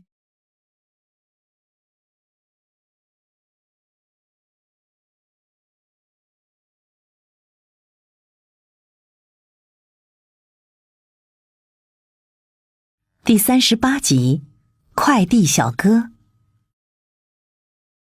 扎克出生的那一年，我开始对快递小哥做出不合时宜的举动。我不是说想勾引他，当你衣服上还留着奶渍的时候，也很难去勾引别人吧。我想说的是，每当他帮我送快递来的时候，我就会拖住他跟他聊天，因为我实在是太渴望能有一个成年人来陪陪我了。我会绞尽脑汁地想出各种话题，天气也好，新闻头条也好，甚至是快递包裹的重量，然后快递小哥就会堆出尴尬的假笑，一边点头一边迅速地从我身边撤退，退回他安全的运货车里。那时候我专职写作，在家办公，一整天里，我要不是就穿着睡衣坐在电脑前码字，要不就是在喂奶、换尿布、哄睡，有时候还要跟这个可爱但粘人的只有10来磅重却能发出惊人鬼叫的小孩斗智斗勇。他每天除了吃喝拉撒就是鬼哭狼嚎。在最黑暗的时刻，我简直觉得自己每天都是在跟一副铁肺和胃肠道打交道。生小孩之前，我很享受移动办公的自由，但现在我渴望每天都能穿得光鲜亮丽的到公司，去和会讲人话的成年人在一起工作。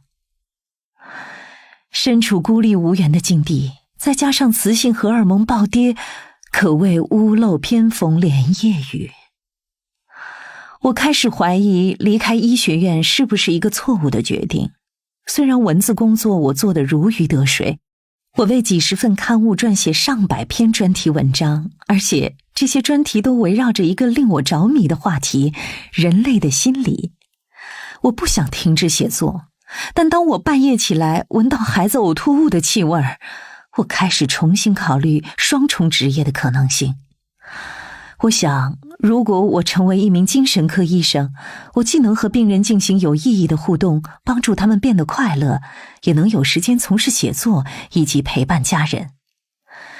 但我当时并未采取任何行动，而是把这个想法搁置在一边，直到几周后，一个春意盎然的早晨，我打了个电话给我以前在斯坦福的院长，跟他说了我的计划。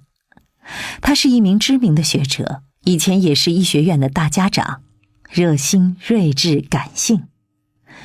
我读医时一直在帮他打理他的母女读书小组，所以跟他很熟。我确信他在听完我解释自己的思考过程之后，会全力支持我的计划。你为什么要那么做呢？另外，精神科医生可不会让人们变得快乐。我想起了医学院的一句老话：精神科医生不会让你快乐，但处方药可以。我突然清醒了，我读懂了他的意思。这不是说他不尊重精神科医生，而是如今的精神科更在意用药上的细微差别和对神经递质的研究，而忽略了人们在生活故事中的微妙细节。而老院长相信我也认识到了这些现状。你是不是真的想拖着一个蹒跚学步的孩子完成3年住院医生实习？你想不想在儿子上幼儿园之前多点时间陪他？还记不记得你在医学院读书时曾和我谈起，相比现代医学的行医模式，你希望和病人建立更深入的关系。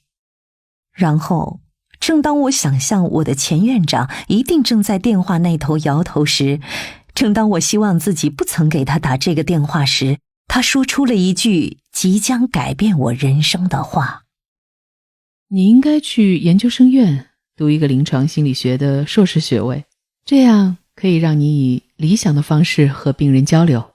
病人就诊的时间有50分钟，而不是15分钟。医生的工作可以更深入、更长远。我激动的汗毛都竖起来了。人们常常这么说，但那一刻，我的汗毛是真的根根竖起，鸡皮疙瘩也掉了一地。我很惊讶，感觉突然一切都对了，就像是自己的人生计划终于在我眼前展开。作为撰稿人，我讲述人们的故事，但我并没有改变他们的人生。但作为一名心理治疗师，我可以帮助人们改写他们的人生故事，而同时从事这2个职业，简直是两全其美。成为心理治疗师需要同时具备创造力和认知力，结合这2种能力是一门艺术。你可以想想如何将你的才能和兴趣更好地融合在一起。在这次通话之后不久，我便和一群大4学生一起坐在教室里参加 GRE 考试。我申请了一家本地学校的研究生课程。在接下去的几年时间里，我努力攻读学位，同时继续写作，聆听故事，和更多人分享故事。我学习如何帮助别人，而这也改变了我自己的生活。在这段时间里，我的儿子学会了说话和走路，快递小哥送来的东西从尿布变成了乐高玩具。哦，是绝地星际战斗机。你是星战迷吗？然后等到我终于快毕业的时候，我也和快递小哥分享了这个喜讯。有史以来第一次，他没有立刻逃回货车里去，反而靠过来给了我一个拥抱。祝贺你！哇，你竟然已经读完了一个学位，同时还照顾着一个小孩，太厉害了！我为你感到骄傲。我站在那儿，既惊讶又感动。我回应了他的拥抱，一个深深的拥抱之后，他说他也有个消息要告诉我。以后我就不负责给你送货了，我也和你一样，决定回学校去读书。为了节省房租，我要搬回去跟家里人一起住，而我家离这里有几个小时的车程。我想告诉你我的梦想。我以后想成为建筑承包商。我也祝贺你，来，我们值得再来一个拥抱啊！我也为你感到骄傲。这场面可能看上去很奇怪，我想象着邻居可能会窃窃私语，这送的可真不是一般的快递。但我们还是拥抱了好一会儿，为我俩各自的努力感到欣慰。对了，我叫山姆。我叫罗莉。我知道。他用下巴示意贴在包裹上的标签，上面有我的名字。我俩都笑了。山姆，我会支持你的。谢谢。估计接下去不会容易，您的支持我一定用得上。我有预感一定会顺利的，但无论如何我都会支持你。山姆最后一次让我签收包裹，然后就离开了。当他准备开着货车离开时，我看见他在驾驶座上伸出手来，向我竖起了大拇指。几年后，我从山姆那儿拿到一张名片，他在名片上贴了一张便条纸。我保存了你的地址，如果你有朋友需要装修，我将乐意效劳。当时我还在实习期，我把他的名片放进了抽屉。我知道很快我就能成为他的客户。现在我办公室里的书架就是山姆做的。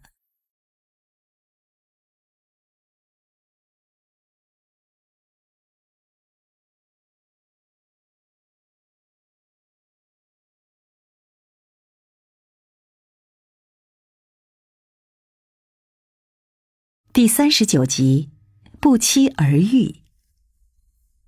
我和男友刚开始谈恋爱时，有一次我们正在一家酸奶冰淇淋店里排队，突然我的一个来访者走了过来，他叫凯莎。嘿，罗莉，你好，真是太巧了，在这儿遇见你。这是卢克。你好。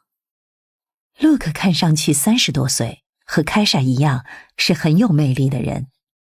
他向我微笑并跟我握手，虽然我们素未谋面，但我却非常清楚他是谁。我知道卢克最近正背着凯莎偷腥，而凯莎之所以会发现，是因为他俩做爱时卢克无法正常勃起。每当他出轨，就会发生这样的情况。凯莎曾经说过，他的罪恶感都藏在他的命根子里了。我还知道凯莎正打算离开卢克，他已经清楚地认识到起初自己是怎么看上他的，而他希望自己能更理智地选择一个值得信赖的伴侣。在上次治疗时，他提起过准备在这个周末和他分手。现在已经是星期6了，难道他决定不和他分手了吗？我径自斟酌起来，他是不是打算周日提分手，这样星期一上班忙起来，不容易让自己有机会反悔？他告诉过我，他想在公共场合跟卢克提出分手，不然卢克就会大闹一场，央求他留下。之前2次凯莎在他家里跟他谈的时候，他就是这么干的。凯莎不想再因为卢克说的漂亮话而让自己委曲求全。在买酸奶冰淇淋的队伍里，男友正满怀期待地站在我旁边，等着被介绍。我还没有跟他解释过，如果在办公室之外的场合遇见来访者，为了保护来访者的隐私，如果对方不先和我打招呼，我是不会表明我认识他们的，因为那样可能会令人不安。比如说，如果我和一个来访者打招呼，而和他在一起的人会问这是谁，但他就不得不当场搪塞过去，或是做出解释，从而陷入尴尬的处境。谁知道来访者身边的那个人是他的同事、老板，还是初次见面的约会对象呢？即使是来访者先跟我打招呼，我也不会向他们介绍和我在一起的人，不管那个人是谁，因为那么做会违反保密协议。要不然，当我被问起是怎么认识这个人的时候，我就得撒谎。这时，男友看着我，路克看着男友，凯撒瞥了一眼我的手，男友正握着的那只手。其实男友和我在一起时已经遇到过一位我的来访者了，但他并不知道。那是在几天前，我们走在街上，我看见正在接受伴侣治疗的一对夫妻中的丈夫迎面走来，擦肩而过的时候，我们互相打了个招呼，但并没有停下脚步。亲爱的，那是谁啊？哦，只是工作上认识的一个人。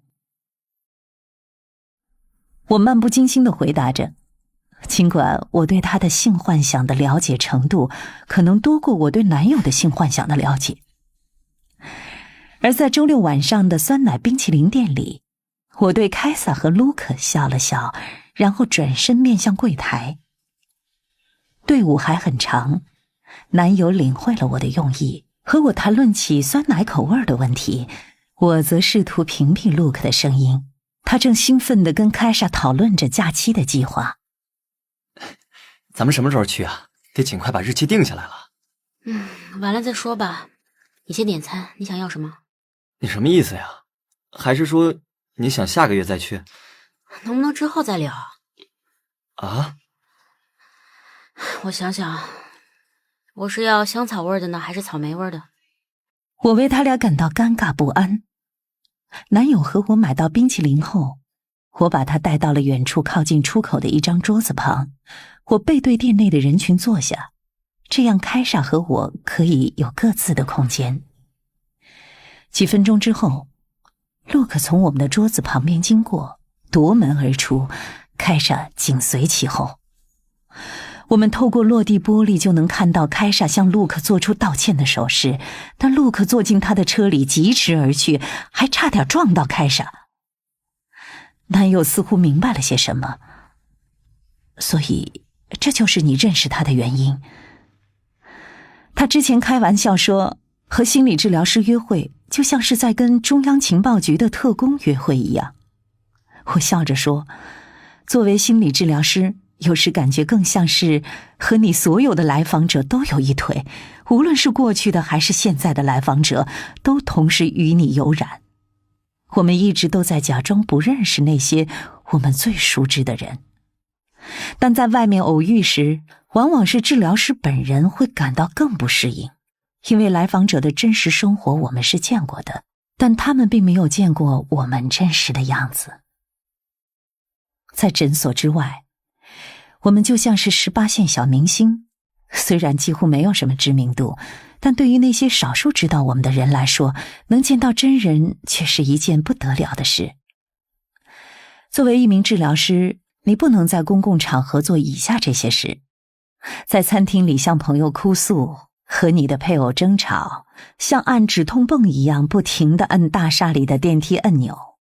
如果你急着去上班，也不能对着阻塞停车场入口的汽车摁喇叭，因为你的来访者可能会看见，又或者那辆挡住去路的汽车里就坐着你的来访者。如果你是一位受人尊敬的儿童心理学家，就像我的一个同事那样，你不会希望自己4岁大的孩子在面包房里哭着喊着要再买一块曲奇饼，还用刺耳的音量大叫着你是世界上最糟糕的妈妈。而你6岁大的来访者和他的妈妈刚好目睹了这一切，惊骇万分。你也不会希望像我一样，在商场的内衣柜台遇到一位以前的来访者，此时营业员刚好大声地宣告，这位女士，您真幸运，我刚好找到了一件34A 的超气拢文胸。当你在治疗间隙奔赴洗手间的时候，你也最好不要选择在你下一个来访者旁边的隔间，尤其是当你们俩人之中有人要扔个气味极其难闻的炸弹的时候。还有，如果你在诊所对面的药房里买药的话，你一定也不想被看到在买避孕套、卫生棉条、开塞露、成人尿布、治疗阴道炎或者是痔疮的膏药，又或是治疗性病或者是精神障碍的处方药。有一天，我感觉自己好像是得了流感，人很虚弱。于是我去办公室对面的药房拿我的处方药。药剂师本该拿抗生素给我，但当我拿到药，却看到标签上写着抗抑郁药。这其实是几周前一位风湿科专家开给我的。当时我有严重的难以恢复的疲劳感，他认为那是纤维肌痛造成的，于是给我开了一些抗抑郁药，用于原适应症状以外的用途，缓解纤维肌痛。后来考虑到潜在的副作用，我们就决定先暂缓用药。所以我没有去药房拿药，而那位风湿科专家也取消了处方。但不知道为什么这个药方还在电脑系统里。每当我要去取别的药，药剂师就会拿出这个抗抑郁药，然后大声读出药名。我每次都默默祈祷排队等药的队伍中没有我的来访者。通常他们只要看过我们有血有肉的一面之后，就会弃我们而去。约翰刚开始来我这里治疗没多久，我就在一次湖人队比赛的现场撞见了他。当时是中场休息，我和我儿子正在排队买湖人队的队服。哇，搞什么鬼呀！我听到有人在发牢骚，然后循着声音看到了约翰在我们旁边那条队伍的前端。他身边还有另一位男士和2个女孩，看上去差不多10岁，正是约翰大女儿的年纪。我想这一定是父女约会的时间吧。约翰正在跟他的朋友抱怨排在他们前面的那对情侣，因为半天了他们都还没买完，他们一直搞不清楚售货员说哪些尺码卖完了。哦，我的天哪，你们他妈真是……科比黑色的那件只剩小号的，显然不是你的号。科比白色的那件只有小朋友的尺寸了，明显也不是你的尺寸，但却是这2个小姑娘要买的尺寸。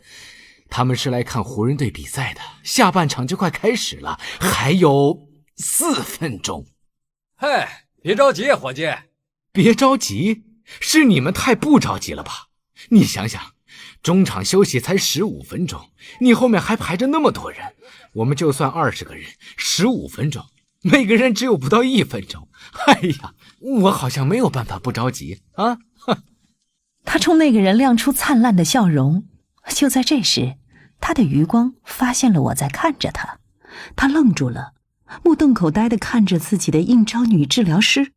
这个他不希望他妻子，应该也不希望他朋友或女儿知道的人站在他的面前。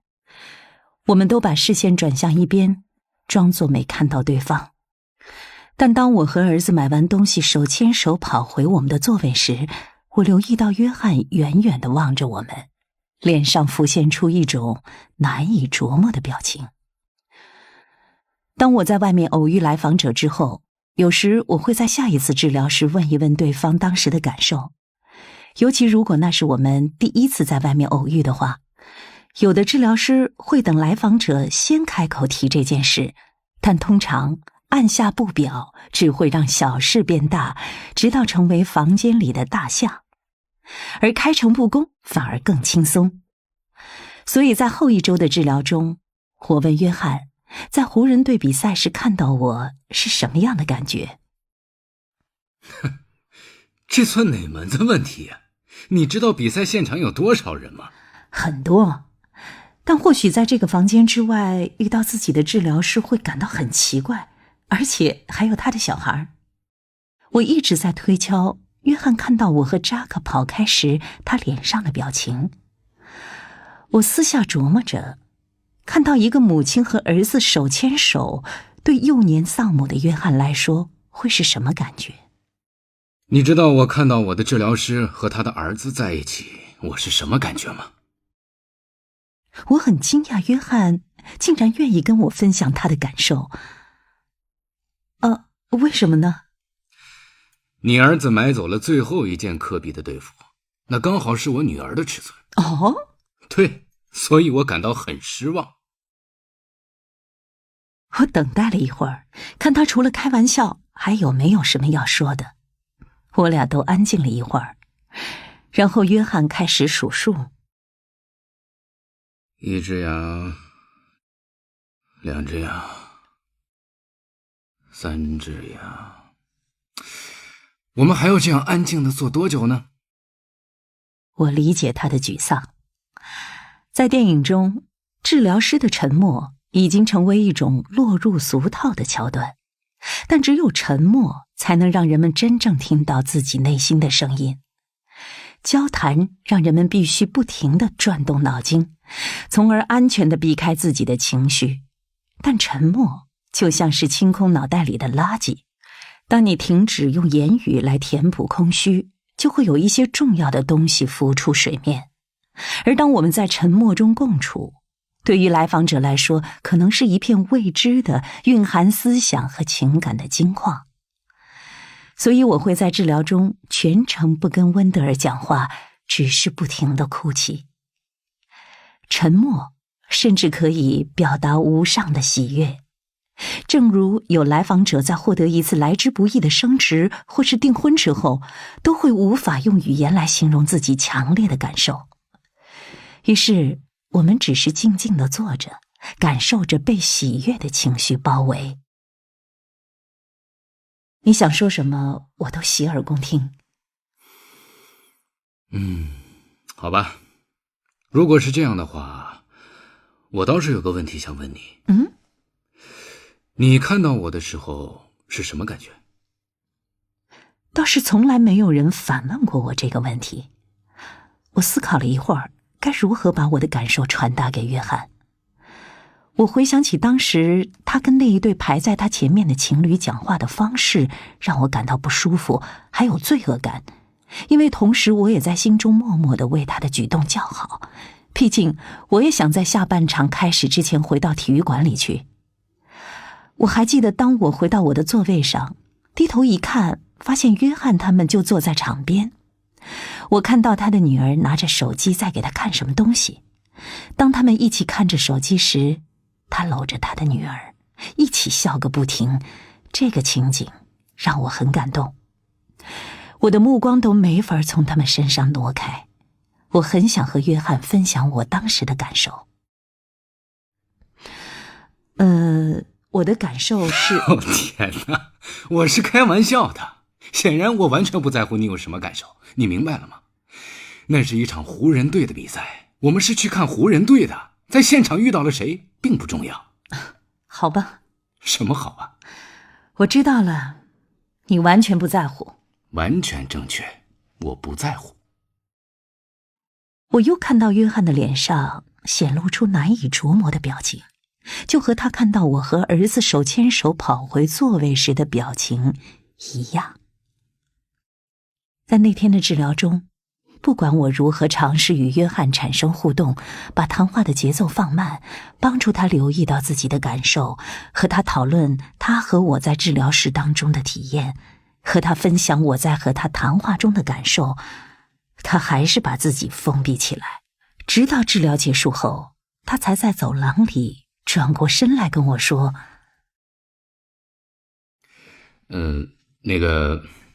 你儿子很可爱，他还牵了你的手，这对男孩子来说很难得了。这种好事儿可不会一直有。我在原地呆站了一会儿，这种好事可不会一直有。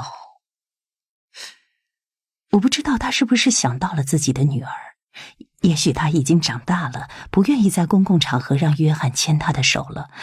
但他还说了，这对男孩子来说很难得。他只有2个女儿，他怎么会知道养育男孩是什么样的体验呢？我认定他的感言来自他自己和他母亲的相处。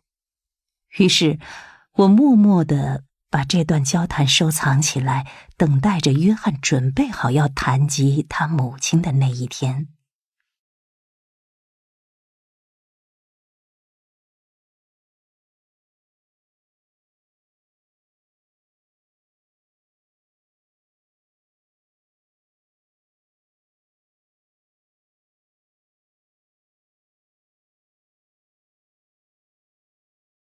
第40集，温德尔的搜索结果。当温德尔还是个小男孩的时候，每到8月，他和他的4个兄弟姐妹就会挤进自家的旅行车里，和父母一起驱车前往位于中西部郊区的湖边小屋，和其他亲戚一起过暑假。那里会聚集大约20个堂表兄弟，所有的孩子都会一同玩耍。他们总是在早上一起出发，中午时回来和大人们一起吃午饭。大人们会在青草地上铺张毯子，孩子们就坐在上面狼吞虎咽。吃完饭后，孩子们又跑得不见踪影了，直到晚饭时间才回来。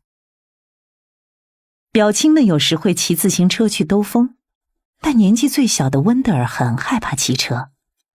每当他父母或是表兄弟们想教他骑车，他都装作不想学。但大家都知道，那是因为镇上有个比他大一些的男孩从自行车上摔下来撞到脑袋，严重的撞击使那个男孩子从此失聪了。这个故事就像个阴影，在温德尔心中挥之不去。幸好，不会骑车也能玩得很开心。即使有些孩子骑车出去玩了，还是有许多孩子可以陪温德尔一起游泳、爬树，或是玩最带劲的抢旗子游戏。后来，在温德尔刚满13岁的那年夏天，他突然在度假时失踪了。那天兄弟们都回来吃午饭了，正当大家大口大口地吃着西瓜时，有人发现温德尔不见了。他们查看了度假屋里面，没有人。于是大家分头到湖边、树林里、镇上去寻找，到处都找了，可哪儿都找不到他。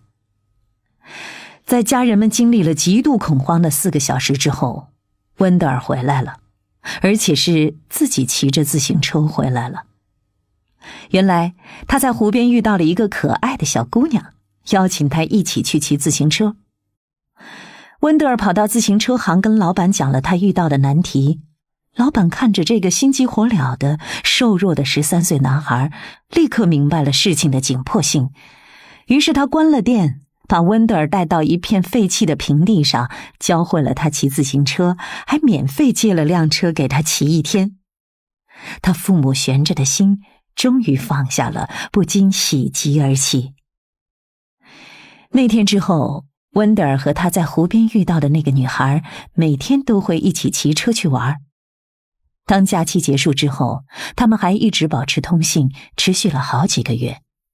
直到有一天，温德尔接到他的来信，说他感到很抱歉，他在学校交了新的男朋友，所以不能再给温德尔写信了。温德尔的母亲在倒垃圾时发现了被撕碎的信纸，温德尔却装作满不在乎。温德尔的母亲事后评论道，那一年他在骑单车和谈恋爱方面都算是上了速成班。当你冒险放手一搏，你或许会跌倒，但你也可以爬起来，从头再来。温德尔确实爬起来了。终于有一天，他不再装作满不在乎了。他在大学毕业后就加入了家族企业，但他无法再假装自己对心理学的兴趣仅限于业余爱好。于是他放弃了家里的工作，取得了心理学的博士学位。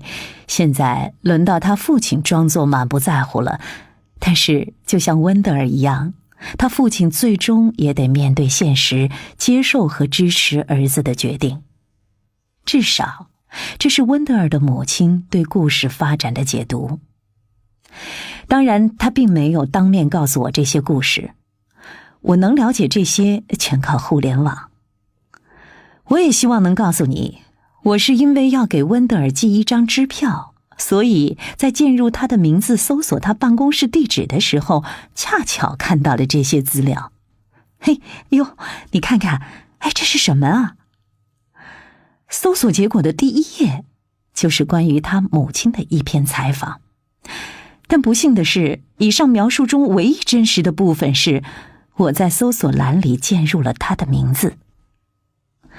令我稍许心安的是，我并不是唯一会在网上搜索自己的治疗师的人。朱莉有一次提到在她大学里供职的一位科学家，朱莉说起他的时候，就好像我们都认识这个人一样。但实际上，我的确曾经写过一篇关于他的采访，不过我从未和朱莉谈起过这件事。瑞塔有一次说起他和我一样，都在洛杉矶长大，但其实我从未向他提到过我是在哪儿长大的。约翰有一次跟我抱怨说，他请了一个刚从斯坦福毕业的蠢货。当他把斯坦福称作什么狗屁西部哈佛的时候，他很不好意思地看了我一眼，还补充了一句：啊，不是针对你啊。可想而知，他一定知道我是斯坦福毕业的。我还知道约翰也上网搜索了他妻子的治疗师温德尔，因为他有一次抱怨说温德尔既没有网站也没有照片，这让约翰立马就起了疑心。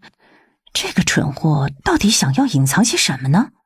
没错，一定是想要隐藏他的无能。所以，来访者们都会上网搜索他的治疗师，但这不能成为我的借口。不过事实上，我从未想过要上网搜索温德尔，直到他对我说，我上网搜索男友的行踪，是因为我对不复存在的未来还放不开手。当我在偷窥男友的未来是如何展开的时候，我却被锁在了过去。我必须承认，我俩的当下以及未来走的是2条分开的路，我们共同拥有的只是过去的回忆。当我坐在电脑前，我记得温德尔清清楚楚地把道理都跟我讲明白了，然后我就想到，我对温德尔几乎一无所知。我只知道他和凯洛琳一起接受过治疗师培训，而凯洛琳就是把温德尔介绍给我的那位同行。我不知道他在哪里获得的学位，不知道他在治疗上的专长是什么。任何人在去见心理治疗师之前都会上网搜索的基本信息，我却一样都不知道。我当时慌不择路，毫不犹豫地就替我朋友接受了凯洛琳的推荐。如果一个方法不起效，那就换个别的方法。培训期间，我学习到，治疗过程中如果碰壁，要懂得变通。同理，我们也会对来访者说，为什么要一次次重复同样的没有帮助的事呢？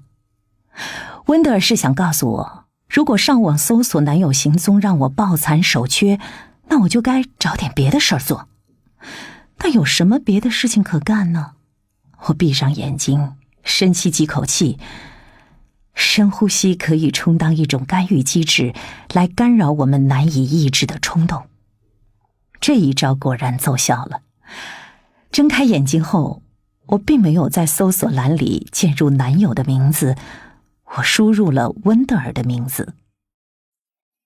约翰说得对，温德尔在网络世界中几乎是隐形人，没有自己的网站，没有领英账号，不在今日心理学网站的治疗师列表里，也没有官方脸书和推特账号，只有一个链接上能够找到他的诊所地址和电话号码。对于这个时代的从业者来说，温德尔算是非同一般的老派了。我又重新浏览了一遍搜索结果，出现了好几个温德尔·布朗森，但都不是我的这位治疗师。我接着往下看，翻过了2页搜索结果之后，我看到点评网站上有温德尔医生，底下还有人写了一条评论，于是我便点开看了。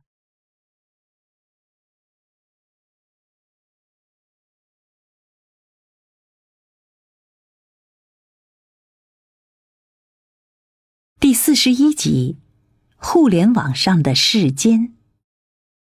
留下点评的用户叫 Angela， 她已经连续5年被评为精英用户了。看了他的点评记录，你就会知道这个殊荣真是实至名归。他的点评覆盖了餐厅、干洗店、床垫大卖场、宠物公园、牙医、妇科医生、美甲师、修房顶的工人、花店、布店、酒店、除虫公司、搬家公司、药店、汽车经销商、纹身铺，一名专打人身伤害官司的律师，甚至还包括一名刑事辩护律师。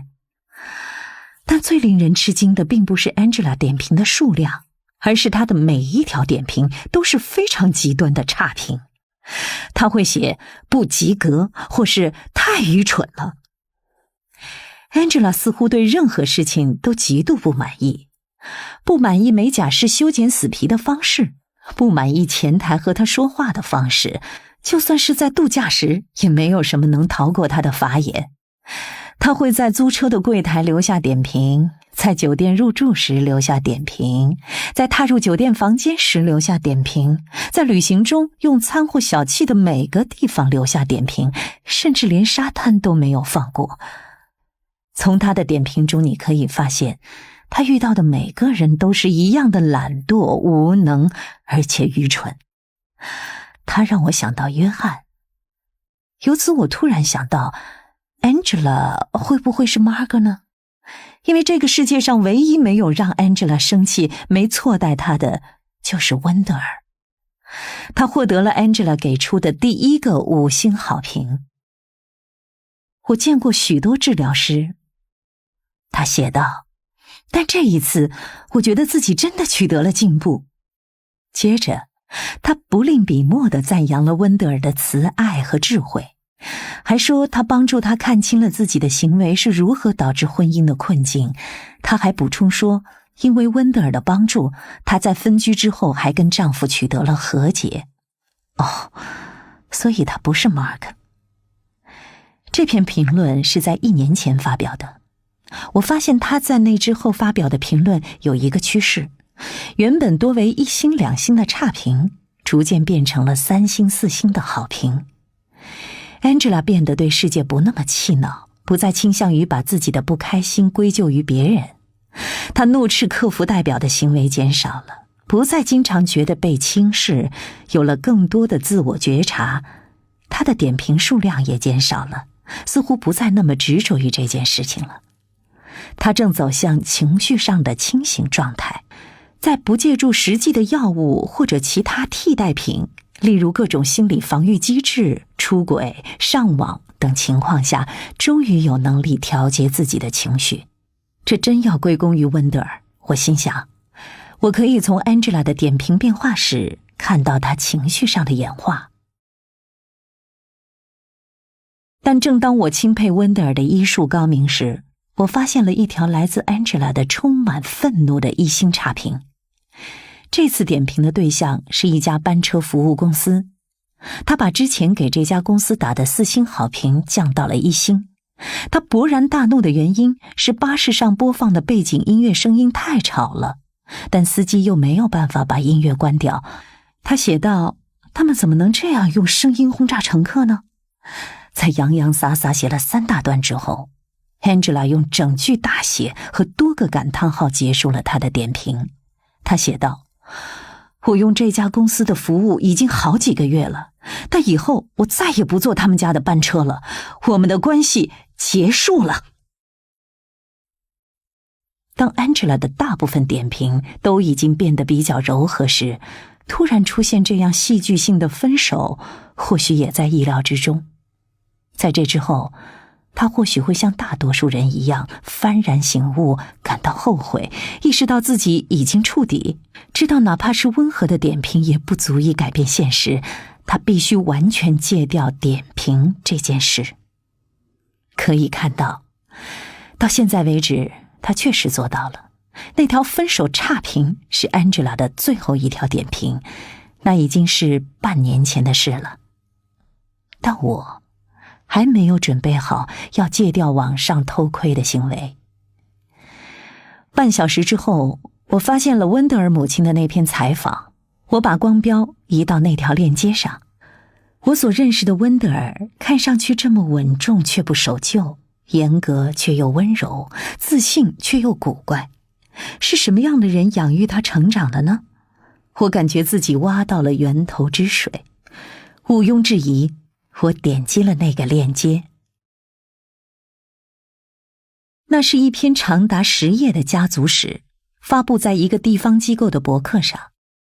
这个博客记载了在这个中西部小镇上生活超过半个世纪的名门望族们的事迹。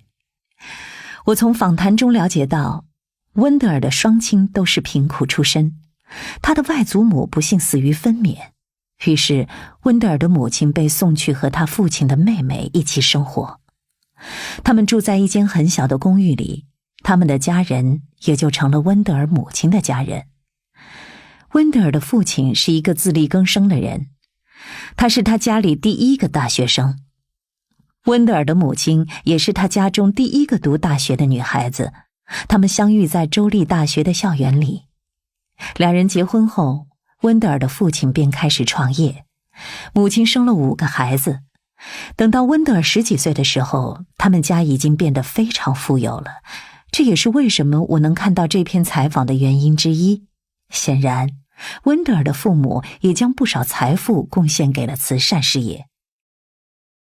当我从采访中得知温德尔的兄弟姐妹及其配偶子女的名字之后，我就像失心疯的 Angela 一样，在网上搜索了温德尔的整个家族，他们做什么工作，住在哪个城市，他们的孩子多大了，他们中有谁离婚了。这些情报可不好找，在好几个小时的时间里，我需要进行大量的交叉比对工作。不可否认的是，有时温德尔会在治疗中带有战略性地抛出一些评论，我也从中得到过一些信息。例如有一次，当我因为男友的事抱怨说，但这多不公平啊，温德尔就看着我，和蔼地回答道，你听上去就像我10岁大的孩子，是什么让你觉得生活就该是公平的呢？我接受了他的观点，但同时我也有想到，他也有个像我儿子这么大的小孩。每当他向我透露这些小信息的时候，我就像收到了意外的礼物。但那天晚上，线索一个接一个地通过网络展现在我面前。我发现他和妻子是通过一位共同的朋友才相识的，他家住在一栋西班牙式的房子里。根据房产公司的估值，这栋房子从他们购买之时算起，价值已经翻了1倍了。我还发现，他最近将我们的治疗改期，是为了去一个研讨会上发表演讲。当我合上电脑时，大半个晚上都过去了，我感到内疚、空虚、疲惫。互联网可以是安慰剂，也可以是毒品。作为安慰剂，它可以帮你屏蔽一些痛苦，但同时上网也会带来上瘾的痛苦。当网络毒品失去效力的时候，你不会感觉更好，只会更糟。来访者以为自己想要了解治疗师，但往往在了解之后他们会后悔，因为这些认知可能会让他们在治疗时有意或无意地编排自己想要说的话，进而可能有损于治疗师和来访者之间的关系。我也知道我所做的是在给自己帮倒忙。我知道我不会向温德尔坦白这件事，如果来访者无意中透露了对我的了解多过我所告诉他们的事，而当我追问这件事，我明白为什么来访者总会有一丝迟疑，因为他们也在斟酌是该坦白还是撒谎。要坦白承认你在窥视你治疗师的生活，的确是一件难事。对于侵犯温德尔的隐私以及浪费了一整个晚上，我感到羞愧，于是我发誓再也不这么干了。但无论如何，事已至此，追回也没用。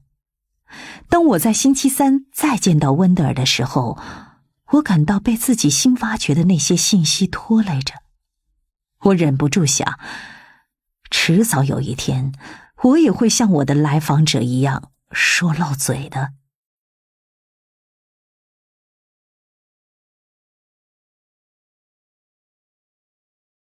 第42集，年轻版本的我。夏洛特的治疗记录：来访者现年25岁，自述感到焦虑，虽然在过去几个月中并没有发生什么重大事件。他表示对工作感到厌倦，描述自己和父母相处有困难，社交生活忙碌，却从未有过认真交往的恋人。来访者表示，为了使自己放松，他每晚都会小酌几杯。啊，你一定会杀了我的。夏洛特一边说着，一边悠闲地走进治疗室，在我右边对角线位置的超大号躺椅里，不慌不忙地把自己安顿好，拿了个靠垫放在腿上，又在上面盖了条毯子。他从第一次来治疗开始，就从来没有坐在沙发上过，而把这个椅子当做了他的宝座。然后他一如往常般把他所有的物品一件件从包里取出来，同样安顿好。其实他只在这儿逗留50分钟。他把手机和计步器放在了左边的扶手上，把水壶和墨镜放在了右边。他今天抹了腮红和口红。我知道他又在和候诊室的小伙子眉来眼去了。我们的诊所有一个很大的接待区，来访者们都会在那里候诊，但来访者离开时的出路更为私密，穿过一条内部通道就可以直接通到门厅。在候诊室里，人们一般都会自顾自待着，但夏洛特却展开了一段艳遇。那小哥，这是夏洛特对他暧昧对象的称呼。我俩都不知道那家伙叫什么。他是我同事麦克的来访者，他和夏洛特就诊的时间刚好一样。据夏洛特讲，那小哥第一次出现时，他俩就立刻注意到了对方。哎呀，你懂那种感觉的，就是借着玩手机，两个人都在偷瞄对方嘛。而且我俩治疗结束的时间也是一样，但我俩就都会从这个大楼的内部通道走。其实只是为了在分道扬镳前，还能在电梯里再多看几眼。终于有一天，夏洛特带来了新的消息。嘿，那小哥刚刚跟我说话了。哦，他说了什么？他说，所以你是怎么了？真会聊天，我心里想，尽管俗不可耐，但令人印象深刻。啊，接下来就是你会想杀了我的部分了。其实他这个说法我已经听过好多次了。如果夏洛特在上一周喝了太多的酒，他就会在治疗一开头跟我说，你会想杀了我的。如果他勾搭上了一个男生，接着又后悔了，他也会说，你会想杀了我的。甚至有一次，他因为拖拖拉拉没搞清楚读研有哪些学校可选，结果错过了申请截止日期，他也是说，你会想杀了我的。我们讨论过，他之所以这么说，背后投射出来的是深深的羞愧感。好吧，你不会想杀了我。不过呢，我当时不知道该怎么说，我就呆住了。我完全漠视了他，假装在打字。啊，天哪，我恨我自己。我想象着那小哥此刻正坐在几门之隔的我同事的房间里，讲述着同一件事情。我终于跟候诊室的那个姑娘讲话了，但她完全拒绝了我。我说的话简直就像个傻瓜。天哪，我恨我自己。尽管如此，1星期后，暧昧还在继续。夏洛特告诉我，当那小哥走进候诊室的时候，他开口说出了他反复排练了1周的那句话。你想知道我是怎么了？我的问题就是，当陌生人在候诊室向我提问的时候，我会愣住。那小哥听了之后也笑了，两个人都笑了。此时我刚好打开候诊室的门和夏洛特打招呼。那小哥看到我的时候突然就脸红了，难道是心虚吗？我琢磨着，当我和夏洛特向我的房间走去时，麦克正好从我们身边经过，他正要去接那小哥。麦克和我目光交汇，又立刻望向别处。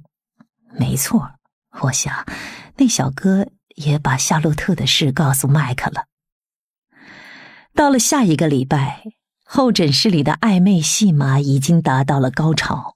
夏洛特向我还原了那个场景。你叫什么名字啊？我不能告诉你。为什么不能？在这里的一切信息都是保密的。好吧，保密。我叫夏洛特，现在我要去跟我的治疗师谈论有关你的事儿了。希望这对得起你付的钱。我也看过那小哥几次，夏洛特说的对，他的笑容确实很有杀伤力。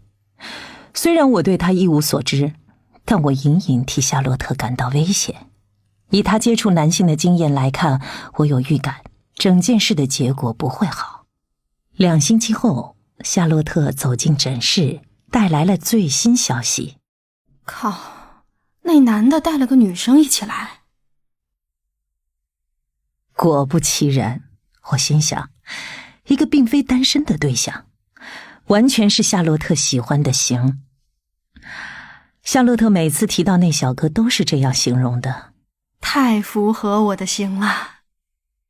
大多数人所谓的型是一种被吸引的感觉，可能是吸引他们的一种外貌的类型，也可能是一种性格的类型，但在这种类型背后隐藏的是一种熟悉感。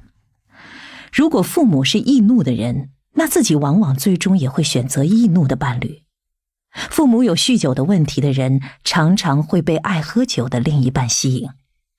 如果一个人的父母挑剔或孤僻，那他很可能也会跟孤僻或挑剔的对象结婚，这些都并非巧合。为什么人们会这样对待自己呢？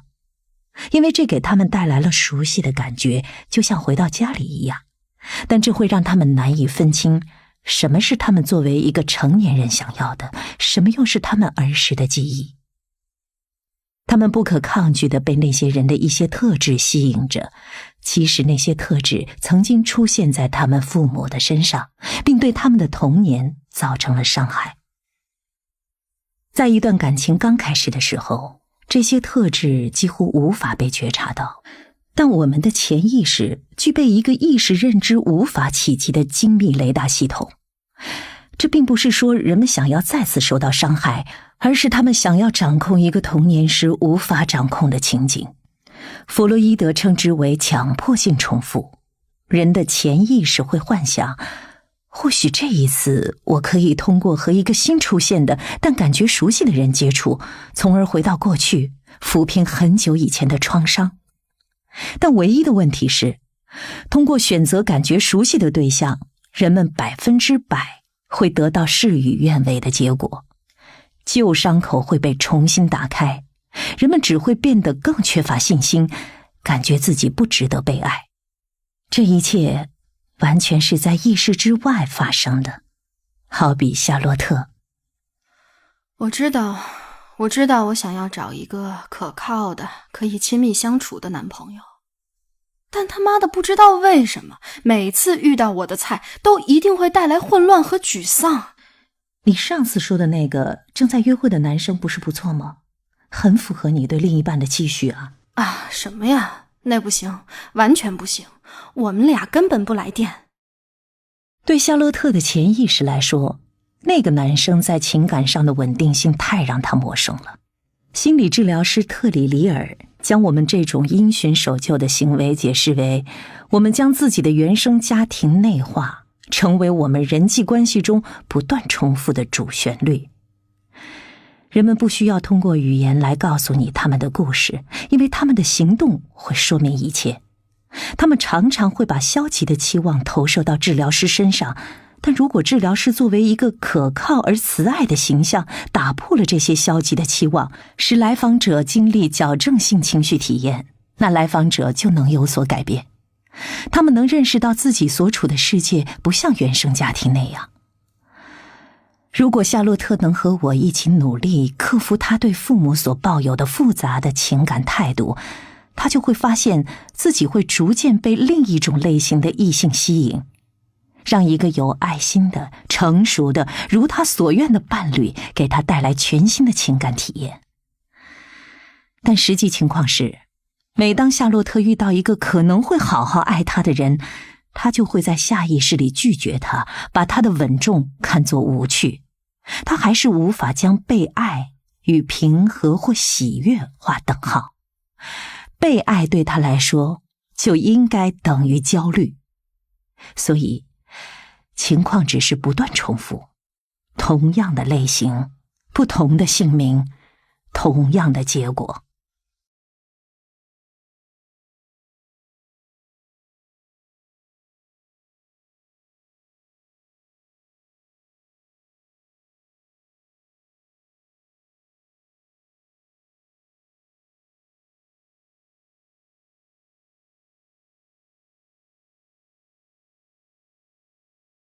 第43集，上瘾。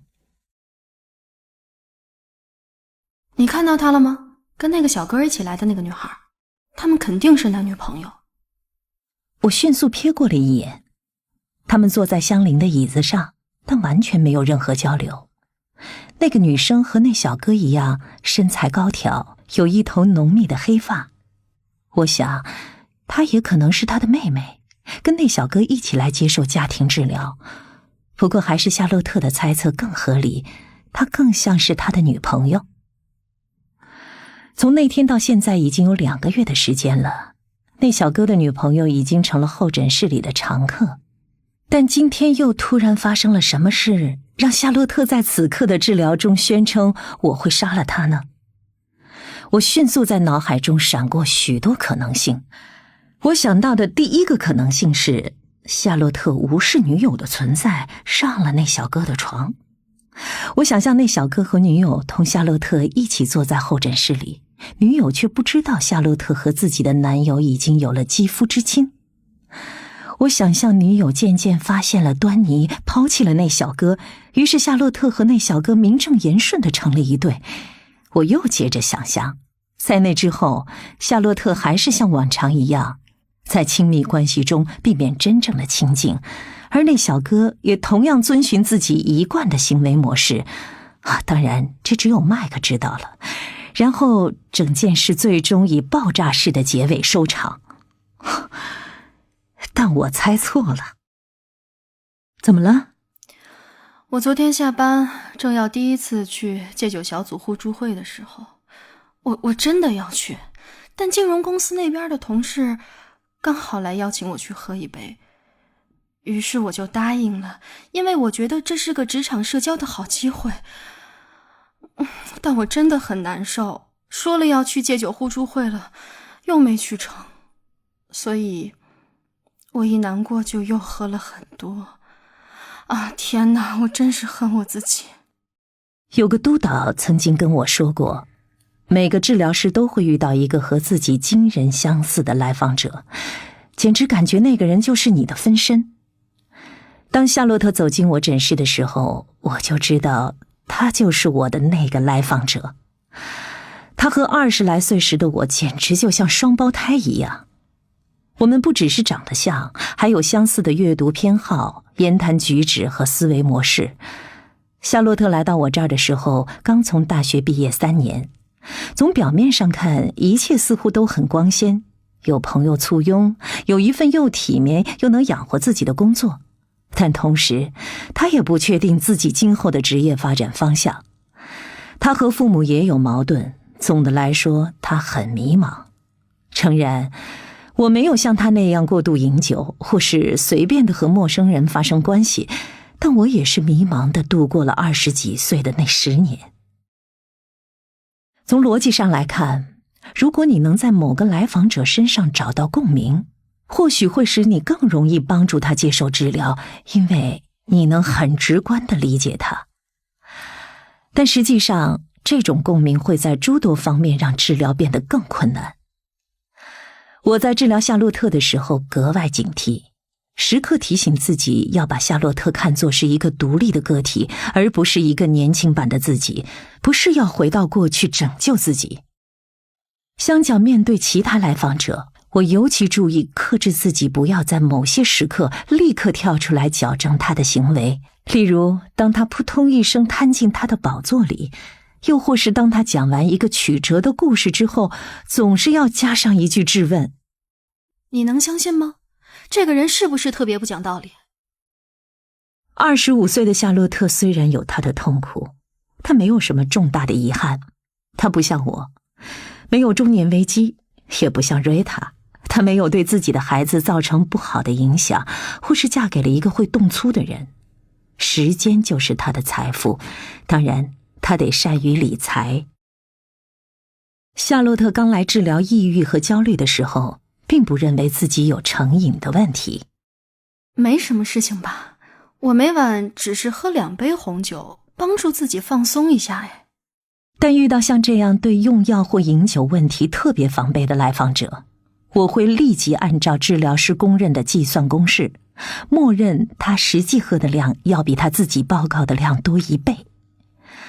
后来我终于知道，夏洛特平均每晚要喝掉3/4瓶红酒，有时还要先来1杯鸡尾酒。哎呀，我知道轻重，我白天从来不喝酒啊，除了周末，因为要去吃早午餐嘛，你懂的。而且我几乎从来没有在别人面前喝醉过，我酒量是见长的。但事实上，他常常在喝完的第2天记不起当时的情况和细节。即使这样，他还是坚持自己的社交饮酒并没有什么特别。与此同时，他却认为真正让他上瘾的，导致他花越来越多时间在心理治疗上的是我本人。如果可能的话，我真想要每天都来接受治疗。每周，当我示意治疗时间即将结束的时候，夏洛特会特别夸张地发出叹息，然后惊呼道：真的吗？你确定吗？然后当我站起来去开门的时候，他才开始非常缓慢地收拾他摆放在4周的物品，墨镜、手机、水壶、发圈，把它们一样一样收起来，而且常常都会落下点什么，过2天再来拿。当我指出他这样把东西落在这儿就是一种不想离开治疗的表现，他就会说：你看吧，我就是对治疗上瘾。治疗我。他用的是治疗这个统称，而不是更个人化的说是对我上瘾。不过确实，对于像夏洛特这样渴望与别人产生连结，却又极力避免亲近的人来说，心理治疗可以说是一种完美设定。治疗师和来访者之间的关系是亲密和疏远的完美组合，他可以靠近我，但又不会靠得太近，因为在治疗结束时，无论他想不想，他都得回家。在2次治疗之间的1个星期时间里，他可以保持既靠近又不太近的距离，可以发邮件给我分享他读到的文章，可以发简讯告诉我他遇到了什么事。我妈妈刚给我打了电话，她像疯了一样，但我没有对她吼。他也可以发图片或其他他觉得有趣的东西给我。可是如果我在治疗时想要谈谈这些事，夏洛特就会轻描淡写的一带而过。哎呀，那只是看着觉得好玩。有一次他发给我一篇文章，讲的是孤独正成为他这个年龄层的流行病。当我问他是否深有同感，他却面带困惑。倒也没有，我只是觉得这是个有趣的文化现象。当然，所有来访者都会在2次治疗之间不住地想到他们的治疗师，但对于夏洛特来说，把我放在心上似乎并不产生一个安定的连结，而更像是一种失控。如果他太依赖我，那该怎么办呢？为了应对这个恐惧，他曾经2次中断治疗，但最后又重新回归。他总是在挣扎，想要远离他所谓的安慰剂。每一次他都是不辞而别。第1次的时候，他在治疗中宣称我必须要戒掉治疗这个安慰剂，唯一的办法就是立刻离开治疗。然后他就真的站起来，从治疗室夺门而出。现在回想起来，当时他进门没有把自己的物品一件件摆放在扶手上，也没有拿起椅子上的毯子，我就知道有什么不对劲儿了。2个月后，他又联系我。罗莉，我能不能就回来做一次治疗？就一次。我想和你讨论一些关于我表姐的事儿。但当他再次出现的时候，我才知道他的抑郁症复发了。于是他持续治疗了3个月。但当他感到有所好转，正要做出一些积极改变时，他又在治疗开始前1小时给我发了个邮件，向我解释说他必须彻底戒掉。他指的是戒掉心理治疗，但照常喝酒。一天晚上，夏洛特参加完一个生日派对，开车回家，一头撞上了电线杆。警察当场开出了酒驾罚单。第2天早上，他打电话给我。他打着石膏来到诊所，他的车已经报废了，但不幸中的万幸是，他只伤到了手臂。我根本没看到。我说的不仅是那根电线杆。也许我的问题不在于依赖心理治疗，而在于依赖酒精。这是他第1次这么说。但1年之后，当他遇到那小哥时，他依然在喝酒。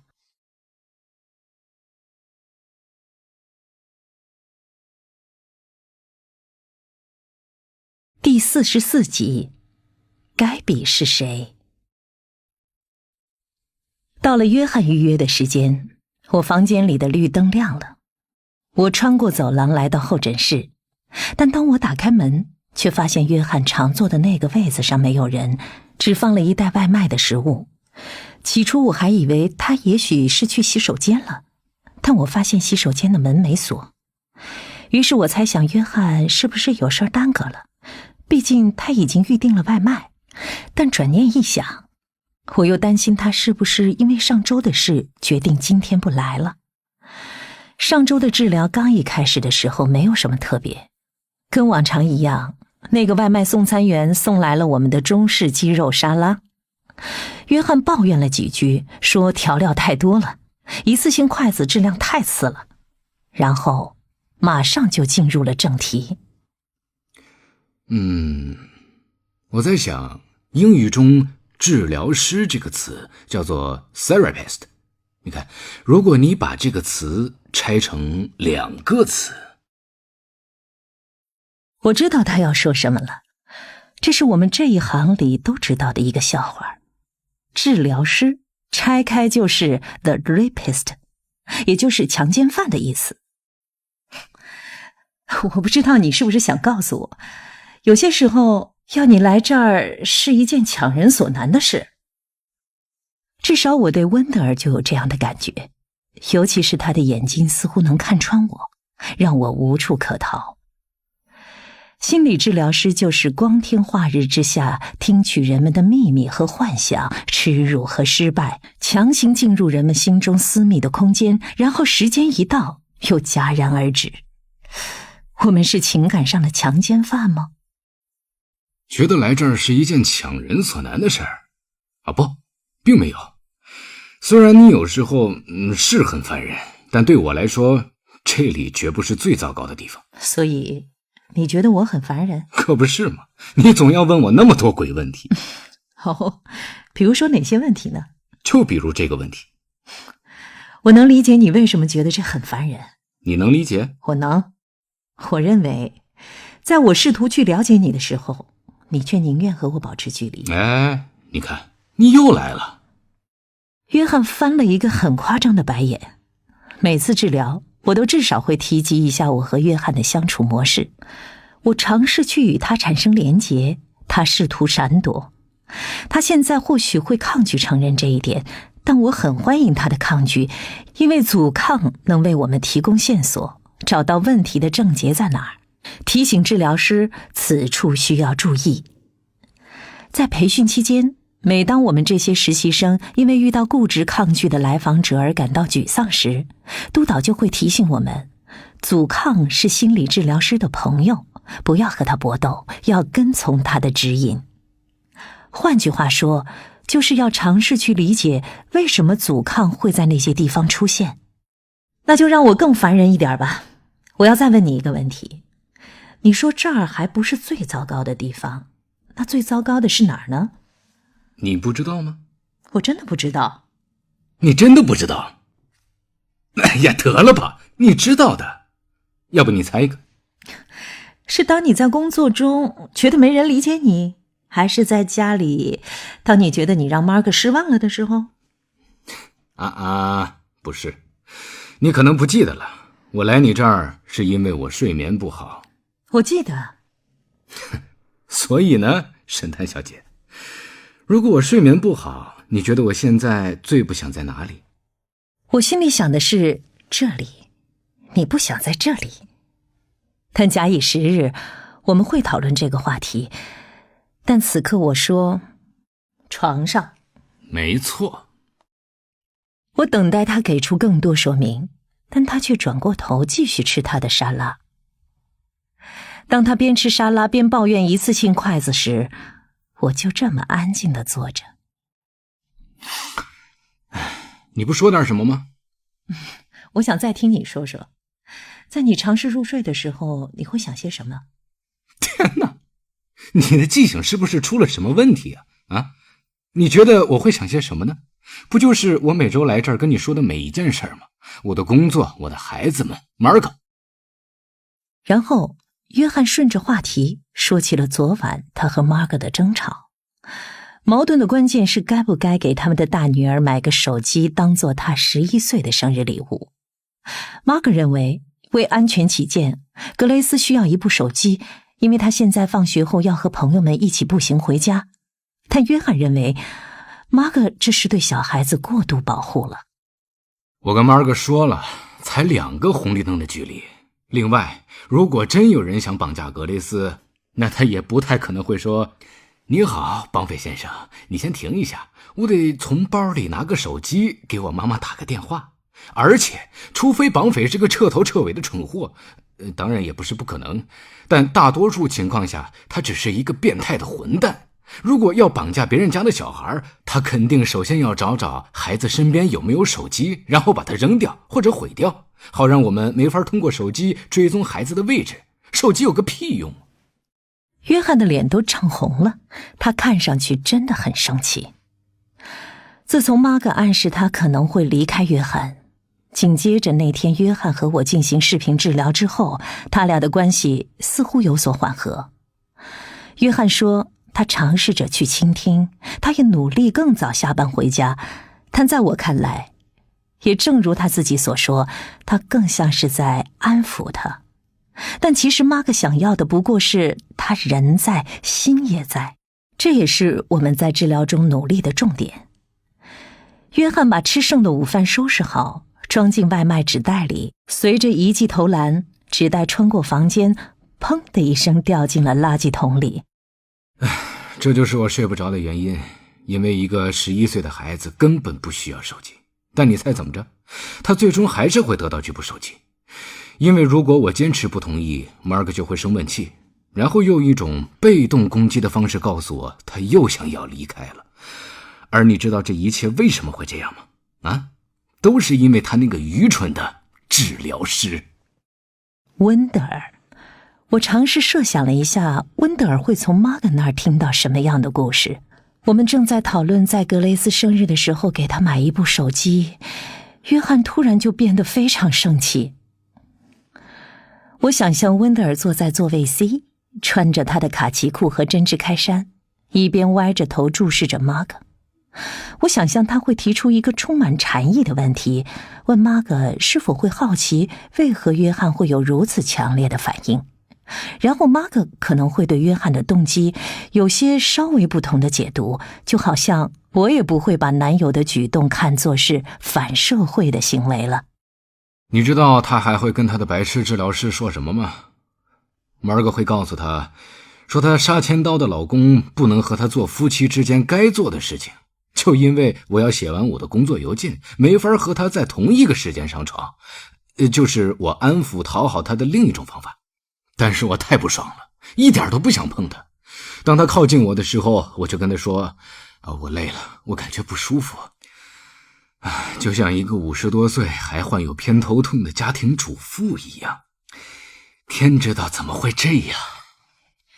有时候我们的情绪状态确实会影响到身体的反应。能不提我的生理反应吗？这不是重点。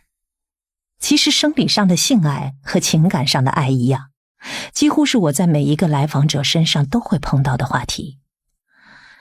我在早些时候就问过约翰，他和玛格的关系那么紧张，他们夫妻间的性生活又是怎样呢？人们普遍相信性生活的质量能反映一段关系的状态，良好的关系等于良好的性生活，反之亦然。但这并不是普世真理。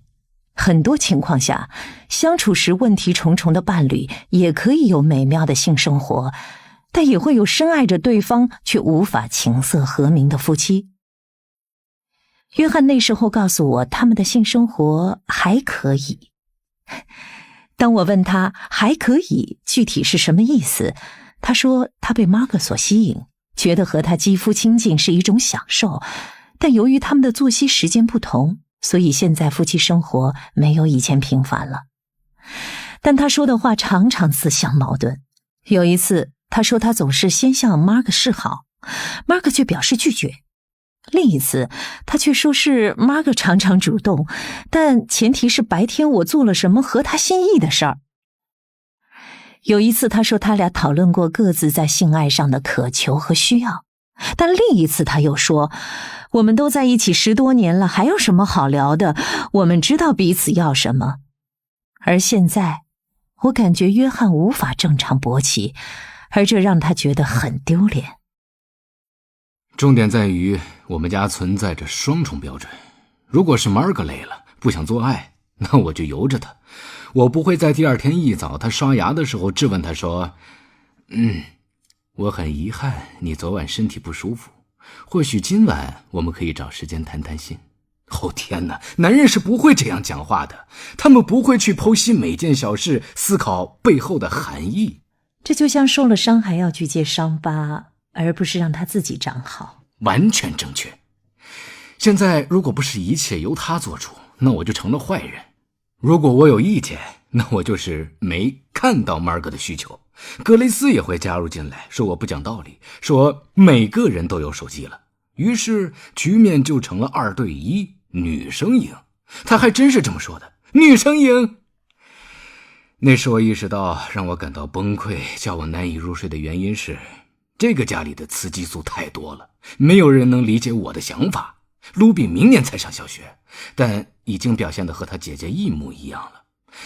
盖比总是闹情绪，像一个10几岁的小孩一样。我在我自己家里寡不敌众，每时每刻每个人都在对我提要求，但没有人理解我可能也有需求，例如平静和安宁，或是对事情发表自己的意见。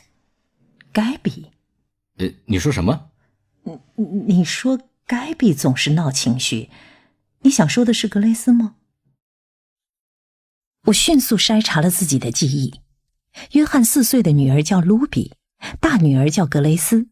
他刚刚不是说格雷斯想要一部手机作为生日礼物吗？还是我听错了？她叫盖布里埃拉吗？盖比是她的昵称？就像现在有些名叫夏洛特的女孩会被称作查理。我曾把卢比和罗西搞错了，但我很确定我没有听错，他之前说的是盖比。我是这么说的吗？我说的是格雷斯吧？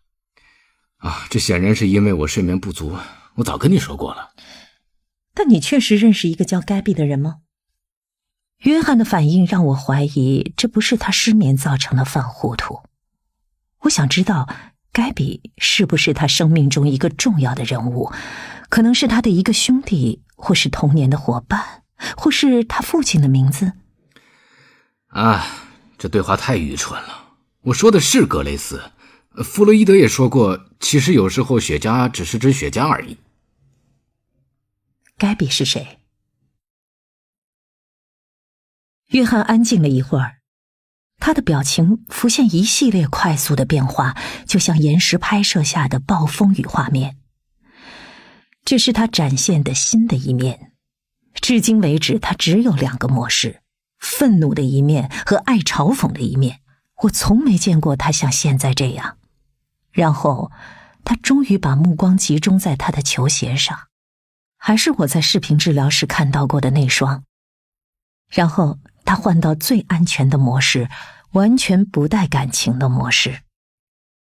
盖比是我儿子。这个情节大反转怎么样，神探小姐？然后，约翰拿起手机，走出房间，关上了身后的门。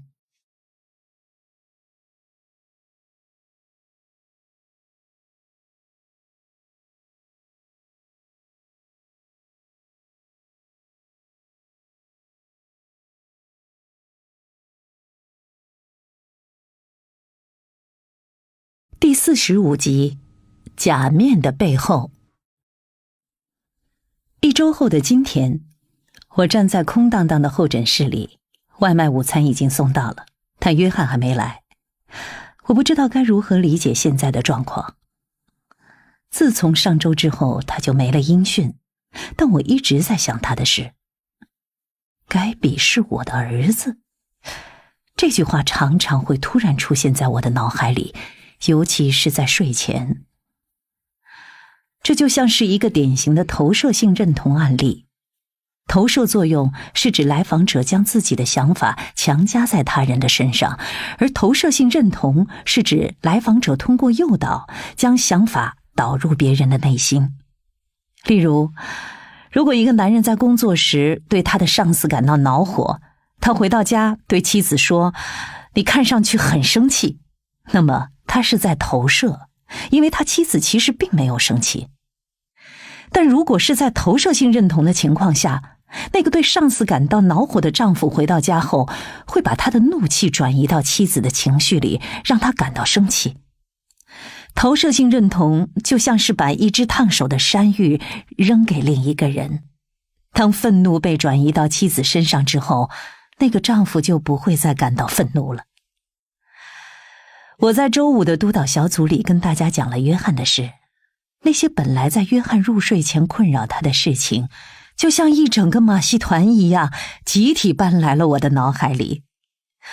我告诉督导小组的成员说，现在轮到我夜不能寐了。既然我承受了所有的焦虑，我猜约翰应该睡得跟婴儿一样熟吧。与此同时，我的心整个紧绷着。约翰临走前引爆的那颗重磅炸弹该如何收场呢？约翰有个儿子，是他年轻时生的吗？还是他过着双面生活？Mark 知道吗？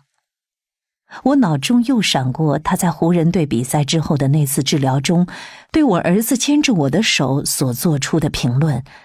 这种好事可不会一直有。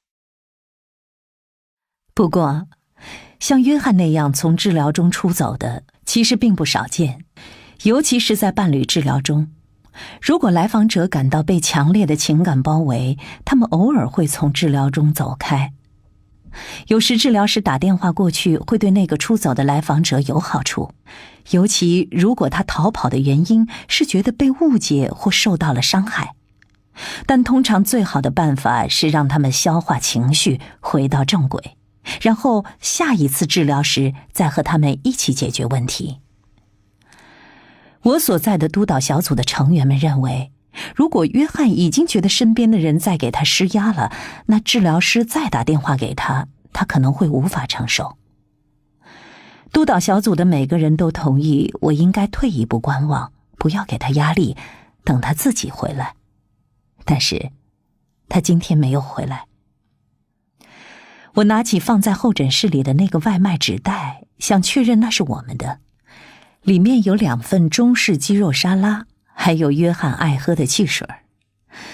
他是不是忘了取消订单？还是他在用食物和我沟通，凸显他的缺席？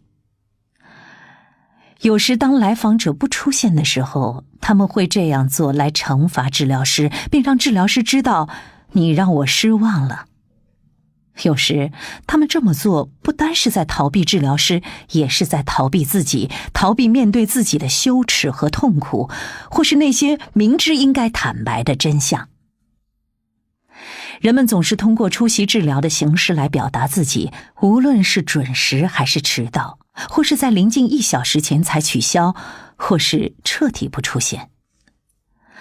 我走回诊室，把食物放到冰箱里，决定用这1个小时来整理病历，做些案头工作。当我回到书桌旁，发现有几条电话留言。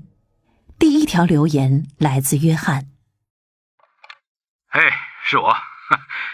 真该死，我完全忘了要取消，直到手机响了，提醒我这次的治疗。通常我的日程都是由助理负责的，但心理医生的事儿还得由我自己来。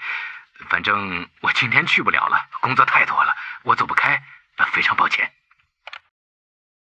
我听完留言的第一反应是，约翰需要一些空间，他下周会回来的。我想象他可能今天直到最后1秒还在挣扎，到底要不要来，所以才没有事先打电话取消。而且这也能解释为什么他没来，但外卖的食物还是送到了。然后我播放了第2条留言。嘿，又是我。所以其实我并不是忘了要打电话，我是想告诉你，我决定不再接受心理治疗了。但别担心，这并不是因为你是蠢货，是我意识到，如果我睡眠有问题，我应该吃点安眠药就好，这不是显而易见的事儿吗？于是我吃了药，问题解决了，化学让生活更美好。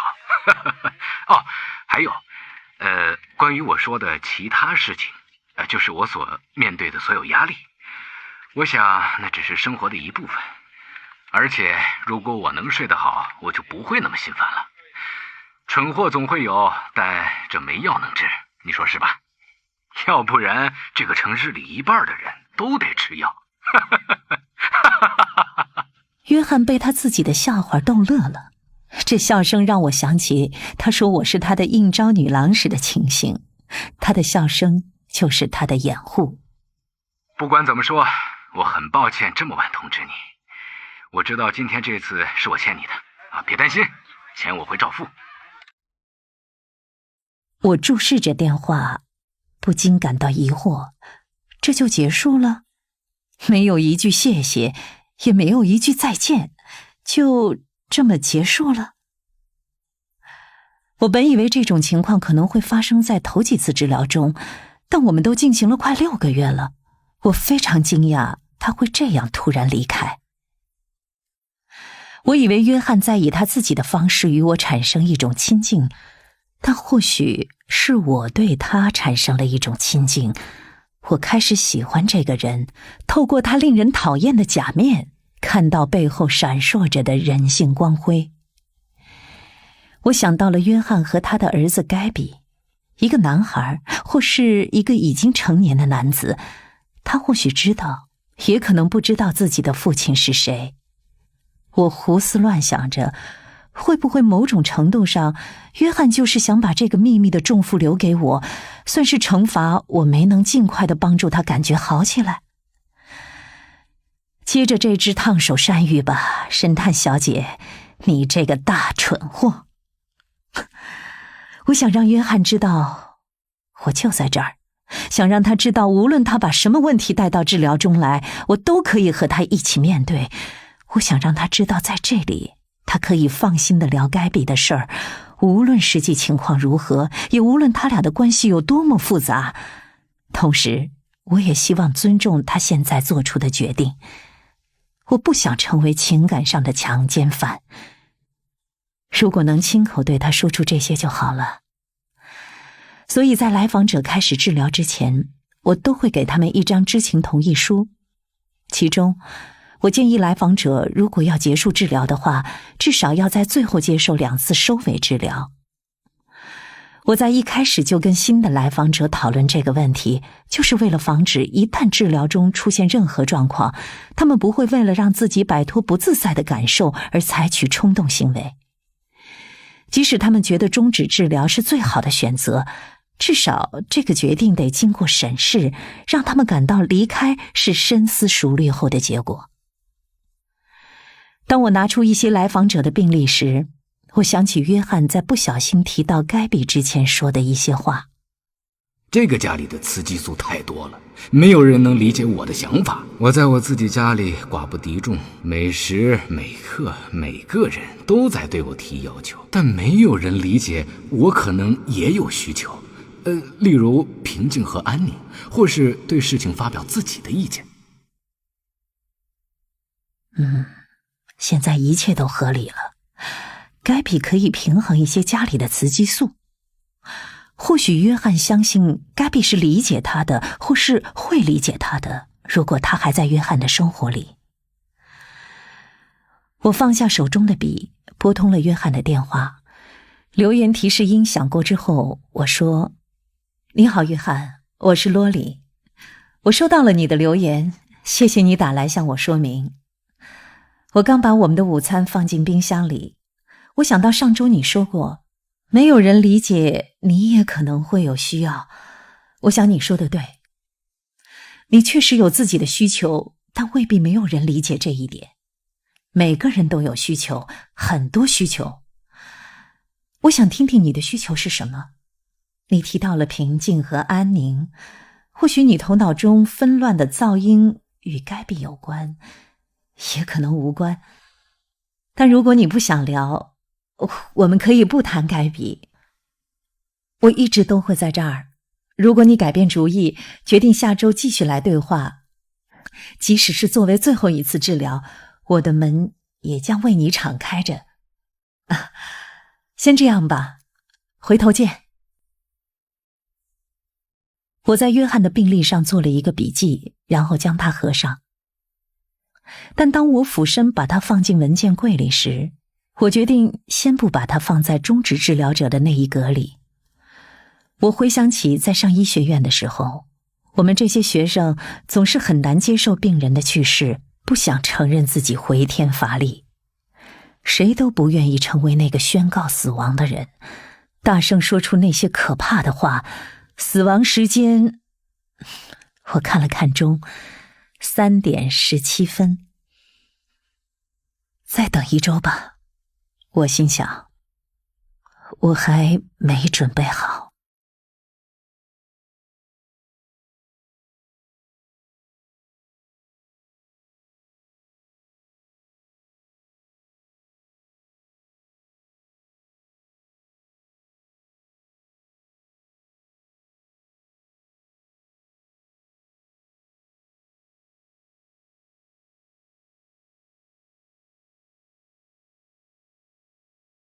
第46集，钟上的时间。在研究生院的最后1年，我必须完成规定的临床培训，与之后为取得行医执照需要完成的3000小时实习期相比，这项培训就像是一个迷你体验版。那时我已经完成了必要的课程，参与了课堂上的角色扮演模拟实践，观摩了无数个小时的录像资料，也曾坐在单向镜后面观察我们业务水平最高的教授进行实况治疗的过程。现在轮到我和自己的来访者独处一室了。和大多数这个领域的培训生一样，我会到一家社区诊所，并在督导的监督下完成工作，就像实习医生在教学医院完成培训一样。我到岗的第1天，刚结束入职培训，督导就递给我一叠病历，并对我说，最上面那个就是我的第1位来访者。病历上只有一些基本资料，姓名、出生日期、地址和电话。这位来访者名叫米歇尔，30岁，紧急联络人那一栏填的是她的男友，还有就是她1个小时之后就要来就诊了。你或许会惊讶，这家诊所怎么会让我这个实战零经验的人来接待来访者呢？但治疗师的养成就是这样，实践出真知。医学院同样也是真刀真枪的实战，学生们通过一看、二做、三教的模式学习。比如，你先观摩一个内科医生进行腹部触诊，然后你自己尝试触诊。接下来，你教另一个学生如何进行腹部触诊，转眼间，你就可以被认定具备腹部触诊这一技能了。但我觉得心理治疗还是不太一样，通过特定的步骤去完成一件具体的任务，比如腹部触诊或者是静脉注射，并不像心理治疗那么伤脑筋。心理治疗需要我将自己所学到的无数抽象的心理学理论应用到任何一个来访者可能随机表现出的上百种实际情况中。但当我走向候诊室去见米歇尔的时候，我心中其实并不算太紧张，因为这第一次治疗只是一个了解的过程，意味着我要收集关于这位来访者过往的经历，和他建立融洽的关系。我需要做的只是用一系列特定的问题作为引导，从而收集信息，然后再把收集到的结果提交给督导，从而制定出一整套治疗计划。我任职记者多年，工作中经常需要提出一些盘根究底的问题，和陌生人建立好关系。这能有多难呢？我心想。米歇尔很高，非常瘦，衣服皱巴巴的，头发蓬乱，皮肤苍白。坐下来之后，我向他询问来这里的初衷。他告诉我，他最近什么都干不好，只想哭。然后，他就像开关被打开了一样哭了起来。准确地说，是嚎啕大哭起来，就像是刚刚收到了最亲爱的人的噩耗一样。他的哭泣没有预热，不是先湿润了眼眶，然后眼泪如涓涓细流淌过脸颊，继而泪如雨下。他的哭泣就像是最高级别的海啸，整个身体都在颤抖，鼻涕从鼻子滴落，喉咙里发出了喘鸣声。而且老实说，我都不知道他是如何保持呼吸的。我们才坐下30秒，学校模拟实践里的剧情可不是这样发展的。如果你从未和一个哭泣的陌生人独处在一个安静的房间里，你不会真正了解这种感觉有多尴尬，同时又有多亲密。更尴尬的是，对于他嚎啕大哭背后的原因，我一无所知，因为我还没有走到收集信息那一步。对于这个近在咫尺、深陷痛苦的人，我一无所知。我不知道该怎么办，甚至都不知道眼睛该看向哪儿。如果我正视他，他会不会感到不自在？如果我不看他，他会不会觉得被忽视？我是不是该说点什么来和他交流，还是应该等他先哭完？我感到非常不舒服，我很担心自己会发出一阵尴尬的傻笑。我尝试保持专注，回想我的问题清单。我知道我应该询问他这样的情绪持续多久了，情况有多严重，是不是发生了什么事导致了他现在的状况。但我什么也没做。真希望督导此刻和我在一起，我觉得自己太没用了。海啸还在继续，完全没有减弱的迹象。我想着再等一会儿，他应该就会哭累了，然后我们就可以开始谈话。我蹒跚学步的儿子发脾气的时候就是这样。但他依然哭个不停。最后我还是决定要说点什么。话刚流到嘴边，我就确信这是心理治疗史上治疗师口中说过的最愚蠢的话。我说，是的，您看上去确实有点抑郁，没错。话刚说出口，我就感到十分过意不去。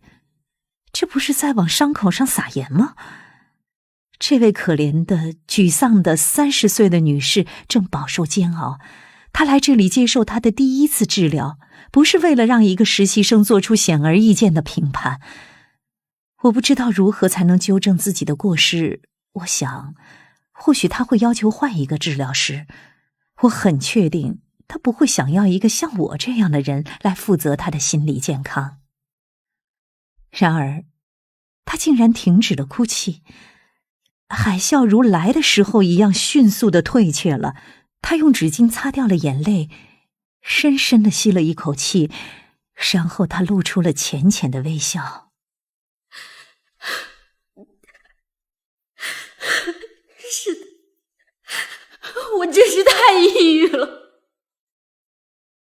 他大声说出这句话的时候，甚至还有些难以自持。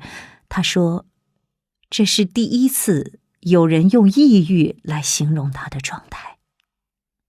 他接着解释说，他是一名小有成就的建筑师，他所在的团队设计过不少知名的建筑。他其实一直都很沮丧，但没有人知道他究竟沮丧到了什么程度，因为他总是忙于工作和社交。但是，大约1年前，他开始留意到一些变化。他的精力和食欲都在下降，每天起床成了一件很辛苦的事。他睡得也不好。他和同居的男友分手了，但他也不确定是因为他的情绪问题，还是因为他俩并不合适。在过去的几个月里，她每晚都等男友睡着之后，偷偷地躲到浴室里哭，以免吵醒他。她从来没有在任何人面前像今天这样哭过。她又哭了一阵儿，一边流泪一边说：“这就像是情感上的瑜伽。”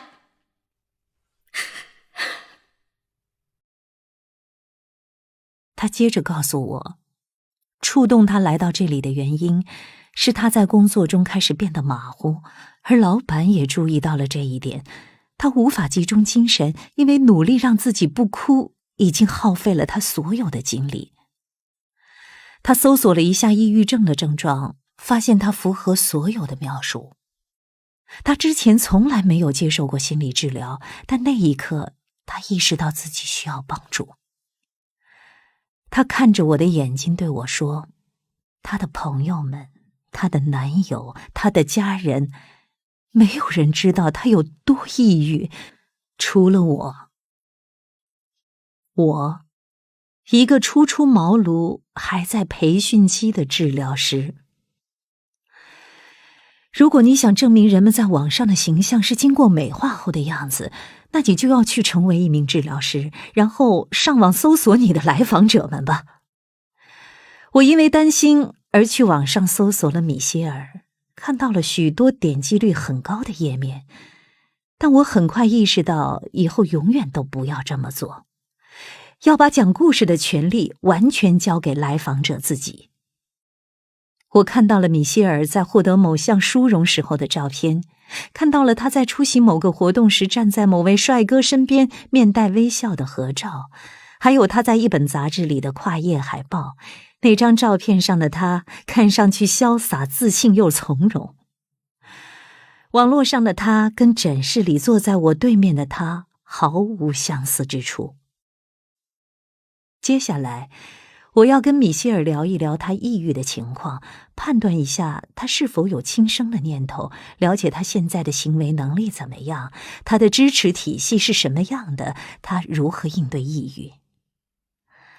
我惦记着要把米歇尔的病史交给督导，诊所需要存档，但每当我问一个问题，米歇尔都会转而说一些别的事，把我们的谈话带到一个完全不同的方向。我尝试潜移默化地把话题带回正途，但总是不可避免地又跑偏。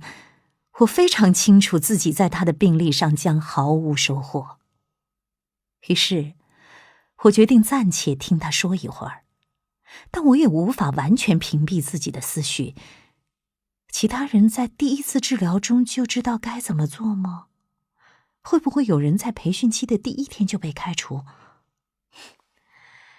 而当米歇尔又开始哭泣的时候，我又想，我现在可以做什么，说什么，哪怕能让他在离开治疗的时候感觉好受一点。等等，这次的治疗还剩多久？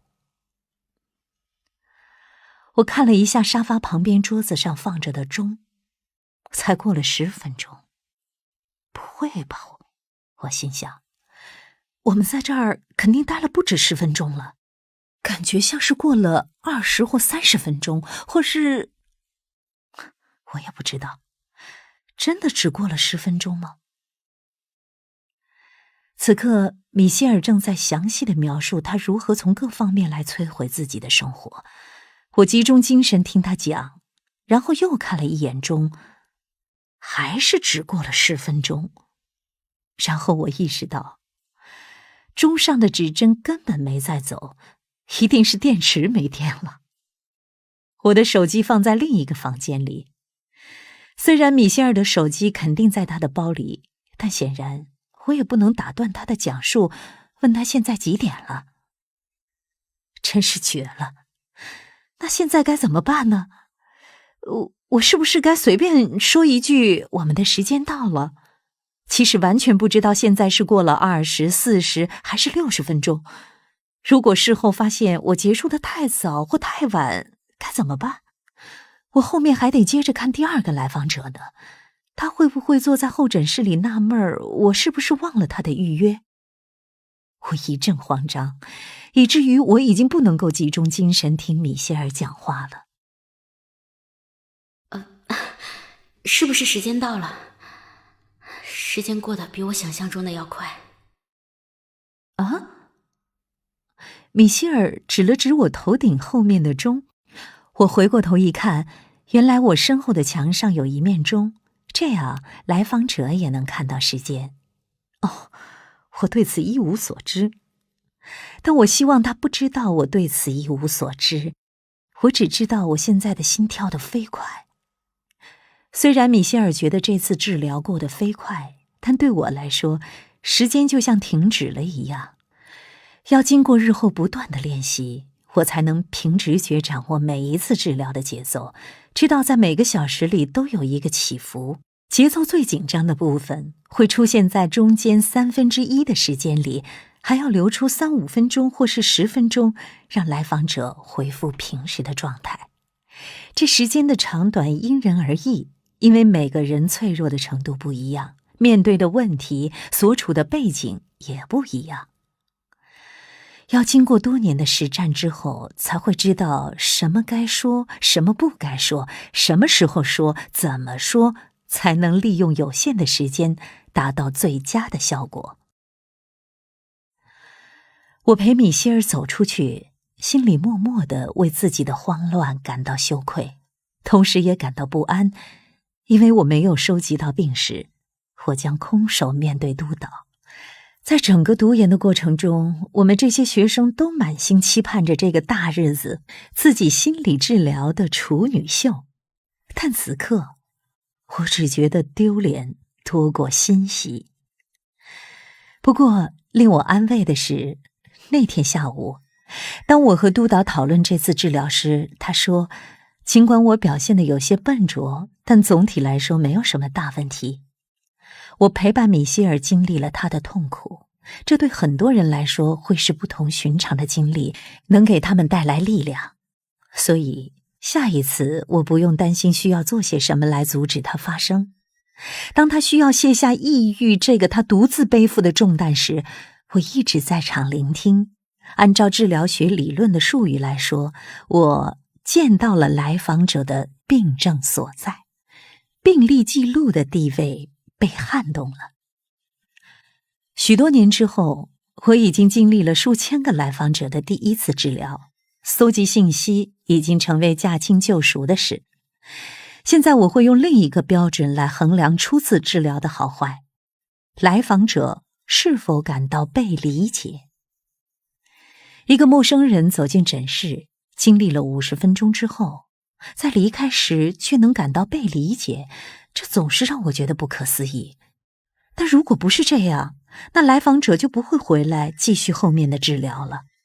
而当年米歇尔回来了，所以我一定是做对了什么。而关于钟的事，督导却不吝言辞，千万不要对来访者胡说八道。他停顿了一下，让这句话印进我的脑子里，然后他解释说，如果有些事情我不知道，那我可以直接说我不知道。如果我搞不清楚时间，我应该告诉米歇尔我要去拿一个钟进来，以免我不知道时间而从治疗中分心。督导说，培训期间最应该学习的事，就是必须在治疗中保持真诚，这样才能对别人起到帮助。我关心米歇尔的状况，我想要帮助他，我尽自己所能去倾听，这些都是建立一段关系的关键因素。我向督导致谢，准备起身朝门口走去。但是，督导补充说，一定要在接下来的几周里搞清楚病史。在之后的几次治疗中，我搜集了收诊表格需要的所有信息，但很显然，那也只是一张表格。要真正听到一个人的故事，还需要假以时日，需要给那个人一些时间慢慢讲述。而且在你能整理出清晰的故事脉络之前，大多数故事都只是一些凌乱四散的片段。我自己的故事也同样如此。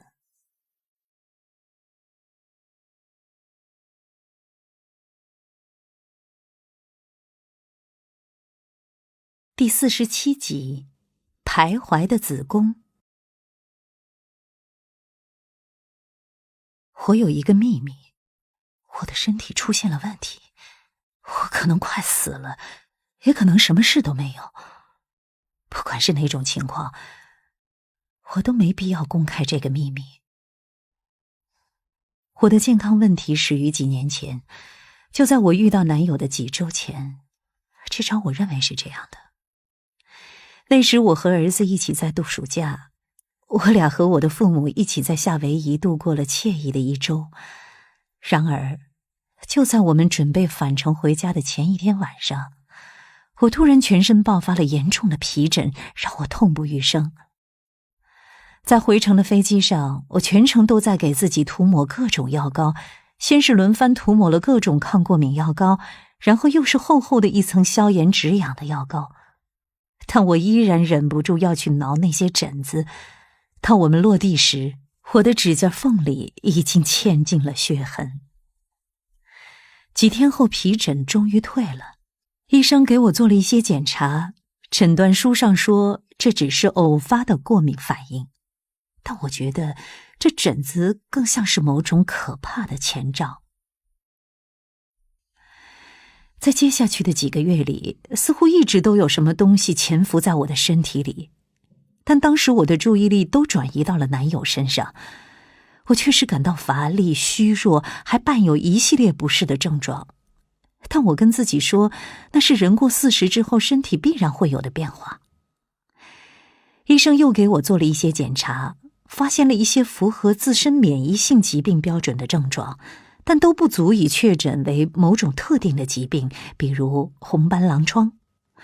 他介绍我去看一位风湿科的专科医生，那位风湿专家怀疑我得的是纤维肌痛，这个病很难通过单一的检查结果做出诊断，他只能尝试减轻我的症状，看病情是否会有所好转。所以我去公司对面的药店拿药时，记录里才会有非适应症用途的抗抑郁剂。不久之后，我就成了那家药店的常客。我常取的药不仅包括治疗无名皮疹的可地松药膏，治疗不明感染的抗生素，还包括治疗心律不齐的心脏药。但医生们还是无法确诊我究竟是怎么了。我对自己分析说，这是个好兆头，因为如果我真的身患重疾，那医生肯定早就拿出定论了，所以现在没消息才是最好的消息。面对这一健康问题，我的应对策略就像当初面对那本给我带来不幸的幸福之书一样，我把关于健康和写作的担忧都藏在心里，默默承受着焦虑。我并不是故意对自己最亲近的朋友和家人隐瞒病情，而是不想让自己面对这件事。就像怀疑自己得了癌症却迟迟不去做筛查的内科医生一样，我发现比起正视问题，置之不理简直方便多了。我已经没力气去健身了，还莫名其妙地轻了10磅。虽然体重变轻，我却感觉自己行动迟缓，身体似乎更沉重了。即便如此，我还是说服自己这一定是良性的，或许只是更年期，虽然我离更年期还很远。当我偶尔允许自己正视这件事的时候，我会上网搜索信息，然后发现每个症状都能指向绝症。然后我才回想起在医学院时，学生们常常会患上医学院学生综合征。医学院的学生总会自以为患上了自己正在学习的病症，这是一种真实存在的现象，文献上也有记载。曾经有一天，我们在学习淋巴系统，吃晚饭的时候，我们一组人试着触摸每个人的淋巴结。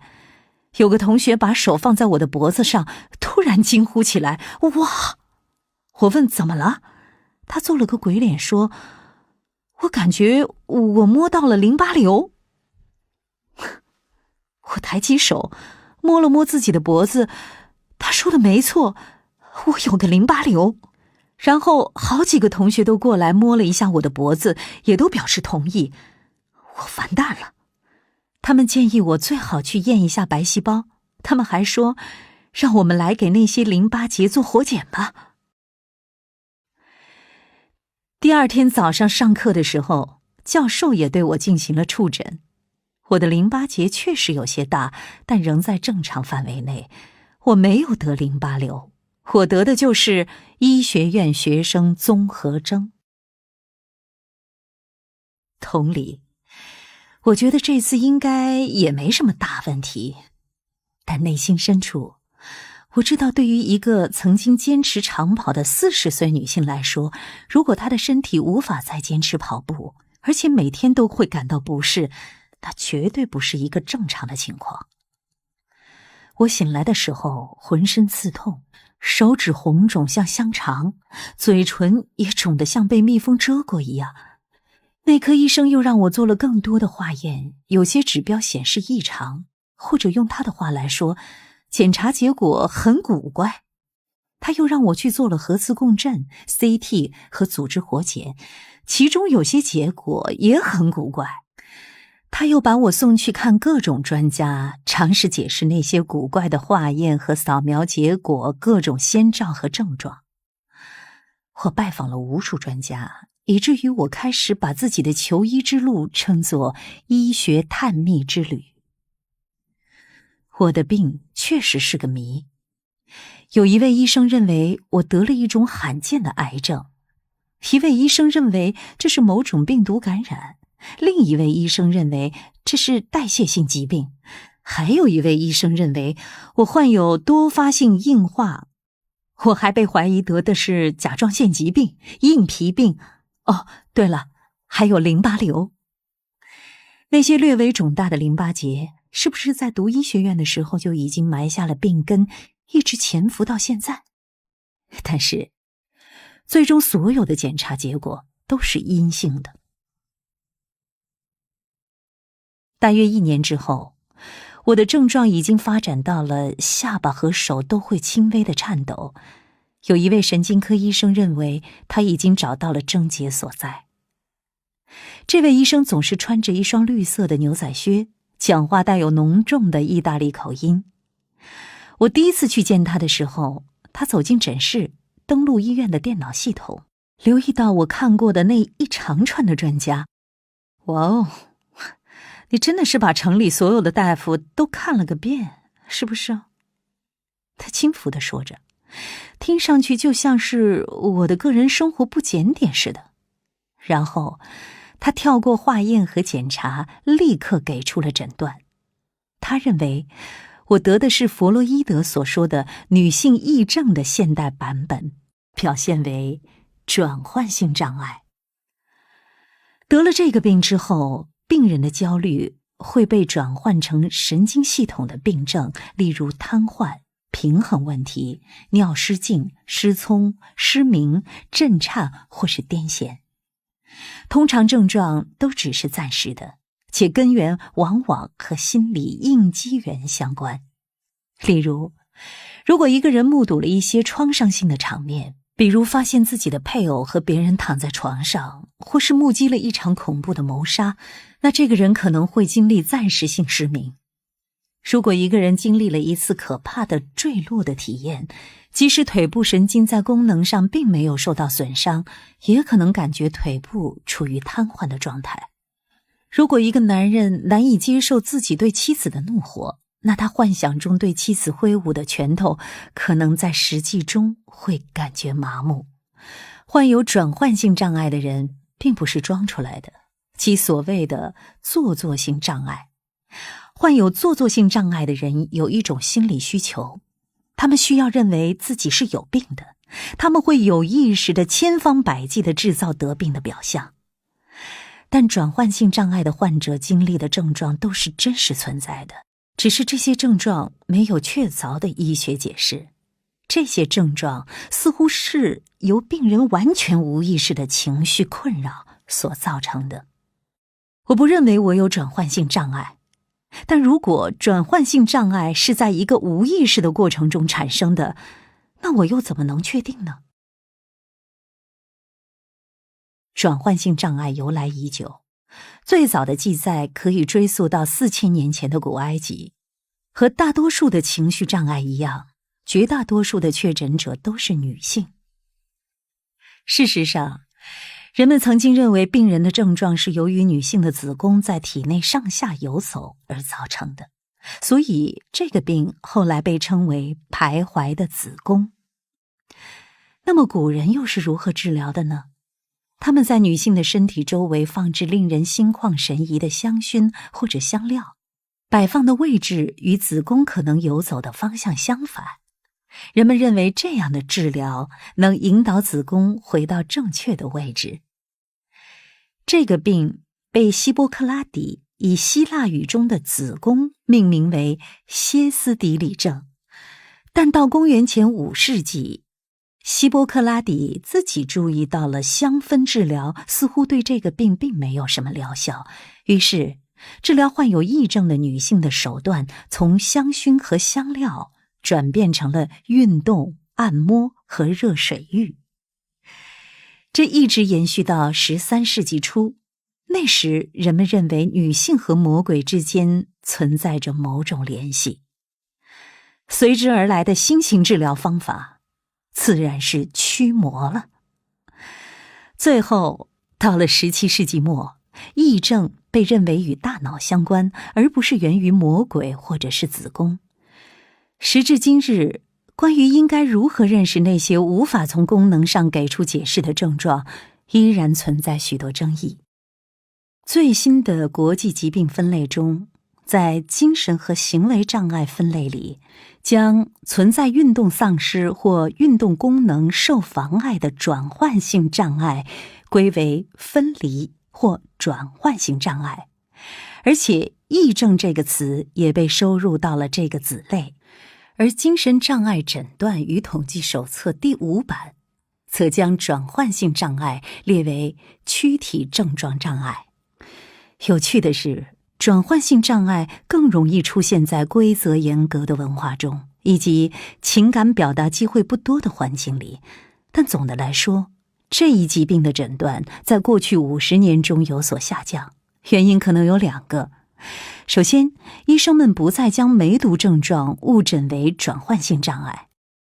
第二，过去罹患转换性障碍的那些歇斯底里的女性，往往都要应对受约束的性别角色，这和现代女性能够享受到的自由有天壤之别。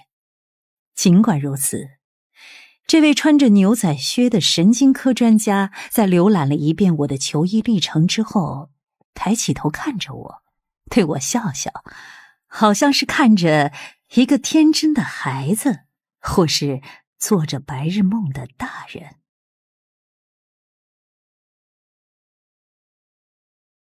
第48集，疾病与分手。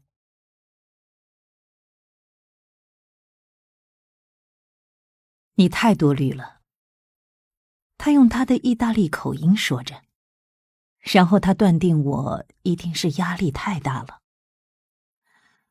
作为单亲妈妈，要兼顾工作和家庭以及其他种种，他认为我需要的是去做一次按摩，再好好睡一觉，然后在他将我确诊为转换性障碍，用他的话说焦虑之后，他给我开了一些褪黑素，并嘱咐我1周要做一次按摩水疗。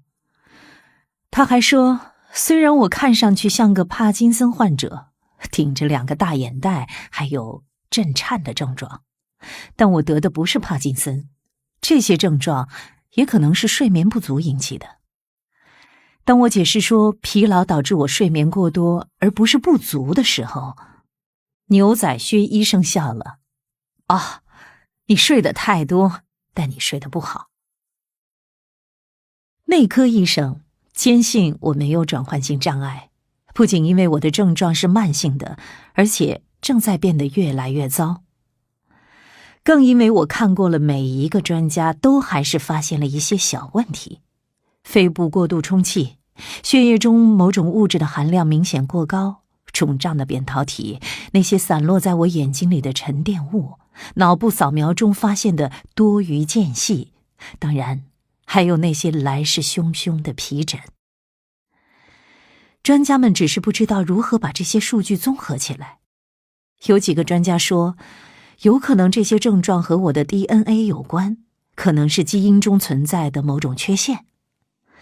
他们想要检测我的基因序列，看看能发现些什么。但基因筛查不在医疗保险的范围之内，虽然医生们申请了很多次都没有用。保险公司的理由是，如果我真的患有一种尚未被发现的遗传病，那也就不存在治疗的方法了。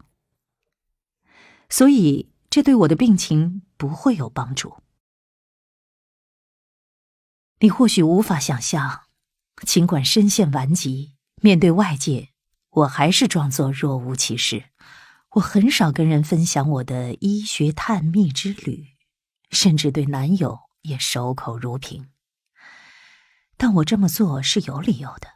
首先，即使我想告诉别人我的状况，我也没有办法解释清楚，我无法明确地告诉别人我得了某样某样的病，就像得了抑郁症或者是某种有名字的疑难杂症的病人，都很难跟别人解释他们的病症。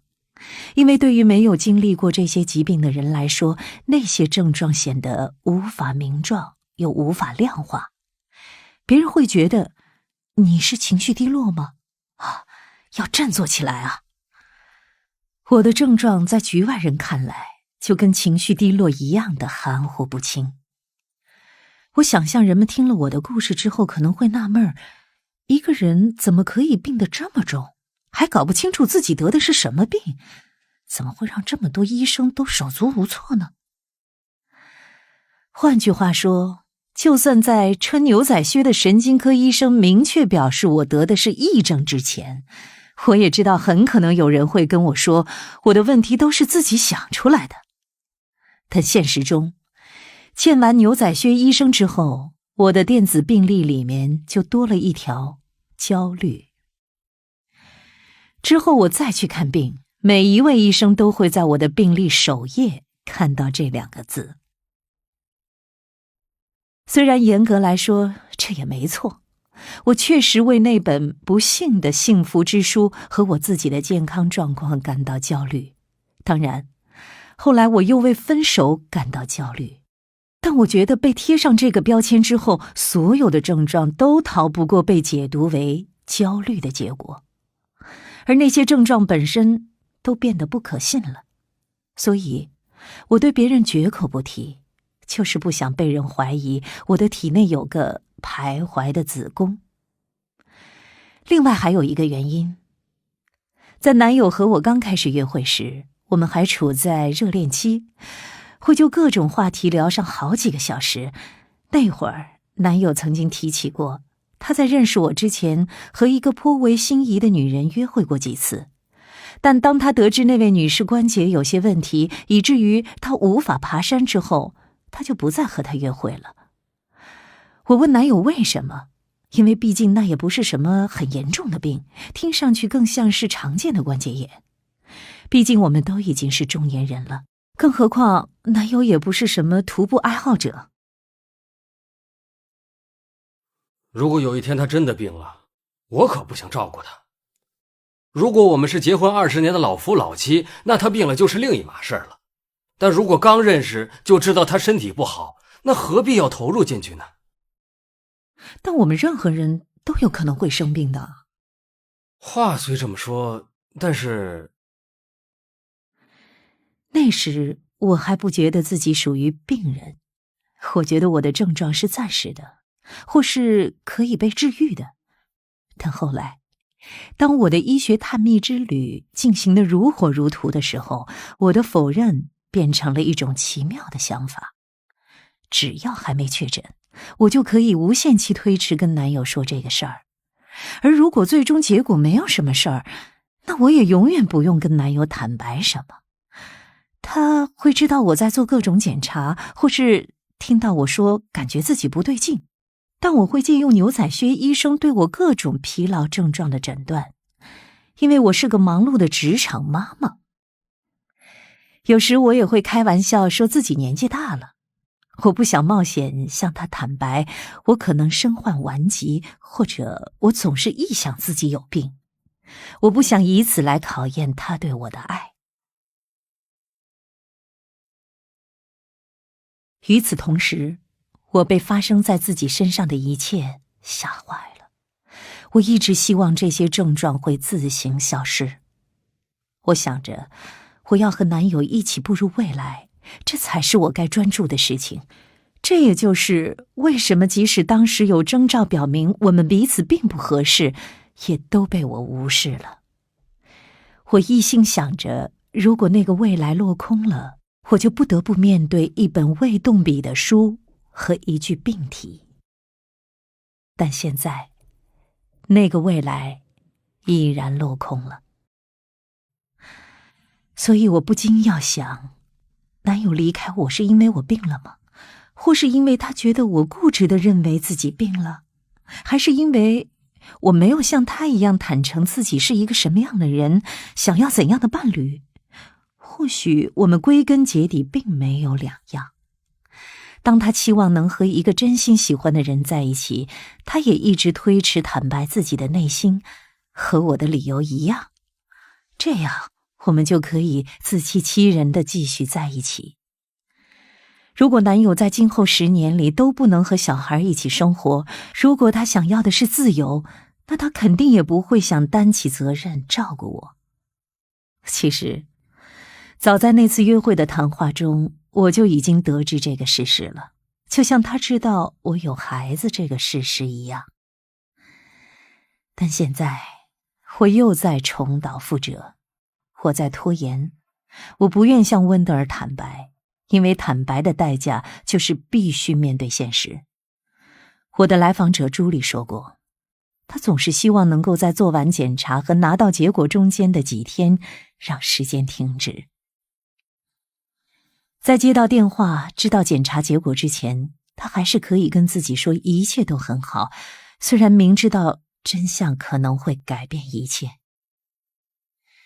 虽然向温德尔医生坦白并不意味着他会像男友那样弃我而去，但他会逼着我直面自己神秘的病症，而不是假装它不存在。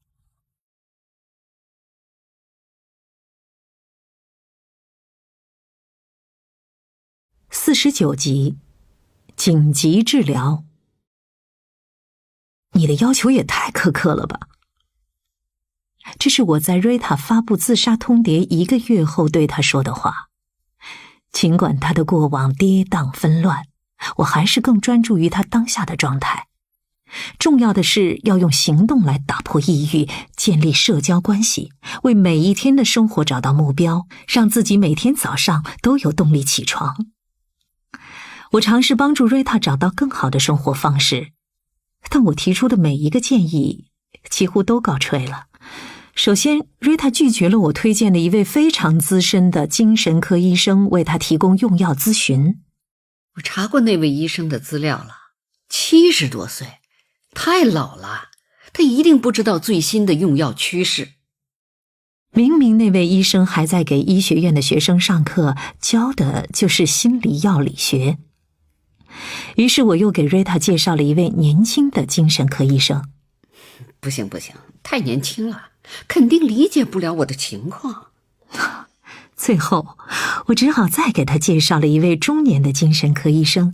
虽然这次他没有提出异议，他表示这位医生是一位很有魅力的男士。不行，我一吃他开的药就昏昏欲睡。后来那位医生修改了处方，但新的药肯定也不知道哪里有问题，我一吃就焦虑。算了，我决定再也不吃药了。与此同时，瑞塔跟我说，他那栋公寓的住户委员会里又多出了一个职位的空缺，于是我鼓励他加入，这样他能更了解邻居们。他却说，还是算了吧，那些有趣的房客可没空参与这个。我曾经和他集思广益，建议他去做义工。既然他对绘画和艺术史有兴趣，或许可以参与艺术界或博物馆的公益活动。但他也想出各种理由拒绝了这些建议。我曾和瑞塔讨论过，虽然他的几个子女已经完全切断了和他的联系，或许他还是可以试着主动联系他们一下。但瑞塔感觉自己无法面对又一次可能失败的尝试。算了吧，我已经够抑郁了。最后，我提议他尝试一下交友软件，结果就让他遇上了八旬大军。这段时间以来，我一直认为更迫在眉睫的不是他的生日自杀大计，而是他在生活中需要切实面对的强烈的痛苦。这种痛苦已经伴随他太久了。当然，其中有一部分环境因素。他有一个孤独的童年，一个暴力的丈夫，一段困苦的中年生活，而且他与人相处时有一些特殊的模式，这也成了他的绊脚石。但我越了解瑞塔，就越觉得还有一些别的原因。我很想为此与他对峙一下。我得出的结论是，即使瑞塔有机会减轻自己的痛苦，他也不会允许自己得到快乐。有些原因令他裹足不前。但突然，他打电话来说需要进行一次紧急治疗。原来瑞塔也有一个秘密没有对我坦白。最近，他的生活中一直有一个男人，而现在他陷入了危机。瑞塔来做紧急治疗时显得焦躁不安，一反常态的衣冠不整。麦伦和我曾经是朋友，我们的友谊是在6个月之前结束的。那时他是我唯一的朋友，虽然我在健身房也有一些点头之交的女性熟人，但是她们都比我年轻啊，没兴趣和我这个老女人做朋友。很多时候我感觉自己被排斥在外，就像大多数时候一样是个隐形人。但麦伦注意到了我。去年年初，当麦伦迈入65岁的时候，他从东海岸搬到了我住的那栋公寓里。3年前，他妻子过世了，他们结婚接近40年，他几个孩子都住在洛杉矶，是他们鼓励麦伦搬到西海岸来的。我们是在大楼公共区域的信箱前偶遇的。当时麦伦正在翻看一些宣传本地活动的传单，我一直觉得这就是垃圾邮件，从来都是直接扔掉。那天也是，我直接塞进了垃圾桶。然后麦伦看到，他突然跟我搭话说，自己刚来到这个新的城市，所以想看看附近有没有什么活动。我就拽过他的传单看了一下，正好讲的是麦伦农夫市集。我告诉他，这个就在附近，离公寓也就几个街区。当时麦伦说，太好了，你可以和我一起去吗？这样我就不会迷路了。我立刻拒绝他说，我没兴趣跟别人约会。结果麦伦说，这不算是要跟你约会。他说，我当时几乎想找个地缝钻进去。当然了，麦伦怎么可能对我感兴趣呢？我穿着宽大的运动裤， T 恤上还有破洞，头发很油腻，就是一个抑郁症患者多日没洗的油头。悲伤让我的脸显得下垂。如果说有什么东西吸引了 Melon， 我相信一定是瑞塔手中的邮件，一份当代艺术博物馆的宣传册，一期《纽约客》，还有一本有关桥梁的杂志。很显然，他俩有相似的兴趣爱好。Melon 在努力适应新的城市，而瑞塔又刚好和他的年纪差不多。他说，或许瑞塔可以介绍他认识一些新的朋友，使他重新开始社交生活。显然，他不知道瑞塔是一个没有朋友的隐士。在农夫市集上，他们谈论了旧电影、瑞塔的画作、麦伦的家庭，还有关于桥梁的话题。在接下来的几个月里，麦伦和瑞塔简直形影不离。他们一起散步，一起参观博物馆，还去听了几个讲座，尝了几家新的馆子。但大多数时候，他们俩就是在 Melon 家煮饭，然后坐在沙发上看电影，一边看电影一边聊天。当 Melon 要去参加他孙子的命名仪式时，他们会一起去逛商场，然后 Rita 会用她的审美眼光替 Melon 挑选最合适的衣服。有时 Rita 自己去逛商场，如果看到一件合适 Melon 的衣服，也会顺便替他买回来。他会帮他装点家居，而 Melon 也会帮 Rita 在墙上钉上抗震挂钩来悬挂他的画作。而 Melon 还是 Rita 的私人技术支持。如果 Rita 的电脑死机了，或是找不到 WiFi 信号了，只要一通电话， Melon 就会及时赶到。他们并没有在约会，但他们大部分时间都一起度过。虽然 Rita 一开始认识 Melon 时觉得他只能算是长得还行，超过50岁的男人在 Rita 眼里少有称得上帅的。但有一天，当 Melon 给 Rita 看他孙子孙女的照片时， Rita 的心却有些荡漾了。我一开始以为自己是在嫉妒他和家庭成员的亲密关系，但我无法否认，我感觉到的是另一些东西。尽管我一直在尽量不去想它，但那个感受还是越来越明显。老实说，从我们第一次在信箱旁尴尬的邂逅之后，我就知道自己和 Melon 将展开一段柏拉图式的关系。6个月过去了，我们实际上就像在约会一样。我考虑过要跟 Melon 聊聊这件事，我告诉自己必须这么做，因为我不能忍受两人紧挨着坐在沙发上，手中拿着酒杯，电视屏幕在黑暗中忽明忽暗。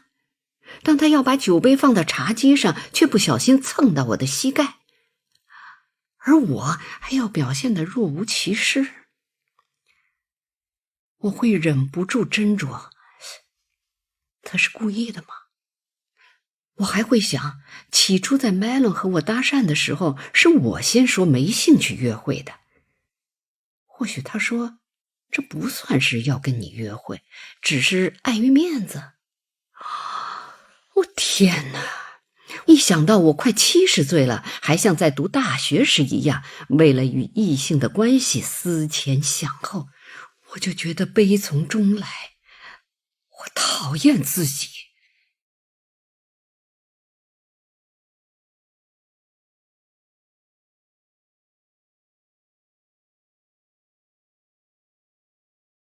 50集，瑞塔的拒绝。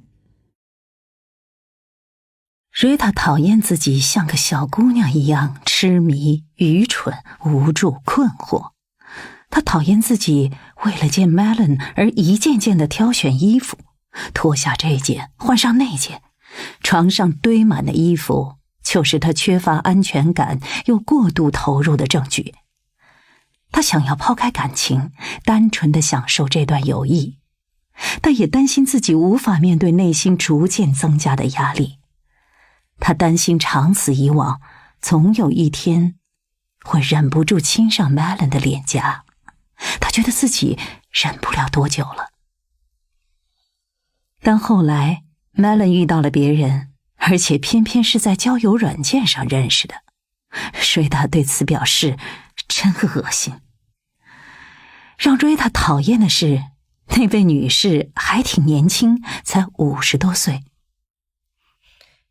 她叫什么来着？曼迪、布兰迪、珊迪，还是凯蒂？我记不住，反正就是这类平淡无奇的名字。反正最后那个音是迪。没关系，我不需要记住。她年轻漂亮嘛。我只知道 Melon 从此消失了，就像流星飞过一般，在我的生活里留下了一个陨石坑。对，其实是这个原因让我走过来找你的，并且跟你说，如果在70岁生日之前生活没有任何改善的话，就了断自己的生命。瑞塔抬起头看着我，似乎她的故事已经讲完了。我觉得有趣的是，虽然 Melon 是触动他来治疗的诱因，但他之前竟然未曾提起过这个人。我也很好奇，为什么他现在告诉我这些，又为什么突然在今天需要这次紧急治疗。等一下，还有后续。当 Melon 在和什么迪女士约会的时候，我还是会在健身房遇到她。她游泳，我做有氧操，但我们开车去的时候不在同路，因为 Melon 现在常去那个人的家里过夜。下午时，他们也会在信箱旁相遇。Melon 会尝试和瑞塔聊天，但瑞塔总是对他很冷淡。Melon 邀请瑞塔加入他们这栋公寓的住户委员会，但瑞塔断然拒绝了。有一次，瑞塔正要出门去做心理治疗的时候，在电梯里遇到了 Melon。Melon 称赞她的打扮。瑞塔来做心理治疗的时候，总是把自己打扮得漂漂亮亮的，这算是她每周一次的外出活动。Melon 说：“你今天看上去很美。”瑞塔却只冷冷地回了一句谢谢，然后全程在电梯里都目不斜视地望着前方。夜里，他不再迈出公寓一步，哪怕是那晚吃了很腥气的鱼，也不出去倒垃圾，就怕会遇到什么 Mandy 还是 Blandy 或是 Shandy 的和 Melon 走在一起。他确实撞见过他们几次，两个人手挽着手，或是在说笑，更甚者则是在接吻。天哪，他们真恶心！但是算了，爱是痛苦的，所以何必呢？但这些都是 Melon 分手之前的事了。那天 Melon 在健身房的停车场拦下了瑞塔。在那之前有好几周时间，瑞塔都直接把 Melon 的电话转到语音信箱，也不回他的短信。Melon 留言问：“我们可以谈谈吗？”瑞塔转手就把留言删了。昨天他俩在阳光明媚的健身房停车场里面对面的时候，瑞塔发现 Melon 看上去好像老了一些。Melon 告诉瑞塔，有些事他很早就想对他说了，但他解释说，自己也是直到和 Landy 交往3个月之后才意识到这些事。Melon 意识到的是，他想念瑞塔，深深地想念着他。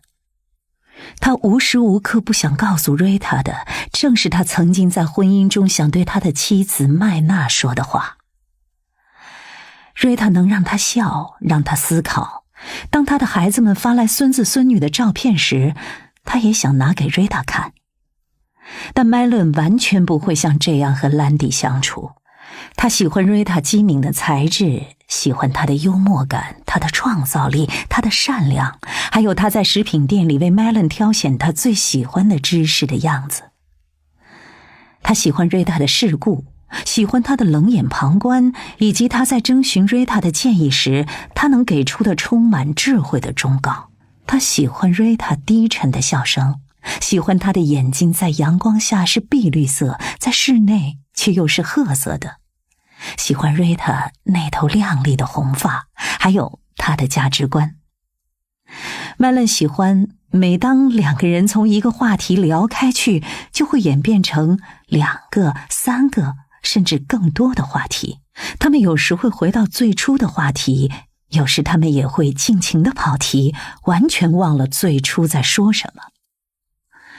瑞塔的画作和雕塑让他的心为之震撼。Melon 对瑞塔充满了好奇，他想要进一步了解瑞塔的孩子、瑞塔的家庭、瑞塔的生活和他本人。他希望能够让瑞塔敞开心扉，他想知道为什么瑞塔像一个谜，极少透露自己的过往。还有 Melon 觉得瑞塔很漂亮，简直令人惊艳。但瑞塔能不能再别穿那些像抹布一样的 T 恤了？ Melon 和瑞塔站在健身房的停车场里。Melon 这一番不带任何喘息的肺腑之言，让瑞塔感到眩晕、不安，还有气愤。我可没兴趣来为你填补空虚，就因为你和那个不知道叫什么名字的金发女郎分手了，或者你想念你妻子，无法忍受孤独。你觉得事情是这样的吗？当然，就是这样的。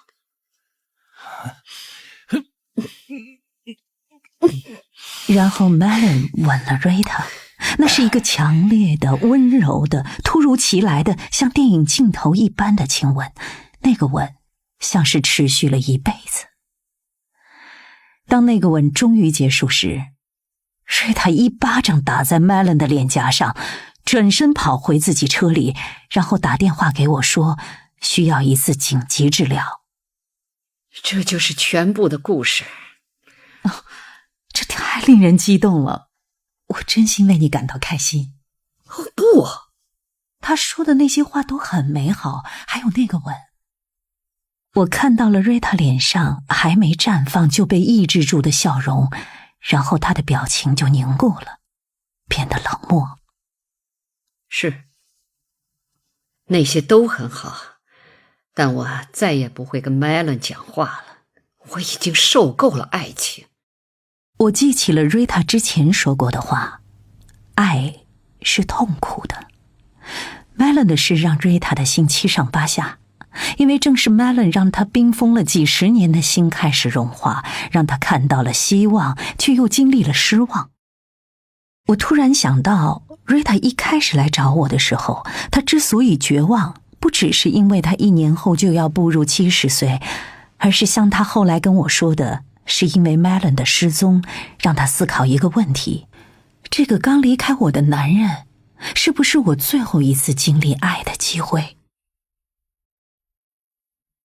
就像我第一次去见温德尔医生时思考的问题一样，他是不是觉得错过了自己的末班车？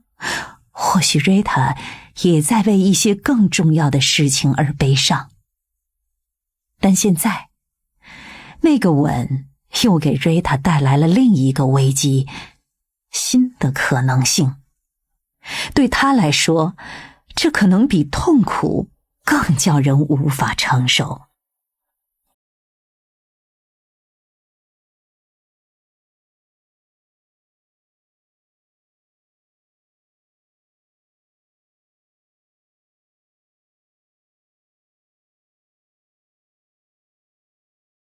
第51集，因果报应。夏洛特今天迟到了，因为当他把车子从停车场里开出来的时候，被一辆车给撞了。虽然只是个小擦撞，人也没受伤，但夏洛特说，撞击导致杯架里滚烫的咖啡都洒到了他的笔记本电脑上，里面有他为明天开会准备的讲演报告，而这份文件他没有另外备份。你觉得我应该跟同事们说明一下这个意外吗？还是应该连夜赶工把文件重新做好？我希望能把这件事做好，不希望让别人觉得我不靠谱。上星期，夏洛特在健身房里不小心把一个哑铃砸到了自己的脚趾上，那些淤青越来越严重，到现在还是很疼。你觉得我是不是应该去拍个 X 光片？再早些时候，大学里他最敬爱的一位教授在一次露营中遇到事故意外身亡了。那时夏洛特问我，你说是不是就算会惹老板生气，我还是应该飞去参加葬礼？再早些时候，他还被人偷走了钱包，只好花了好几天的时间采取各种措施，防止有人冒用他的身份。我是不是应该从现在开始把驾照锁在副驾驶座前面的储物格里？夏洛特坚信他是在经历一轮因果报应的打击，似乎每隔1个礼拜都会出现一些新的问题，例如交通违规，与转租人之间发生小摩擦。我起初还为他感到难过，并试图帮助他应对这些问题，但渐渐的，我意识到我们根本没有在进行任何治疗。我们怎么能这样呢？我们忙着关注一个接一个出现的外部灾难，却忽视了夏洛特生活中真正的问题，内在的危机。有时，给自己加戏可以是一种自我治疗的方式，不管加的是不是苦情戏，都可以让我们不去面对内心正在酝酿的危机，让自己自欺欺人地获得片刻安宁。夏洛特在等着我告诉他该如何处理那份讲演文件，但他现在应该也能猜到，我不会给他任何指令性的建议。我当治疗师以来，感到十分惊讶的一件事就是，人们常常期望由别人来告诉自己该干什么，就好像别人手里有份标准答案似的，又好像我们每天在日常生活中做的这么多的选择，真的是有对错之分。我在自己的文件堆旁边贴了一个字条，上面写着“好为人师的贾博士”，意思就是习惯就一个人的知识或能力范围以外的事情发表见解或提供建议。我以此提醒自己，作为一名心理治疗师，我可以理解别人，帮助他们厘清自己想做的事，但我不能替他们做出人生抉择。刚踏入这一行的时候，我的确偶尔会感到出于善意的压力，要给别人提供一些建议，但后来我意识到，人们其实讨厌被告知应该做什么。虽然人们会重复的、不厌其烦的要你告诉他们该做什么，但一旦你屈从了，给出了建议，他们却不会释怀，而是感到怨恨。而且即使后续发展一切顺利，也无法避免人们心中的怨恨，因为人们最终还是希望在自己的生活中掌控话语权。这也就是为什么儿童从幼年开始就祈求父母让他们自己做决定的原因，然而等他们长大以后，却祈求我剥夺他们自己做决定的自由。有时来访者会默认治疗师心里有答案，但就是不告诉他们，我们就是在故意隐瞒。但我们并不是要让来访者受折磨。我们迟迟不给出答案，不仅因为来访者们其实并不真的想要听到那些答案，还因为来访者常常会曲解自己听到的内容。有时候治疗师会想，我可从来没有建议你要跟你妈妈说这些。最重要的是，我们希望支持来访者独立思考。不过，当我坐在温德尔医生办公室里的时候，我也会把这些都抛到脑后。我会忘记自己在这些年里学习到的有关提供建议的一切知识。来访者提供给你的信息都是透过自带滤镜渲染后呈现的效果。信息的呈现方式会随着时间的推移而改变，时间越久，信息中渲染的成分也就越少。来访者真正的困境和他提供的信息可能完全不同，甚至可能还尚未被提及。来访者有时会试图让你支持他的某个特定的选择，随着你们关系的发展，这一点会变得更为明显。来访者希望别人为自己做决定，那样即使结果不利，他也不用承担责任。我问过温德尔医生以下几个问题：一台冰箱用了10年后坏掉，是正常的吗？我该留着它，还是花钱修理一下呢？你真的要来这儿问我这些人工智能就能替你回答的问题吗？我该给我的儿子选这个学校呢，还是这个学校呢？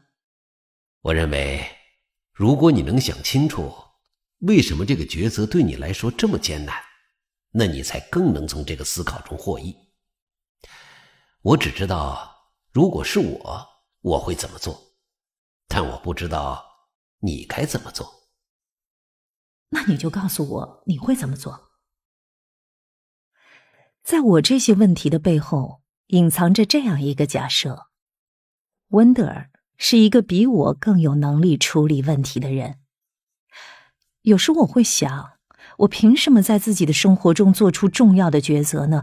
我真的有这个资格吗？每个人在某种程度上都会在内心进行这样的斗争：我要当个孩子还是大人？我要安全还是自由？人们在人生连续的变化中做出的每一个抉择，都基于2个因素的考量：恐惧和爱。治疗师要做的就是努力教你如何区分这2者。夏洛特有一次跟我讲了一个他看到的让他落泪的电视广告。那是个汽车的广告，我不记得是哪个牌子的车了，所以显然这个广告的宣传效果不怎么样。那个广告的场景是在晚上，有一条狗在开车。我们看到那条狗开车驶过一个近郊的住宅区，然后镜头移到车内，后座上坐着一只小狗，小狗在汪汪地叫着，狗妈妈继续开车。他透过后视镜观察小狗，直到小狗在平稳的行驶中睡着了。最后狗妈妈到家了，她把车开上自家的车道，充满爱意地看着熟睡中的小狗。但她刚一熄火，小狗就立刻醒来，又开始吵闹起来。狗妈妈的脸上露出了宠溺的表情，她又继续把车发动起来，开出车道。她打算在附近多转一会儿。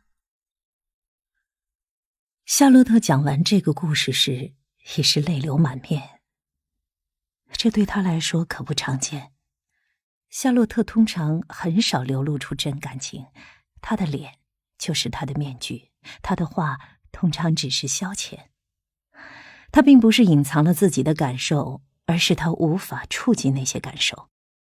像这样的情感盲症有一个专有名称：抒情障碍。他不了解自己的感受，或是无法用语言来表达这种感受。他会用呆板的语气向我讲述他的老板如何表扬了他，我需要深究再深究，才能品味出一丝自豪的感觉。他会用同样的语气向我讲述他大学时受到性侵的经历，他当时在一个派对上喝酒，后来却发现自己在一间陌生的宿舍里一丝不挂地躺在床上。当他复述他和母亲的一段充满争执的谈话，听上去就像是在背诵一段校中誓言。有时候，人们在童年时期所受的管教，会造成他们成年后无法判断自己的情绪。例如，当孩子说“我生气了”，家长会说：“真的吗？就为这么一件小事儿吗？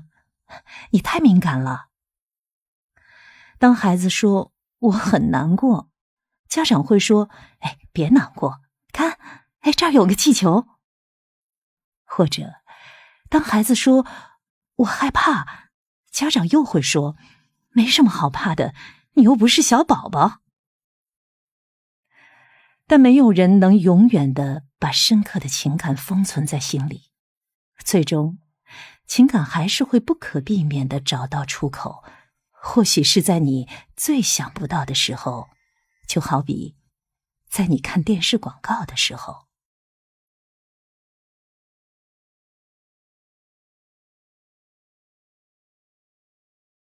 第52集，夏洛特的童年。对于那个汽车广告，夏洛特继续开始哭了起来。我也不知道这个广告为什么让我这么难过。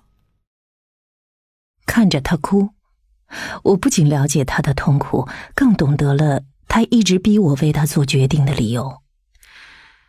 对夏洛特来说，前排的驾驶座上缺少了一位狗妈妈。他的母亲沉浸在抑郁中，总是在深夜的派对上喝得烂醉，回到家后倒头就睡。而他的父亲经常因为出差不在家。父母的生活都一团糟，两个人还会肆无忌惮地争吵，咒骂对方，有时大声到连邻居都上门抱怨。于是夏洛特只能被迫早早地开始扮演成年人的角色，就像是一个不够年龄的无证司机把控着自己人生的方向盘。他很少看到他父母能像他的朋友的父母那样活得像个大人的样子。我的童年里，我总是在自己想，我什么时候该出门去上学？今天有个同学说了些很刻薄的话，我该怎么办呢？我在爸爸的抽屉里找到些禁药，我该怎么办呢？为什么已经半夜了，我妈妈还没回家？我该怎么申请大学？这些问题我都只能自己找答案。我必须自己照顾自己，同时还要照顾弟弟。然而，没有一个孩子会真的想要早当家，所以夏洛特才会希望我能暂时担当他母亲的角色，这也不奇怪。我可以扮演一名正常的家长，平稳的、充满爱心的为他驾驶那辆汽车，让他能体验到那种他从未体验过的被呵护的感受。但为了让我能够胜任这个强者的角色，夏洛特认为一定要把自己塑造成无助的弱者，让我只能看到他的问题，用他的痛苦来召唤我。温德尔有一次也这样形容我对他的所作所为。来访者们常常都会这么做，以确保治疗师不会忘记他们有多痛苦，即使他们偶尔也会提到一些积极的内容。就像夏洛特的生活中也会有好事发生，但我却很少听他提到。即使有，也只是一笔带过，或是等我听说的时候，事情已经过去了好几个月。我开始思考夏洛特用痛苦来召唤我的这个行为，以及他小时候给父母施的苦肉计。不管夏洛特做什么，喝醉也好，逃夜不回家也好，私生活不检点也好，都没有达到他预期的效果。夏洛特的行为就是无声的呼喊，这里出问题了，那里出问题了，快来关注我啊！你们到底能听见我说话吗？但依旧没有回应。现在继咖啡打翻在电脑上的问题之后，夏洛特又在问我该怎么处理和候诊室里那小哥的关系。他已经有好几个星期没有见到他了，那小哥总是带着女友一起来治疗，但今天他又是一个人来的。几分钟前，在候诊室里，那小哥向夏洛特发出约会的邀请，至少夏洛特觉得那是个约会的邀请。他问我今晚要不要一起出去玩，我答应了。我看着夏洛特，心里想，你怎么会觉得这是个明智的决定呢？我当然没有大声说出口，但有时候，不只是在面对夏洛特的时候，当我听到来访者说起他做了或是正要去做的一些自我毁灭性的事情，例如当他大言不惭地要去跟老板聊聊自己真实的感受时，我总是要抑制住冲动，让自己不要喊出来，不，别那么做。但我也不能看着火车即将冲出铁轨，却依然袖手旁观。夏洛特和我预测过他答应去约会之后会有什么后果，但我知道他现在的决定并不是理智思考后的决定。强迫性重复是可怕的洪水猛兽。对夏洛特来说，生活中稳定的状态和随之而来的欢乐是不可靠的，这让他觉得焦虑不安。如果在你小时候，你父亲虽然爱你，但很爱玩，他总是会消失一阵子，又若无其事地回到你身边，然后还是不断重复这样的过程，你就会认为快乐是变化无常的。当你的母亲从抑郁状态中走出来，突然表现得对你的生活感兴趣，做一些别的孩子的母亲也会做的事，你也不敢享受这份快乐，因为以你的经验来看，这一切都不会长久。事实也确实如此，从无例外。所以最好不要指望任何事情都能有一个稳定的状态，最好及时行乐，去跟那个在候诊室里遇到的人一起出去玩，即使知道他可能还有个女朋友，也可能他现在没有女朋友了，不过他和你调情的时候还是有女朋友的。嘿，管他呢。我也不知道他和他女朋友是怎么一回事。你觉得答应和他出去是个不明智的决定吗？你自己是怎么想的？我不知道，有点兴奋，也有点害怕。害怕什么？我也说不清楚。我怕他不喜欢现实中的我，或是自己只是他失恋后的备胎。或许我也害怕他会把事情搞砸，因为他和他女朋友本来就相处的不顺利。我是说，不然他们怎么会一起来接受治疗呢，对吧？又或者，也许他还跟他女朋友在一起，这只是一个朋友间的邀约，是我会错意了。哎呀，那怎么办啊？我以后还得每周在候诊室里见到他。夏洛特，你知道吗？你说起那小哥的样子，让我想起你之前是如何描述自己和父母之间的交流。不是童年时的你，而是作为一个成年人的你在面对父母时的心理状态。你会不断地问自己，一切会顺利吗？他们会管好自己吗？我们会吵架吗？对，我父亲会如期赴约吗？还是会在最后一刻取消约定？我妈妈会在公众场合出洋相吗？我们在一起会开心吗？我会被羞辱吗？我知道这一切。好吧，我决定不去了。但我知道他会去的。当治疗时间快结束时，夏洛特还是以他的仪式来收尾，表示他不敢相信时间过得这么快，然后慢慢地收拾起他的东西，慢悠悠地伸一个懒腰。他慢慢向门口走去，但又在门口停了下来。他常常会这样停下来，问我一个问题，或是跟我说一句他完全可以在治疗过程中跟我说的话。他和约翰都会这样。我们治疗师通常把这个行为称为门把手边的告白。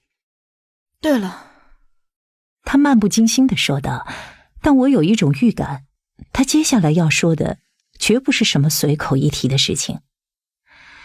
这在来访者中并不少见，整个治疗过程中都在顾左右而言他，直到最后10秒钟才说出一些重要的事情，例如